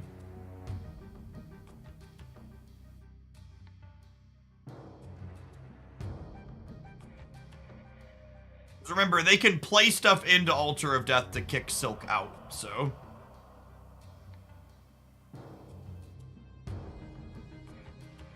I'm surprised Drax didn't get buffed up to 9.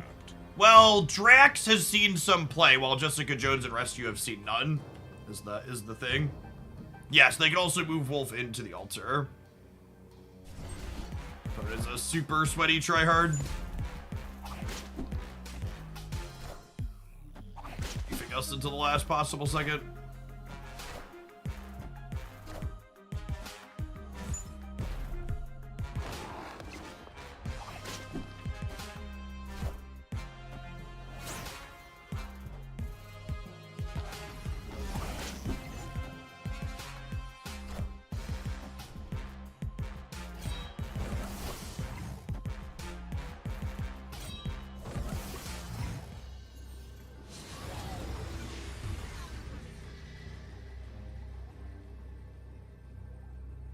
Well, that's actually a really interesting draw. So they drew Chavez, obviously. I think we still have to go despite the interesting draw.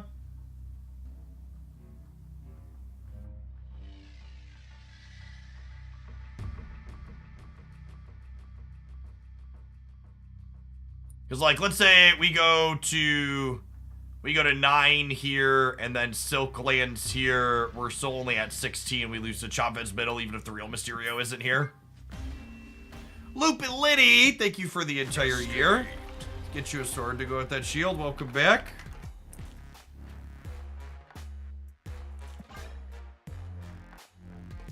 I agree. I really can't be overstated, Dania, like, how good on average Second Dinner has been, and not only game balance, but also all the surrounding things of the game.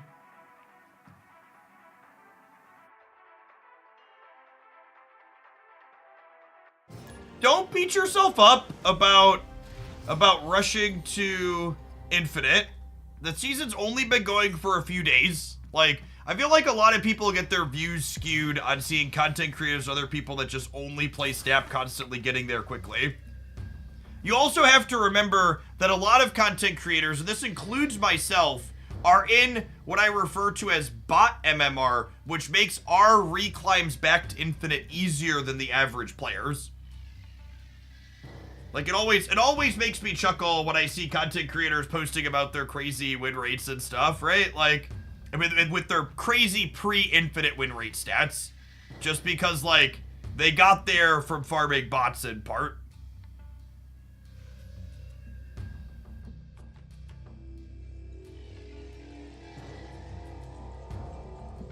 I might do this next turn, I'm not sure. I don't see what this location is.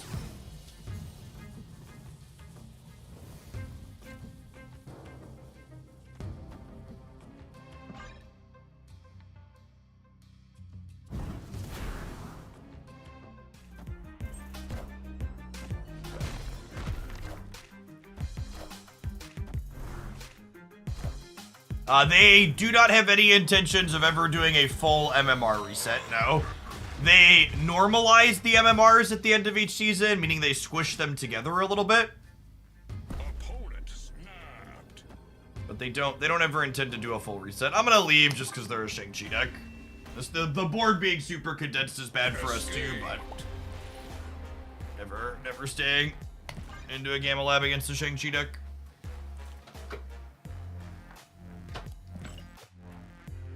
Green Wolverine's a card that's certainly on my to split at some point list.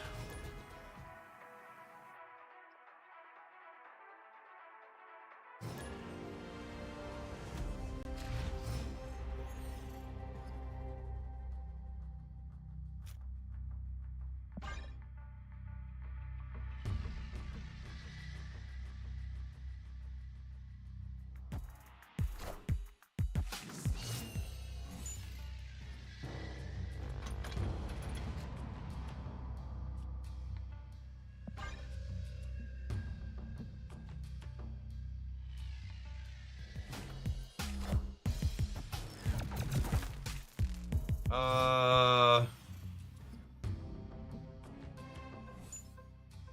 well, that's really sad.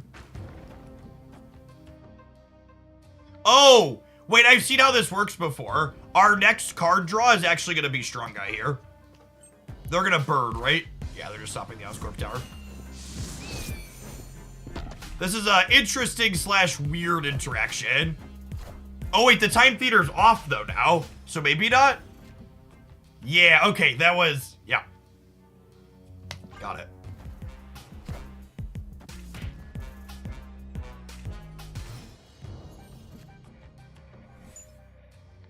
Oh, and then it turns back on, and it had never been active for us, so then it goes. Okay. Honestly, wouldn't mind drawing a piece of vibranium. I think I'm gonna stay here.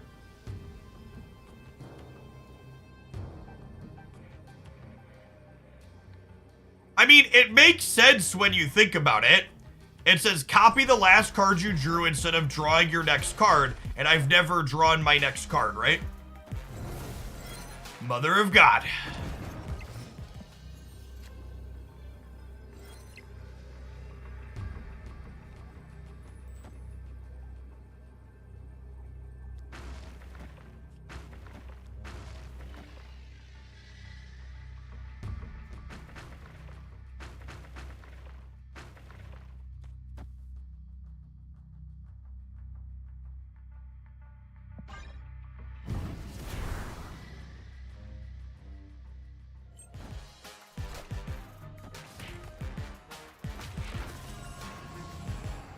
Oh, shit, wait. Oh, you gotta be kidding me. That's so frustrating.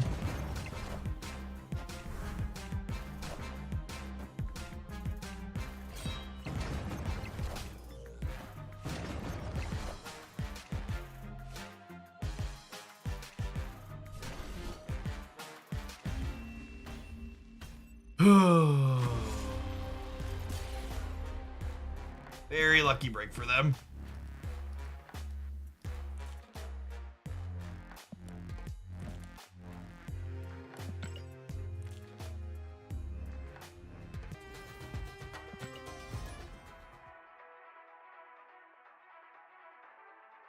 They hadn't, they'd have played at middle still. Why, Steely? Why is that a guarantee? Adam, thank you for the 2/3 of a year. Welcome back.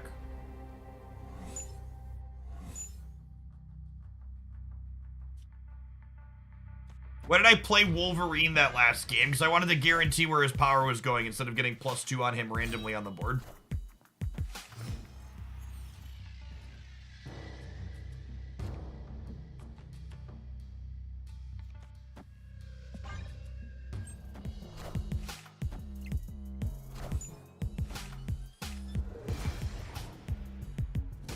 This is kind of funny.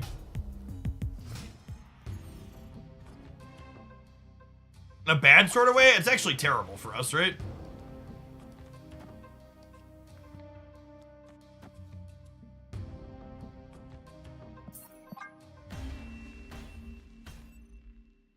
Escaped. Hey, Nightshade. Thanks for the membership on the YouTube side.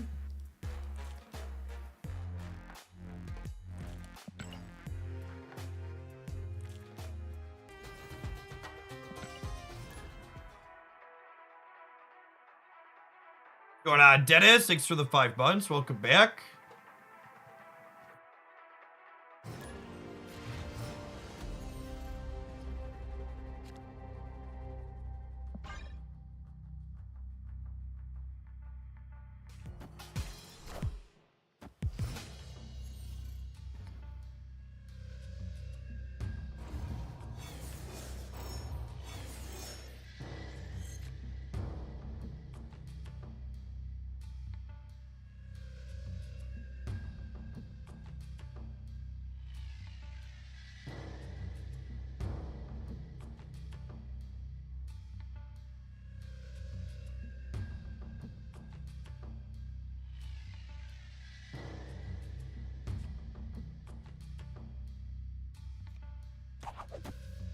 Your pre-OTA video this morning had me rolling. Yeah. The Mobius is gonna ruin Snap video has reviewed very well. If you haven't checked it out yet, the best 3 minutes of Marvel Snap content you'll watch today is in that link right there.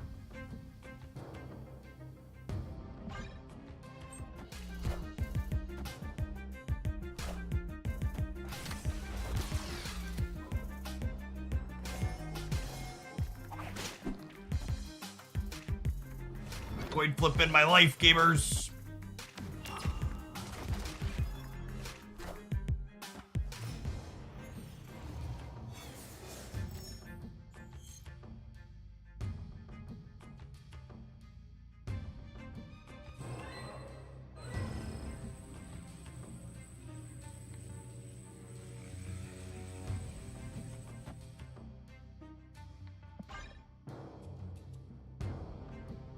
I guess.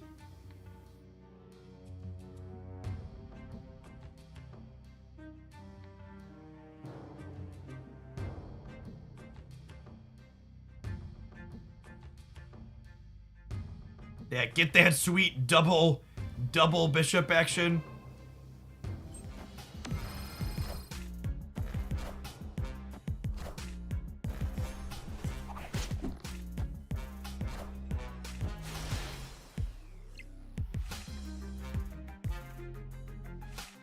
God, I lost the coin flip again? Oh, that's frustrating.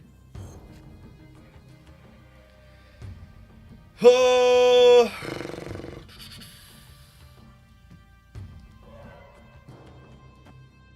Opponent snapped. I feel like I have a shot here.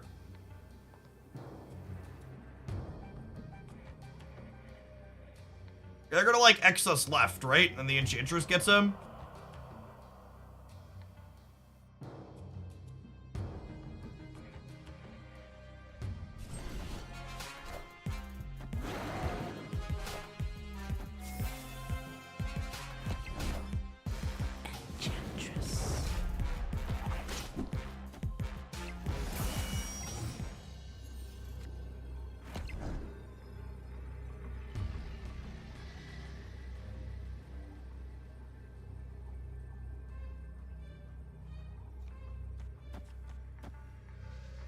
Oh, I'm short. I needed Blade.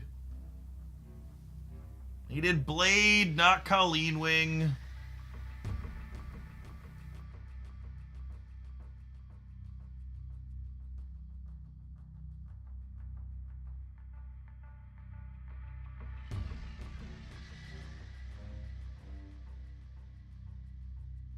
You should have played 2 cards last turn instead of the Enchantress. It's probably should have gone like Mysterio Lizard last turn.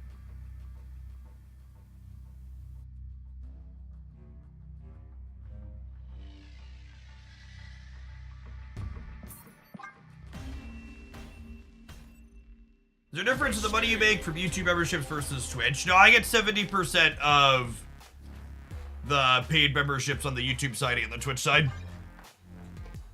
YouTube gives everybody 70% of paid memberships, and on the Twitch side, I have what they call a premium contract that gives me the same.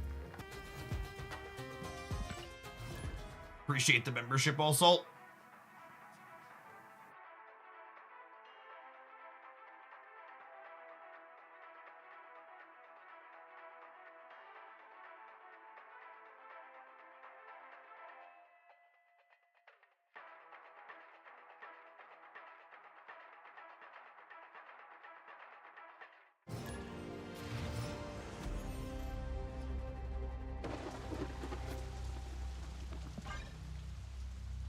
If we draw a 3 or 4 drop here, Colleen Wing will be guaranteed to hit Wolverine.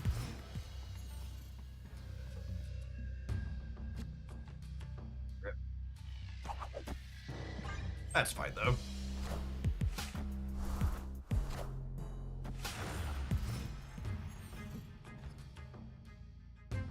The Nebula Medusa deck is typically an Alliance deck.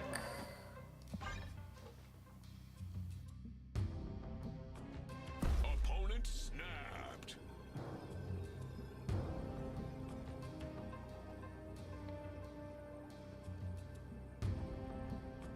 Shadow King is good right now. Why is that?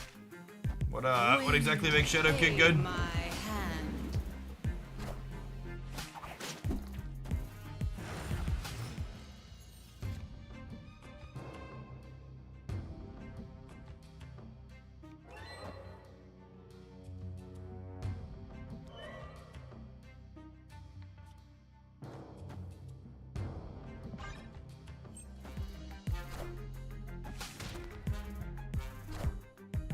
Look at the buffs on the opponent's cards, that's all. I mean, so you're saying, oh, you're just doing the typical Twitch chat thing and saying it's good again the particular matchup that I'm currently playing.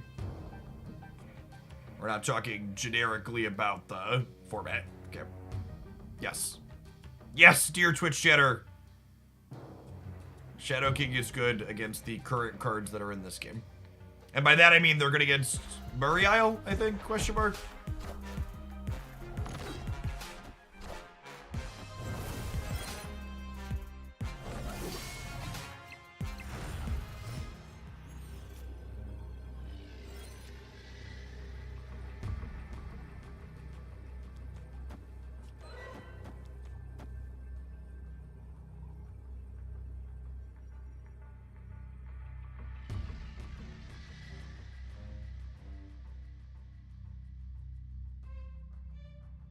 Adding 4, 5, up to 21. They Eliath me. They're only at 18.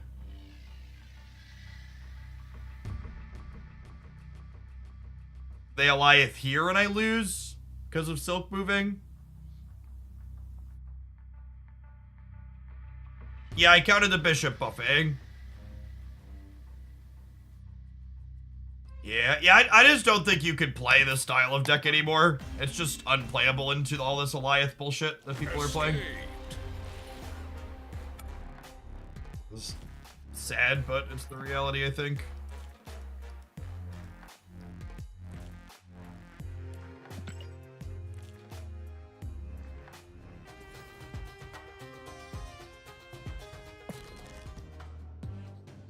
Maybe add Armor Cosmo. Generally speaking, you can't always predict the path where they're going to play into in advance, and you can't play for priority going into the last turn. Yeah, but it's Mobius that'll make decks like this one unplayable, right? No. Eliath and Professor X do more to hurt deck diversity than just like anything else in the game. It's the blunt truth of it.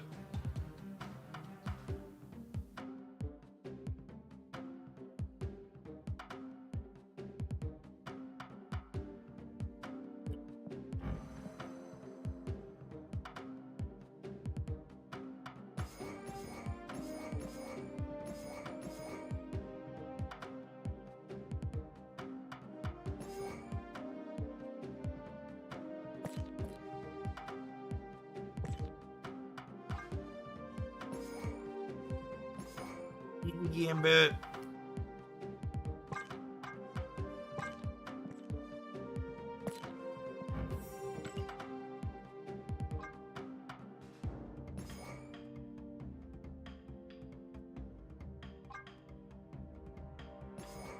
Card that deck is named after in there.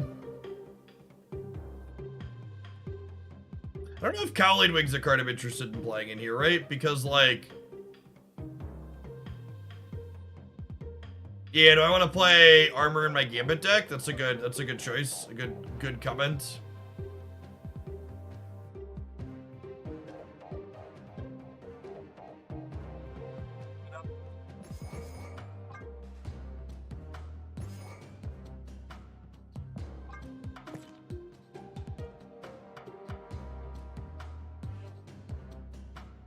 Our rogue split is excellent. You know, as else is excellent while I sit here in this deck editor and cook up some strong guys, Sarah. These adverts. We'll see you in 2 minutes. We're going to play a little of this when we get back. Thanks for hanging out.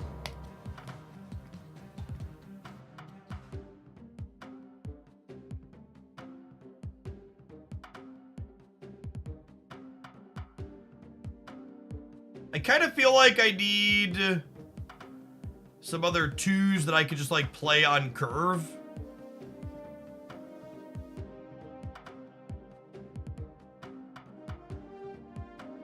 Invisible Woman's actually a great idea. I want more 2s, and she lets me put my discard cards underneath her.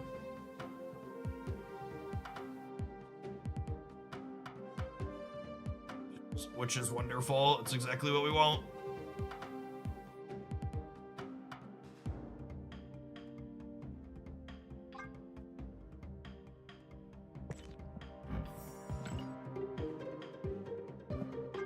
I got one more 2-drop. Well, one more 2-drop that I can like play on curve and not feel bad about it. Is it just like Jeff? It might just be Jeff, honestly.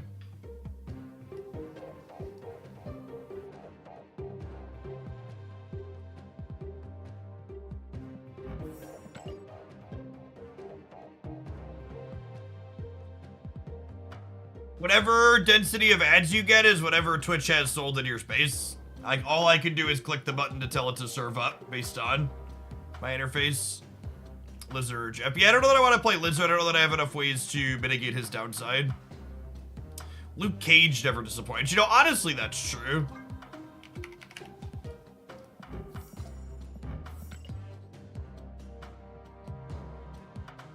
Yeah, it could be Armor. We talked about that being awkward with Gambit, though. I think I'd rather have Gambit.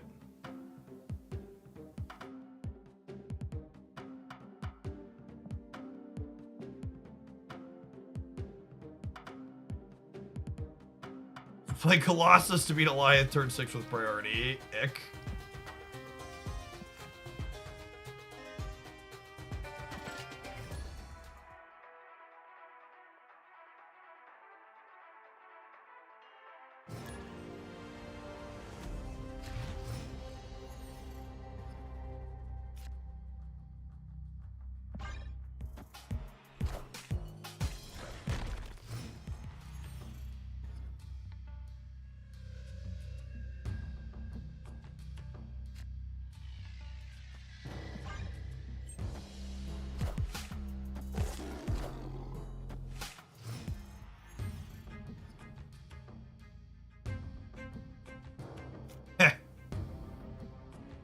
Lovely.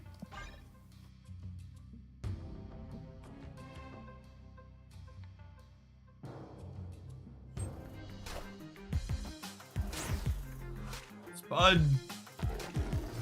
I just snapped him at this point.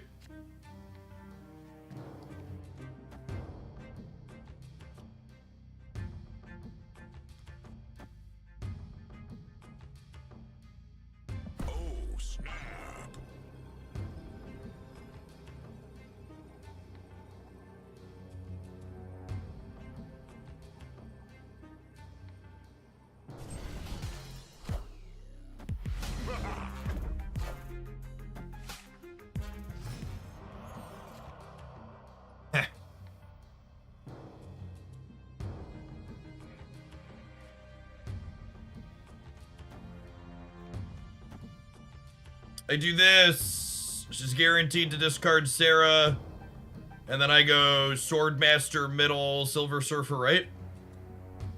Or vice versa, depending on what things look like. Oh, they already have Zabu though, right? I was thinking I don't want to make their stuff cheaper, but their stuff is already cheaper.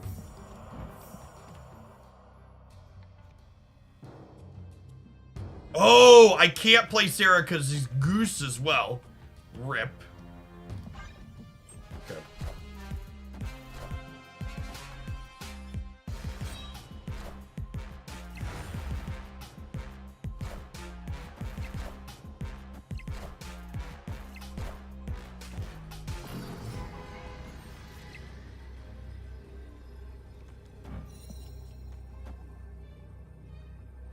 Does this win the game? Every time, right? Every time? Every time.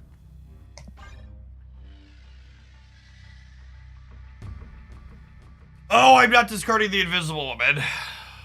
Might still win the game. Might still win the game. Yeah, crushed him. Out of my game.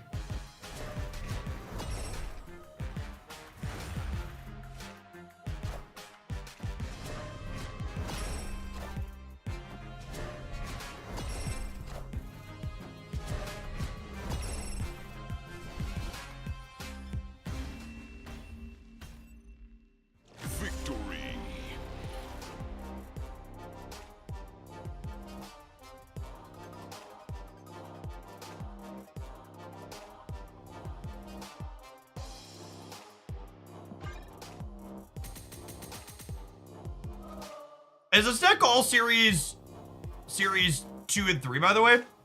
I think it is, right? Just incidentally.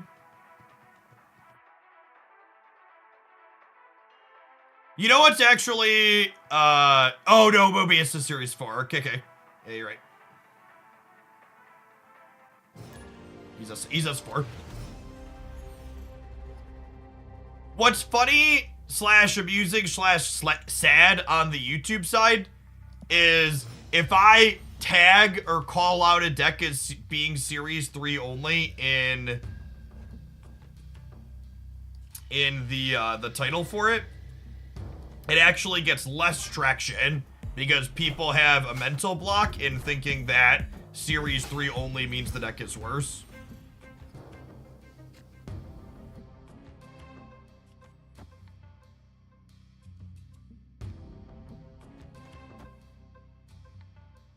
Nice snap. I don't really have, like, I have a little bit of disruption here in the rogue, but I don't have any good numbers to, like, take their stuff, right? Yep. Yeah, immediately getting some loot value here.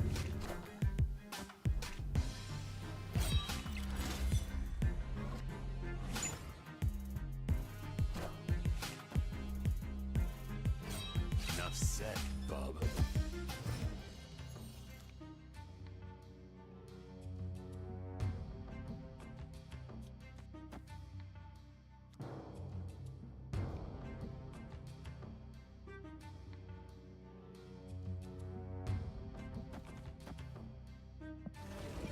Part of me wants to wait. I think I'm just doing this turn. We'll snap them now. Yeah. Victory. Shouldn't snap. Should just let the content play out. My cube rate is so much lower than it would be.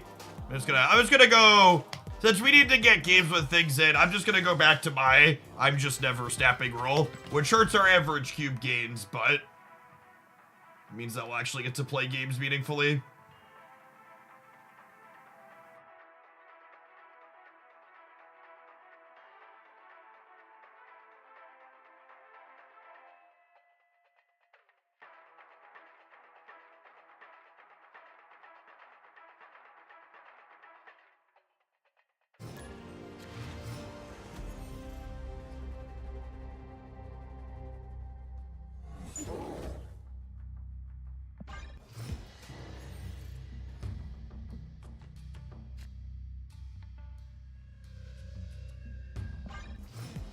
Dark Dart, thank you for the 2 months. Appreciate the prime. Welcome back. Hey, Cosmo, the Monster Island, just because I'm not a Shang deck and they could be.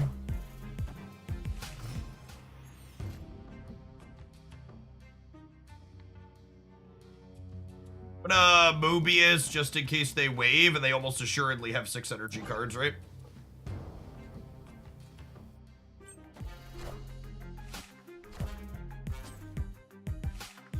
There is something amusingly ironic about someone who looks to be playing a Living Tribunal combo deck calling Loki cringe. That's funny to me.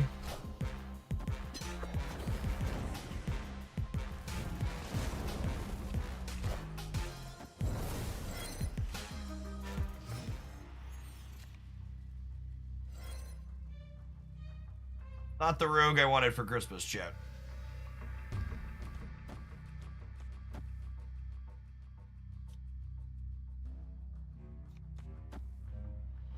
I don't have Silver Surfer yet either. The mystery intrigues me.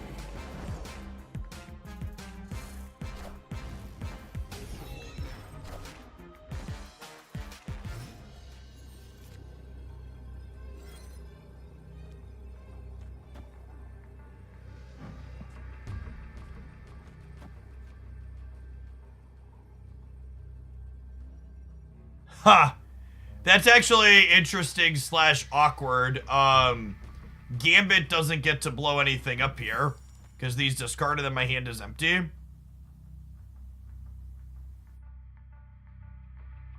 There's only one card missing in their deck, chat. I can't stay. I needed Rogue. Escaped. Oh, I could play one left. Sure, we're not going to be able to beat them playing Iron Man, right?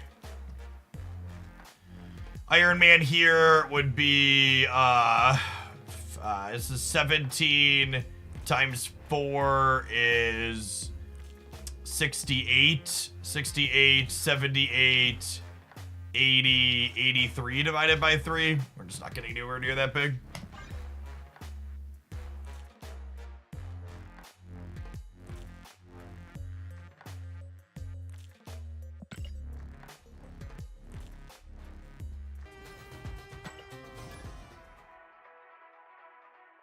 It wasn't that I didn't believe in my Gambit. It was that I didn't have a card in my hand for Gambit to discard, so he wouldn't actually blow anything up.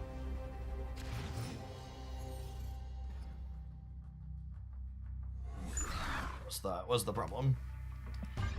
Does Living Tribute round up or down? Yes. It rounds to the nearest divisible one of 3, so sometimes up and sometimes down.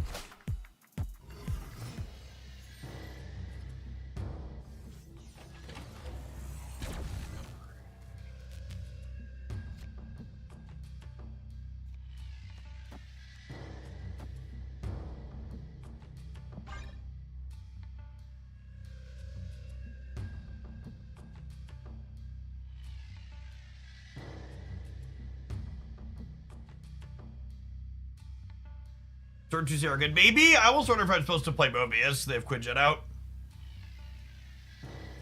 I guess Sarah's like a super Quinjet for us for the time being, though.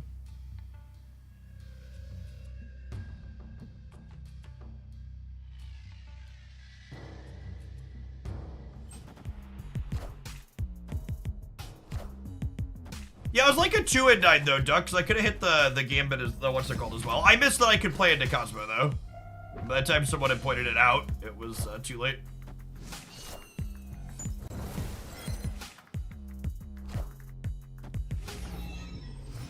Oh, and they picked their Quinjet back up, so I get to get Mobius down, and then they don't get to have it, which is great.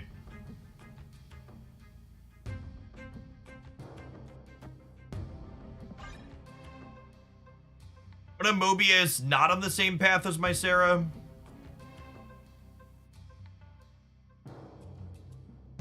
Oh yeah, getting points left because of the bear is ideal. Wait, what?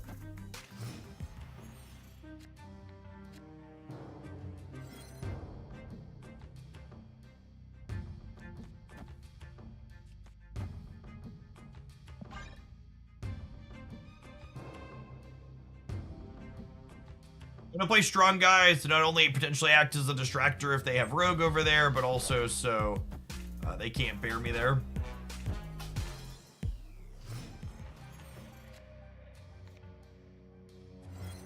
Remember this card, Loki Gamer? He's here to restore the timeline.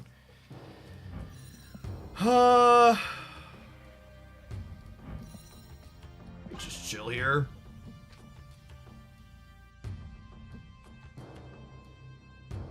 Yeah, I would have loved to goose the right, but I can't, so I can just take the draw step. Not playing the goose out, kind of rewarded with the Mirage.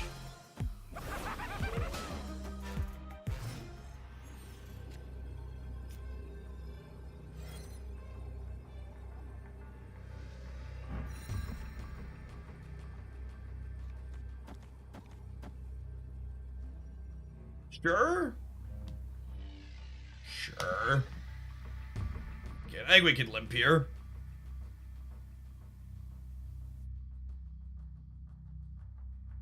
Order. These are under Invisible Woman, chat. Gambit goes first. Victory.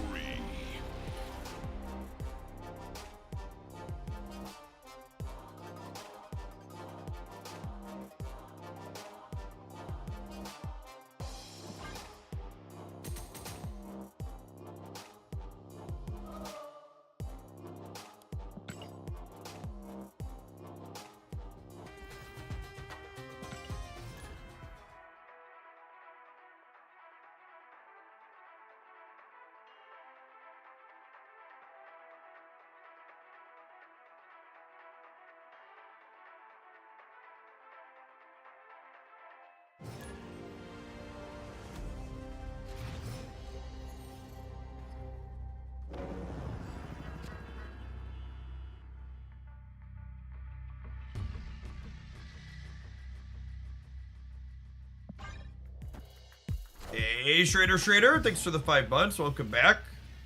It rounds to the nearest divisible of 3, Nick, so sometimes it rounds up and sometimes it rounds down.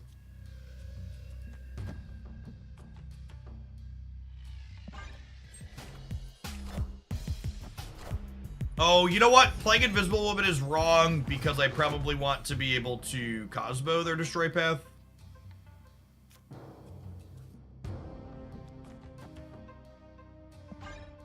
This also means I need to put Shadow King last tier, or sorry, Surfer last tier, which kind of limits how many stats I have. Actually, with that in mind, I'm gonna Luke Cage this turn into Sarah, so that way in a perfect world I can peel Strong Guy to put here for my biggest possible stat boost.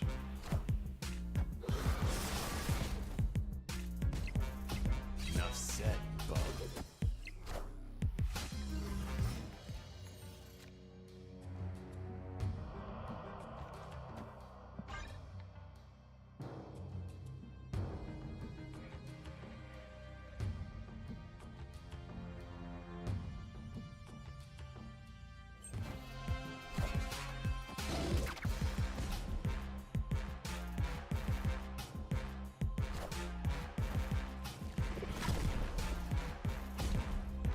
Yeah, Strong Guy and then Gambit Artificer are 1 and 2 here. Ooh, them filling Baxter Building is a big deal, right?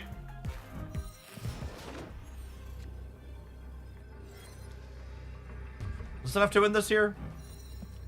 This is 11, 14. It's only 20, right?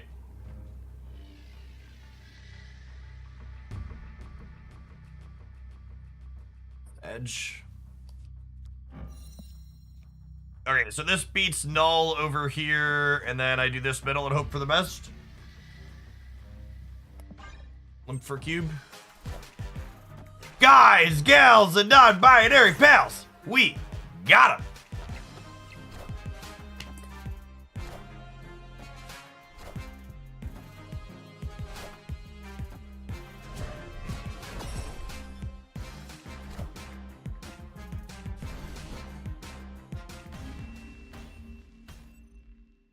Victory.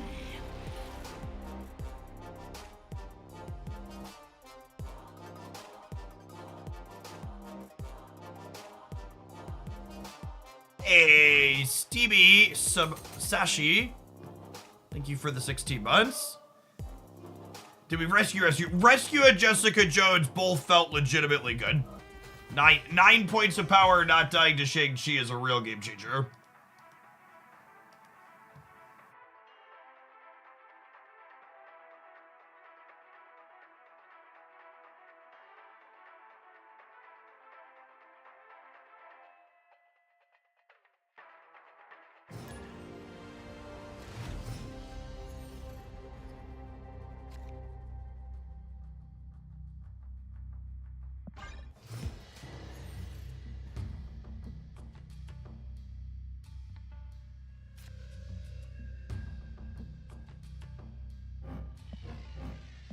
This combination of location is just absolute pit stage for us.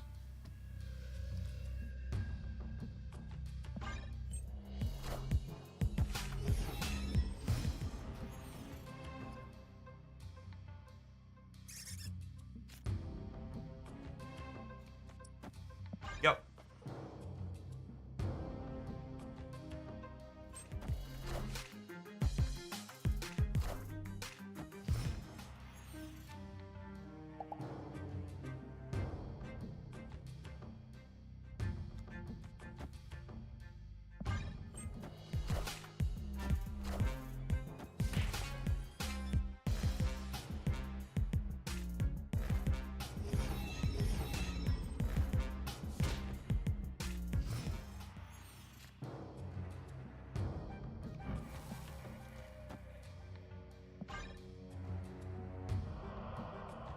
Our deck is not particularly good at enabling Miss Marvel's bonus, but we can at least take it away from them.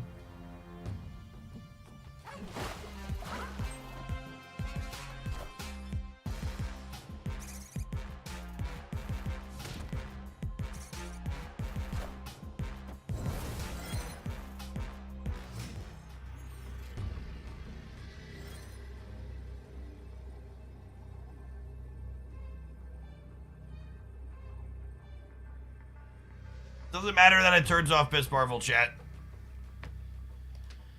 I only have to have a 4-power thing. Escaped.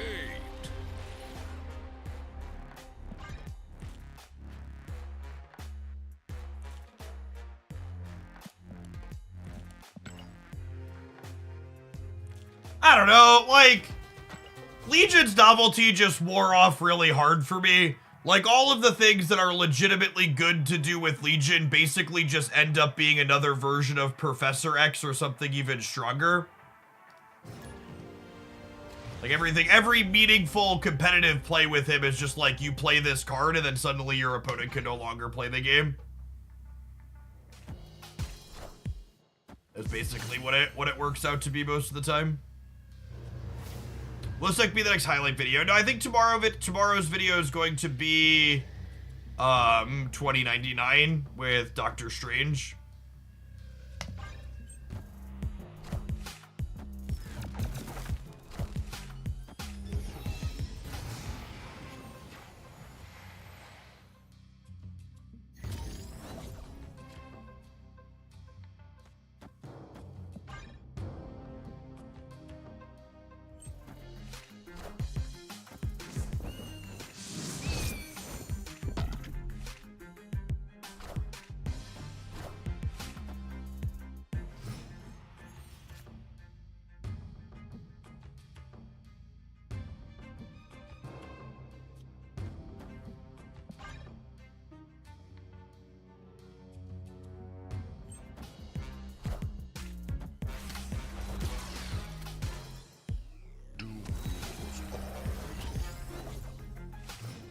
Slightly above average Iron Lad.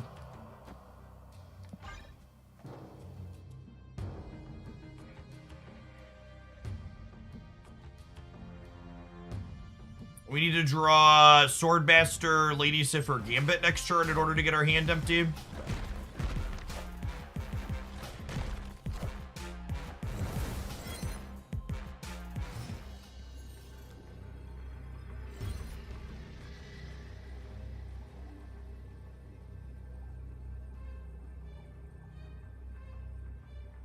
The extra sad part is the only reason we actually can't empty our hand is because the ice box hit Luke Cage. Alright, gamers, it's 5 o'clock. I've been live for almost 9 hours. More than that if you count the premiere we did on the YouTube side this morning. If you missed it, I got a full video breaking down the over-the-air updates that came out today and my loose thoughts on them. That one's a long one. But I also have a short, fun video talking about Mobius and how he's definitively going to ruin Marvel Snap's metagame. You should check that one out for sure. Give it a thumbs up.